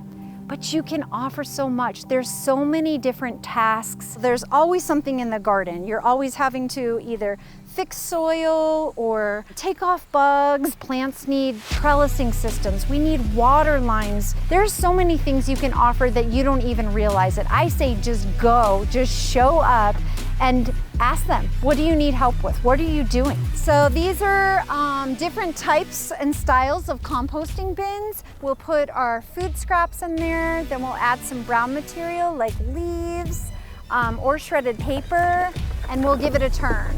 We have one lady that she just loves to weed. She's like, nobody else likes to do it. I like to do it. I'll do it. I don't mind. So it's super cool. There's something for everyone. These different piles of soil are things that we utilize throughout the year to amend our beds. Wood chip piles, so kind of just whatever supplies we need to either mulch our beds or, again, amend the soil. This is our herb garden.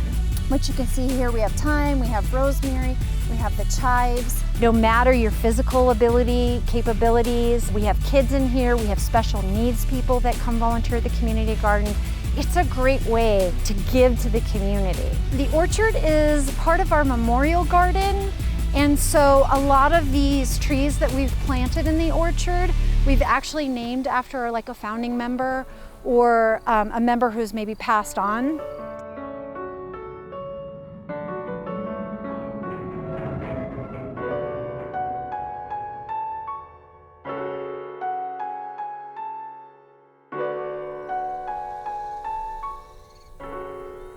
In 2014, the community garden worked really hard to save up money to get this high tunnel. This is a huge addition to our community garden because number one, we can extend our growing season, but number two, we can provide a place that our nightshades like tomato plants love.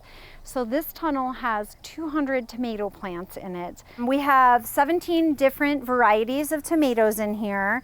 And you can see this guy gets heavier and heavier the bigger the fruit goes. So we just are wrapping some twine gently around the stalk of the plant and then tying it up to whatever you're trellising it to.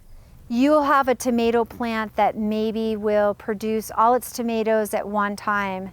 So the benefit of that is that you harvest all those, you can go back and can them. All of these are tomato plants starting from here down, but we have this huge sunflower. Look at the size of this thing. He is easily 9 feet tall. And we just can't wait for him to open up and just smile that big old sunny smile at us. After you've been gardening a while, you will get volunteer plants. So these are seeds that were either left behind by the fruit or the plant.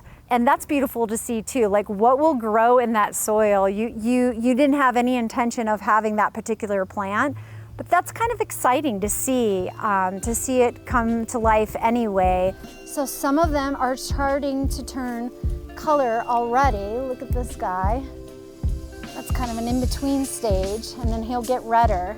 This is where when we planted them, we put them in those walls of water.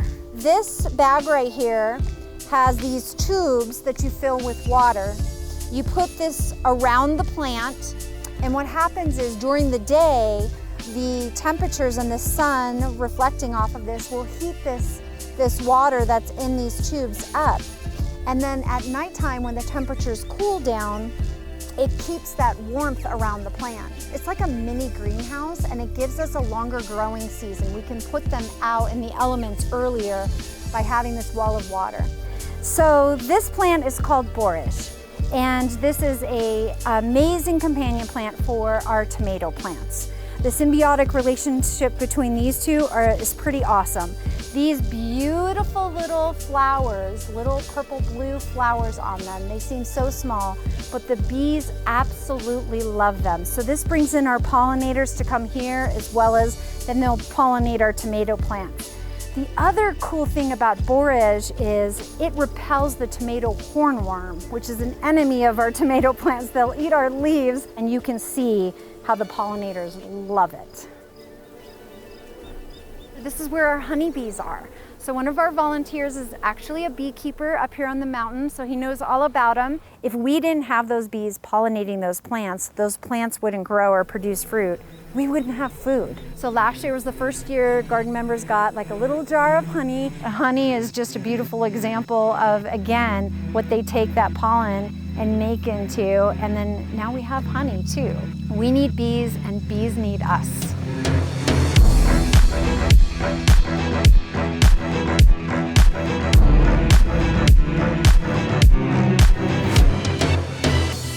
We also have a mason bee hive, and this is it. It's located in our memorial garden, and the mason bees are just like local bees, individual bees that just from the area. They have made a nest here in this mason bee hive. Mason bees are a great option for the home gardener who maybe doesn't want a whole hive of bees that is making honey, but maybe just some mason bees that'll come in and pollinate your garden.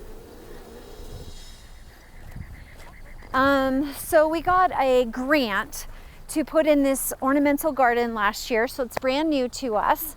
And the purpose of this garden is it's an educational garden. It's to show different ways to grow, different type of things you can grow. This first section right here is a succulent garden. So you can see there's tons of different succulents that will grow up here, and they're flowering right now. They look just so beautiful. Utilizing natural landscape like the lava rocks that are here, or utilizing wood. These are some raised beds that you can get just like at the big box stores and stuff like that. Here's an example of some like bricks, and it's a fun little pattern. And then besides the succulents, we have some herbs over here. We have rose bushes. We have butterfly bushes, hummingbird bushes.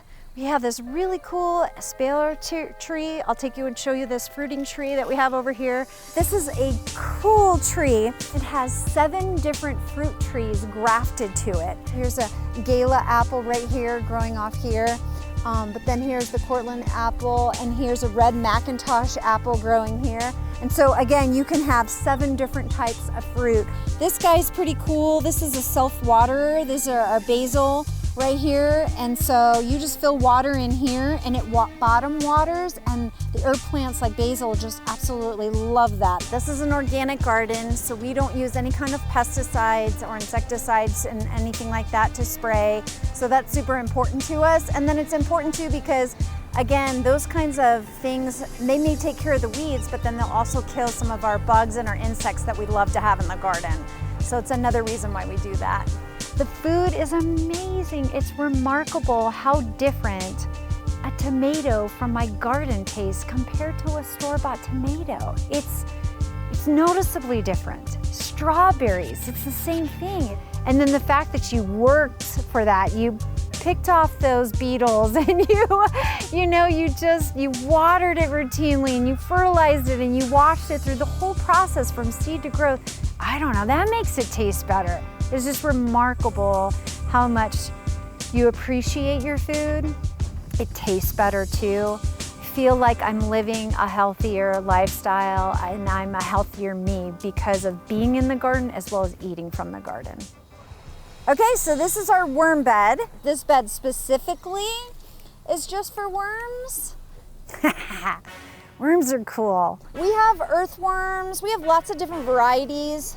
The red wigglers are one of our favorites. They aerate the soil. They provide those castings, which are nutrients to the soil. It will compost very quickly for us and turn things over, so we love the red wigglers. But we have all different species of worms. So it's just a cool, easy way to be a farmer and to support your garden. Hey Peggy, do you mind if we come look at your peas? I don't mind at all. Okay. I retired a couple years ago from public safety. I wanted to do something in retirement that was totally different from that. Their peas are super happy. Look at them coming in. They're filling out, they look so good. These little flowers here will turn into the little pea pods. So I had been in this community and heard about the community garden, and I thought, I just want to go check that out. Both of my grandfathers were gardeners, they're backyard gardening, and I thought, I want to check that out. So I came over to learn more about it, and the more that I was here, the more I wanted to be here. Peggy, how often do you come and work on your raised bed gardens? Twice a week. It just brought so much joy. It felt good to be outdoors. It felt good to get your hands in the soil, to learn new skills. I see you guys have onions coming up. Were they up last time you were here? See how they're sticking up out of the ground now? And it's not just about, planting plants. There's so much more that goes into it, and so many resources, and it just blew my mind. It was amazing, and I'm just so glad that I'm here, and I'm learning more and more every year, and now helping other people that are starting on this new adventure too.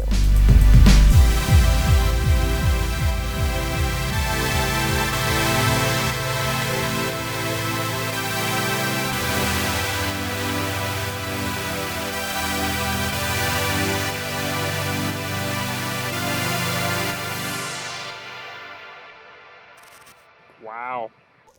Okay, then hold on. We know this one. To say I was thrown into the deep end is an understatement. There's no guidebook to starting a private tepon. It's the most ultimate form of expression of cooking you can do. They like to see explosiveness. They like to see good food. When I'm in the moment, I'm having just as much fun as them. One, go. Through my cooking, I'm very expressive and I show my love that way. When I'm cooking and performing, it's when I'm most calm. So what's your secret? It's not the tricks that I do, it's the connections that I make. You could do your own thing. It's super scary, but the most fulfilling thing you could ever do. My name is Michael Monzon, also known as Teppanyaki Mike, and I'm a private teppanyaki pop-up chef. All right, we're good to go. We're all staying. I know I'm staying. I'm in for the long haul. All right, so these wheels turn, so let's pop it out like this. And then we're rolling on a flat. Sometimes on a hill, I would just want to surf it. Originally, when I first started flying knives, I had this idea of using these electric grills, and they were super portable, and I can go into intimate spots. And it turned out everyone has huge parties. You know, you need a gigantic ass gas grill. I have the most beautiful, epic grill, but at the same time, it's the hardest thing to maneuver around. It's hard to get in tight places. Whoa, whoa, whoa, whoa. We're good, we're good. It's the hardest part of the business. That's gotta be tight. Oh, that's so tight. I've worked in teppanyaki restaurants for almost 30 years and loved what I did, and I always just felt I could always branch out on my own. I've been a private chef since 2018. Crazy. Time flies. It's almost too much of an extreme tilt. That tire is always flat. Is it okay I use one of these rocks? It's a little bit better. Oh yeah, that's a little bit better. Will it stay? It's level enough. Just make it work. Teppanyaki means iron plate cooking. It's the most ultimate form of expression of cooking you can do. Not only can you express yourself through food, you can express yourself through your character, through your movements, through the tricks that you bring. I've seen some teppon chefs out there playing guitars and doing magic tricks like I do. Bam! Rocky Aoki came over from Japan, and he was the first of the Benihana owners, and he started the whole movement. Without Benihanas, none of us private chefs would be around today. So they got the movement started, and we just fine-tuned it. Although this is not my favorite thing in the world to do is to prep, it's not so bad when you got a view like that out the window. One of the hardest things about the business is probably procuring the ingredients. I try to use organic mostly if I can. I try to work with local markets if I can. A lot of people don't see that about the flying knives business is they'll see just the cooking part of it, but a lot of it is days shopping, getting ingredients, cleaning, sterilizing, just being able to get 20 organic fillets. Oh my God, harder to get the steaks than it is to cook them.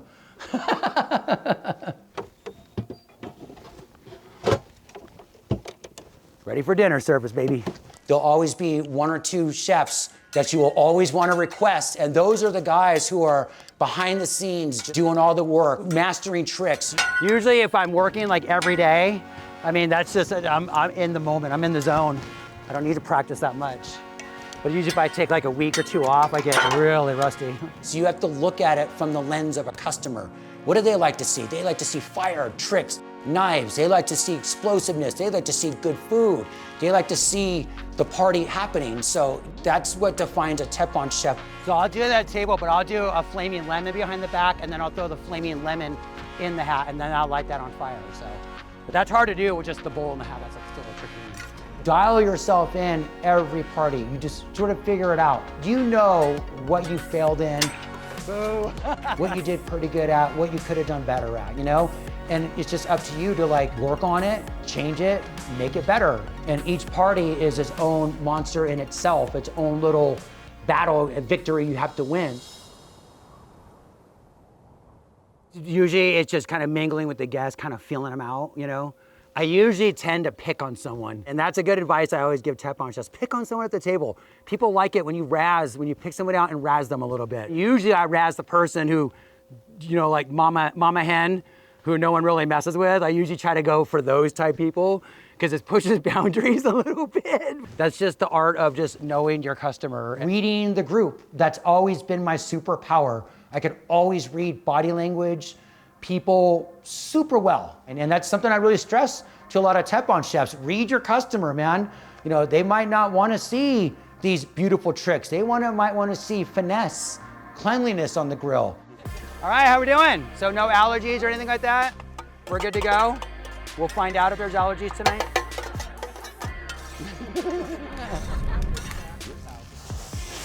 Oh God. Holy hell. Woo! Sexy cowboy. Thank you, good looking out. You get all the food. You get all the extra tonight. I just kind of wing it. I kind of feel them out. If they're not really paying attention, there's no reason to do that like close-up tight magic and all that. Some of these parties I'll start cooking and they've been drinking all day and all they want is just the food. Who am I to hold them back from a good meal? You just sort of really wing it. And I think that just contests to like a really good Teflon chef. Whose egg skills are on point tonight? She's the one. You're the one. You got to catch it just like that, okay? I got 8-year-olds on my TikTok catching it. You can do it. Come on. You got to lob it in the air. This is the trick. Turn it sideways and let it fall dead in the center. So it's going to go. Okay? You got that? It's happening. Because that's for looks. 3, 2, 1, go.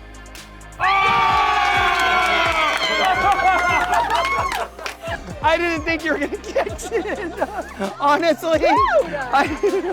It's now considered cool to be a Teflon chef. When I remember when it wasn't so cool to be a Teflon chef. I mean, teppanyaki, even 10 years ago, was not really looked upon as like a credible cooking source. People like sushi, they like Mexican, they like French, they like fine dining. Teppanyaki was always kind of looked as the stepchild that no one really wanted. The late 90s, early 2000s, and that was kind of the golden years of Teflon. I've always wanted to kind of carry that energy and keep that momentum. Okay, then hold on. We know this one.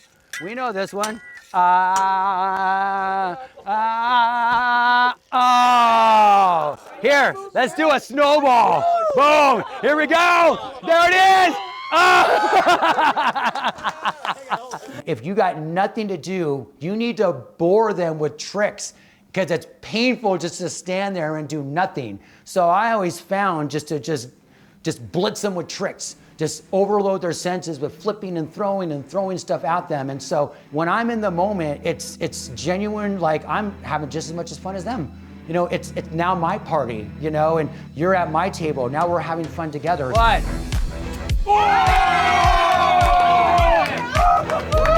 That's what's up, baby. Social distance hug.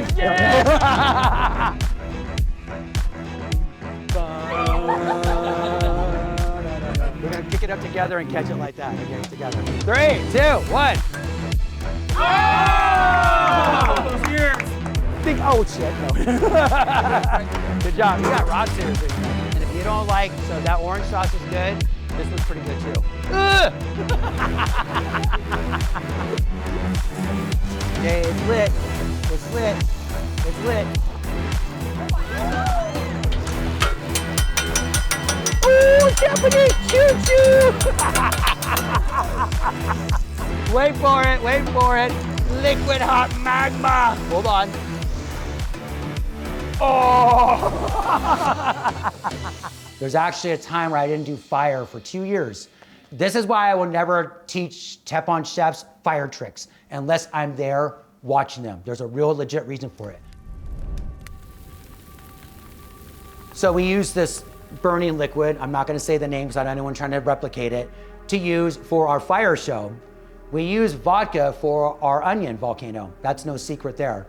Well, I ran out of vodka on the volcano. I was cooking a lot of tables, so I'm trying to light my onion volcano. So I grabbed my fire liquid that we use for our fire sticks, and I tried to light the onion volcano. It burns, and as I'm lighting the liquid, the fire burns up the stream and blows the bottle up on me.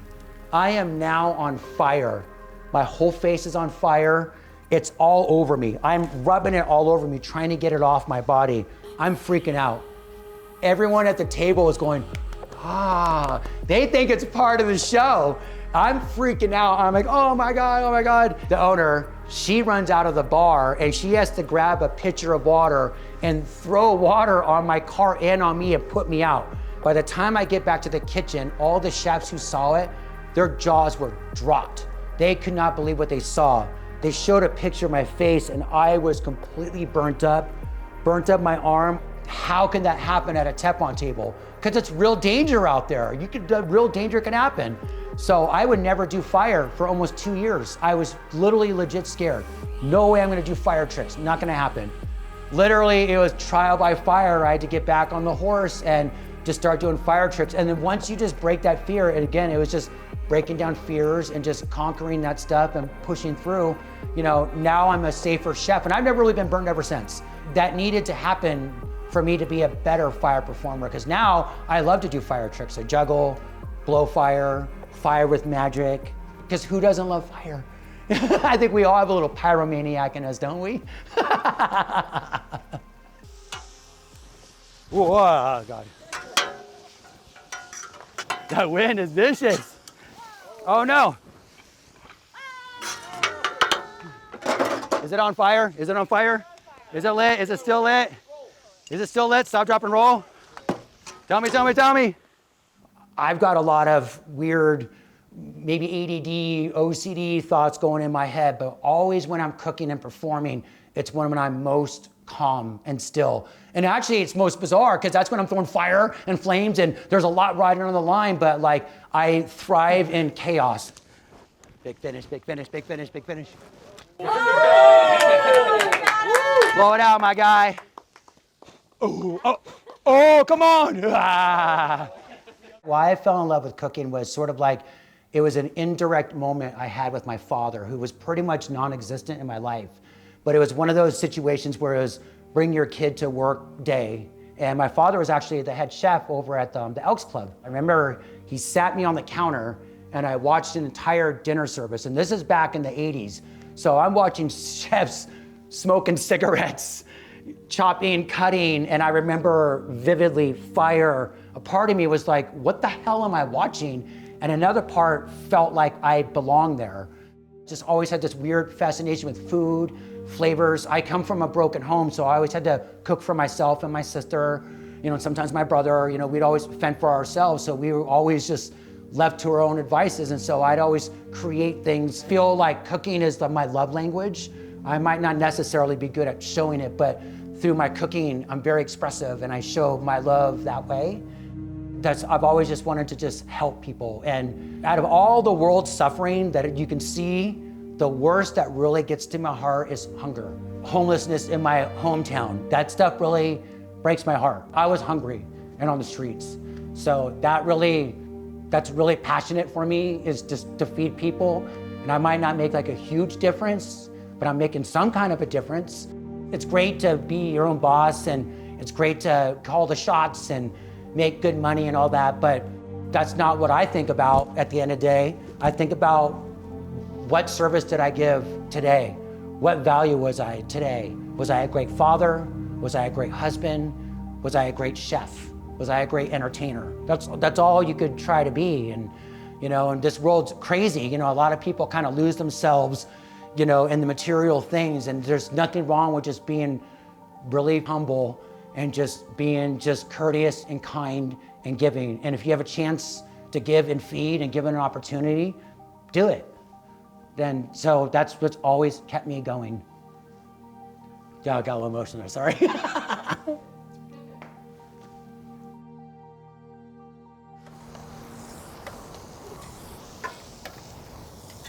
I left Hollywood in like 2018. And that's where that all kind of came to fruition, because I've always wanted to be a private chef. I didn't really know how. I had a job in Hollywood where the restaurant I worked at, it wasn't open yet. So I was just basically, they're sending me to celebrities' houses. So they were literally sending me all over to these celebrities' houses, doing the pop-up Teflon thing. And each time I would do it, I would always visualize myself back home in Washington. I could do this back home. Why can't I do this for myself? It was just breaking out of that restaurant mindset and getting into the own mindset of, you could do your own thing.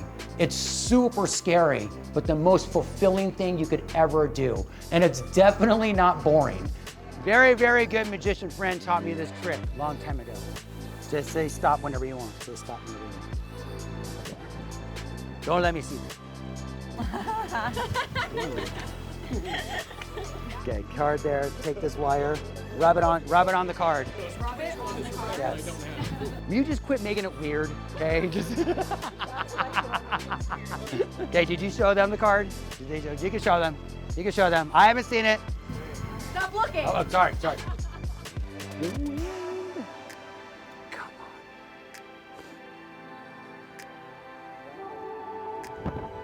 What?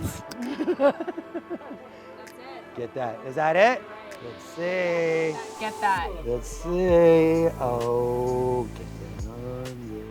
Be able to do something like that on your own terms is completely priceless. Definitely a movement that needs to be moved forward. And I see it in another year or two, just in every state, all over the place. Everything I've always gotten came at a time when I was mature enough to handle it.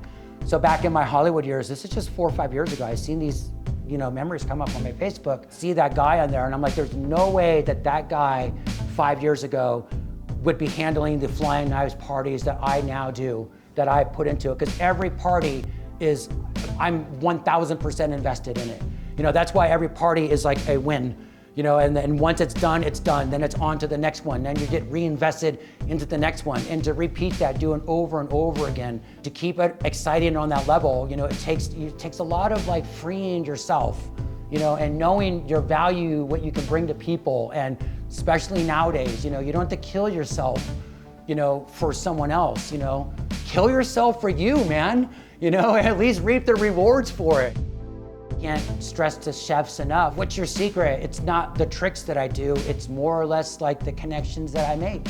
It's the value that I bring to these people. And more importantly, I cook a party and I book a party and I execute a party with the hopes of they have to hire me back. There's just no better feeling when you just knock out a killer dinner service, and only Teflon chefs can get this satisfaction, because most chefs don't get to cook in front of you. Unless you're a private chef reaping the benefits of having that interactive moment, there's no better feeling when people just look back and applaud, and that's the best dinner I've had in my entire life. Fast forward that over and over again, that shit gets addicting, man. You ride that rush, you love it. And it literally defines who you are. I am absolutely 1000% in my DNA a Teflon chef, and I will cook until I fall over dead on the grill. It's just how I express myself. It's the most time I've ever felt free. And I always found like that's the secret, is staying moving and active. Because if you're complacent and sitting still in one place, if you're great, you'll eventually run out that place and you'll grow. You'll outgrow that place. So, each place I ever worked to was just a step higher. It was always just a little bit more scarier. Like, can I really work there? I don't know if I'm good enough. That's the difference between a Teflon chef, because we just don't say no. Do you know how many doors were slammed on me that I still kept knocking, and I knocked sideways? I just don't take no for an answer. And there's so many private chefs out there who are so rock solid in their career, because either you're a chef and you're working in chaos in a kitchen and you're working for crazy owners and you're probably not being fulfilled. There's no better feeling than controlling all that chaos yourself.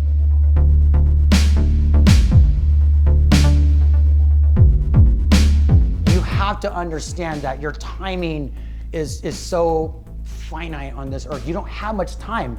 And I realized that, in my 20s, I just see my career went by like that. Now that I'm in my late 40s, the biggest regret I had with flying knives was, I wish I started this 10 years ago. I wasted too much time. I'll tell young kids, don't waste time. You need to get on it. And no one listens to you. It's just something that you have to really just kind of go through the motions yourself. You only have a small window before, you have greatness in you, and then your time's gonna be past. And then you would have thought back, how great could have I been? Don't waste that time. Break your back for yourself. Don't do it for someone else who's not gonna be grateful for you, because especially in the restaurant industry, it's very cold. It can be very discouraging, and to land in a spot where they take good care of you, it's great if you do, but in my experience, better do that shit on your own.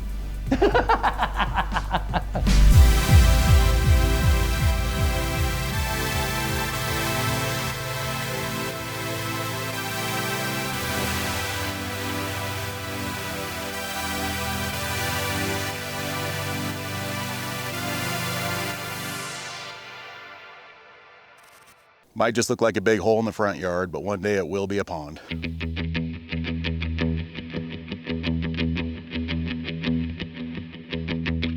So there's a whole process here. There's reasons why we do things the way we do. I raise beef, pork, and chicken. The well produces 100 gallons a minute. That's the closest I'll ever come to winning the lottery. So we had 13 beehives here at one time. They're excited for breakfast. I planted this sunflower seed. What's up, hungry hippos?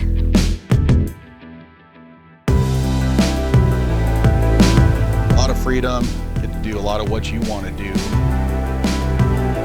The minute you start cutting corners on something, the holes start to show up.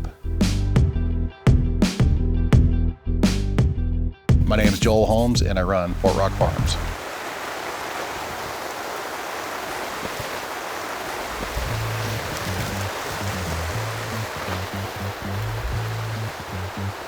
Through the design that we've put together here, all of our income comes from the farm. We don't have town jobs, we don't have online jobs.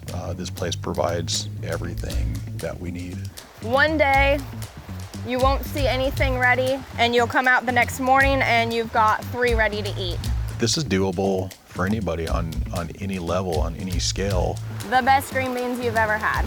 We do customer direct beef, pork, and pasture-raised chicken sales. And then we do honey, seasonal vegetables. Amy's got her pickles, and we've sold firewood. You name it, we've done it. But it's the beef, pork, and chicken that's the majority of our income. Hi, Booger. This guy likes to get your hand caught in between the rails and crush your fingers. So these steers are being finished out for customers that wanted their beef finished out on grain. So we're using a milled feed, specially designed just for our needs. These stalls here get cleaned out. This is where the manure comes from to put with the wood chips to make all the compost for the veggies, the garden, all the grasses and whatnot. The difference between grass-fed and finished and grain finished, the grain finished is always going to be easier to cook, a little bit more forgiving. And it's the one that the customers keep coming back to buy. So we use steamed and flaked corn, molasses, and alfalfa. You can see the percentage of alfalfa and hay compared to the percentage of grain. It's very little. So the pigs, probably my favorite part of this whole deal. I love their personalities and what they do for us.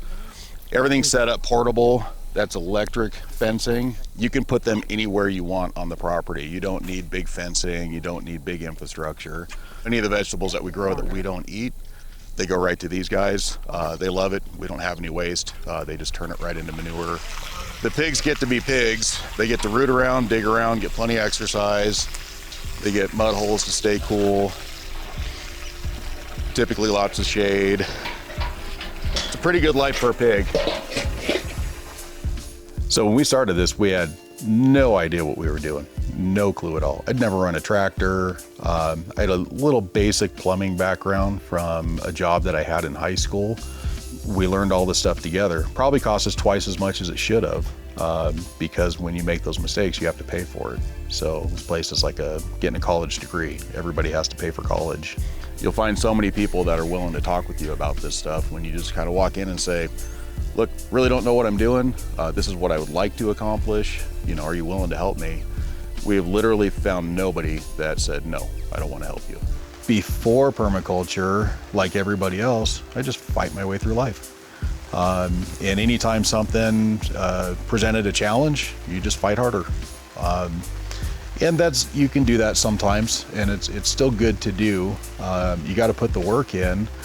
But now my brain just goes to, what's the quickest way to resolve this? How do I exert the least amount of energy to solve this problem? And that comes right down to permaculture thinking, where you're just working with what you have at hand instead of having unrealistic expectations. So there's a whole process here. There's reasons why we do things the way we do. Most of it's based on bad experiences that we've had to overcome.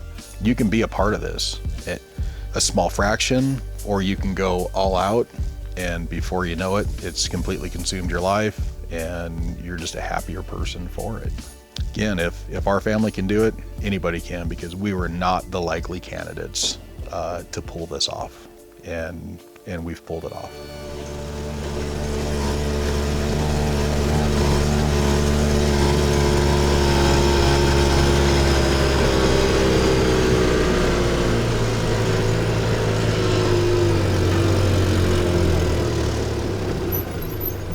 So this is kind of the heartbeat.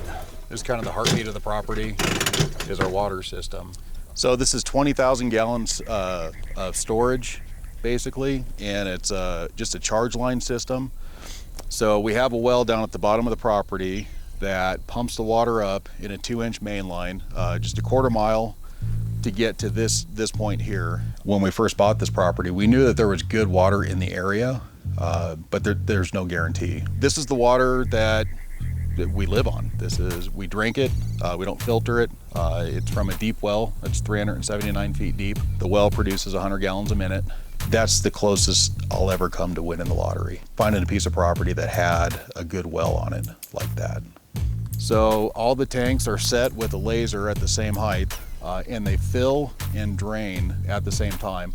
It might seem to be overkill to have 20,000 gallons in storage there, but when you have tens of thousands of dollars worth of animals and $5,000 or $6,000 worth of vegetables in production at any given time, if you have an issue with water, things start dying really, really fast. We could access the water with a solar-powered well pump without having to spend a ton of money or using a bunch of power to get it up out of the ground. So it was kind of the right cocktail of, hey, the water's there, it's available, we can access it by using solar power. We could build whatever we want. We got a quote from the power company for anywhere from $100,000 to $120,000 to bring power to the property, and solar is the answer. We have everything that everybody else in town has. 2 air conditioners, washer, dryer. If Amy wants to do laundry at 11 o'clock at night because we have something to do the next morning, she doesn't think about it, she just does it. If we want to run the air conditioner until midnight because we have a bunch of company over and the house is getting hot, we just run the air conditioner. And systems 10 or 15 years ago even, you were constantly monitoring your batteries and you were just worried about power all the time. All that stuff is pretty well gone if you step into, the newest, latest, greatest stuff. In almost 4 years now, we've had no power outages, no issues, no burps, no farts, no nothing. You would think that you would need a larger array, but the lithium batteries that we use take a charge so fast, you just don't need the huge arrays that just take up, half an acre like you used to. The solar panels bring the energy into this closet here, and a charge controller changes that power into something that the batteries can use and store. Everything is completely automated, completely dummy proof. Once the system was designed and installed, it has literally been maintenance free. There's nothing to do battery wise, there's nothing to do to maintain any of it. The system is robust. It just takes care of all of our needs at a fraction of the cost of going through the power company. One of the biggest challenges that we face is the fact that we chose to build on the side of a hill. As you can tell, it rains. We get most of our rain during the monsoon seasons in July in the summer, and it'll drop an inch of rain in 20 minutes. You see how bad some of the rock was that we had to break through just to do these water lines. Water is the most violent force in nature. Water comes down that hillside, hits this, and it starts making its way down there. And it pushes it down that channel all the way to a natural ravine, and it keeps that high tunnel nice and safe.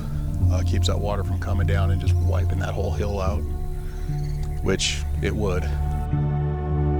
Before the dogs, we had problems with skunks, fox, javelina, coyotes, mountain lions. We've lost poultry to pretty much all of them. The dogs have the full run of the 50 acres and they just run around all night. They probably do 3 to 5 miles of running every night. It's more of a halo that they leave between urine and their poop.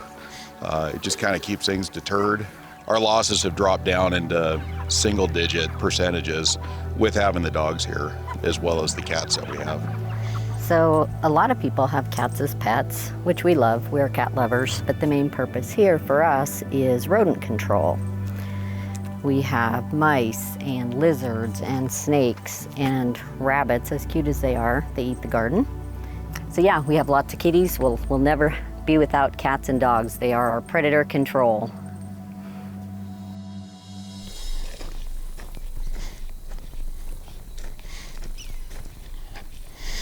Pound for pound, there is no more efficient way to produce protein than a pond. Having live fish, it just doesn't get any better. Plus you have the byproduct of being able to irrigate live pond water to trees or whatever it is you want to grow down below.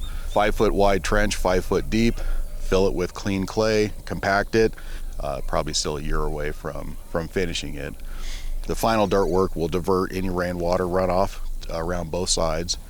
Which the other good thing about that is you're not changing the water chemistry. In a big rainfall, one of our monsoons, if you add water actually running into the pond, it's gonna change everything about the ecosystem that you built. So there's a lot of thought that goes into building a pond like this. Not many families get to say that they can fish right in their front yard, and we're sure hoping that we're one of those families. Delayed gratification is something that's been lost on my generation and every generation after that. Everybody wants everything now. And it feels really good when you get it, like right now. But you know what feels great is when you've waited for 6 months or a year, or that second year that the apple tree finally produces apples. That delayed gratification is something that not a lot of people understand. How, you know, if you need that fix, that drug of choice of the immediate gratification, go cut down a tree, make some firewood.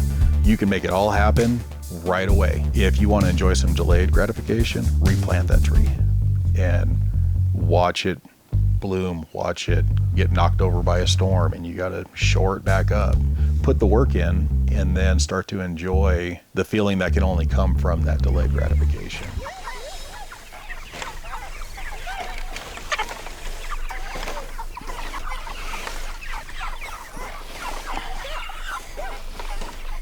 So this stuff is all designed to where one person can do it, but this is kind of a family affair.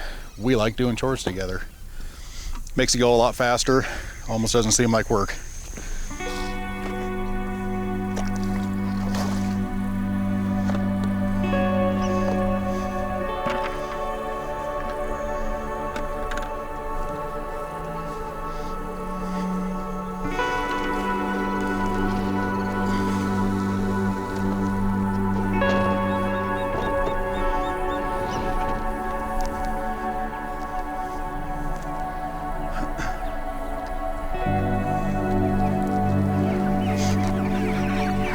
So these guys are about a week away from butcher, and we're trying to slow down their protein intake to keep them happy and healthy.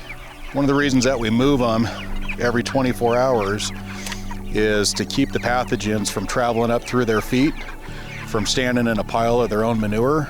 So they're gonna go onto this fresh grass and get clean feet. These are just happy, healthy birds. So if you look behind as to just how well they clear that off, and then all the manure that they dropped back on it, about 11 days from now, it'll look like this again. No synthetic fertilizers, no reseeding. Organic apple cider vinegar goes in their fresh water twice a day. It's just a supplement, helps with their digestion, helps keep them healthy. A lot of people have heard that you can drink apple cider vinegar just for your own health benefits. Chickens are no different. Helps them with the heat, helps them with the stress. And we always stick with the organic stuff. Does it make a difference? I don't know. It makes us feel better because it's the expensive organic stuff. So.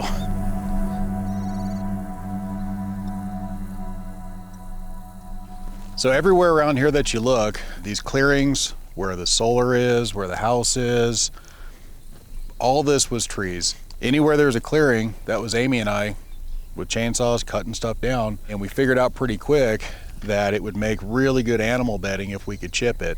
And this is what those trees, when they come down, what's not good for firewood just runs right through that chipper. And that provides us all of our animal bedding that we need for the pigs, for the cows, and also mulch for the garden. So this stuff here probably has another 15, 20 days to go, but that is nothing more than our steer manure and our wood chips. And that's the compost that all the veggies are grown in. That's what we put back on the grasses. We found something to do with all that manure by turning it right back into stuff that we could use for the gardens and the grasses. Back about 2010, we were wanting a different life, something different altogether. We'd been in the same career my entire adult life. I was crazy overweight, living the typical river guy life, drinking 900 Coors Lights on the weekend and eating crappy food, 9 different medications. And my doctor had recommended that instead of these yo-yo diets that I was trying, just eat some real food. Every night, I come up here. Whatever's ready to harvest, we pick it, and that's what we use for dinner. So we went to the health food store, went to the grocery stores. It's really nothing available. So over time, we started traveling to different farms and ranches and buying direct from them. We have yellow squash, zucchini, the patty pan, and then acorn. And just kind of fell in love with the people and their lifestyle and their health. Just the whole vibe was different. These are our onions. As you can see here, we've pulled them, they're done. They're gonna sit out here now and dry for 3 to 4 days, and then we'll go ahead and take them indoors where we can just eat them. Our youngest was coming up on somewhat of a college age, and I had asked my wife, Amy, is this something that you'd like to do for a living? And she's crazy like I am, and she said, yeah, absolutely. I moved out here from the city, and I literally came here because I wanted to slow down and just bring more peace into my life. Add in monsoon season, and yeah, I could just stay in here all day. So we started looking for property, and by 2013 we had found this place. And it was everything that we could dream of at the time. You look out, what a fantastic view that this place had, and we were enamored with it. When we first had the opportunity to buy the property, we thought, how cool. Used to be I'd have to wake up and drink a 5-hour energy and a Red Bull or whatever and just talk myself into going to my office, try not to hate everybody, throughout the day. He's gonna take your picture. Okay, he will. We'll get you in the house. 3, 4.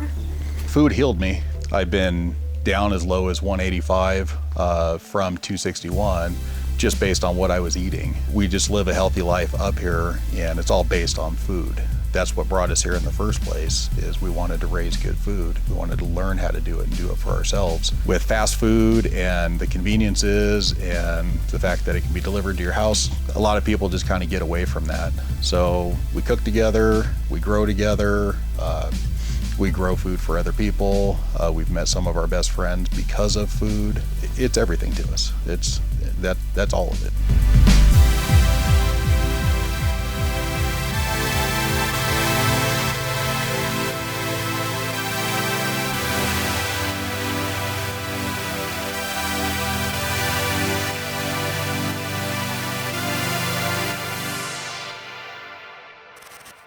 This is how I've lost over 30 pounds being out here.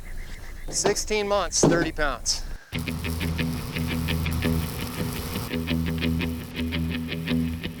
The way I define homesteading is living a lifestyle of self-sufficiency. These things really are little dinosaurs, I'm telling you. One of the problems with our society is that we're not allowed to fail. And when you burn your eyes when you're welding, it feels like sandpaper in your eyes. They know it's feeding time. It's trying to see what I can make out of nothing. I want to keep the landscape as natural as possible.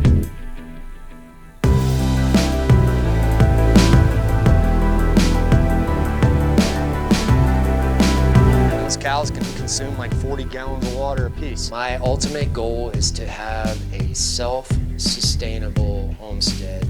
My name is Dwayne, and I'm an off-grid homesteader.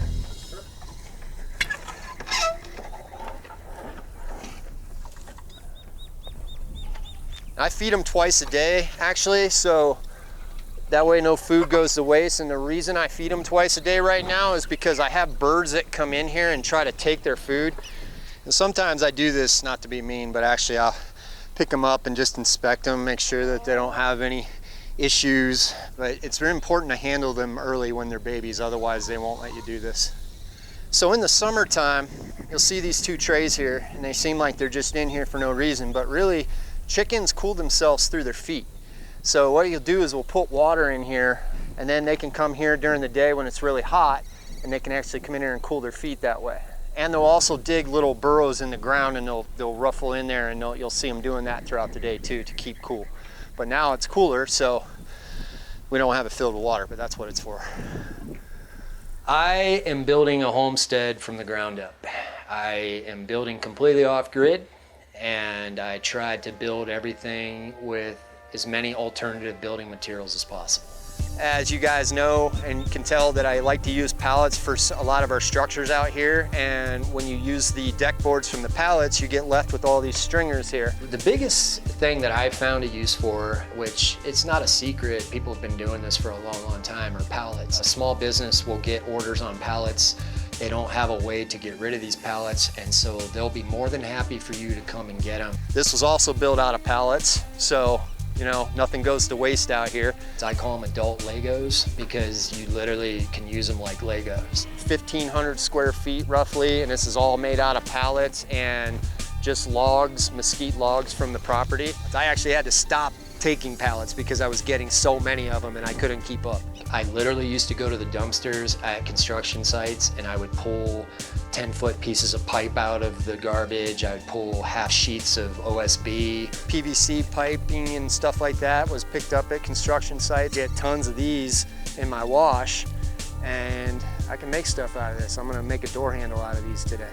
Those doors we got on Craigslist, that was a free window. I have a bunch of those that I picked up on Craigslist. Got these windows here on Facebook Marketplace for free. This gate someone gave to me. All this metal here is scrap metal. With a house, for example, is you're not allowed to use partial pieces for the siding on a house, for example. So companies will just throw it in the garbage because it's quicker. I saw that as very problematic for me, just on my own conscience, when I started building out here and realizing that there's a better way to do it that may take longer, and I might have to put more effort into it and more sweat equity, but the end result is something that I used almost every piece of the material I could. So what you're looking at here is the beginning of my farm, and very humble beginnings here. All of this garden is made to keep the cows out. That's why this is built this way. So it keeps the cows from coming in here and eating up all of our greens. If you're wanting to start eating healthy and you don't want to wait for your crops to grow to full term, microgreens. I think growing your own food is something that everybody should know how to do. And I think whether you live in an apartment, or you live in a house, or you live in a homestead, because when I lived in suburbia, in a HOA neighborhood, I grew trays and trays of microgreens inside my dining room in a very small space. So it can totally be done. Basically, you think of microgreens as the baby version of any adult vegetable. So when those grow up, those will be full broccoli plants.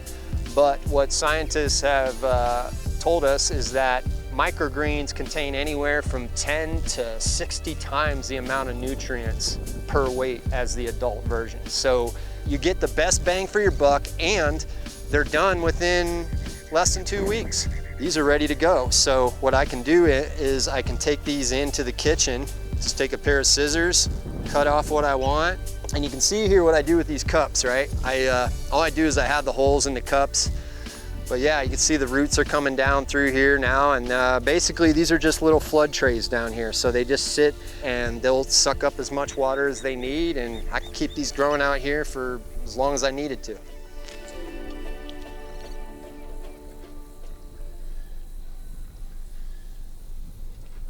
So you can see all the hoof prints from the cows, right? See all these hoof prints? That's because the cows, in order to get water, they come over here when this fills up with water, and until I fence them out, they come over here and they just drink this water, and those cows can consume like 40 gallons of water apiece. It's roughly 14,000 gallon capacity in this area right here, okay? In order to get that quick of a catchment, like to get 14,000 gallons of water, I would need over 40,000 square foot of catchment area to get that water. Now, of course, that sounds all good, but then there's the other side of it. Well, that's good, but what about filtration?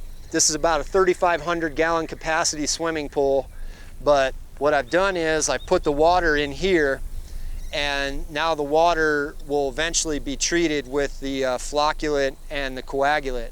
One of them combines the particles together to make bigger particles, and the other one sinks them to the bottom and separates them out of the water. And this is still separating, but you can see at the bottom of this, the flocculant has helped to sink all the big particles that are in the water down to the bottom. And then you can use testing strips to finalize that to make sure that your water's safe. And I wouldn't even drink this water, to be honest. This is stuff that you would use for showering, dishes, all that stuff. But, you know, drinking water, you know, you can also do it for that, but that's one of those things we're still working out the bugs on that to see if we're feeling confident enough to drink it. But so far, so good. To me, being self-sufficient is important because we live in a society of instant gratification. Everything our parents or grandparents used to know how to do, if you notice, we don't know how to do any of it. We became completely dependent on the machine, basically. Everything is controlled by corporations, government, or some other entity. So you literally don't have to know how to do anything anymore. And that to me is a scary thing. You know, to me, that's how your rights slowly get taken away, because you don't even realize they're being taken away until it's too late. And then you want to have chickens. And you go, you're not allowed to have chickens. Why not? Because the HOA says so. Well, why do they say so? Because you moved here. Learning to be self-sufficient is something that I always admired, I guess, about older generations, was that they knew how to do things, you know, and we don't really know how to do much anymore. That's our garbage, and this is a result of us recycling since we've been here. We actually have been recycling from day one, and we realized real quick that there's no garbage collection out here. So we had to figure out, what are we gonna do with our trash?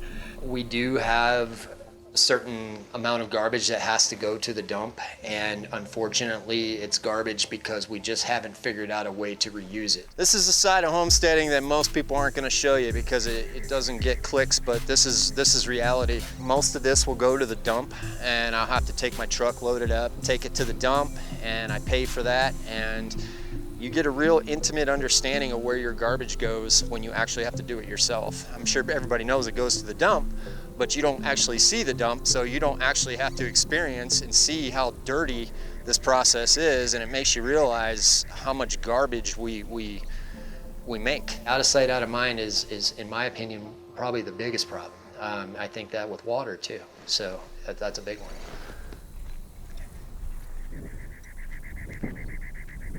So it's probably the most unique part of my property is that I have a train that runs through my parcel. Yeah, the train itself is something that neither my wife or I thought we were going to deal with. We decided to give it a try, and now that we've been out here for 16 months now, it doesn't bother us at all. So in a way, it keeps people away. So I kind of like that. I have about 5 acres between where that train is right there and this track right here. The reason I got land wasn't because I couldn't do this in my backyard to a certain degree. I spend 90% of my time in less than 2,000 square feet. I will say it's definitely a misconception that you have to have land to homestead. Yes, a good girl. Yes, a good girl. Yes. One of the things you'll notice when you're out here is that I have probably 7 or 8 projects going on at once. This is a pallet shed, or was a pallet shed. Eventually this is going to be a hydroponic grow room. Like you'll see, most of the projects here are 75% complete, 50% complete? It's by design actually, because what I found it does a couple things. Number one, keeps me from getting stale. I like to jump from project to project, and then sometimes I'll get stuck on something where I will say, you know, I don't know if I necessarily want it done this way. So I'm gonna think about it for a while. Slowly but surely, I see all of these things getting done. And so it works for me, may not work for everybody, but for me, that's how I operate out here. All right, so as you can see here, this is my special garden. And this garden here is very important to me because this is kind of what I use for my medication. I don't do it a lot, but I do it enough to where it's worth growing my own. Growing your own is actually really neat because you can control the whole process, just like with any vegetable or produce or herb. I make sure that nothing's been sprayed here. Everything's growing in natural dirt. I started these from seed. There's different varieties here. I will look at the trichomes on my plants using a magnifying glass. You can look and see if the hairs are either clear, milky, or even amber. So for me, being an older guy in my 40s, I don't like the new stuff where you go in and you just get blitzed and you can't talk or walk for 3 or 4 hours. I need something that I can actually do it and still be able to work all day. So that's what I do. Well, right now I have a knife on me, so I'll just use that and I'll chop this one off right there, and then I'm gonna take it in and dry it out, and then I'll shave all the leaves off of it. So that's what I do here. As you can see, this is the earth bag building. So you can see here, I used logs from the property. I got these logs, cut them down. These are from dead trees, so I didn't try not to use the live ones. Yeah, this was done by myself. My wife helped a few times, but everything you guys see down here, I built by myself. So this was built with sandbags, about 1,000 sandbags. The favorite thing that I'm most proud of is the earth bag building, for sure. It took me 975 bags to build the earth bag building. I simply shovel the dirt, run it down the screen like that. You have your sifted dirt. Now you're gonna get a pail that you wanna fill up. And then I just slowly fill these bags up. But then there's all these other steps here. Then you're gonna do is you're gonna take barbed wire on a spool like this. Now what this does is this, once you tamp the next level down on these bags, it creates like a Velcro. You want to go in between them, just like you do laying bricks. So I would be doing that, and then I would go across that way. So I'm gonna be building a house out here, and I might hire a couple things out here and there, just depending on where I'm at with the process. But ultimately, I'm building an earth bag house, a hybrid between an earth bag and a traditional build. I'm gonna be incorporating some welding and some steel trusses into that design. So it's gonna be my own unique build. This is actually going to be a cistern. And the idea is that we're gonna have this swimming pool filled with fresh water, but I'm gonna be putting steel trusses across the top of this, and then the actual roof for this will be its own rain catchment that will feed into the pool itself. So not only can this be filled with the water we collect from our rain catchment on the roofs here, this will also have a roof that will feed directly in through here. Hopefully, eventually, it's gonna all be rainwater. This is going to have a solar panel on it. This is actually a little pump house. I think what surprises people the most so far is the solar, because people see it and they do exactly what I used to do when I would see something like that. They would see the power wall and just kind of be like, whoa, like, that's so complicated. This is for an off-grid well pump. These panels are adjustable as far as like you can raise them and lower them for the angle of the sun, so they're single axis. I think we live in a society where you're not allowed to fail. And I think we have all these safeguards in place to supposedly protect people, but what are you really protecting somebody from? You're protecting them from learning how to do something. It's a combination of welding, fabrication, and also a little electrical, as you'll see here. The thing is that people see that and they think, oh, I would never be able to learn how to do this. I hear that all the time. And I used to think the same thing. But, you know, after using YouTube and learning and talking to an electrician and doing the research, you figure it out. All right, so this hole right here, I dug this out with a backhoe just recently. And this is a result of living out here for about 16 months and observing the land and how the water flows out here and where it goes and that kind of thing. The very first week we moved out here, the property completely flooded. This whole area is in a low spot on the property. All the water comes down here and then the wash is right behind you guys. This is about 6,000 gallon capacity right here for water, and this water will be used for the farm operation that I'm gonna have over here, as well as the other hole you're gonna see, which is bigger than this one. It was almost like a welcome from the property to me, say welcome to living off grid. And, you know, and I thought I had every plan figured out. So, you know, it was one of those things that it made me quickly learn to respect the weather, and I respect nature, you know, because these monsoons are no joke out here. When we first moved out here, we were in the middle of a drought, and the drought had went on for years, and this whole property looked like scorched earth. I mean, it was completely dirt, if you can imagine that. All those trees were dead. And so one of the things that I wanted to do out here was I wanted to let the vegetation grow and just keep it growing regardless of how ugly it looked, regardless of whether they're weeds or not, because the roots are gonna help with erosion and they help build up the soil. So I just finally knocked down these weeds because they died.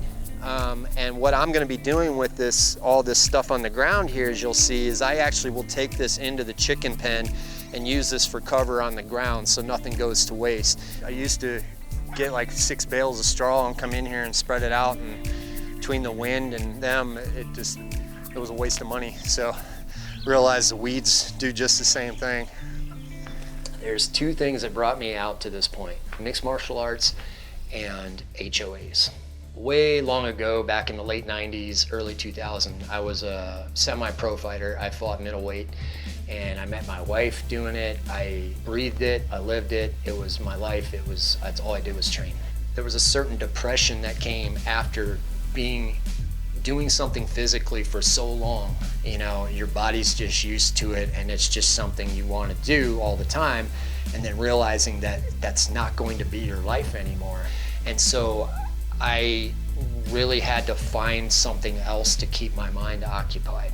I said, you know, I think I want to practice gardening. These here are just pepper plants that are probably going to die soon. So I started growing a bunch of peppers, and I realized I got these started way too late. And so these here are kind of hanging on for dear life. I failed at it, but I kept doing it, and I just kept doing it.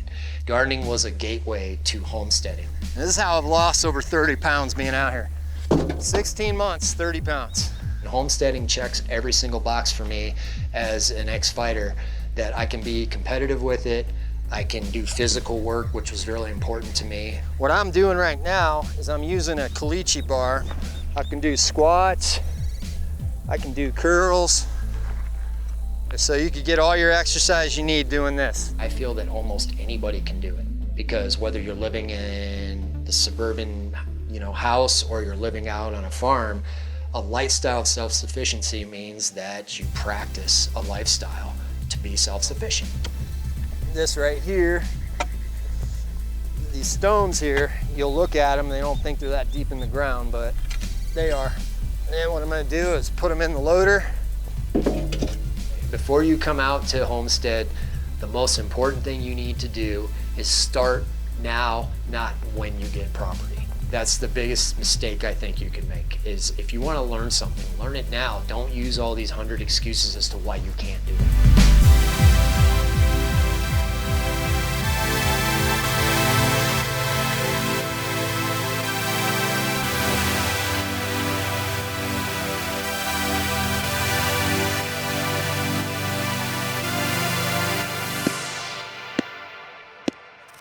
Thanks for watching. We hope you enjoy our videos as much as we enjoy making them. Unfortunately, many of our videos don't earn enough YouTube revenue to afford the cost of production. But if you like our content, the best thing you can do is directly support it on Patreon. Plus, you'll get access to behind-the-scenes vlogs and commentary. If you're looking for something more in return, check out paragraphic.io, where you can buy our other products and services. Alternatively, you can shop our Amazon storefront for our favorite equipment recommendations. Also, make sure to check out Boca, where you can find high-quality supplements like lion's mane and reishi mushroom capsules at really great prices. And finally, consider signing up to Multitude, a platform where everyone can upload and monetize their content. Right now, we are standing at the center of an old, dormant volcano.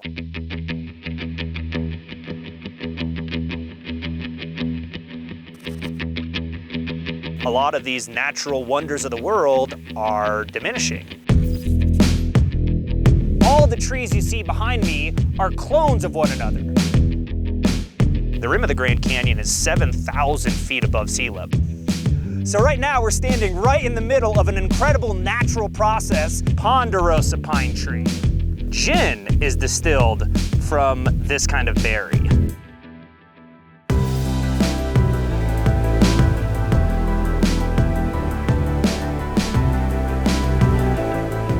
The mountain behind me is 12,633 feet above sea level. My name is Keaton, and I am a tour guide. So I'm standing here at the base of the San Francisco Peaks, and behind me is Humphreys Peak, Arizona's highest mountain. At 12,633 feet above sea level, no trees are going to be growing up there. It's so high up, the ground itself is frozen year-round. And you can see right now, we have a nice snow cap on the top of the mountain. And right here, we're standing just about 8,000 feet above sea level. And at 8,000 feet, we find nice groves of quaking aspen trees. This is one of our only deciduous trees in the area. The name quaking comes from the behavior of the leaves themselves.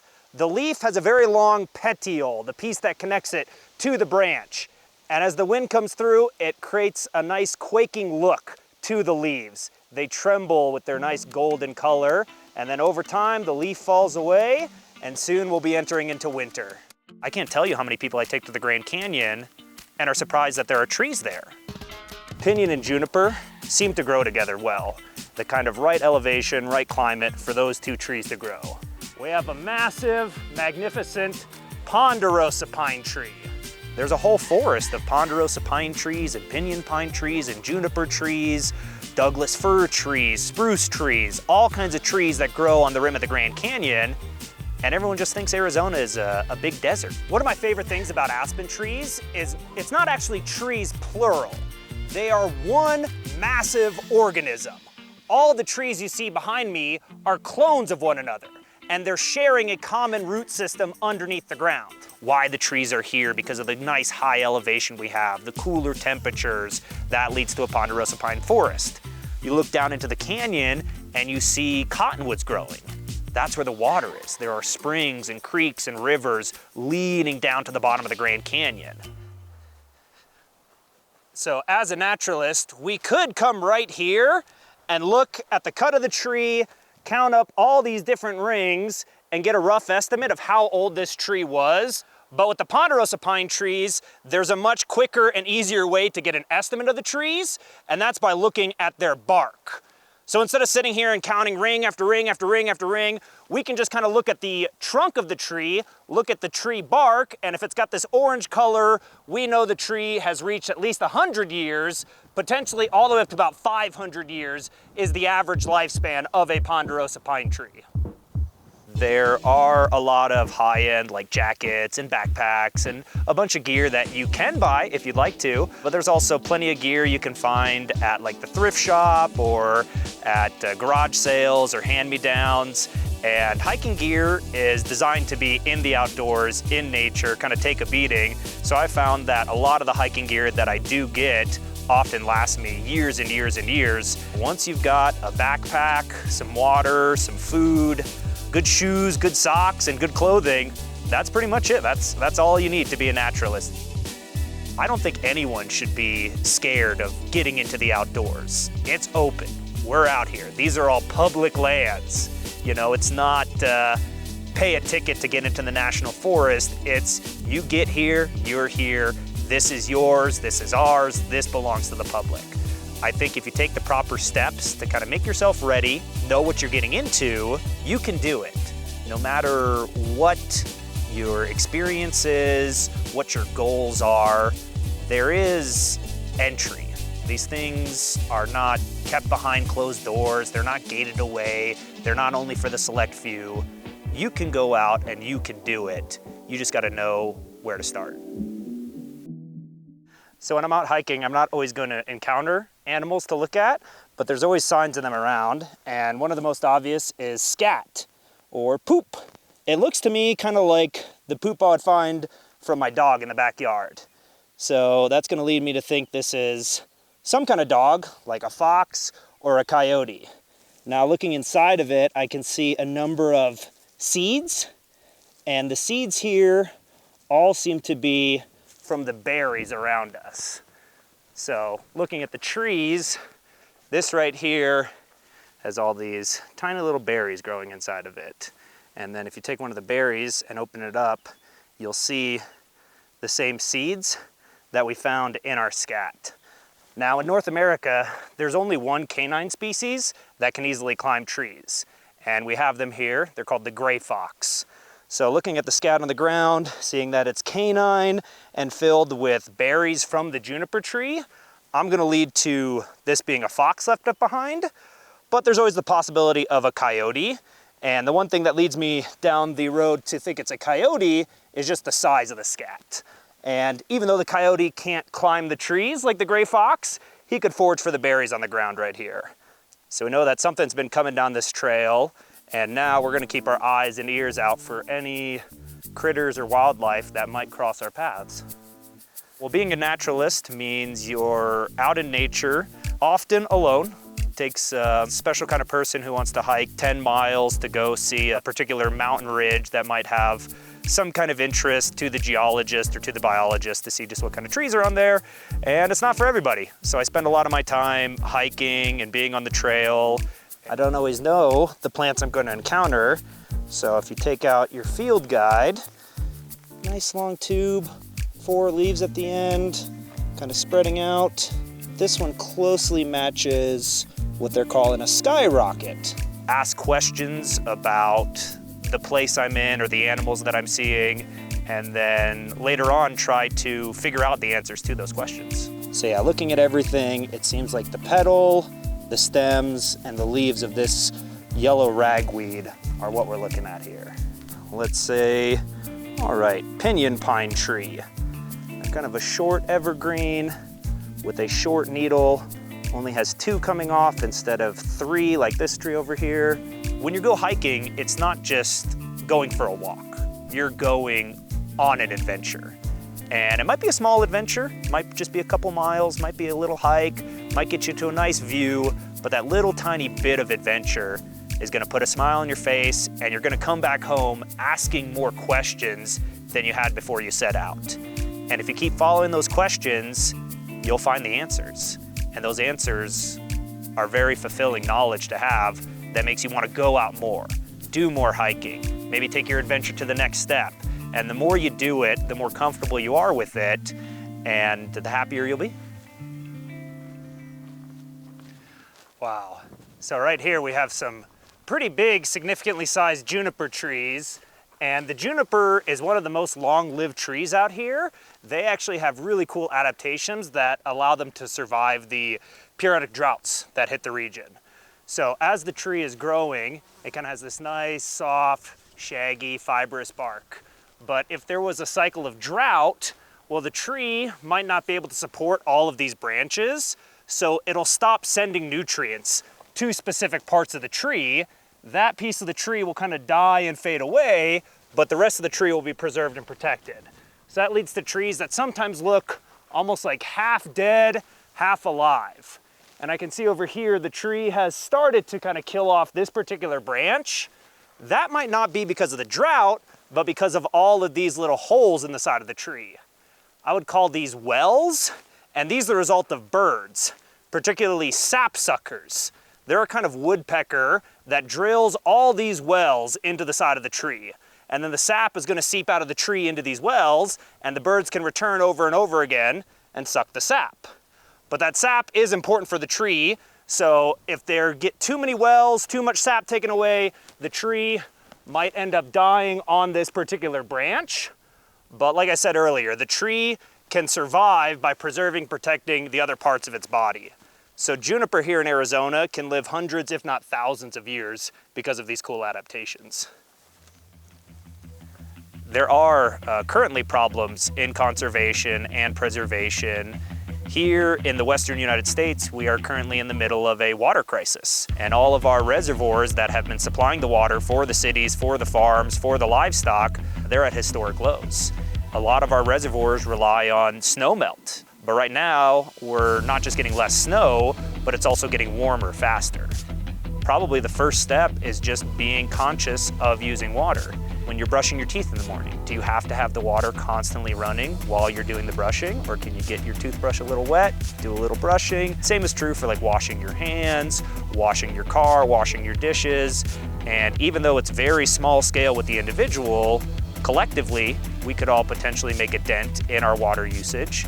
And then also in agriculture, there could be better practices. Currently, a lot of farms use flood irrigation. Just flood the entire field and let the plants do with the water they can, and then the rest of the water runs off and evaporates. Whereas if we made like better irrigation, we had better farming techniques where we produced similar amounts of yield but with less water, I think that could go a long way in helping to reduce our need for the reservoirs. But at the same time, you know, we've built cities and civilizations in the desert. Many people have done that before us. Ancestors of the Hopi, the Puebloan people, the indigenous people who have lived here on the Colorado Plateau, and they learned over time how to not overuse the land.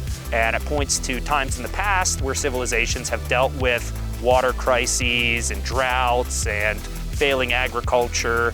And I think we can learn a lot by looking at that history and trying to figure out how our civilization is going to move forward into the 21st century.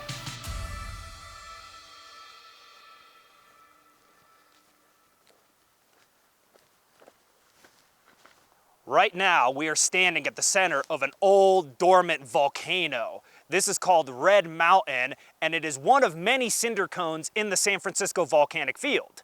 But unlike our other cinder cones, this one has an exposed amphitheater that you can hike right into the center of. Now, why is this open is a big mystery in geology. There are many different theories about what formed Red Mountain and how the amphitheater got exposed. But from what I've learned, millions of years ago when the area was erupting, we had a fountain of lava shooting out of a volcanic vent into the air. These lava fountains spew up hot molten rock. As that molten rock rains down to the ground, it cools off and it creates a pile of volcanic cinder. And that's what we call a cinder cone. But usually the cones form right around the vent they're erupting from. But here, our volcanic vent is on the other side of this mountain. So something was occurring that pushed the lava fountain from the vent it erupted at over to the north. Now, the other question about Red Mountain is what exposed the amphitheater here. If you look at it and think about volcanic activity, you might assume a later eruption blew out the side of the mountain and exposed the amphitheater. But if the volcanic vent is on the other side, why would eruption from there create volcanic activity right here? Well, maybe when the volcano was erupting, there were tremendous thunderstorms going on in the area. And all of that wind and rain pushed over the Colorado Plateau, and as the molten rock shot out of the vent, it created an arch, sending the lava to the north. Then all of that volcanic cinder trapped rainwater underneath the hot molten rock, and the rainwater was the source of our steam.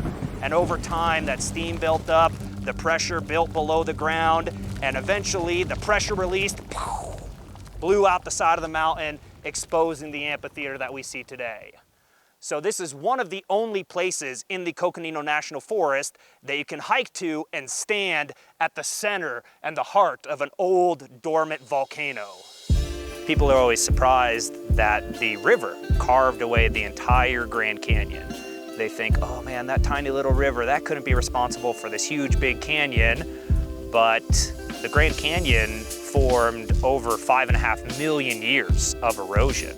So for some people, they can't wrap their mind around that river carving that huge canyon, and other people can't wrap their mind around 5.5 million years of time.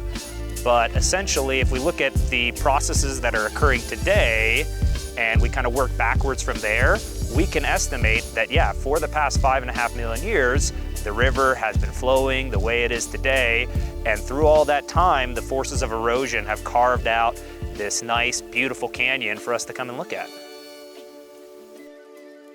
Showed up to our campsite here for the night, and there is already a fire pit dug here, but you can see not all the rocks are still around, and someone was burning some construction wood, and this is filled with rusty nails and broken glass and just a bunch of stuff I don't want to deal with. But this one, I'm digging a little bit deeper because we want to enjoy our campfire without all the smoke. So this is what they call a Dakota smokeless fire pit. This one hole is going to be the site of our fire. We're going to put all of our fuel, all of our wood, all of our combustible material down into this pit.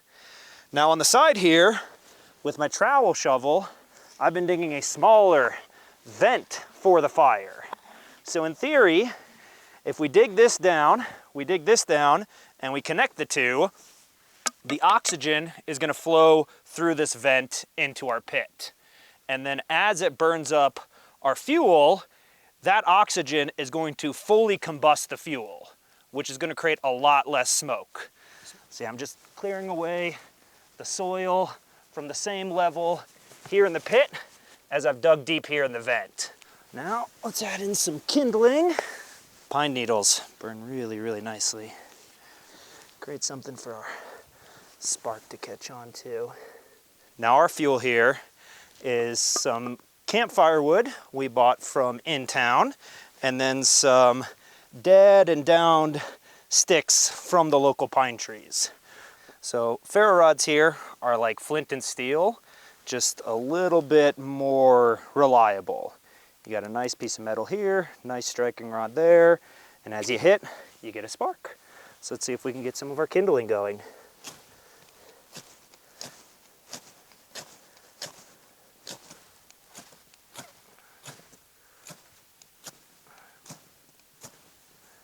All right, we got the pit going. Looks like some of our fuel is igniting.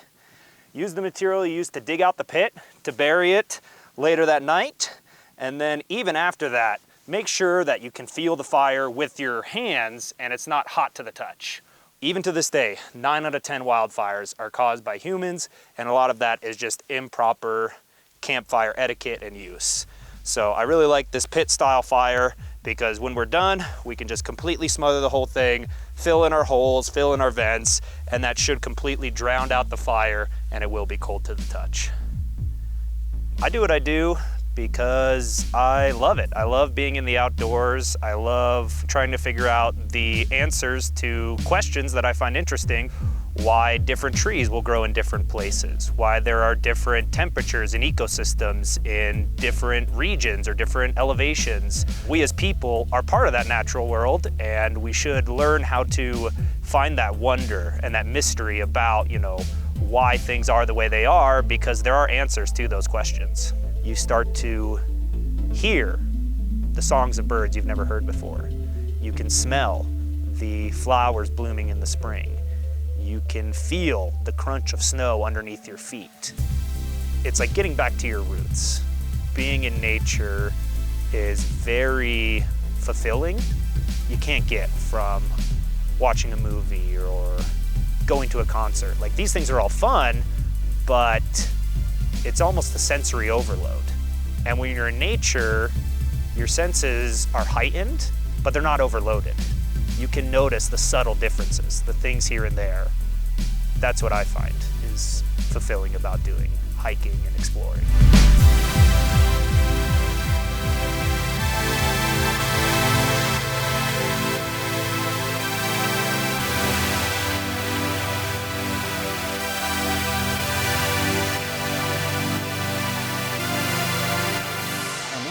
now we dig.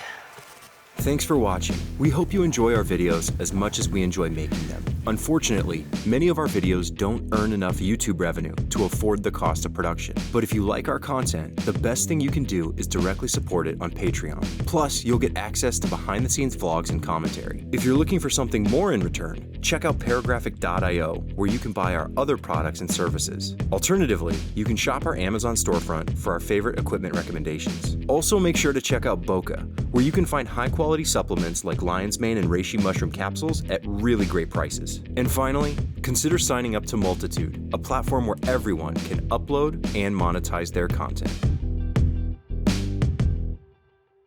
The most dangerous part of our sport is this prop here on the ground.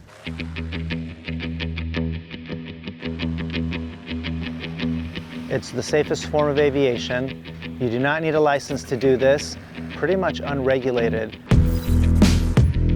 I always had dreams of flying as a kid. If you don't know what you're doing, this will certainly drag you across the field. The motor allows us to stay up in the air for as long as you have fuel. So that's a 14-meter. If the conditions stay the same and I fly, you'll see a 20-meter wing. This is the real flying carpet here. We just hang from it.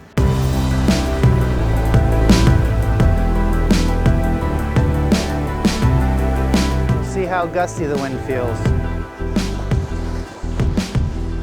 My name is Nick Rochetta. I'm a paramotor instructor, a paramotor pilot, and an enthusiast of all things that fly.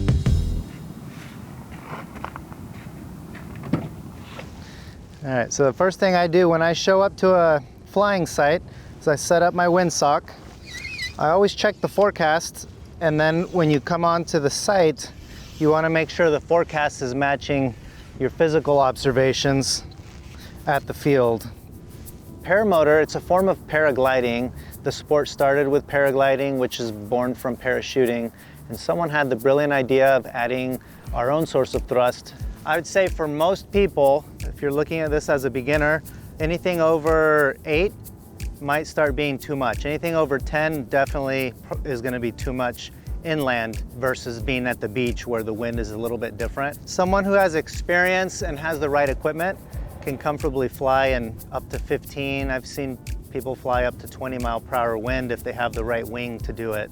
The biggest factor to having successful flying experiences is the weather. Right now it's probably blowing 8-ish is my guess, 8 to 9, maybe up to 10. We have some type of front coming in. It should be arriving around 9, and it's coming from over those mountains.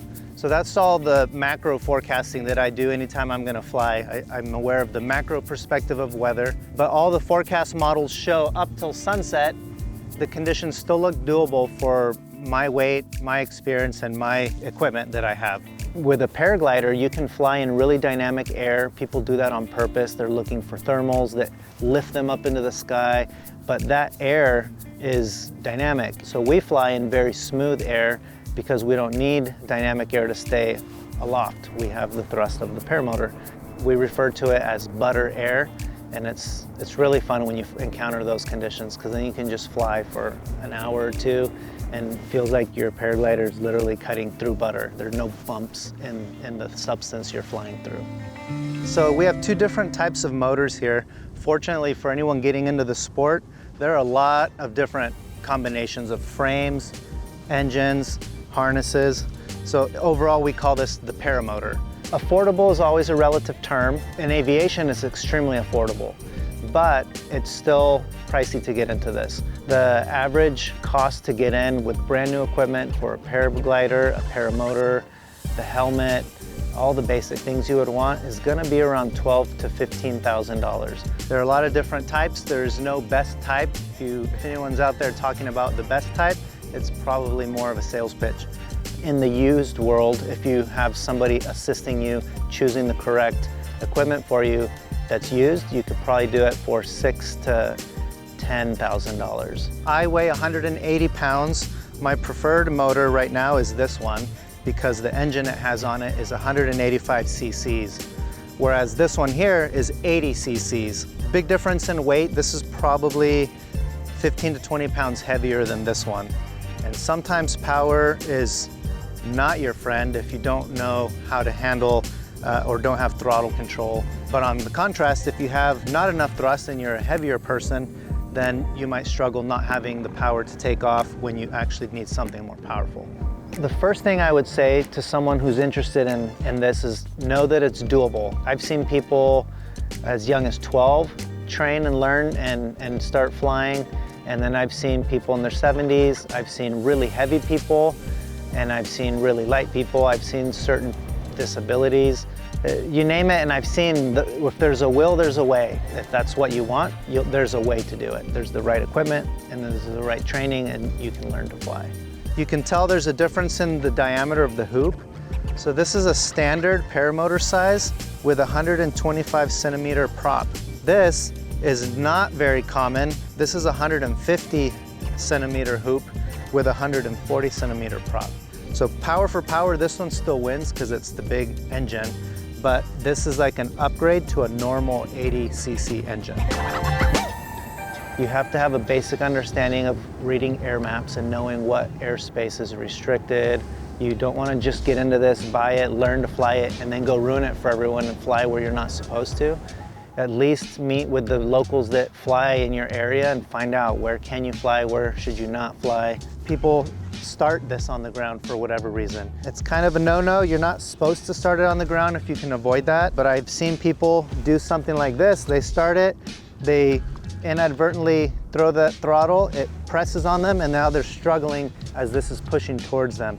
So that's very dangerous. A lot of injuries come from contact with the propeller. If you take all the precautions and learn the skills and the mindset and the weather conditions where it's appropriate to fly, it can be the safest form of aviation where you'll just never get hurt doing it.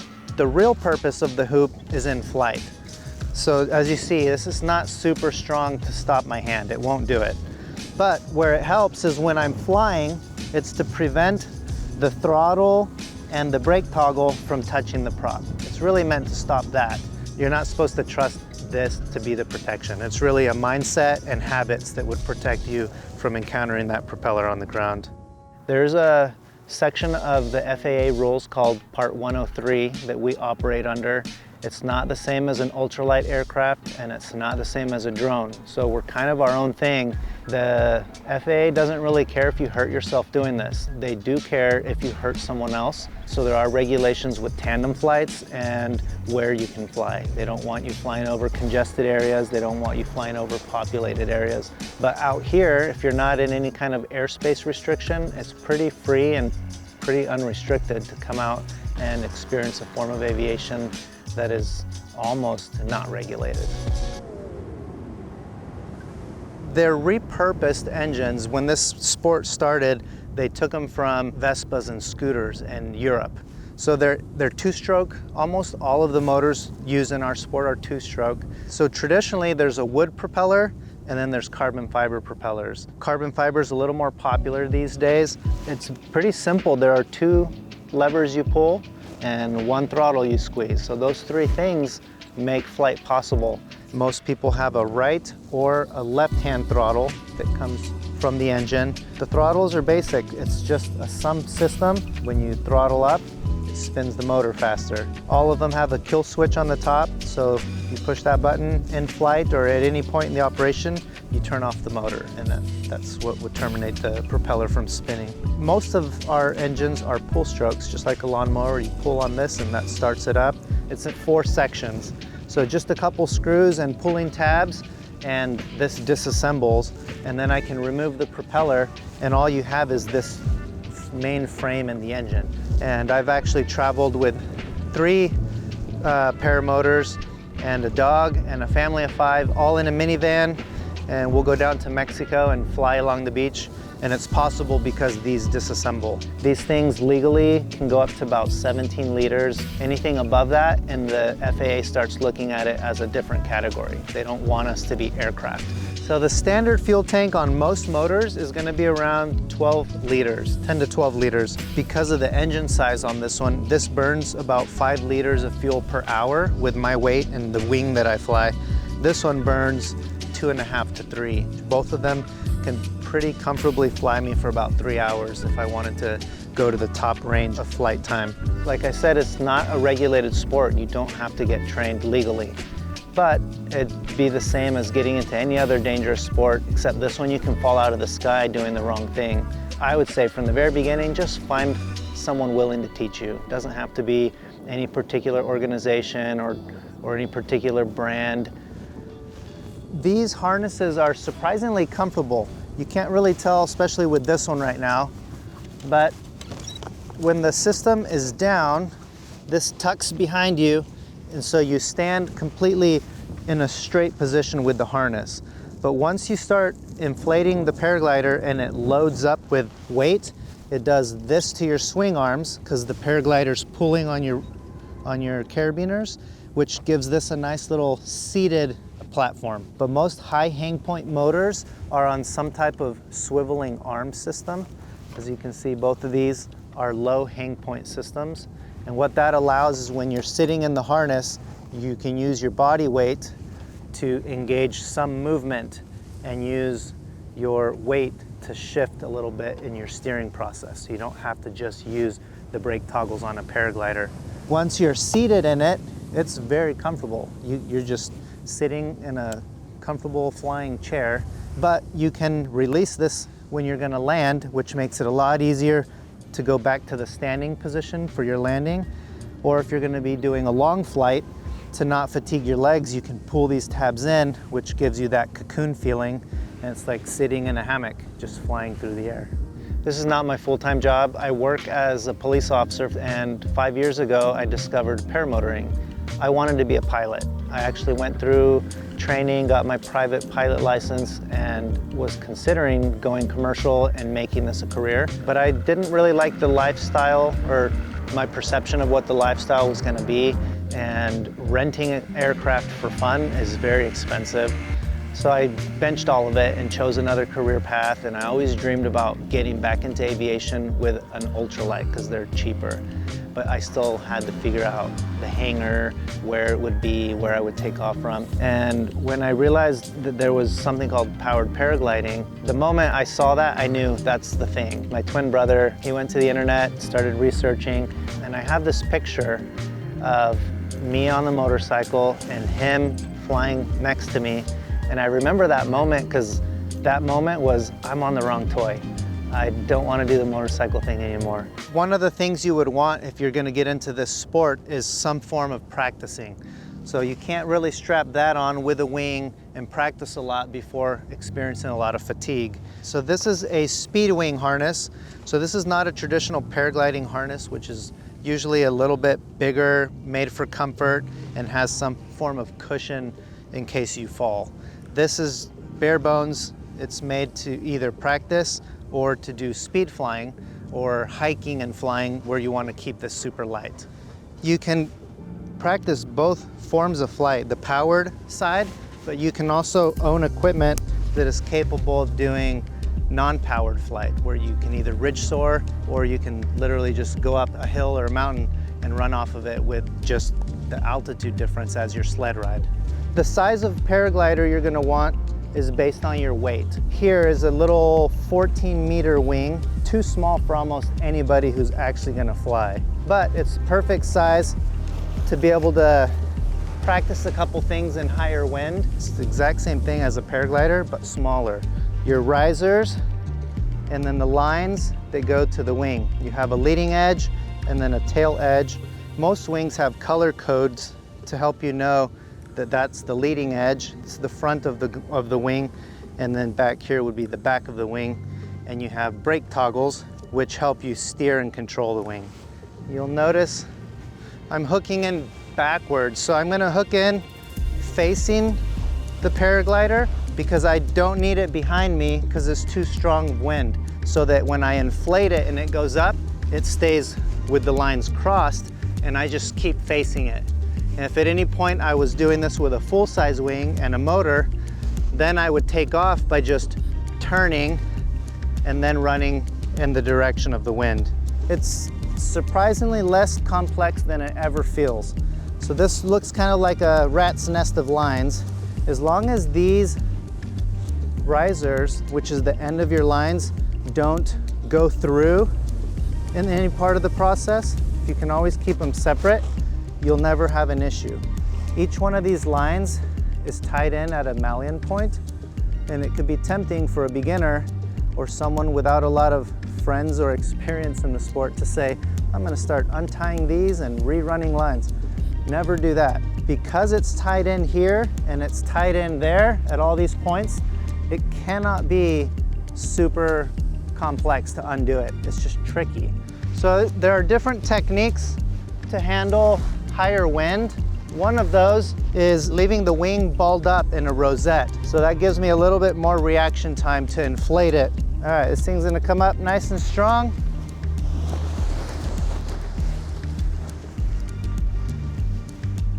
All right, so when you have decent wind, you can just kind of stand here and the wind is doing all the work. If the wind was a lot slower, I would have to be moving backwards to keep the airspeed required for this to fly. But in higher wind, this is just like flying a kite. You just stand here. Now, if I was actually gonna fly in conditions like this, once the wing is up and you turn, now you're clear. The other thing with this much wind, if I had the motor on my back and I'm getting pulled back, imagine all the weight of that motor. It's real easy to fall backwards and get stuck in what we call turtle position. So that's why anytime we're in higher wind, we want to be facing the wing because we can take stronger inputs facing it forward. So in high wind like this, the moment you set it down, you want to get out of the wind line so it de-powers that wing. And if a gust grabs it and throws it right now, I have to be ready to respond to that. And I don't let go of the brakes until I have fabric. Once I have control of the wing, now if the wind grabs it, it can't inflate it because I have control of the fabric. And then to really be safe, you unclip right away. And now if the wind takes the wing, I let go of the wing and it doesn't take me as well.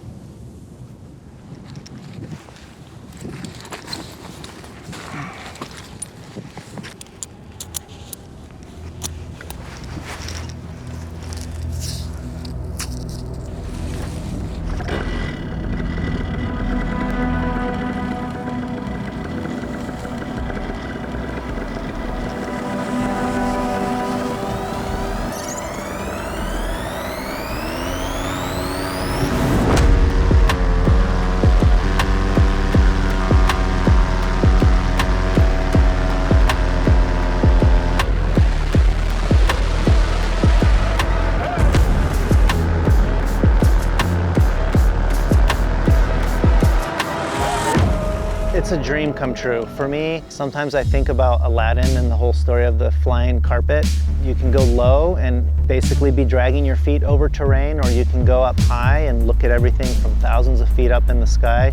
No matter where I am and no matter how long I fly, every flight to me still feels like magic. To me, it's almost obsessive. Every weekend I want to be out here flying. I'm willing to wake up at 3 in the morning in the summer.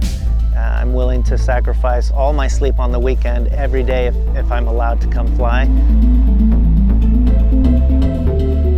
I like the feeling of looking down and it feels like all my troubles and worries and concerns kind of melt away.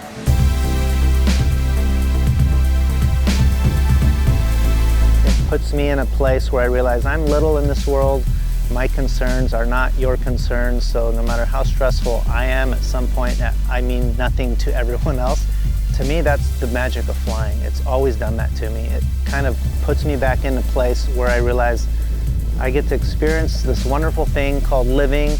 Some good things happen to me, some bad things happen to me, and you just gotta enjoy it. And being up there reminds me of that.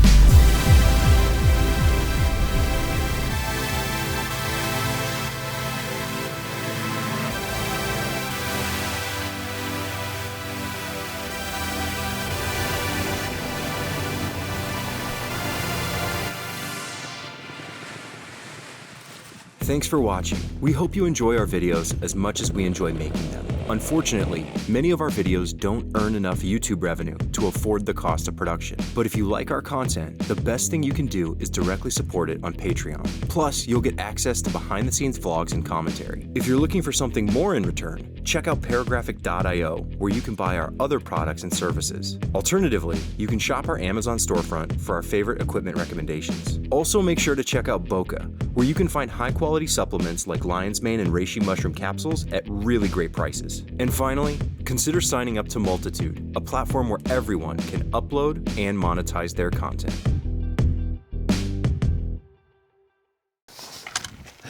Here, Bubba, you want a treat? You get the spinach. He loves his greens. I think he thinks he's a cow sometimes. I think from the very beginning, for us, we knew that we wanted to be 100% off the grid. That was always something we wanted to do. I always thought, well, what happens if, or how can I, or is it possible to? And then it just filled in the blank. We also have our compost. Anything that falls off of those trees will get mulched and go into our compost, and then we can use that. You know, what do I need to do to make it happen? That's the approach to this whole house.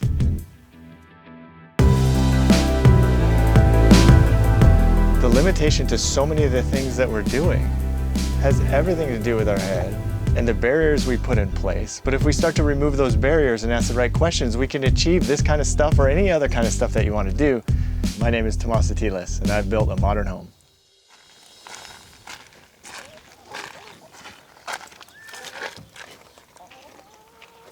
She's in there. We have 3 laying hens, so we get 3 eggs right now. And the youngsters are a couple months away from laying. I don't know if people know this, but you don't have to wash them or do anything. We just set these on our counter and they'll just stay there for weeks until we're ready to use them. So we don't refrigerate them or anything. I see the property as its own ecosystem, and I really feel like a steward of this land. Try to utilize as many of the resources that are here, that are available to us. We try not to waste anything. This is the chicken run, and it has the coop in the corner. All of this bedding in the chicken run here, all of this will get scooped out once a year and will go into the compost. And then we try to make use of all the resources that we produce here on the property, and that's just one way we can do it. The desert is a uniquely challenging environment. It's harsh. It elevates the challenge, and to know that we can do this here makes me think, wow, we could do this anywhere. If we can do it here, we can most likely get it to work anywhere. It doesn't rain much in the desert, and water is at a premium. And so every drop that falls from the sky that lands on our property is a precious little nugget, and we need to preserve it. This area relies on hauled water or wells. A lot of the houses out here will have water tanks, storage tanks like this, and they pay a company to come and deliver water to them whenever they need it. From the very beginning, we knew we wanted to collect rainwater. We have gutters all the way around the house. We have downspouts to those gutters, and then we just have pipes that run underground until they get to these tanks here. And then as the water level comes up, it just drops in. It's a really, really simple, like stupidly simple system that doesn't it requires very little maintenance. Is it legal? Let's start with the legal. Not every place can do it. I know Colorado has restrictions on it, and other municipalities around the country don't allow you to freely collect rainwater. Here in Arizona, they allow it. Just like any other municipal water source, it has to be treated before you can drink it, of course. But the water, when it comes in here, settles to the bottom, and then we put a little bit of pool chlorine in here just to keep the algae from growing in here.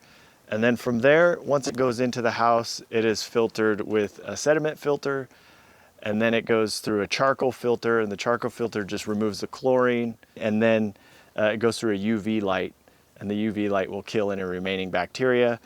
And then it goes into the house and ready for drinking. And we test it a couple times a year, and so far so good. Any amount of rain is enough rain given the size of your collection area.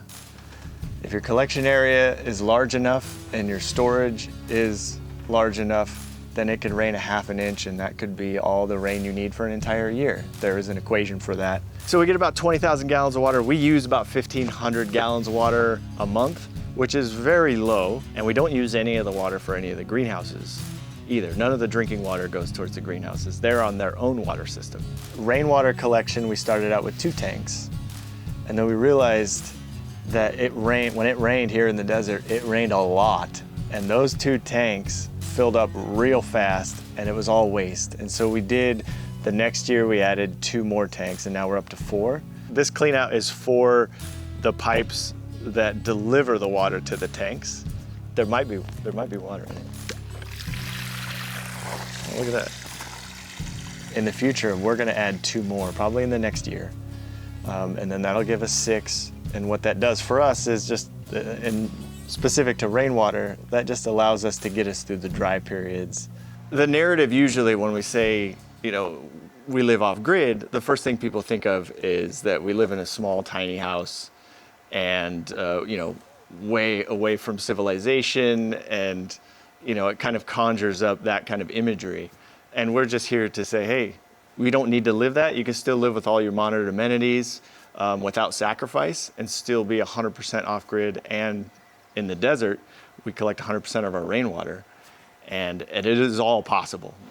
We have 33 solar panels that provide all the power for our house. 33 solar panels gives us roughly 9 kilowatts of power per hour. The solar panels provide power, it comes through, and we go into the inverter, and from the inverter, the power either gets split and it goes directly to the house, or it goes to the battery storage. When I say we're 100% off grid, it's we produce 100% of our own power. We do not have grid power coming to the property. No grid power has ever come on this property, and it never will. What people think is that the solar panels are the things that are actually powering your house, and that's not entirely true. It's a mix of the energy storage. The amount of sunlight, the energy from the sun that falls on our roof, it's just a tremendous amount of energy. And we have the ability to capture that energy. The challenge is storage. It's about 30 kilowatts of battery storage, and this will give us about a day to 2 days of power if we have a storm or really cloudy days. I think what's interesting is that the system is very reliable. We have not had to use a generator in well over a year at all. I think people are just surprised to learn that you can run an entire modern home just off of solar power and batteries, and with very little hiccups. This greenhouse is kind of like the main greenhouse.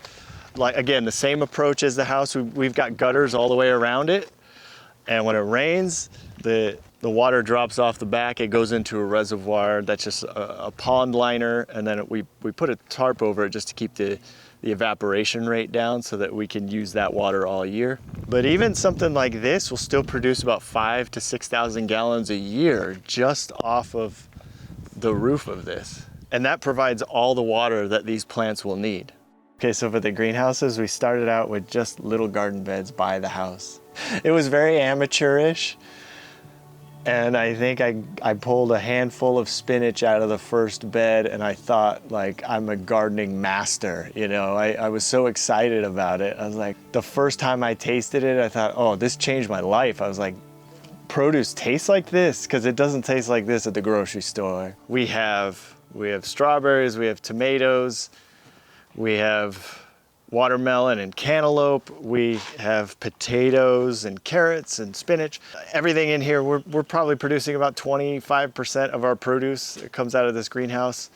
I think what makes this greenhouse unique is that it supplies its own water, it supplies its own power, and we try to automate as much as we possibly can here so that I'm not spending a ton of time watering. Plus, water is always at a premium in the desert, so we need to make sure that we're using the resource wisely, and doing drip irrigation on a timer makes sure that we're not wasting any water whatsoever. Here we do have a few tiny little strawberries, and they are delicious. I mean, these things they're tiny, but they pack a good punch. So these strawberries never make it to the house. I eat them before they get anywhere. This is the first greenhouse that we built.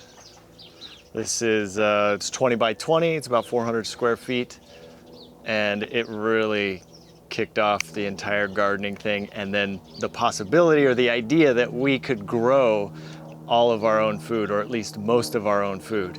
Being a novice gardener, I didn't know what to expect, and the first year that we had things growing in here, we quickly realized it wasn't enough space to make our self-sufficiency goals. That's why we started the second greenhouse. But this is the one that started it all, that kicked it all off. You realize that once you're here on the property, that you have to be a part of the property. You can't think of yourself as separate from the property. So it's not a control thing. It's just, how do I integrate myself into the property where I'm causing as little damage as possible? There's a tremendous sense of independence and pride that goes along with it. Like, oh, we made it in this harsh environment. And not only did we make it, we thrive and we're comfortable. So this is how our compost starts. Starts with just some kitchen scraps, and we got paper and cardboard and all sorts of stuff. Starts with this, and it eventually will break down and turn into something that's usable in 6-8 months or so. Chicken manure goes in the compost. All of our kitchen scraps come in here. We try to eat, and all of the material from the trees and other things that get mulched, it all ends up in here. And when this thing gets full, it was all the way full, and it'll start to break down, and eventually we'll be able to use it. The little piece of paper that you think you're just gonna put in the trash can, go in the compost now. The napkin that you just used goes in the compost. Your kitchen, everything starts to go in the compost. The yard waste now is useful resource and can go in the compost. So because we started to utilize more and more of our waste and treat it like a resource, we produce less than a bag of trash a week. It's taken us 3 years to get from finishing building the house to where we're at today, and we are still not even close to being done. 5-10 years from now, you'll have to come back, and hopefully it turns into an oasis. And it kind of reminds me of this thought about planting trees, which is, the best time to plant a tree was 20 years ago. The second best time to plant a tree is today. Once we had been here for a couple years, it started to dawn on me that it's possible to make all of the structures that we build, whether they're commercial real estate or small little homes or big homes or apartment complexes, they can be self-contained units. My dream, my weird little dream, I guess, is that in the future, people start to look at the buildings that they create and they put out there as self-contained units and work towards that goal. So we are 100% off grid. We don't rely on grid power. Interestingly enough, when someone buys our home, they will be off grid. They won't have to do anything else. And so my hope is that people in the future build their homes with this in mind. And that means everybody who buys, that comes along and buys that property or that home from somebody who did what we did, will instantly be off grid. They won't have to do anything. And one of the issues that comes up all the time is the cost. But if we start out thinking, how do I make a property or a home self-sufficient, then the next people don't have to worry about that anymore. It's already done for them. And then people don't have to worry about the cost. They just have to worry about the maintenance of it. And for that, it's actually very exciting for me. And I just really hope that more people see the possibility of it and take it to heart and do it wherever it is possible for them to do something like this.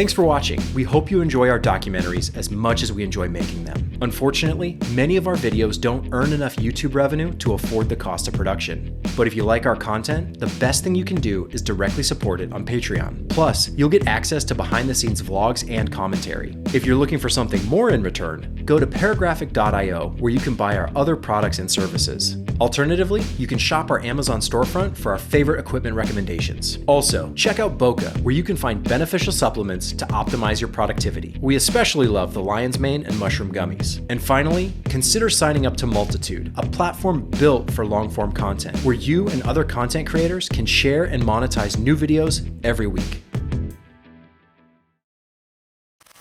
I had 60 fruit trees there before I even built a house, so you can see all the little persimmons that's forming on them. There's nothing sweeter than these Asian pears. Something in the soil that affects them, they give it that disease they call Texas root rot, and then your trees end up dying, you know. When I bought this place, it was real cheap, you know.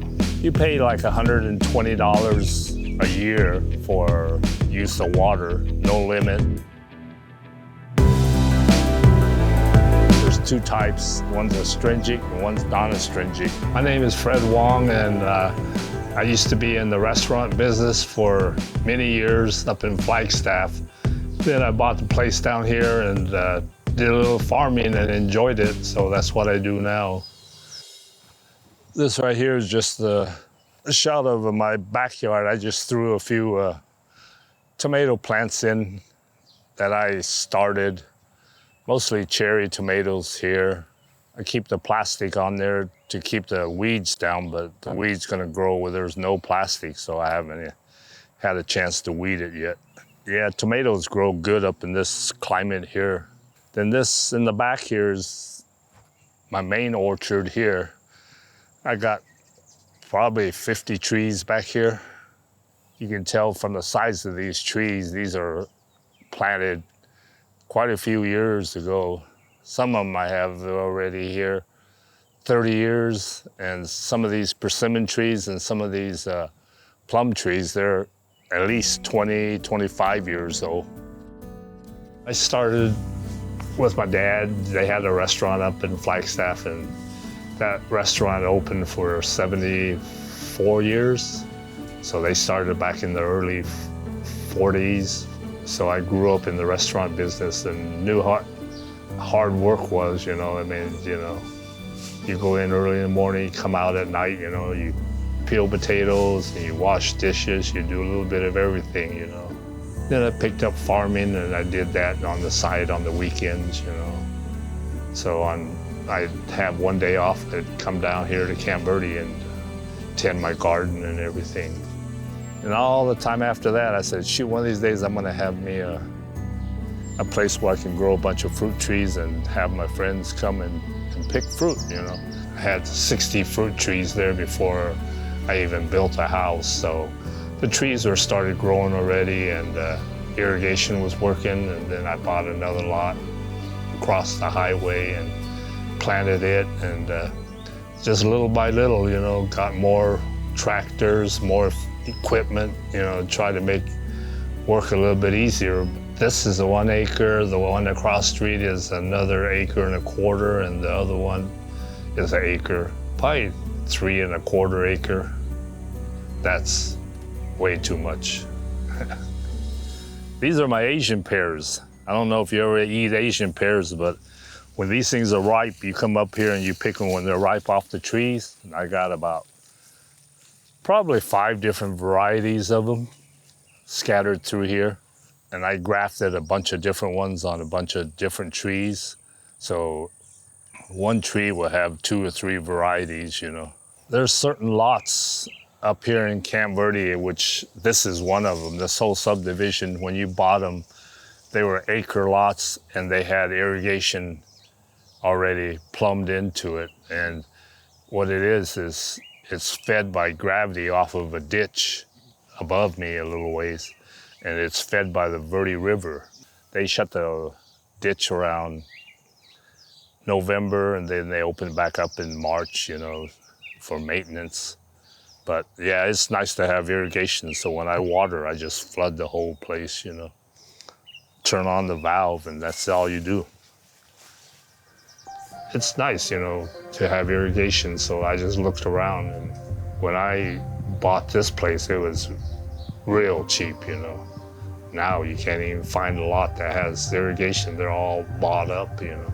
If you would have bought earlier, I bought in '92, and there was still a lot of lots left, you know, but now it's getting scarce now. Most of this town is fed by different ditches that were grandfathered in. So people water their grass, you know. Right now there's no restriction because the river's up high, but later on in the summer when the drought comes, you know, they're restricted to only once or twice a week they can water. Everybody waters. They flood their yard until it looks like a lake, you know, and then, you know, if it wasn't for water, nothing's green, you know. So that's one of the reasons it's so green here. There's just so much water that goes through here, you know. These are thorn wild blackberries.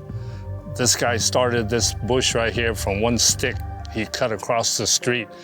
He just stuck it in the ground and it took, and now it's wrapped all the way around here, and there's so many blackberries on there and they're all ripe. You can't even keep up with picking them. And they are delicious. They say that thorn ones actually taste better than the thornless, but boy, they stick you on the side sometimes. When they get ripe, they'll start turning. For instance, this one right here is half red, half black, and they taste okay, but they don't taste as sweet as the black ones, you know. These trees aren't cheap, man. They're like $50 a tree, you know, just a little twig, you know, but when I bought them a long time ago, they were $30 bare root, and that's where I started, and, you know, 20, 30 years ago. So I planted a few of them, and they took off, and I just kept planting more of them. So altogether, I probably got close to 20, I bet you. Once I started planting, you know, and I saw how they grew and how they produced, you know, it just one after another, and before I know it, man, I got 120 plus trees, you know. But it's worth it in the long run, you know. Some die and then you replace it, and then the ones that you replace, you don't even notice that they're there, and then pretty soon they're already grown, you know. But they're all good if you like fruit, you know. Peaches are good when they're ripe, you know, but the Oriental people, they like persimmons, you know, and when they're at the market, people enjoy them, and you know, not only Orientals, a lot of people like it, and a lot of people don't even know what a persimmon is, you know, but they'll bite into it and they say it's good. Some people don't like it, you know, just a matter of taste, you know.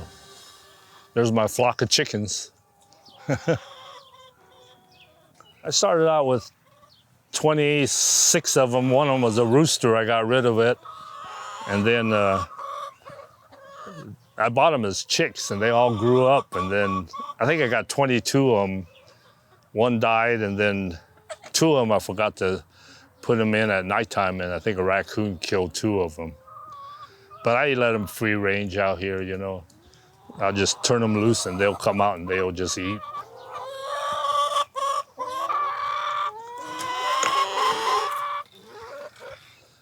Then at nighttime, they just go back in, you know, right before dark, or if they're hungry, they just follow me in because I take some food in. But they'll go out and they'll just eat bugs and everything, you know. This is the nest boxes here. They usually lay in the morning, you know. This is a brown egg, you know. On the average, they lay anywhere from 14 to 16 eggs a day. And usually they lay in the morning, so I don't even get them until in the afternoons I get them. People at the market, you know, the rate of inflation, you got to raise your prices, you know, but when you raise prices, people, they don't understand, you know, that so much work is involved and so much material costs so much, and then when you raise it, they complain, you know. I remember when I first started farmer's market, I was selling vine-ripe tomatoes for $2 a pound, you know, and then it went up to 3, and then 3.5, 4, you know, now it's probably 4.5. And other people sells them $5 a pound, you know. you're gonna get what you pay, you know. You pay more, you get the right stuff, you know, that's vine ripe, you know, organic. It's fun, but sometimes fun turns into hard work, and sometimes you wonder if it's worth it. This tree here is grafted, and it's probably got 5 different kind of pears on it. You can tell, see, these are like Bartlett pears here on the same tree. And then you have your round one, which is some Asian pears. And then I have some that I grafted, and they're the lighter ones. Like this one is called a lolly. You can't find this tree anymore, but I had one over in Cornville when I first started my orchard over there. They're just pear-shaped Asian pears. And those lollies has got to be one of the best ones you ever tasted. Hardest part is pruning them, watering them, you know. I've been pretty lucky back in this section here. Hardly any of my trees died, but on the other side of my lot across the highway, the trees over there, some of them are big, and every so often there are quite a few of them die. They have what they call Texas root rot, and that's where mesquite trees used to grow. And if there was mesquites there, and then there's something in the soil that affects them, they give it that disease they call Texas root rot, and then your trees end up dying, you know. So all you can do is just cut them down and plant another one. But I have so many trees, I planted a young one, I don't miss it, and then before you know it, it's big again, you know. You put hard work into it, take care of your fruits and vegetables, you'll get a reward, you know. But if you put it in and if you don't take care of it, and then you try to let it survive on its own, you know, it's not gonna make it, you know. I mean, you gotta take care of the stuff that you plant, you know. A lot of these people, they plant these trees and they think, you know, they're gonna get fruit just like that, you know. But trees gotta go 2-3 years before they get fruit, and then, you know, in the meantime, you know, 2 or 3 years, you gotta fertilize it, you gotta water it, and then you gotta prune it and just take care of it, you know.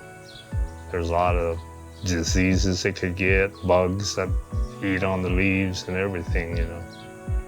So it's a little bit more work than you think it is, but in the long run, it's worth it. Everything, you know, comes out okay, you know. When the fruit ripes, you know, and you let some people have it and they take a bite into a peach and they just say, oh my God, they're just so delicious, you know. And this is where I store all my fruits and vegetables. I built it, insulated it and everything, and then all you do is just buy you a high dollar air conditioning unit, and then they have a cool bot system and what overrides that. When I get a bunch of fruit, you know, and I can't sell it or something, I just put it in here and keep it cool, you know. On a good year, on a peach tree, you can get, God, you can't believe it. I bet you anywhere from 500 to 1,000 pounds. That's just peaches. Plums, you know, when they're loaded, they're just as much, you know. They're so much they break your branches, you know, and everything else, you know. A lot of times you plant too much, you know, and then you got too much crop, and then it doesn't sell all, and then you get behind on it because there's so much to take care of, weeding and everything, picking. I mean, it's just one thing after another, you know. If you bite off more than you can chew, you're gonna end up regretting it, you know. I have 3 hives of bees. It makes a difference when you have a beehive, you know, especially when your fruit trees are blooming.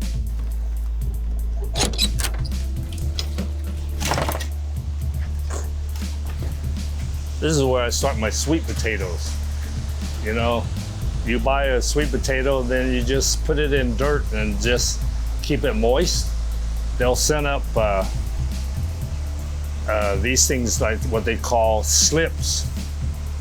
And when you buy these slips, they're like $2 or $3 a slip, you know, and all you do is stick them in the dirt in your garden, and then over the summer, it'll produce a big sweet potato for you. These are the purple ones, so they're a little bit more expensive ones, you know. I think it's healthier, you know. You know what goes into the food, and you know that you grew it yourself, you know. There's no other stuff, you know, that you don't know about. The stuff you get in the store, you know, they say you need to wash it, you know, and this and that, you know. No telling what kind of stuff they sprayed on it, you know. All my fruits, you know, I don't even spray or nothing. I don't even, birds want it, they can have it, you know. There's plenty. This here's my blackberry patch. I think I started with like 6 little plants, and they just keep sending runners out, and they just keep getting bigger, you know. There's a whole bunch of berries on there, but they're just now starting to get ripe, you know. They're red to begin with, and then when they get ripe, they turn black, you know. They're sweet though, you know. Just start your own garden, you know, start with a few trees, you know, and take care of them. If they survive, you know, you can always plant some more, you know. It's fun in a way, you know, it's worth it, you know. I'd like to see more people do their own garden, you know, maybe grow their own food, you know. When you grow your own food, there's a reward, you know, accomplishment that you won't get otherwise, you know. You can always go to the store and buy stuff, you know. Maybe the store's okay for some people, but the people that grow stuff and they have good crop of fruits and vegetables, it's rewarding in a lot of ways, you know. It tastes better, and something you can think back and say, I did it myself, you know.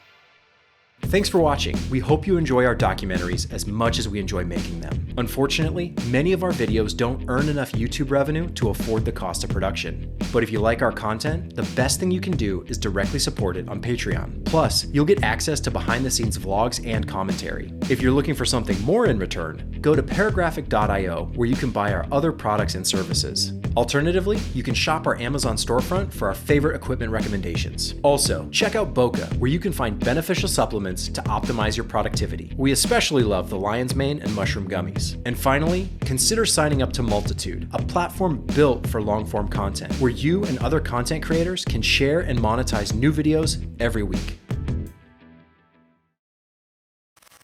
They produce prickly pear fruit, and when you press them, you get an amazing oil.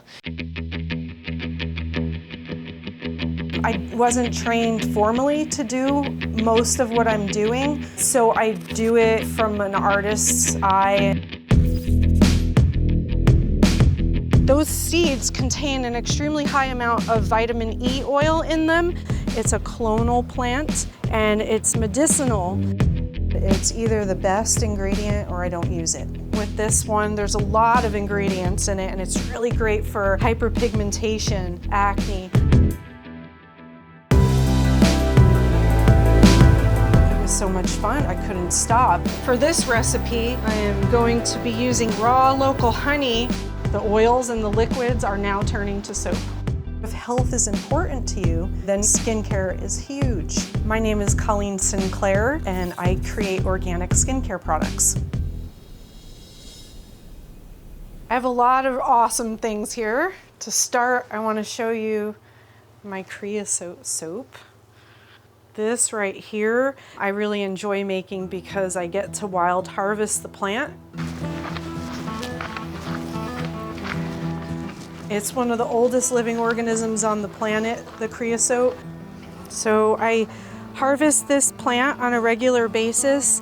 This plant has been used in multiple skincare products that have helped a lot of people with things like psoriasis, eczema, sensitive skin. I've had a few people with rosacea find it to be relieving. It smells really great too. Smells like the desert when it rains.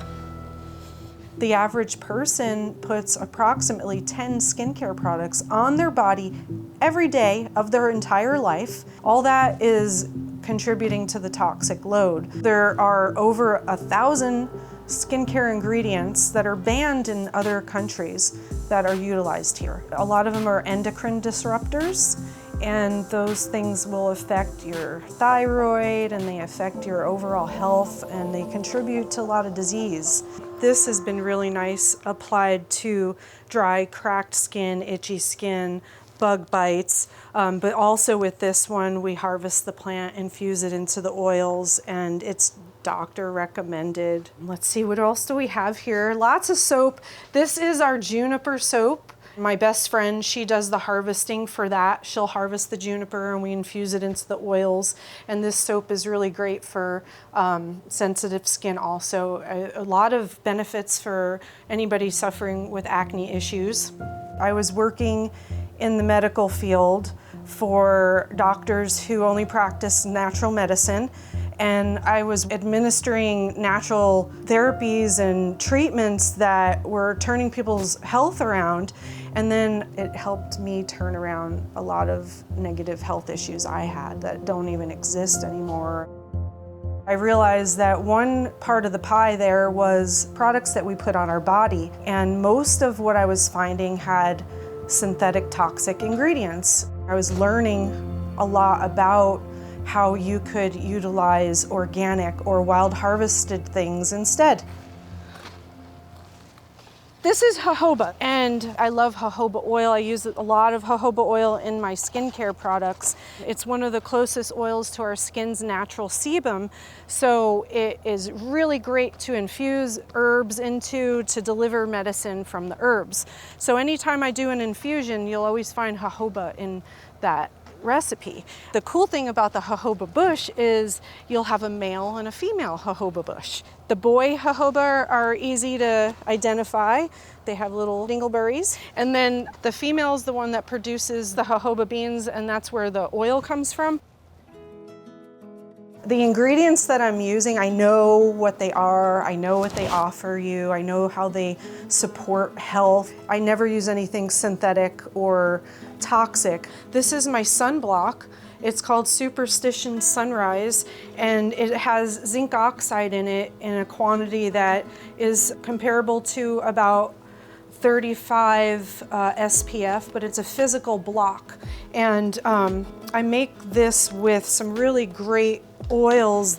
Up here we've got a bunch of prickly pear cactus. The amazing thing about this plant is inside the fruit, there's these little black seeds that are hard as a rock. And the cool thing is, you know, Mother Nature provides what we need, where we need it, when we need it. And right now we're hot.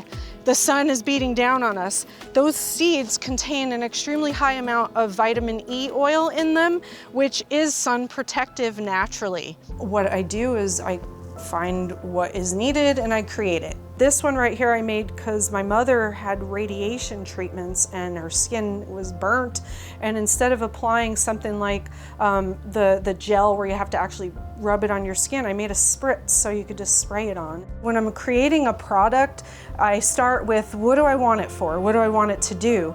And then I think about all of the foods and the spices and the herbs and the oils and the clays that I know would contribute to that specifically. So when the oils are melted, I whip it up with some aloe vera juice and it creates this wonderful lotion. It has a really nice smooth consistency.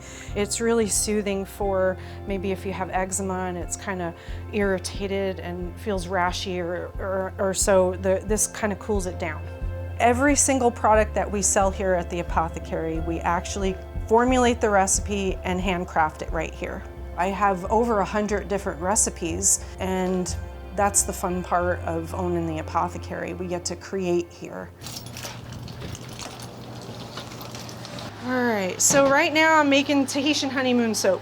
I am going to be using raw local honey as well as the Tahitian honeymoon mead from Superstition Meadery. We have a collaboration soap here we're doing. With soap, you've got your oils, you've got your liquids, you've got the sodium hydroxide, the lye. This is my oils, and the oils in here are coconut oil, olive oil, shea butter, and some palm oil. And then the liquid is gonna be the Tahitian honeymoon that I already measured out with coconut milk and water, and then we add the sodium hydroxide to this, and that'll heat it up really hot. This could get as high as 200. With alcohol in it, could go up even higher, 240. So what I do is the water component in here, I use ice. And then that helps to keep it from getting that real high temperature, and then we don't have to wait to mix the two of them together for hours. So lye has an affinity for water. See how it's heating up? The ice is going away. And this is dangerous right now. This is corrosive, but once it's mixed with all that oil, it brings it to a neutral.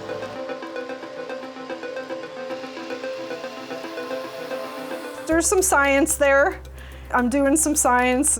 You gotta get the measurements right. If you have too much or too little of certain key ingredients, then the soap won't set up properly. If you have too much essential oils, that causes issues as well.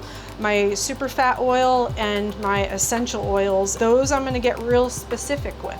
You gotta get the timing right, the temperatures right, the other ingredients that you might wanna put in there at the right time, and then you make a beautiful soap. Each soap has a story. Road rash, there's a fun story with that. A friend wanted me to make a soap that was similar to the smell of working in a garage or riding a motorcycle. And I'm like, you understand I don't use anything toxic. So that was a challenge, but I did it. And it has like pumice in there, and it actually smells really good. Solid gold is one of my most recent recipes, and I had a lot of fun with this one. There's a lot of ingredients in it, and it's really a pretty soap. Once I start mixing the oil with the lye mixture and the liquid, things move fast. It's gonna start to blend, and then it starts to saponify. That's the chemical reaction between the oils, the liquids, that the lye instigates. Right then it's called trace. So when your oils and liquids are at trace, then you can add your super fat oils, your essential oils. If you're wanting to do colors in the soap, you'll add whatever you're using for color. Maybe that's clay or some sort of other super food powder. And then mix it up really good, and then pour it into the mold. Every product that I make here can be made simple or really elaborate. It just depends on what my goal is with that product. You know, sometimes I want it really elaborate to make it pretty and have more benefits. Sometimes we want it really simple because that's all you need. Right now it's hot here in Arizona, and I made one of these with peppermint, because peppermint's a really cooling oil. So it's real simple. It's peppermint essential oil and aloe vera juice. So it's hydrating to your skin, and it's also cooling. But then you put your own flair into stuff, and there have been some recipes that I've created for soap that later on people who professionally make soap would say, but you can't do that. But I am doing that, and it's working great. The Tahitian honeymoon, it's all about the honey and the bees, and I use bubble wrap to make it look like a honeycomb. This is a big batch. This is 6 molds. It's about 18 bars per mold.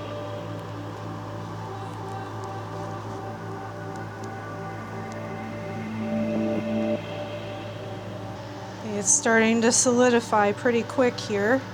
Now I put honey on top, and it's gonna set overnight, and then we'll cut it tomorrow, and then in a couple days after we cut it, it's good to be used on your skin.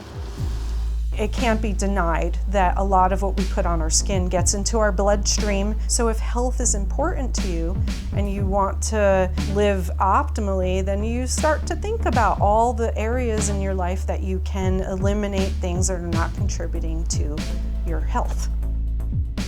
I didn't think it was an issue until I learned. The first time I made it, somebody tried eating it because it looks delicious too. But don't eat the soap. I love this town. It's peaceful, it's beautiful. Customers that come here are from all over the world, and when they come into my shop, they get excited because they're getting a truly Arizona product.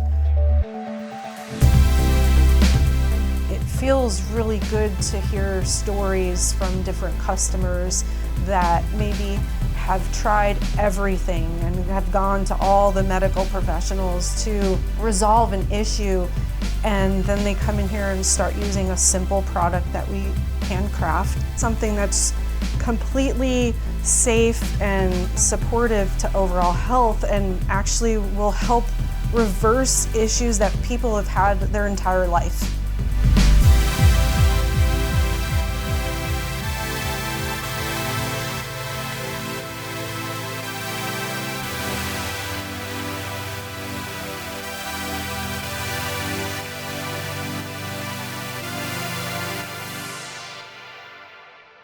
Thanks for watching. We hope you enjoy our documentaries as much as we enjoy making them. Unfortunately, many of our videos don't earn enough YouTube revenue to afford the cost of production. But if you like our content, the best thing you can do is directly support it on Patreon. Plus, you'll get access to behind-the-scenes vlogs and commentary. If you're looking for something more in return, go to paragraphic.io where you can buy our other products and services. Alternatively, you can shop our Amazon storefront for our favorite equipment recommendations. Also, check out Boca, where you can find beneficial supplements to optimize your productivity. We especially love the lion's mane and mushroom gummies. And finally, consider signing up to Multitude, a platform built for long-form content, where you and other content creators can share and monetize new videos every week.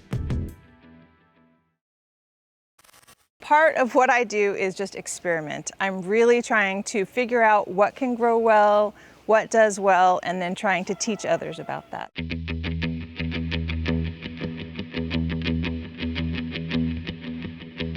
Gardening is a way of life. My garden is the place I would rather be than anywhere else.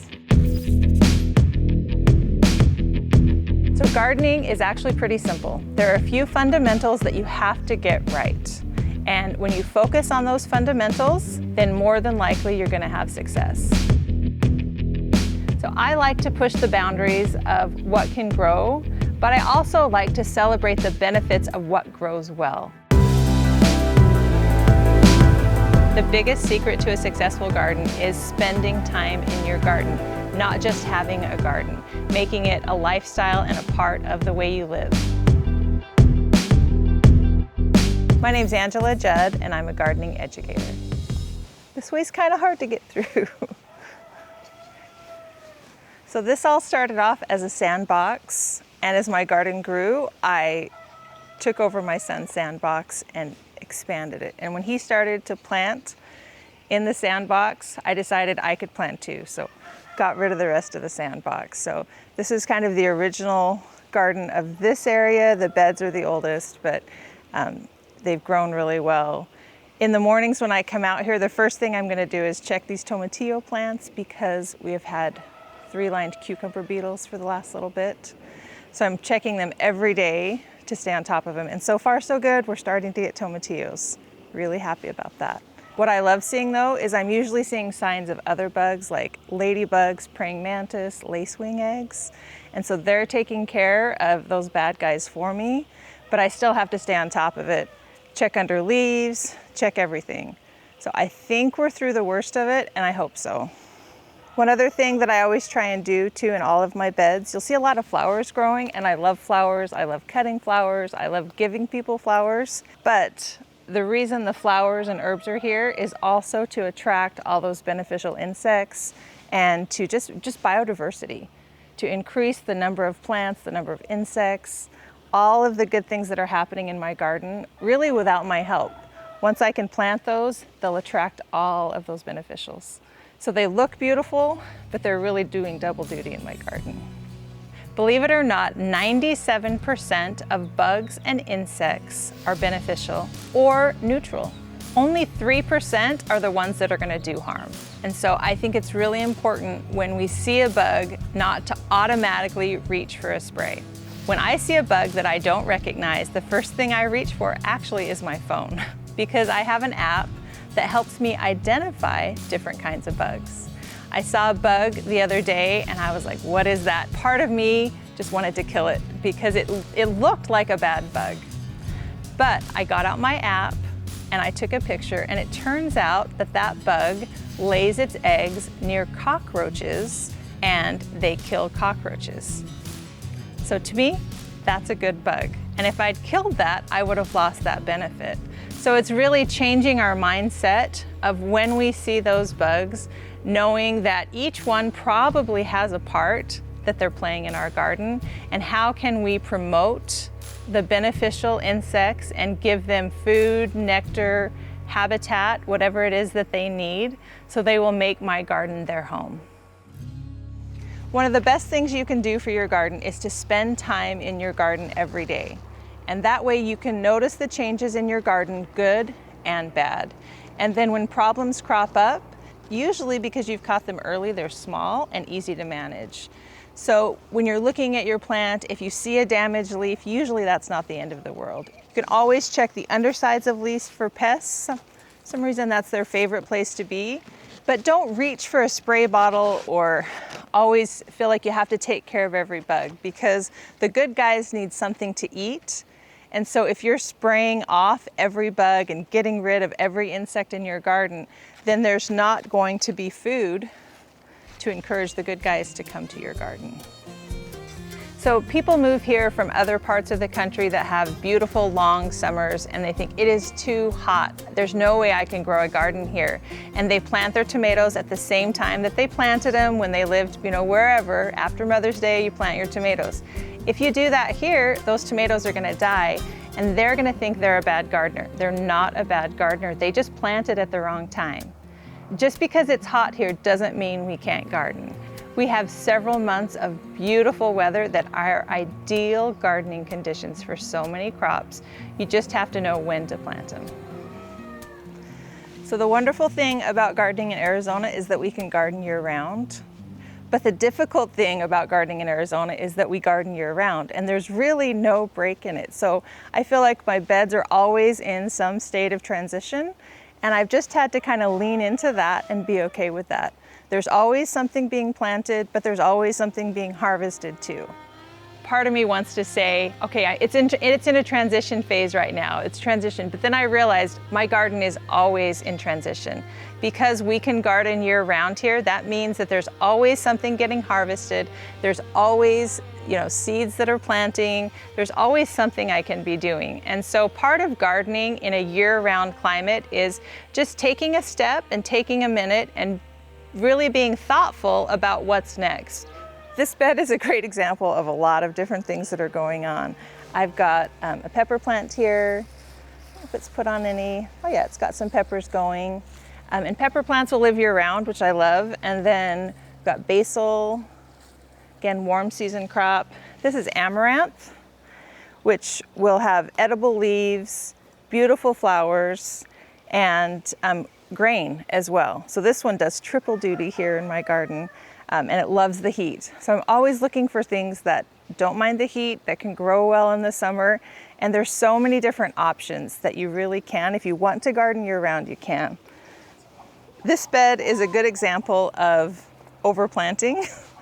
I have big ideas and don't always think about how big the plants are gonna get. So Roselle is another plant that loves the heat. It's in the okra family. This plant's gonna grow up really large, which I love. And then we've got lots of basil all around, which is a hot season plant. You can see these flowers forming. The bees love it. Got some tomatoes that I thought would be done, but because we've had such a mild spring, they're still growing strong. So this Roselle is gonna grow up and probably shade out some of these lower plants, and that's okay. But for now, pollinators love it. It's nice and full.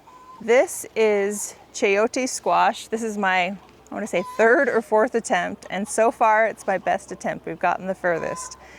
So it's been tricky to grow. It doesn't like the cold and it doesn't like the heat, but because of our mild spring, we're doing okay. I haven't seen any blossoms yet, but supposedly they're really prolific. I just think we get a little bit too hot here to grow them successfully, but I'm not gonna give up quite yet. I'm gonna see if we can get some fruit off of this vine.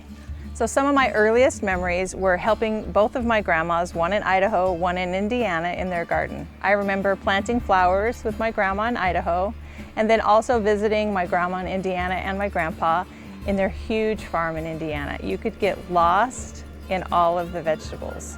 I remember harvesting lima beans and telling her how much I hated lima beans. I would not eat them. But then when she cooked them, I was like, oh wait, this doesn't taste like lima beans. These are delicious. They're actually really good. So just those memories of spending time in both of their gardens stuck with me. We moved here to Arizona in 2008 and I finally had room for a garden. So I started small and loved it. It's in my blood. For a while, it was all I could think about, what I could plant, and I added in a couple of garden beds and I've been gardening ever since, and the garden's been expanding ever since. It's all about feeding your soil, not necessarily feeding your plants. So when you're applying a lot of chemical fertilizers, that might give your plants a short-term benefit, but in the long run, it doesn't really help your soil. So when I'm gardening, I am really focused on how can I improve my soil? How can I help my soil? I don't use a lot of fertilizers in my garden, but the one thing I do have is a vermicomposting bin in every bed. A vermicomposting bin is basically a place for worms to compost. The worms break those food scraps down into worm castings, which is basically gold for your garden. It's the best kind of fertilizer there is. A lot of people think that maybe worms are going to eat the vegetables in my beds or eat the roots of the plants, and it couldn't be further from the truth. Worms are there to break down the dead and decaying matter and turn it into usable forms of fertilizer for your garden. A lot of people are surprised to say that I don't use a lot of fertilizer in my garden. I focus on feeding my soil, and I do that in a few different ways. Through the vermicomposting bins in the beds, through my compost, and then each time before I plant, I'm spreading some compost on top of that soil, and that is what is feeding the plants. If you look at my beds, you're gonna see a thick layer of this wood chip mulch over all of the beds. But if you peel back that mulch, you're gonna see this nice, hopefully a little bit moist because we just watered, beautiful soil. That's what I'm trying to protect. Using mulch does a few different things. It holds in the moisture, weeds are a non-issue, and it helps regulate the temperature because we're really trying not to stress out our plants, and keeping that temperature even is one way to do that. Plants like to stay at an even temperature. Adding mulch helps regulate that soil temperature, conserve the water, keep the weeds down. Mulch is a game changer in my garden. Mulch is one of those things that I would talk about and tell people that they should do, but I really wasn't using it like I should in the garden. It was one of those like, do what I say, not what I do. When I actually started doing what I told people to do and adding a really nice thick layer of mulch to my garden, I couldn't believe it. I was like, oh wait, all those things that I've been saying happen really do happen. So not everyone can have a raised bed, but it's really easy to buy a grow bag and get started gardening. And so this season I wanted to experiment seeing what I could grow in a grow bag. And a Three Sisters garden is a great way to practice companion planting and plant a lot in not a lot of space. It's an ancient technique where the plants benefit one another because they have different characteristics. So we've got corn, beans, and squash, and they all have different characteristics, and they're all growing in the same bed. So one of the disadvantages with growing in grow bags is because they dry out so quickly. So I've tried to combat that in a couple of different ways. I've added the oyas, which is an underground vessel filled with water. The water will seep out. And then I've also grouped the grow bags together, hoping that they will help regulate the temperature and preserve some of that moisture. So far it's going okay. I got it started a little bit late in the season, but I'm definitely going to be trying this again. And I'm getting some success, harvesting some squash, hoping to get some beans. The corn was honestly a little bit of a bust, but I've never been very good at growing corn anyway. Most problems in the garden can be traced back to incorrect watering, either too much water or not enough. So this is the one thing you want to get right. It's important to spend time getting to know your garden, the type of soil you have, your water pressure, all of those things, and then finding the system that works for you, learning how to water. Basic principle is you want to encourage roots to grow deep. You want to water deeply, less often. And that's going to change depending on what time of year it is. During the winter months, especially like the wonderful winters that we've had with lots of rain, you may not water at all. As temperatures heat up, you may water your garden bed as often as every other day or every 3 days. It just depends. It really is important to spend the time figuring out the best way to water your garden. I love using these watering grids. They're really effective and efficient with watering, but really figure out what works for you and get that watering figured out. Because I garden year-round and I'm never just emptying out the whole garden and starting from scratch, a lot of what I do in the garden is manage companion planting and succession planting, having something planted in place to take over when something else is harvested, so that I'm maximizing the space that I have in the garden. Vertical gardening has been a part of my gardening from the very beginning. I've always wanted to add more space, and I've always wanted to add beauty to my garden too, and I feel like vertical gardening does that. And the garden's not picky. You give it something to grow and it will grow up. Vegetables are happier if they can grow, and I think it adds a lot of beauty to the garden too, and there's benefits like adding shade, increased airflow, sunlight. One of my favorite ways to add vertical space and the least expensive is using these ladder mesh block. And I put one end in the ground on one side, one end in the ground over there, and then it gives the plant something to climb. So this Armenian squash is happily growing on this ladder mesh block. So I've added vertical space to this bed rather than having these vines sprawling everywhere, which means more damage from pests, the fruit's harder to find. Now I've got it up here. I can see all this fruit that's hanging here ready to harvest. When the season is done, I have my kids take the vine off this ladder mesh block and I store it away until I need it again. Super simple. I love having chickens in my garden. Number one, it makes it feel like a farm. And here in suburbia, it's kind of nice to have those farm animal noises around me. So I thought this one was ready, but it is actually rotten. It's soft. So this one is going right to the chickens. One of the best parts about chickens is some of those overgrown cucumbers, squash, anything that maybe goes a little bit too long, they don't mind at all. They're more than happy to take care of those for me. I'm still gonna give these a couple of days, but my chickens are gonna be happy for this pumpkin. Oh, they're gonna love this.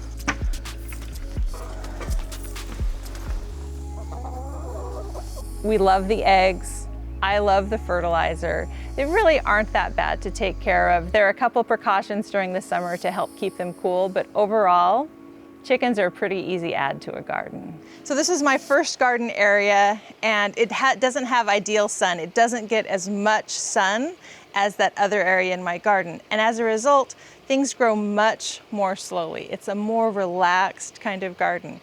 And it wasn't until I put in the other garden and the other side of the yard that I realized how much of a difference the proper amount of sunlight makes. Not having as much sunlight can be an advantage, however, especially during the summer months. So I take advantage of that and plant crops that prefer a little bit more shade over in this part of the garden. Perennial herbs will often live year-round, especially if they have good conditions. So this is my herb bed. I have a lot of different herbs going in here, and they thrive in this area with a little bit less sunlight and a little bit cooler temperatures. So we've got sage, lemon verbena, garlic chives, thyme, turmeric, chervil, more thyme. This is papalo, kind of an unusual herb, really, really stinky. So this is the kind of bed that I'm harvesting often from, but I'm not always planting in. It's just a nice way to have herbs going all year long. I think one thing that keeps people from even getting started is they don't know where to begin. It's just overwhelming. You think there's all these things to grow. And what I will say to people is pick one vegetable, one herb, one flower, and just start. Learn all you can about those 3 crops, learn how to plant them, best time to plant, and then get going. And then you'll know about those 3 crops. And then each season, don't be afraid to try new things. So I like to keep things harvested because when you harvest, you're telling the plant to keep on producing. If you leave the fruit on the plant, then that signals to the plant that their job is done and they don't have to produce anymore. So it's important to get out there and get harvesting. When I first started my garden and I wanted to grow, and I wanted to grow so badly, but I was struggling.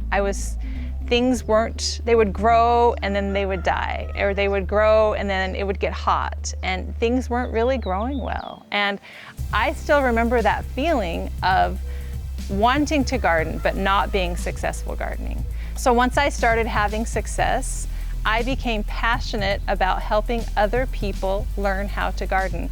I knew where to find the answers, but it wasn't easy to find the answers. I wanted to make it simple for people to be successful gardening. And so that's what I do every day. What I'm trying to do is put what I've learned into the simplest terms so that people can be successful in their garden.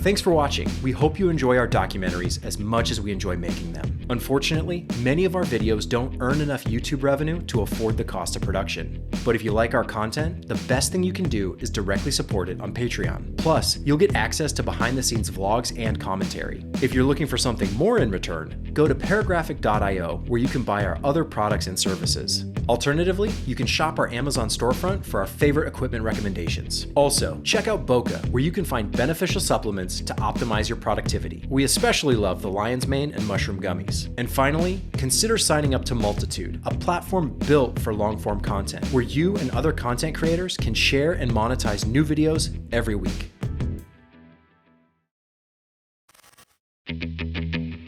So our method is we're over hunting an area until there's nothing left. People are so surprised that we run a whole business doing what we do.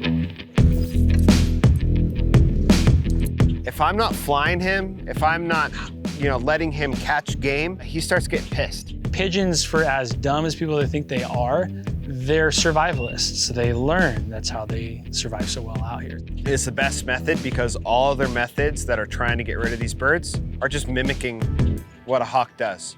Fun facts about pigeons. A single pigeon defecates about every 15 minutes or so.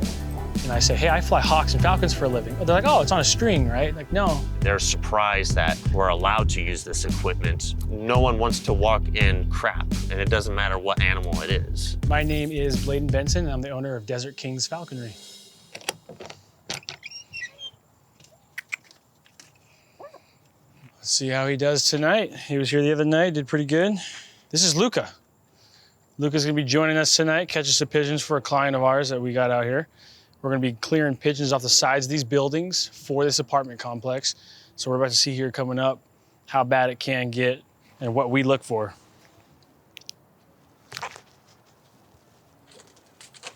There he goes.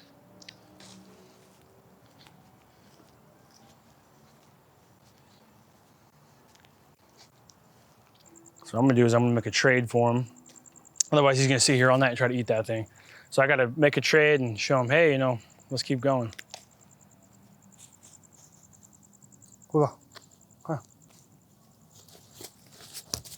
So we have to train these guys to follow the light, and surprisingly, the hardest thing to do is train a hawk to look up, because why would they be looking up? There's no need to look up.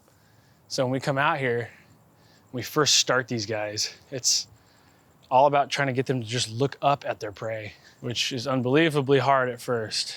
So he's gonna snack down on this little piece I got for him, and he'll let me know when he's ready. All right, I'm gonna click on right now. Ho, ho, ho, ho, get it. Attaboy, attaboy.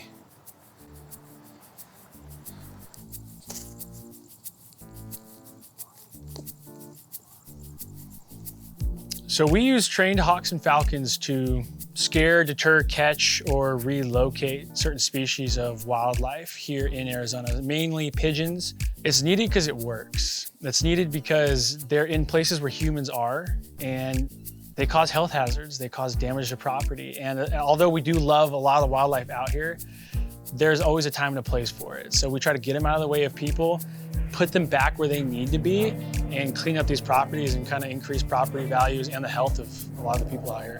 Pigeons, starlings, collared dove, they don't migrate. They just stay in one place. And what they actually do is they take the food sources and the nesting spaces from our native wildlife. Some of our native wildlife are mourning doves, woodpeckers, roadrunners, Harris hawks, red-tailed hawks. So to remove those invasive species, especially for things like mourning dove, it gives them more space, more food to eat, more room to grow. You guys can see the damage they cause right here. It's like, for instance, there's a kid playing, like they have kids right here. So, oh gosh, look at this, come here. See all that? And then they got kids' toys right here too. So they're crapping all over that stuff. And the railings and the sidewalk right here, you see that?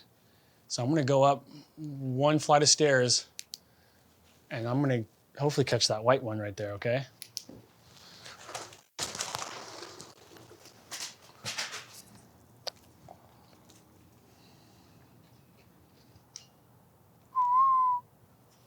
Good boy. Good boy. They're going back for meat processing, basically. So they're gonna go in our freezers, sit in our freezers for about 30 days, killing parasites that are on them. And then if we have too many, which right now we have too many pigeons, so I can't fit them all in my freezer, we just donate them to Arizona Raptor Center, where they just feed all their injured wildlife and rehabilitate them. So they get free food, we just give it to them. There's no sense in trying to charge anybody for it. The Harris hawk is the most versatile bird used in falconry. I used to dislike them because they were so easy. And then you realize I can fly this bird in crowds of people. I can fly this bird around kids, dogs. I can fly this bird out of moving cars going 30 miles an hour or golf carts on a golf course. The bird will do anything and everything you ask as long as you have faith in that bird and that bird trusts you. Other birds will quite literally die of stress. One of the jobs as a falconer or an abatement handler is when they catch an animal like a starling or a pigeon, they will try to eat that animal alive, the hawk will. Alive. They'll eat with the legs first because that's, they take control of the head and the body, and what's sticking up at them, their feet. They will eat the legs of these animals off. The job of the abatement falconer or the falconer is to go up and dispatch that animal so it's no longer feeling pain. We're helping. We're in there making sure it's as humane as possible. We're teaching these young hawks who are wild caught to survive better than they would in the wild. So that would be the biggest objection. Hey, why are you hunting? Why are you killing? This is life, this is nature. It's not pretty. I mean, the truth is thrown at you in the face. You wanna go watch a hawk go catch a rabbit? Get ready for a little bit of blood and some gore. That's how it is with these birds. Go on, bud. Now he's like, wait a minute. So the goal is to scare off grackles. We're not intentionally catching grackles. But it happens on occasion. But we want Luca to chase them. But when it comes to species such as Eurasian doves, Eurasian ringneck doves, pigeons, and starlings, we can catch as many of them with intent as many times as we want, as often as we want. And it's because they're invasive species. They're species here that put a lot of pressure on native wildlife. And not only are they putting a lot of pressure on native wildlife, they're also putting a lot of pressure on people. People don't see birds of prey up close. It's cinematic for people that, who live inside nowadays on their phone all day. Wow, I can see this bird up close, and they see us in public with it. They're just like, oh, are you a petting zoo? Like, what are you doing, a show? It's like, no, this is a working animal who makes money and a living for us removing pest animals from properties, and they're just blown away by it. People don't believe that we can take these creatures and offer them a safe place with food, with shelter, with water, and they want to keep coming back. I mean, why would you want to leave that, right? So that throws people a lot of time. And I say, hey, I fly hawks and falcons for a living. Oh, they're like, oh, it's on a string, right? Like, no, it's free to do what it wants as long as, we have a communication and understanding to work with each other. A lot of people ask, how do we keep track of the bird? I mean, nothing really stops the bird from flying off, but I do have a GPS. If he flies off, lands under a bush or something like that, and I can't see him or don't know where he flew off to, maybe he just goes to the other side of the course. It just helps me quickly look on my phone, see where he's at, and then I can just go chase after him and collect him. If I stayed in the same spot for a while, he would eventually come back and find me, which he's done before. But when we're working out in an area, we need to kind of try to stay in that area. So if he flies off, I'm gonna go get him and then bring him back.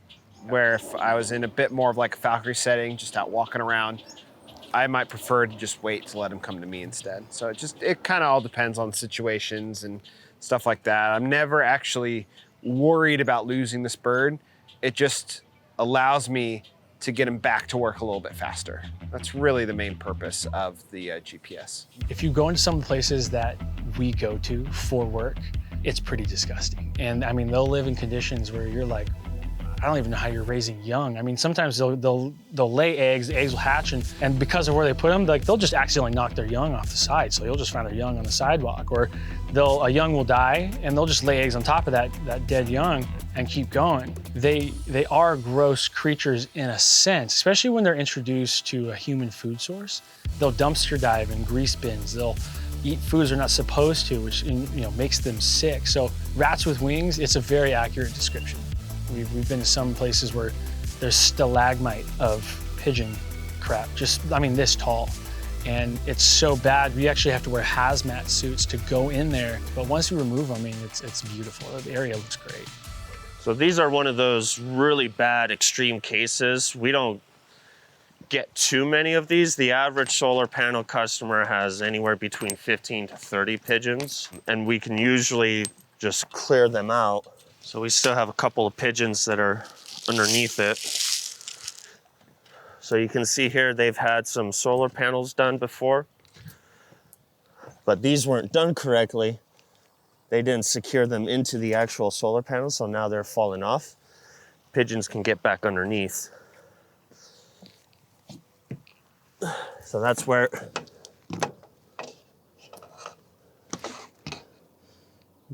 just using a simple CO2 pistol is great, especially this close. The main air cannons won't do anything from the ground or at any significant range, but it's enough to euthanize the pigeon. Check this side, you can see there's still some pigeons under here. There's a ton of them under here. This is a problem that they try to fix, but they didn't offer any type of trapping program, which is the traditional response. When you do solar panels and they're this bad, you have to remove the pigeons one way or another, otherwise they'll still be here. A lot of pest control companies will allegedly propose that they catch and release, but even if you release these pigeons in, say, New Mexico or even in Texas, you're talking about a bird that can do well over highway speeds at a cruising altitude, several thousand feet. So most likely the pigeon will beat you back home. Judging by all the feces accumulation and all the whitewash staining, we're dealing with a large pigeon population.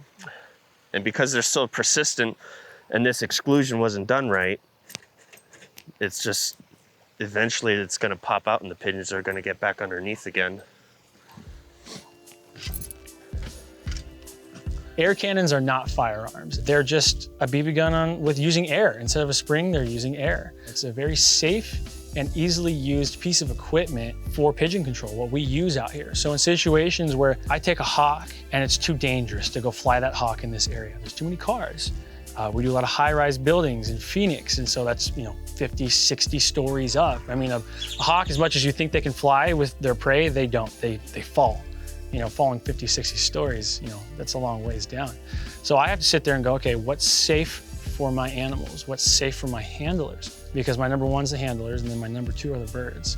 I've had birds get stuck underneath AC units because they blocked off the bottom of the AC unit with netting or fencing, and now my bird's stuck up on a roof. It's 105 out. I gotta get up on that roof, and I gotta get that stressed out bird from underneath whatever it's caught on. I mean, that's a death sentence. We've actually lost a couple of birds that way. So that's where a pneumatic air rifle comes in, where we can safely, effectively, and very quietly remove these animals. I've taken lethal shots with it 75 yards out, no problem. And this is just a standard powered air gun. It uses compressed air in a carbon fiber tank. So we fill this up. This holds about up to 36,000 PSI of air pressure. And then we can actually control the power through this little knob. All the other forms of bird removal mimic hawks, or they don't take an active approach. They're baiting birds to the property, more birds that should not even be there at all, just to trap them, and then the birds get smart. Pigeons, for as dumb as people think they are, they're survivalists, so they learn. That's how they survive so well out here. So with our approach, we get them out then and there. And we can clear a property in probably 4 or 5 weeks, just about. I mean, to the point where my guys are so bored at these properties, they're like, there's nothing to do here. We've already cleared out all these birds. So our method is we're over hunting an area until there's nothing left. And humans are really good at that. So we just capitalized on that, and now we're doing it for pigeons. The transformation is drastic. I mean, for example, we work a property in Levine, it's called Riverwalk. There's 600 plus homes. We removed, I think, 2,800 pigeons total in the course of 6 months. The drastic change to that property was insane. There was no more poop. There was no more piles of pigeon crap along the sides. People's cars were clean. I mean, we physically made the property value go up. Arizona's a huge solar panel state. They got tons of them. Pigeons love solar panels. So for some of these jobs, you'll go on top of these solar panels, they're completely covered in poop. So someone's paying a lease on those solar panels and at the same time trying to save energy, but they're not. They're not even getting close to what they would be if they were clean. We go in there, clear those pigeons out. You're looking at properties that are clear for a year, almost 2 years. And then you'll start to see a slight trickle of birds back. And then that's when we jump back in and make sure that stops right away. I always tell people it's really easy to start a company, but to keep a company going is the hard part. You gotta work those long hours and you gotta sacrifice. How I get started, how you get started or owning a business, it's just the drive. You gotta keep going. It's hard, it's not easy.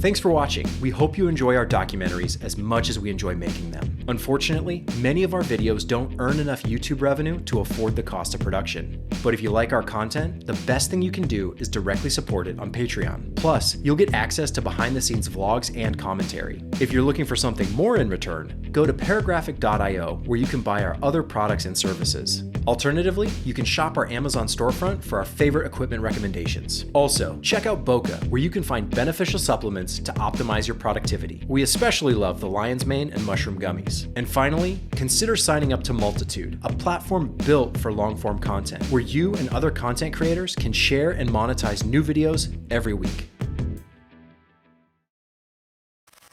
A lot of people don't know that you can grow things here. They just think that's a big desert, but actually some of the best wheat in the world is grown here.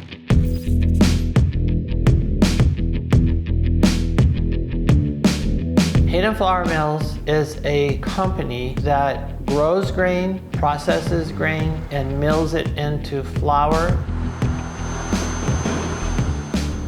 So we specialize in heritage and ancient grains. This field is a grain called white Sonora wheat. It's considered to be the first wheat that was actually planted in North America.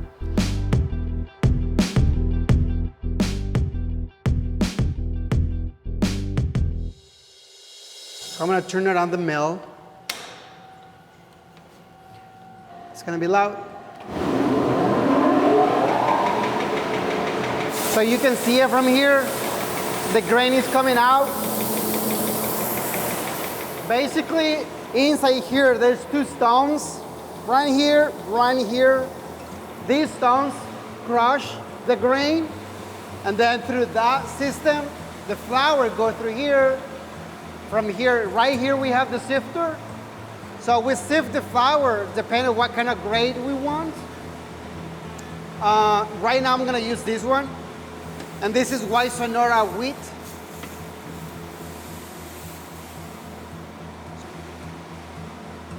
So technically, there's a roller that goes inside the screens. So the roller moves the flour, and then eventually the flour is coming out through this tiny little hose. Yeah, that's how it works.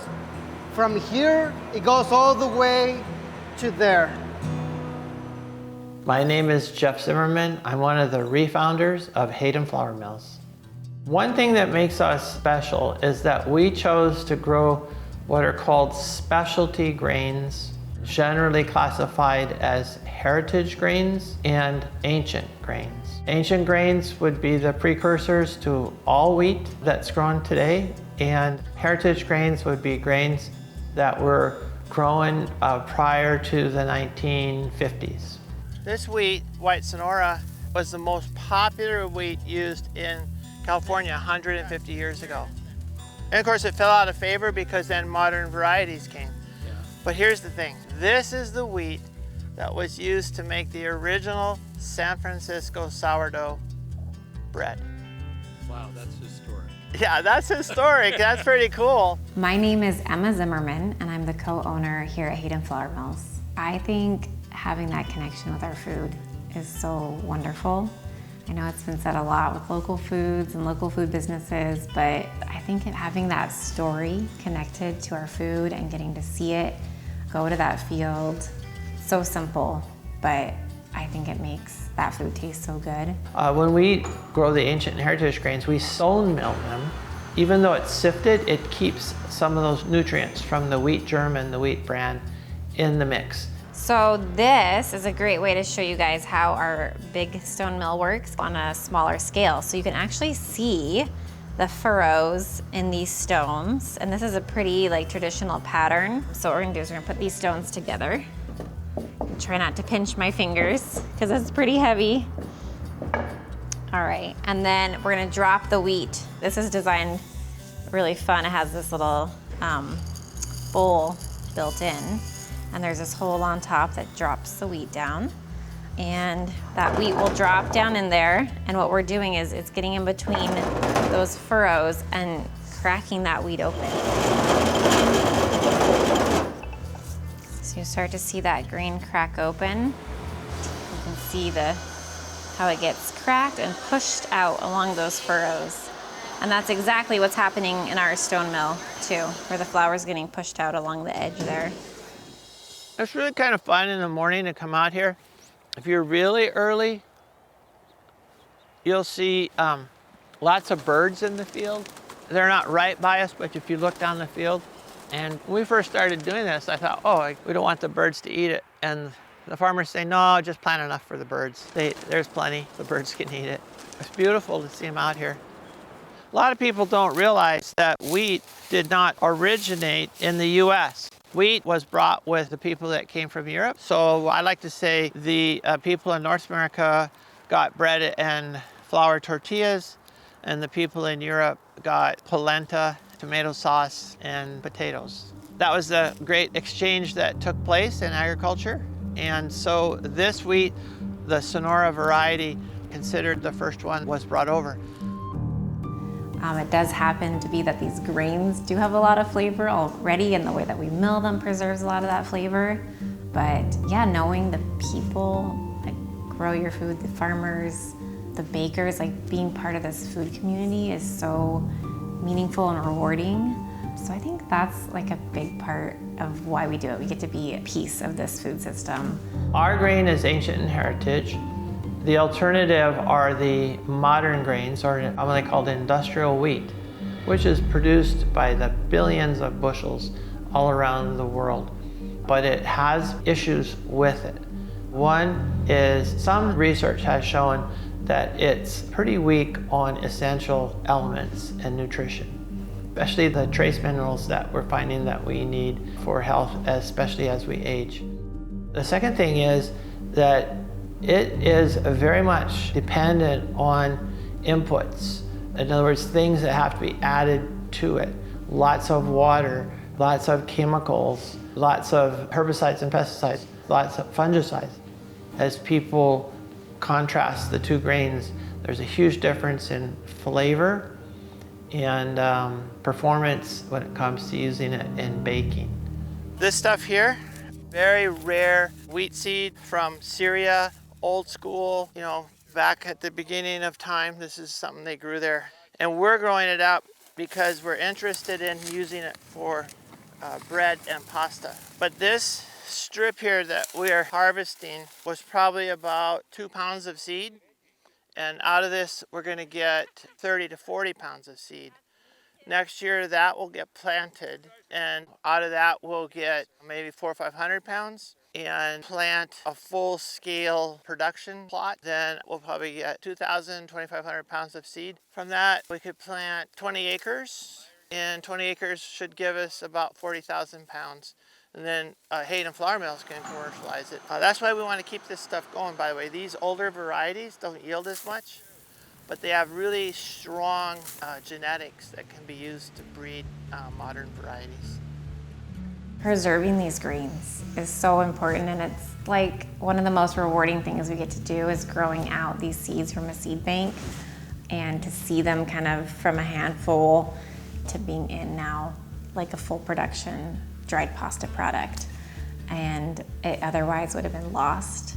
I don't know, I feel like it's kind of like endangered animals. Like there's like a sadness when our biodiversity is lost. Because it's not just, you know, the genetic material that's lost and the flavor, but it's also the culture that's created around those foods and the individuality that they each have. You know, when you say it's just like a soft white wheat, no one has any feelings connected to that. But if you talk about white Sonora wheat, all of a sudden you're talking about a food that has a place. There's a whole culture that surrounds that food that also gets lost, I think, when we sort of like homogenize our food sources.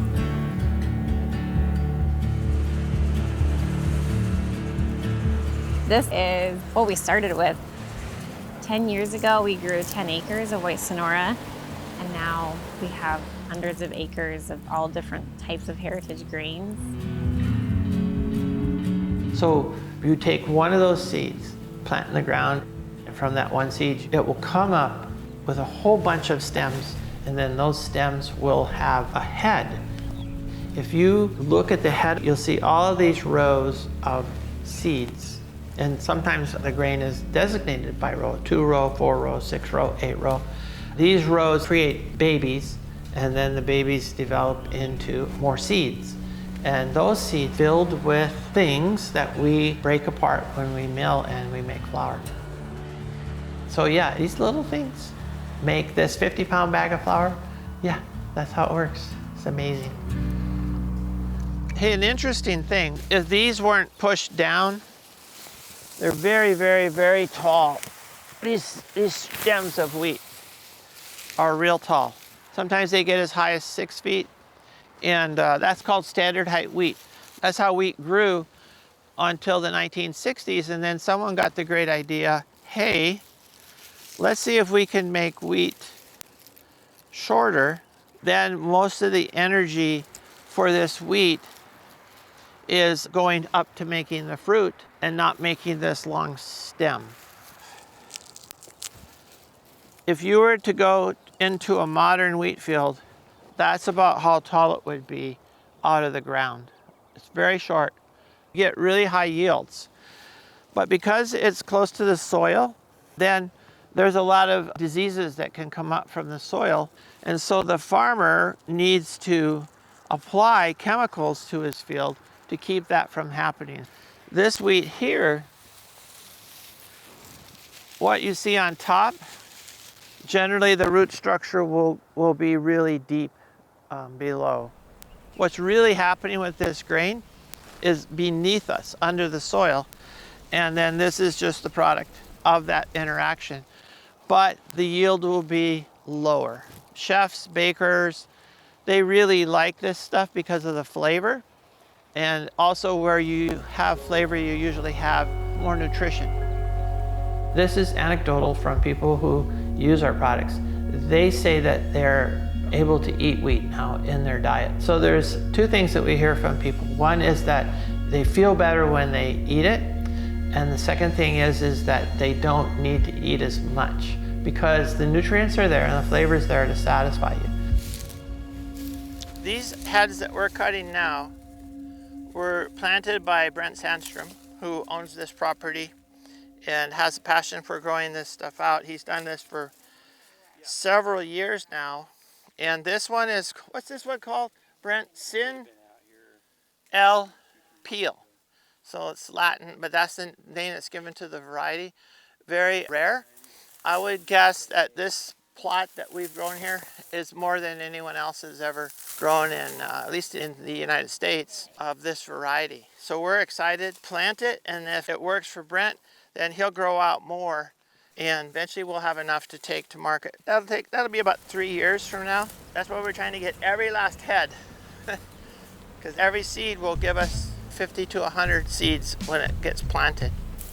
And then once it dries out, it's easy to harvest. The stems are dry, and we're able to cut it pretty easy. Combine machine would come in and cut it too. Right after we started it, my daughter Emma joined the business, and she's been a really big player in taking it to where it is now, the look and feel of the business, the ethics and morals of the business, you know, doing the right thing, not taking shortcuts. All of those things she brought to the table and has done a really good job. And it's been a real honor to work with her. She's been my little buddy, that's what I'd call her. Ah, you guys, this is fun. All right. Not yet. Now we're gonna do the threshing machine. This is a small scale thresher report. We're gonna dump the grain on top, and you'll see the finished grain comes out the bottom.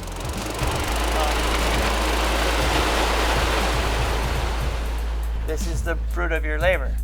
Let's see how we did. This is the exciting one. Oh, this is it. This is the Sin El Fil. And from ancient Iraq, right? Ancient Iraq. So Abraham. Maybe? It's just old school stuff. Abraham was eating biscuits made out of this Or stuff. pasta. Maybe he's making noodles. Pasta, And Sarah was making noodles. Maybe. The reason I do what I do, and I thought about it actually today when we were in the field, and I have to do this without getting emotional, but my granddaughter was with us, and we are so close to losing all of the good stuff in agriculture.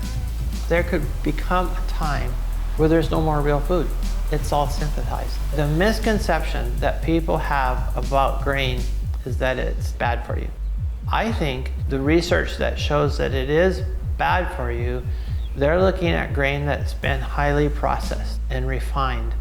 I'm not a scientist, but I do go to conferences and I do listen to reputable people. The gut was probably not designed to have this pure load of starch hit their gut in the processed flours that we eat today. And so it causes irritation and other problems.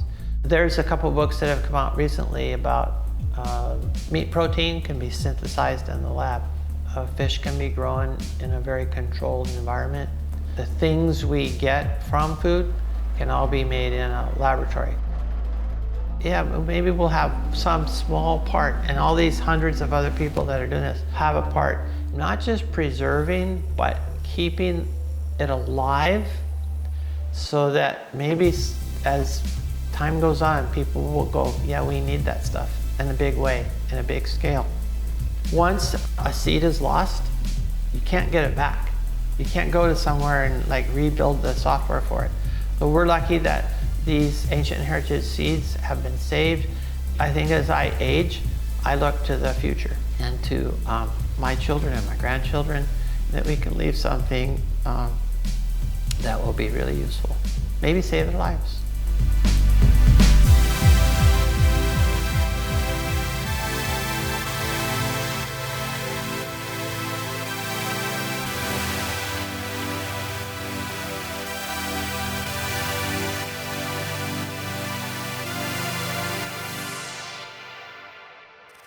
Thanks for watching. We hope you enjoy our documentaries as much as we enjoy making them. Unfortunately, many of our videos don't earn enough YouTube revenue to afford the cost of production. But if you like our content, the best thing you can do is directly support it on Patreon. Plus, you'll get access to behind-the-scenes vlogs and commentary. If you're looking for something more in return, go to paragraphic.io where you can buy our other products and services. Alternatively, you can shop our Amazon storefront for our favorite equipment recommendations. Also, check out Boca, where you can find beneficial supplements to optimize your productivity. We especially love the lion's mane and mushroom gummies. And finally, consider signing up to Multitude, a platform built for long-form content, where you and other content creators can share and monetize new videos every week.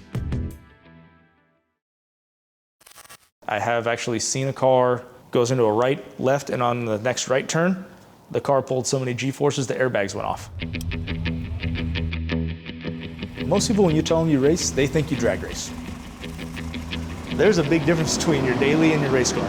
Your race car gets a lot more attention.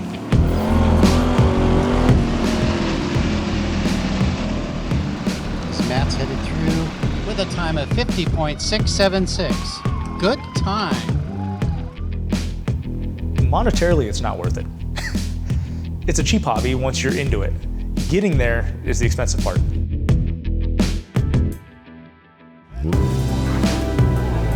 It gets pretty serious, but I've done it on a budget. I've got less money in my car than some people have in their paint. People don't realize what cars can actually do when set up properly. Your typical street car, you're not gonna go out there and be competitive, but you tweak it a little bit and you'd be amazed.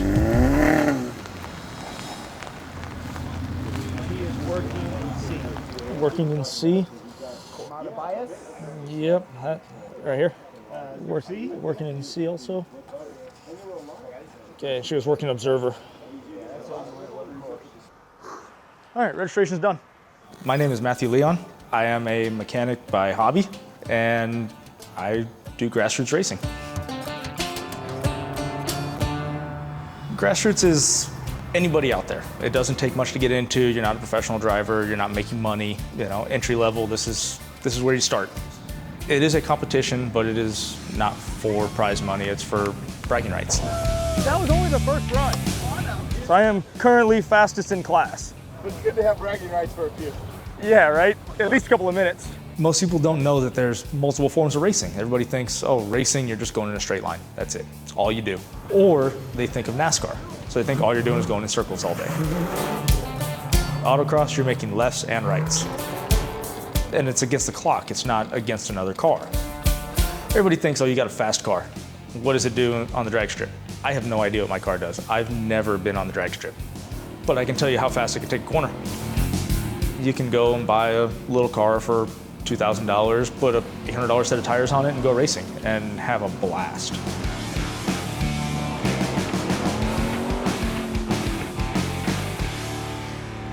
All right, so we're gonna go walk. It's not as bad as it looked on the map. Okay, stage is right here. So when you're looking at the track and you see these cones that are laid over on their sides, that's telling you that you have to go on a certain side of the cone. So everything means something.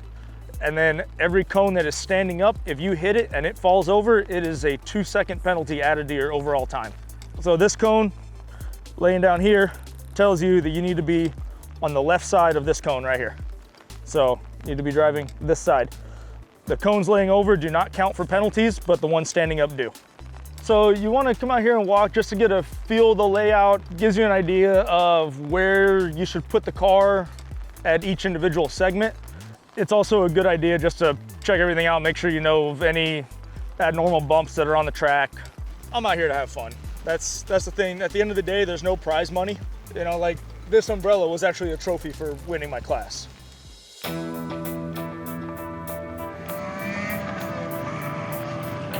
It is a run work event.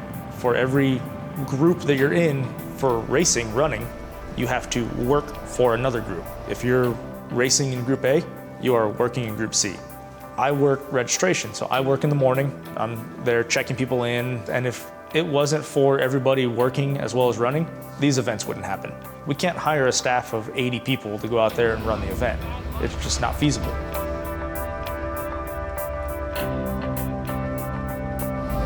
Everybody always thinks sports as athleticism. It still takes strength to do this. It is taxing, actually. It does strain you. It feels like a roller coaster, but you're in control. That feeling that you get in your gut when you go down the hill on the roller coaster, you actually can feel that in these cars. The lightheadedness, the acceleration, you can feel all of that, and that's on acceleration, and then all of a sudden you've got to get on the brakes as hard as you can and make that turn, and now you're getting shoved to the side.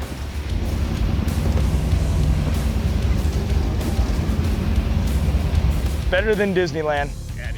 A lot of these modern cars, they're expensive, especially the sports cars like the Corvettes, and they're not a cheap car. With the older cars, in the Southwest, we're lucky, there's no rust. The cars don't rust, so you can actually find a decent one. Loads of aftermarket companies that make all kinds of parts for them. So it just depends on your taste, really. Do you want a newer car that's turnkey, or do you want to build a car? Personally, I like to build a car. I drive a 1978 Chevrolet Monte Carlo. It is what most people would consider grandma's grocery getter. In stock form, it's very smooth, very easy to drive, and then I undid all of that. About the only thing I haven't touched is the trunk lid and the doors. So it's a 1978. The brakes on the front are from a 2001 Corvette. Brakes on the back are from a 2002 Camaro. The transmission is from a 2000-ish Dodge Viper. The motor is late 70s, early 80s truck motor that's been worked over to make horsepower instead of torque.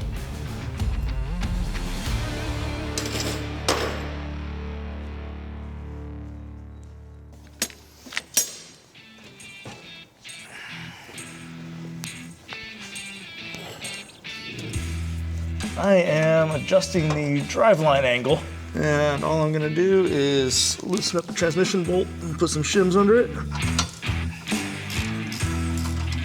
The newer cars, they've got a bunch of background controls. They've got your traction control and your stability and all that, so spinning the car is actually difficult. I'm sure you've experienced it. When you get on the brakes too hard, you feel that pedal vibrating. Yeah, that's the brakes not locking up on you, which will put you into a slide. The car I drive doesn't have any of that. If you push it too hard, it will lose control. This car, in the 4 or 5 years that I've been racing it, maybe only has 5,000 miles on it since then. It's not just a daily cruise. This car, especially with the type of racing that I do with autocrossing, you're either on the gas all the way down or you're on the brakes. There's no cruising. Under normal circumstances on the racetrack, it is go as fast as you can. That tends to wear out parts faster.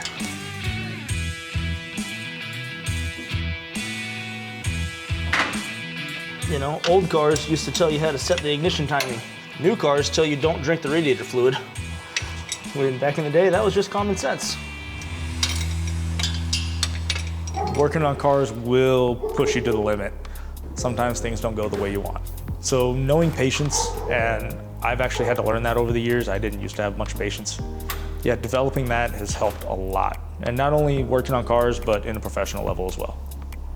Yeah, so if you can work on your own car and do even just the basics, you're gonna save a lot of money in the long run. Your average mechanic is $100 an hour. You know, a typical service job might be 4 hours of labor. That's $400 right on the top. So if you can do all that yourself, you're money ahead. Also, they charge more than the parts cost. So they take the parts cost and they increase it to make money on that as well. There's a lot of tutorials on YouTube on how to fix your own car, starting from the basics all the way up to modifying, customizing, things like that.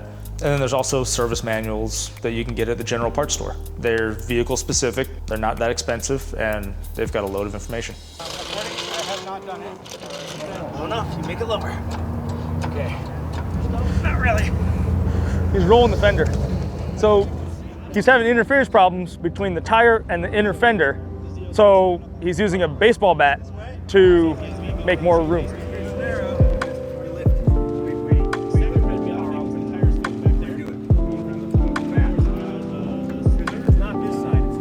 When you're racing, I guess you could say, you're usually on a track doing laps. There's other vehicles around you. Autocrossing, you're not door to door with anybody, so the chances of hurting your car are much lower. Get from point A to point B through the track as fast as you can.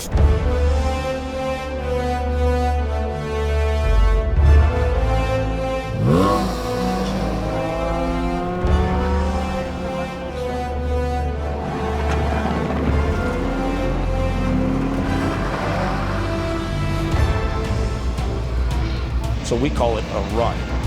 You get multiple runs during the day, try to get your best time.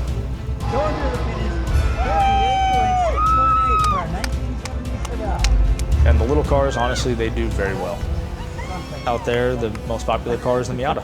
They're dirt cheap and they're everywhere. Corvettes are a factory race car. They just handle great. They're factory road cars, they're proven. The suspension is very good, the brakes are very good. They're really low to the ground. Yeah, they perform. They've always been a performance car. You can go get a V6 Camaro for not too much and go out there and have fun. They're actually pretty quick. You can get other cars, you know, some of the Civics and things like that, some of the smaller import cars that do really well. BMWs do really well. I don't watch traditional sports. I don't watch basketball, football, baseball, but I grew up around the motorsports, so it was fitting. And this car I've had since high school. So we were originally gonna go drag racing with this car. And that was always the plan. Just go drag racing. And we saw a TV show called Optima Ultimate Streetcar where they do autocross. And we thought, hey, that looks a lot more fun than just going in a straight line. So we started headed that direction. So the class that I race in is a streetcar class. It is what's called CAM. It's Classic American Muscle. And they have to be American cars. Front engine, rear drive. My car is street legal, and in that class, it has to be street legal. So you have to have registration, you have to have insurance. A lot of these cars out there, they've got everything. They've got stereo, they've got air conditioning. My car doesn't, but a lot of them do. In autocross, your car is not required to have a roll cage. A lot of road racing, you're required to have a roll cage. Drag racing, once you get to a certain speed, you're required to have a roll cage. My car does not have a roll cage. It has what's called a harness bar. It just holds the shoulder straps for your harness. You don't need that even. Your factory seatbelt is just fine. Now, your factory seatbelt doesn't hold you in as well. Good luck when you go into a corner, you're gonna come out of the seat. The common upgrades are a better seat, a harness bar, or a roll bar, or a full cage. How much do you wanna spend? How much work do you wanna do? The more bars you put into the car, the less streetable it becomes. Roll cages are actually dangerous to drive on the street because you don't have your helmet like you do on the racetrack. So if you get into a wreck with a roll cage on the street, you hit your head on the bar, it's over. You're done, lights out. You don't have to bring your own car to race. There's a lot of people that share cars. I enjoy taking people with me. Some drivers out there, they're super competitive. They don't want the weight in there, so they don't put anybody in the passenger seat. Me, I don't care. Get in the passenger seat, enjoy it. I love putting smiles on people's faces. Top in class again. Isn't it fun? Nice pass. Oh man. Now you can see how everybody's always just trading time so quickly. So these tires were brand new this morning. They don't look too hot. They don't look so hot now. So I keep having to bleed off pressure because after every lap, they pick up air pressure. They heat up and the air pressure builds up higher. And you want to keep them in an optimal range. Old car, they creak and rattle and shake and all that. But I will say the biggest thing about this car is this is a true father and son project. Me and my dad have done everything you see to this car. It's something that me and my dad have done since I was a kid. I mean, he has pictures of me sitting inside the engine compartment when I was 3 or 4 years old. I've grown up around cars, just working on them. It's something that me and my dad have bonded over, and that's what we know. That's what we do.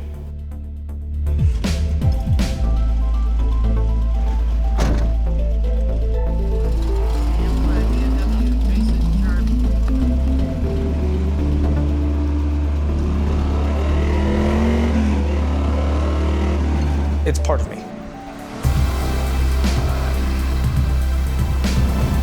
This is what I do.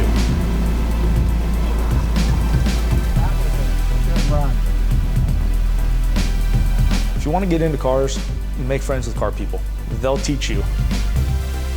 Even if you just have a basic date, you know, a little car just to get from A to B, you don't have to go as fast as you think you can. You can take it slow. And once you're out there for the first time, you're going to love it.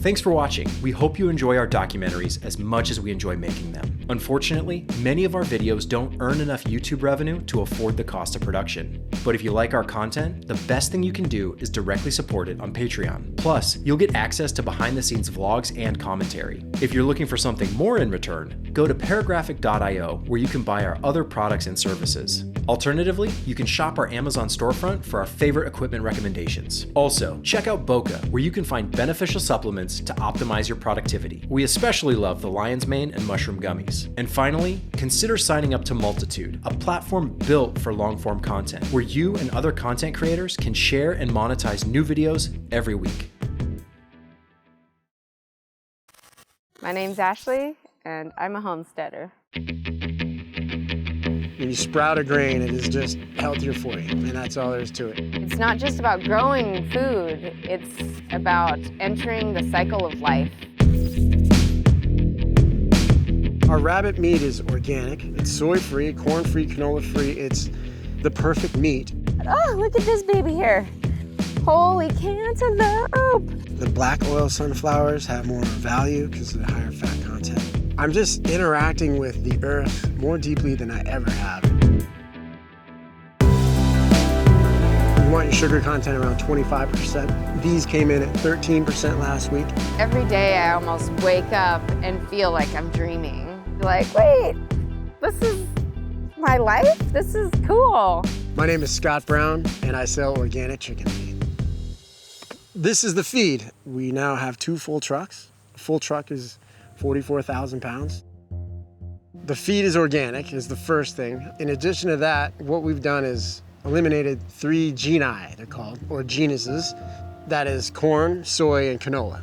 Soy has a lot of phytoestrogens, they're called. The most prominent are one called diazinon, one's called genistein. But what they do is they attach to the thyroid and they attach to estrogen receptors. Estrogen in the body, especially too much, leads to a lot of the health deficiencies and health problems, a lot of autoimmune issues that so many people seem to be waking up to: lupus, Graves' disease, Hashimoto's. So this is a 50-pound bag for my main product, which is the layer. Egg-laying chickens is the primary business. So 70% of any order is that. I'm at 16% protein. 16% protein is important because that's where the genetic potential of your chicken maximizes.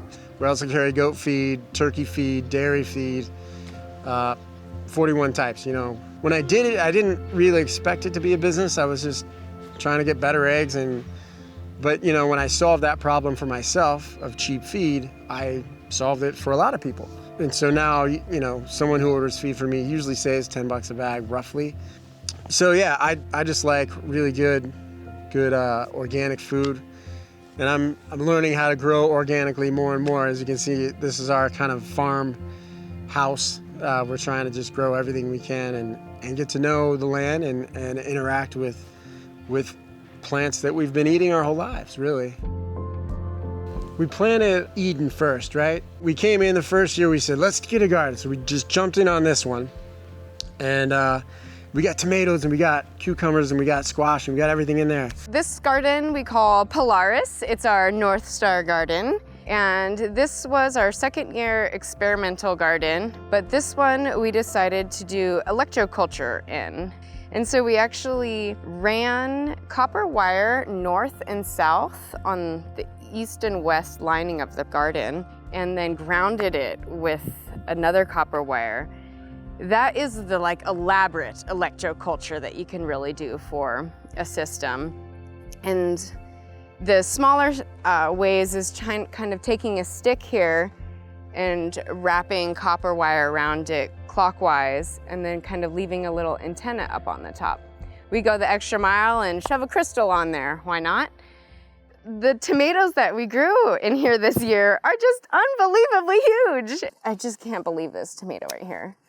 Like, what? This is unreal of how it's almost like 3 tomatoes in 1 tomato, which is just magnificent. I love picking vegetables that are bigger than my hand. If the truck stopped running, the story is we'd all be out of food in the grocery stores in 3 days. That's what experts say, or someone says. I run a feed business, which is completely dependent on the trucks. The idea is if those trucks stopped, I wanted to say, could I grow oats? Could I grow things that my chickens would eat as well?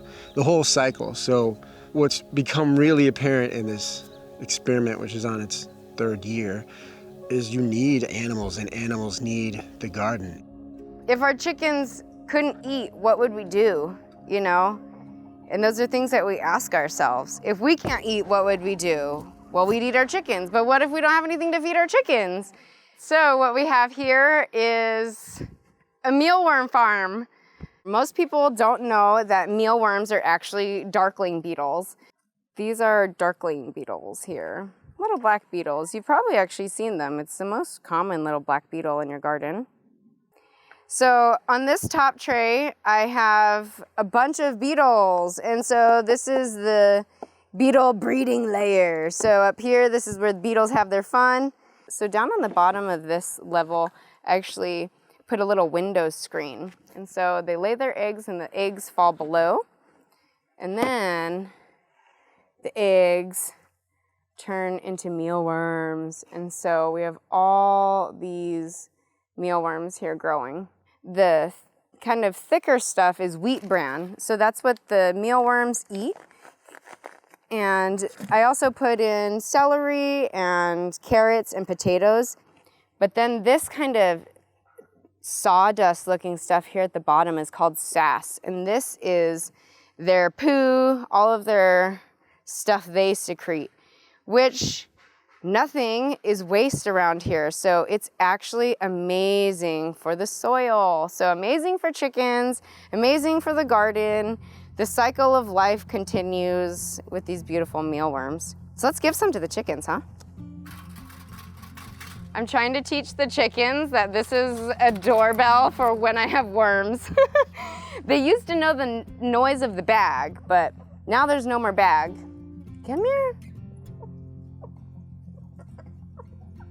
Worms for everybody. It's really great to have alternative food sources for the chickens. The mealworms, the peppers, the red amaranth. Behind me these are sunflowers. We're trying to incorporate bees. We're trying to lure a swarm is what they call it. This is another aspect though that contributes to the chickens.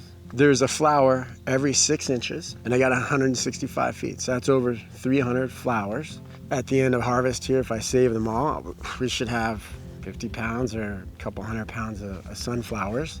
You just put that whole thing in the coop, they fight over it, they all get a lot of stuff. Plus we're feeding the bees, plus it's beautiful. That's our rooster. He's a really, really good rooster. He takes care of his girls. Roosters break up fights. So there's a top hen, right? There's an alpha, and then there's a hierarchy. They call it the pecking order. He protects them, and when they're free ranging, if a hawk comes by, he'll make a certain call that tells them to all come back to the coop. He'll come out and he'll find a snack, a bug, and he'll point to it and call for a girl, one of the hens, to come over and eat it. He's very generous. He really is a steward of the flock. It's kind of beautiful. There's so many different things about how to check their health. One big thing is to check their feet. We're checking right here, the pad of her foot. This is really the part that sees the ground the most, and so it can get infected really, really easy.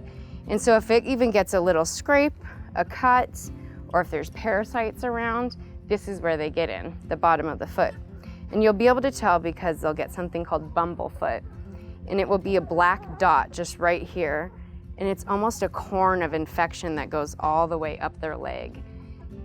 If you want to make friends with your chicken, give them mealworms and sunflower seeds and pet them. Look at this chicken, just like loves cuddling. Each breed of chicken lays a different amount of eggs each year. The ones that lay the green eggs are called Easter eggers. There's other ones that lay green eggs, but we have Easter eggers. They will lay maybe 200 eggs a year. And then the Rhode Island Reds that also will lay around 300. So we usually get between 6 to 14 eggs a day, actually. It really depends on the temperature. When it's really, really cold, it stresses them out, and when it's really hot, it stresses them out. The quail do really, really well in the extreme temperatures, actually. They can handle the cold down to like -25. It's unreal. So this is a really big chicken egg, actually, and then this is a quail egg. But really, the quail eggs are packed full of nutrients, just crazy, crazy packed, more than a chicken egg. So lots of people often want quail eggs instead of chicken eggs because you can eat less eggs and get more nutrient value. The new measure for our success, kind of not achievable in a way, is to grow 100% of what we eat. I'd say we may have achieved maybe 50%.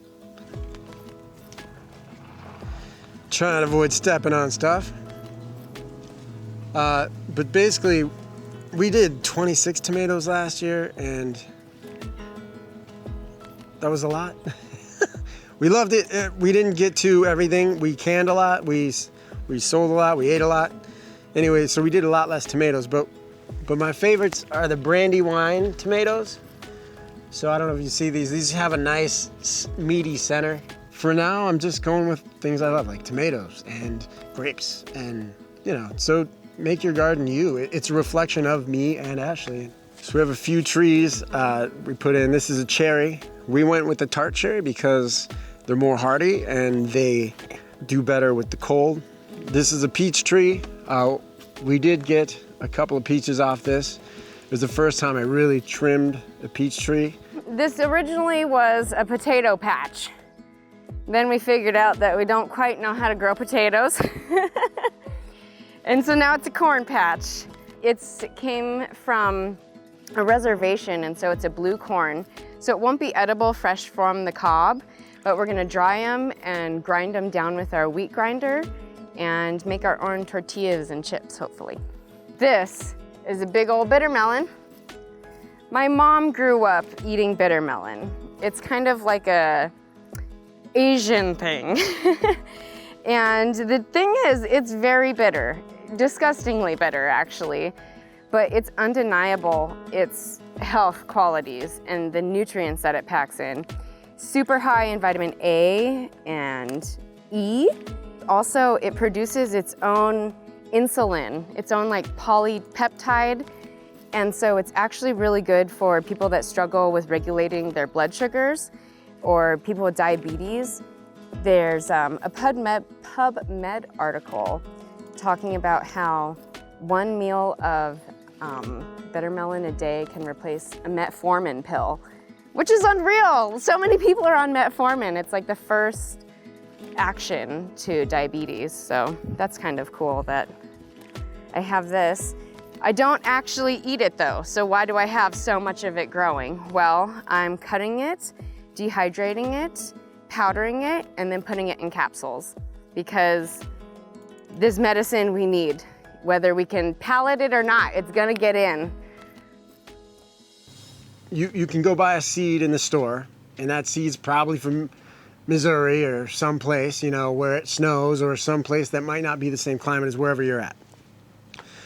But what you can do is that seed will still do well, potentially, in wherever climate you are. So you do, but the ideal way to make sure you optimize your seeds and success is to let some of the best, usually the best if you can, plant that you get from those seeds, take those seeds and you plant them next year. The reason why is because that plant has gone through a cycle, a season with your surroundings, with your soil, with your climate, with all the things that you do. Plants adapt and evolve. So what you're doing is incorporating the plant's ability to evolve. And by picking the strongest and best, you're choosing plants that have thrived in that environment. It's so rewarding to plant things by seed, raise them by seed, and then have it just come to life like this. It's just the most rewarding job I've ever had. And all these leaves that have all the little holes in it, oh, those are trash. No, nothing's trash. That's compost food and chicken food. And our rabbits love it also. These rabbits are for us right now. We've only processed 5, so we still have 2. We've eaten 3 of those. They're in the freezer, the other 2. This will be 6 more that we have. It's gonna be just for us right now. These are the bunnies we'll be processing tomorrow. These are the young ones that aren't fighting and killing each other, so they're a little older. Usually 8 to 12 weeks is when you kill. We're probably at 14 or 15. This is Daphne. She's mama of those boys that will be processed tomorrow, and then all these little ones right here. And she's kind of our production rabbit. There's many different aspects that brought me here. Health was a really big one. My physical health, actually. And just living in the city was so much energy. It was so much for me that I desired a natural life. And so I was gardening in the city, but finding I didn't have enough room to grow what I wanted. And this stressful lifestyle, actually, I needed to let go of. And so I found stress was making me sick, so sick, and needed a different answer. I believe there's a big attack on our food supply. I have a big mistrust of the food suppliers. Monsanto is taking over the world, and I don't think they're interested in a healthy place. I think they're interested in a patented place. They want a seed that's patented, that no one can get, no one can use without a license from them. When we moved out here, it just seemed like the world was shutting down, and the last thing I was going to do was be a victim of it. The answer was just like, let's get ready. I wanted to do this. I wanted to have a bigger farm at some point in my life. Now's the time. And so I'm just pursuing one of my dreams. This is hard work. There's a lot to do, and this is my full-time job. The farm life is just like, it feels like a video game, like each day is a new level. Earlier this week, there was a rattlesnake in our rabbit pen, and I got to catch a rattlesnake. I see a squash bug right now.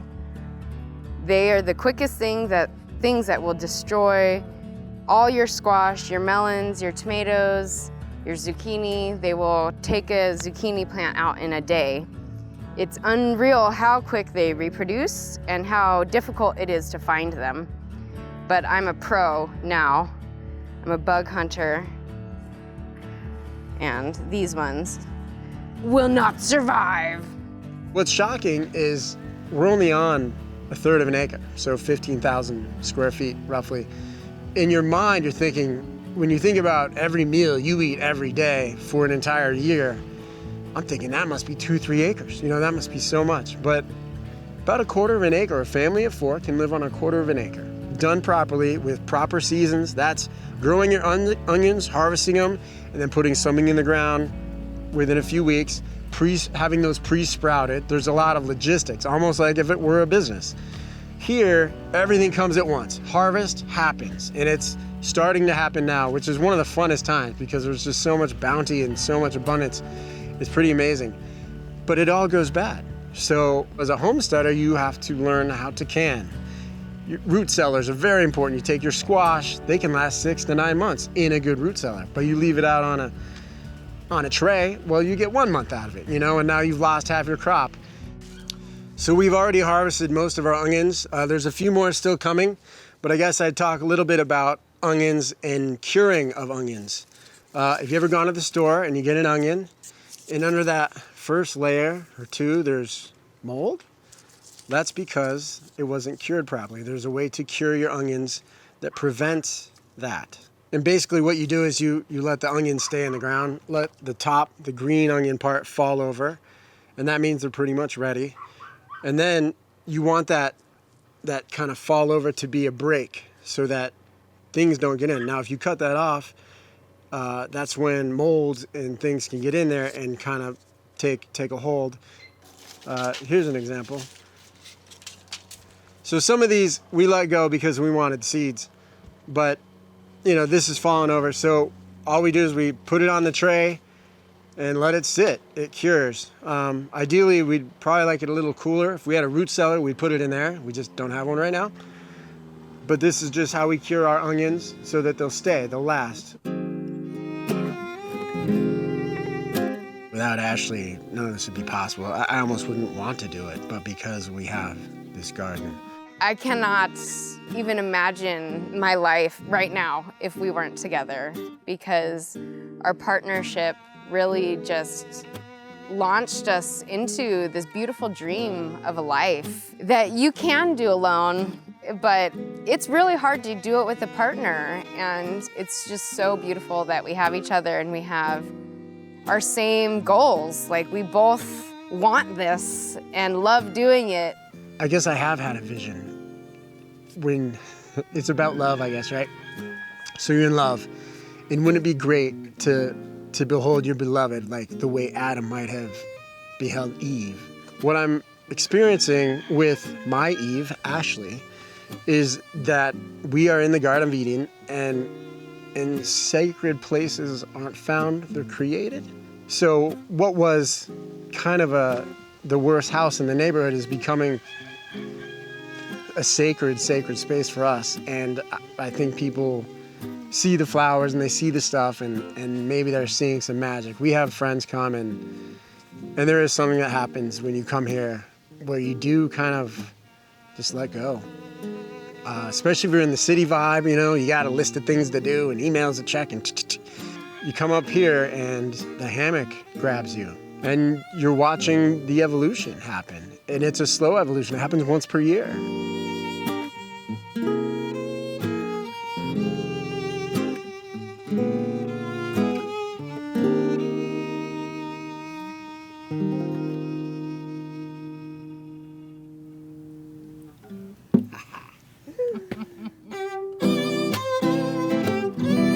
In the past, I've had the dream of being a wine guy, you know. I've toured Napa and gotten into it and just loved it. So this is my little version of making that happen on my little plot of ground here, and I'm really happy with this. These right here are Barberas. Barbera grapes are a grape from northern Italy for wine. Barbera is more supposedly known as a people's wine. The story is that each little cluster is equal to one glass of wine. Every morning I'll grab a cluster and eat it, and that's breakfast. It does feel like abundance, just being in here, and it's nice. The stars will come out at night. We get a couple of friends over here and just lay back and chit chat and whatever. Oh, it's just beautiful. So it's been really nice to be in this.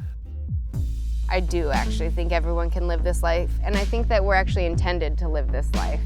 There's just been so much given to us to make life easy, and we've just been so separated from the beauty and simplicity of what life actually is and can be.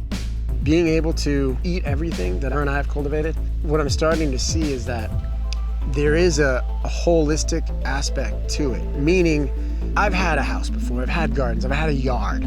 I've never given my yard my spit and my urine and my attention.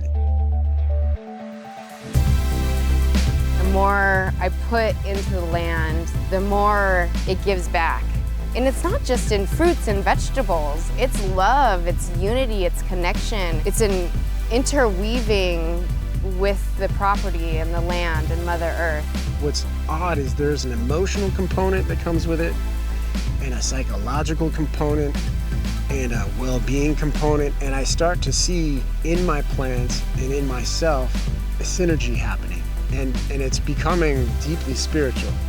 It was kind of taking away the things that made me unhappy to really realize where happiness and joy comes from, and it is just living with the land.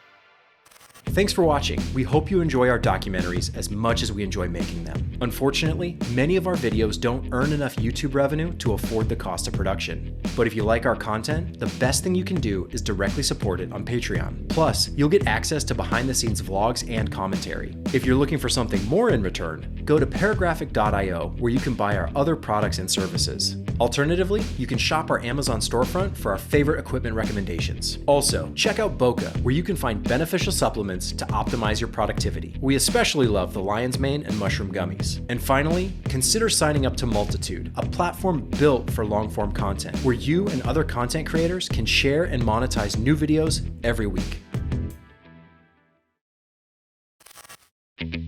People think it's really easy to brew beer.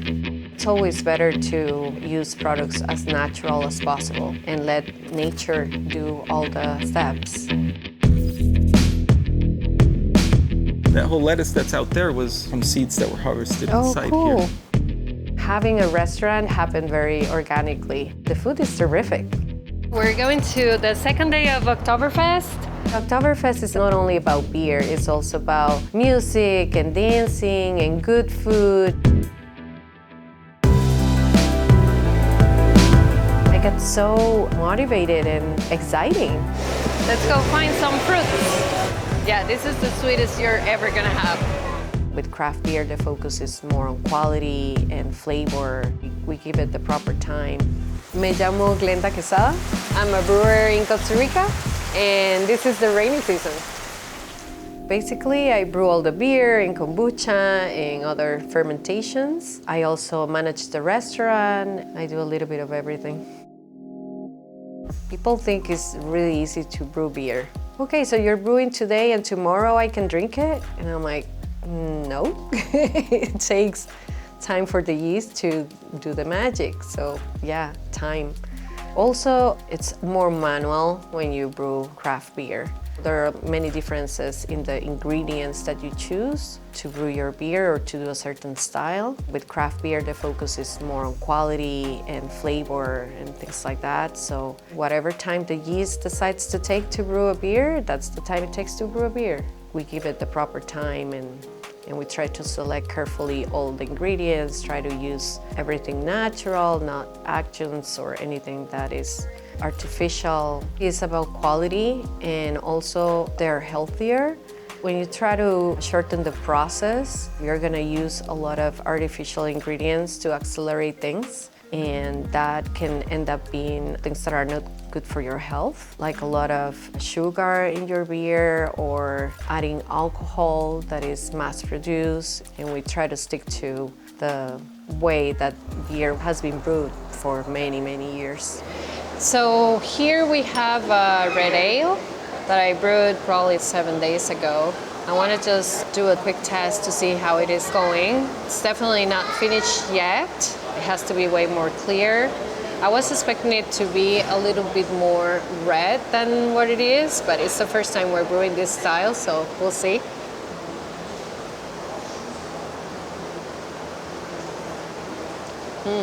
It's coming along pretty good.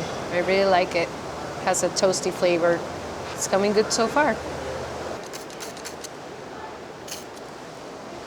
Having a restaurant, even though it wasn't our first thought, it happened very organically. We love food, we're big foodies, and it's something that we both enjoy a lot. It's mainly Costa Rican food. We are inside a hotel, and we get a lot of people from outside Costa Rica to come. It's nice to show them a little bit of Costa Rica through their food. We have many different fruits and vegetables. We also have delicious meat. I would say many people that I talk to have the misconception that it's all rice and beans, and it's not. I think our food is very interesting. I would encourage anybody to try Costa Rican food. We're going to the farmers market. This is one of the biggest in Costa Rica. I love it.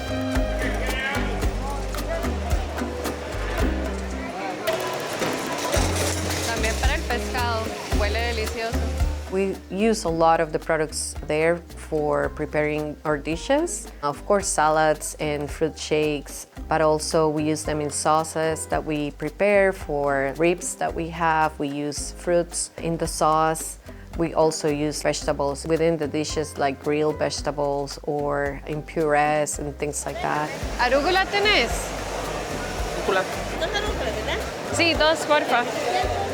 We like to highlight our local ingredients because they're very fresh, so they're gonna taste delicious, and honestly it looks beautiful too. We are also helping the community and the people that's selling at the farmers market. Qué delicia de miel. It's gonna show me the queen. Ay, sí, tiene algo rojo. Ajá, nosotros la pintamos para saber el año en que ella nació y para diferenciarla más rápido del resto. Anona. I want ice cream of this fruit. It's so amazing.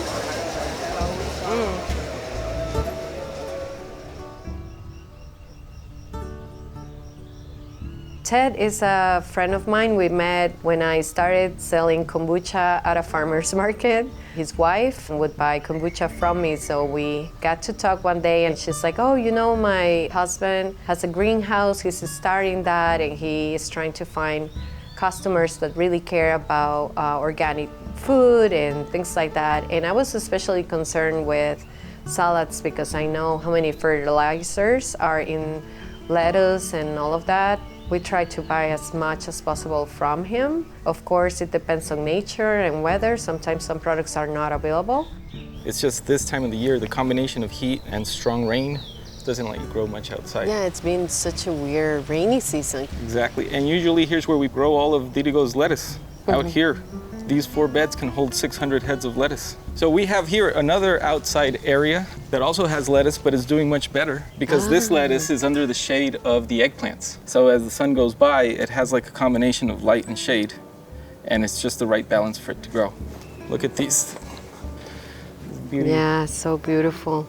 Bunch of eggplants, they're loading up. All these plants are also eggplant. And organic is not only healthier, but the product stays delicious for such a long time. It's unbelievable. You know, the surface of the leaf has like a cellular structure. That structure gets compromised when it comes into contact with the chemicals, right? So short term, there's a benefit short term, but once it's on the shelf, it's gonna last a lot less. We only use natural products to prevent pests and disease on our plants. They're not only natural, but they actually nourish the cellular structure of the plant as they combat the insects. The reason for that is because if you don't nurture the structure of the plant, then it's just going to be more susceptible to be attacked by insects. Right. So you don't want to get yourself into a vicious cycle where you're adding something. It worked for a moment, but then made the plant weaker, so then more bugs came, so now you have to put it on again, and now you're in this cycle and it's never ending. Right. Right? It's expensive and it contaminates the planet. This is where Didigo's lettuce is being grown right now. Plants are very withered because of the heat. In the morning is the best time to harvest them because all these withered leaves are nice and crispy. You got to come here before sunrise because as soon as the sun rises, it's burning hot. This is what they call a vertical hydroponic system. So basically you have a pump in there that's attached to that solar panel. That makes the water go up to here and fills this pipe. And then that one drains into this pipe, and this one drains into this pipe. And it comes all the way down and then comes back into the main tank. It's called a recirculatory system. What they also call nutrient film technique, because it's a floating root system, soilless, where no soil is used in the process. This system also gives you the chance to cut and regrow, where that doesn't happen the same in soil. It just doesn't act the same. So this system holds 180 plants in virtually no space. Right. Those are all lettuces? Those are all lettuces, but they didn't react well. From the day they were transplanted, the morning was just so hot that a lot of them are just not making it. We use flowers for cocktails, eatable flowers, and for garnishing salad or other dishes. And I didn't know that this variety of flower you could use, and the colors are so beautiful, so vibrant, that in a cocktail it's gonna look amazing. It'll look amazing. And it looks like it behaves better in this crazy weather, because these are very fragile. Clavelinas. Right. Those are very fragile. Yeah, but I learned the hard way what you said before. You need to harvest them in the morning when there is no sun. Every time we have to wait for your product to be ready, the chef is like, oh my gosh, no, really? How long do we have to wait? Because it's such a big difference between your products and the regular, lettuce that you get at other, yes, markets. They're great for businesses because they last a long time. It tastes different. Much fresher. Yeah. So this is barley malt, specifically is Pilsner malt. It comes from Germany. It's really high quality. And this malt is used as a base malt for a lot of the beers. You take the barley and it has to grow to a certain point where it's gonna break a little bit the seed, so it's easier for the yeast to eat it after mashing process. And it's also going through a drying process and a toasting process. During the mashing process, when you're brewing, the enzymes are gonna convert all those sugars into smaller molecules, And that's what's gonna make it easy for the yeast to eat it and convert it. And it tastes really good. It's like bread. We have hops here, Mosaic specifically. These hops I really love because of the flavor and aroma that it provides to IPAs specifically. Citrusy, tropical fruit, kind of like aroma and flavor. I really like it. We use it for our West Coast IPA. This is the flour of the hops, and they get dry and crunch into these pellets, so it's easier to put into the beer. And the aroma, it's just amazing. It's amazing. You're not supposed to touch them because they're very sensitive to the oxygen. They lose their qualities, so you have to use them right away. And if I crush it, you can see this is petals really from the flour. I'm an IT professional. I have a master's degree in IT. I was very successful at it. There was this big project located in Maine where headquarters was. So my manager was like, would you be interested in coming for 2 years here to manage this project? It was during our time in Maine that we really fell in love with craft beer and craft industry. We didn't have that in Costa Rica, so we would always go out, my husband and I, and have a beer at a brewery. We were close to great breweries. That's how we started talking about, oh yeah, when we retire, we could do this. We could open a brewery and this and that. We started learning how to brew, like home brew, when we were living there, and we loved it. We both love cooking, so it was kind of natural to experiment with that. So I started learning a lot about all the principles behind brewing, and I was so happy doing that. I enjoyed it a lot. After some time, my husband was like, I think you need to consider seriously doing this for your new career. And life is so short, so I was like, what's the worst that can happen, right? That's when we decided to do it seriously and open the brewery and stuff. And here we are, so I'm glad we did. So this is our brew house, and what we have here is a tank that has a coil inside that is gonna recirculate all the liquid that is here. This is the mash tun, so all the grains are gonna come here, and then all the liquid here is gonna flow through here inside this tank without touching the water inside, just to keep the temperature where we want it. And then this tank here is the boil tank. So once all the mashing process is done, we're gonna switch the hoses, and using those pumps, we're gonna move all the liquid here, it's called wort, to this tank to boil it. And then at the same time, I'm gonna be getting water from here to finish wash all the grains to extract all the sugar that is left there after the mashing process. And all that water is gonna go mixed with the wort, is gonna come here. And during the boil, we're gonna add hops to it to give it bitterness and aroma and flavor depending on the recipe. And once the boil is done, it's gonna go through a chiller that is just gonna get the wort to be in the right temperature for pitching the yeast and putting it into the fermenter. So again, through hoses and pumps, we're gonna move all the liquid here through the chiller and to the fermentation tanks for the yeast to do the magic, which is basically converting all the wort, all the sugar in it, into alcohol and CO2 and all those wonderful things. When we started this business, we couldn't have the brewery and all the equipment with us because it was such a small place. And we always wanted to have the brewery within the restaurant and have the people have the experience to see where the beer is being made, where the kombucha is being made, and have the possibility to talk about the ingredients and the process while they have a good meal. But at the beginning, it was hard to start with a big place because of course, it's more expensive. So one day, the hotel owner's son came as a customer and we started talking, and he was like, my dad had to close the restaurant, so they are looking to rent the place, and I think you guys would be great there. I remember that day when I entered the place, the parking lot, and I saw all the nature that surrounds the hotel, all the gardens. It was so inspiring and so beautiful, and I could just picture myself brewing and transmitting all that good energy.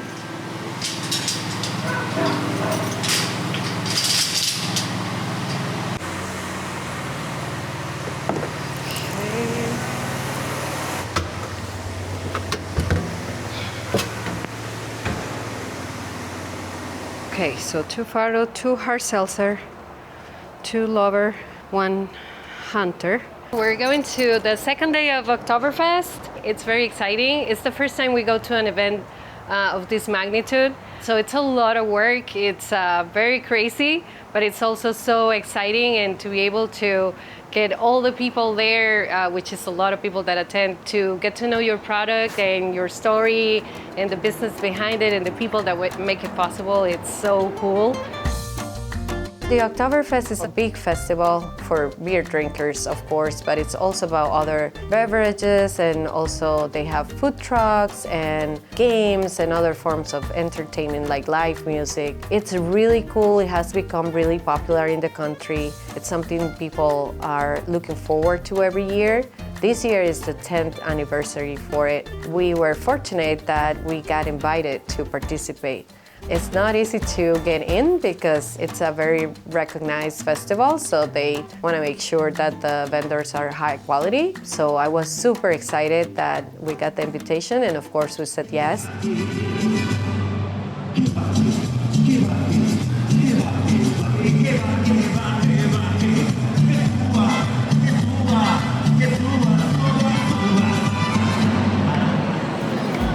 This was our first year attending, and wow, it was an amazing experience. The amount of people that was there was a little overwhelming at times. 15,000 people attended. But it was also so cool. I've never been exposed to so many customers or potential customers. I had the chance to talk to a lot of people that didn't know we exist. And I had the opportunity to talk about the restaurant too, so they can come visit and see the brewery and everything. And I was very pleased to see that people were happy with our products, that they were enjoying them. They wanted to learn more about the different styles of beers that we have, and kombucha too. So it was a really cool experience. I've been to other beer festivals in other countries, and Costa Rica has tropicalized a little bit the beer festivals, because it's not only about beer, it's also about music and dancing and good food and other types of drinks. And it was really, really cool to see people dancing and eating and drinking and just having a good time. For anybody that are into that kind of activities, I think it would be really cool and different to come to the Oktoberfest in Costa Rica for sure.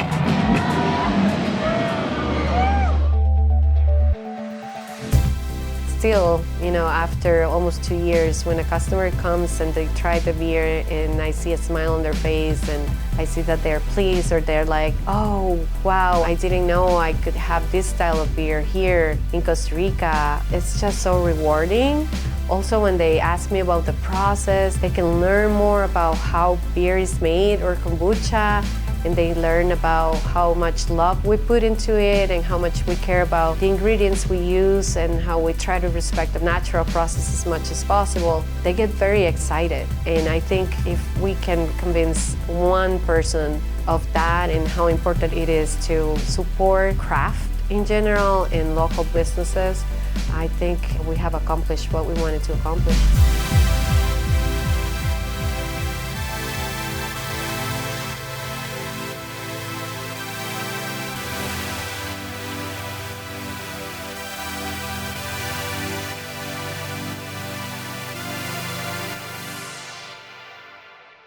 Thanks for watching. We hope you enjoy our documentaries as much as we enjoy making them. Unfortunately, many of our videos don't earn enough YouTube revenue to afford the cost of production. But if you like our content, the best thing you can do is directly support it on Patreon. Plus, you'll get access to behind-the-scenes vlogs and commentary. If you're looking for something more in return, go to paragraphic.io, where you can buy our other products and services. Alternatively, you can shop our Amazon storefront for our favorite equipment recommendations. Also, check out Boca, where you can find beneficial supplements to optimize your productivity. We especially love the lion's mane and mushroom gummies. And finally, consider signing up to Multitude, a platform built for long-form content, where you and other content creators can share and monetize new videos every week.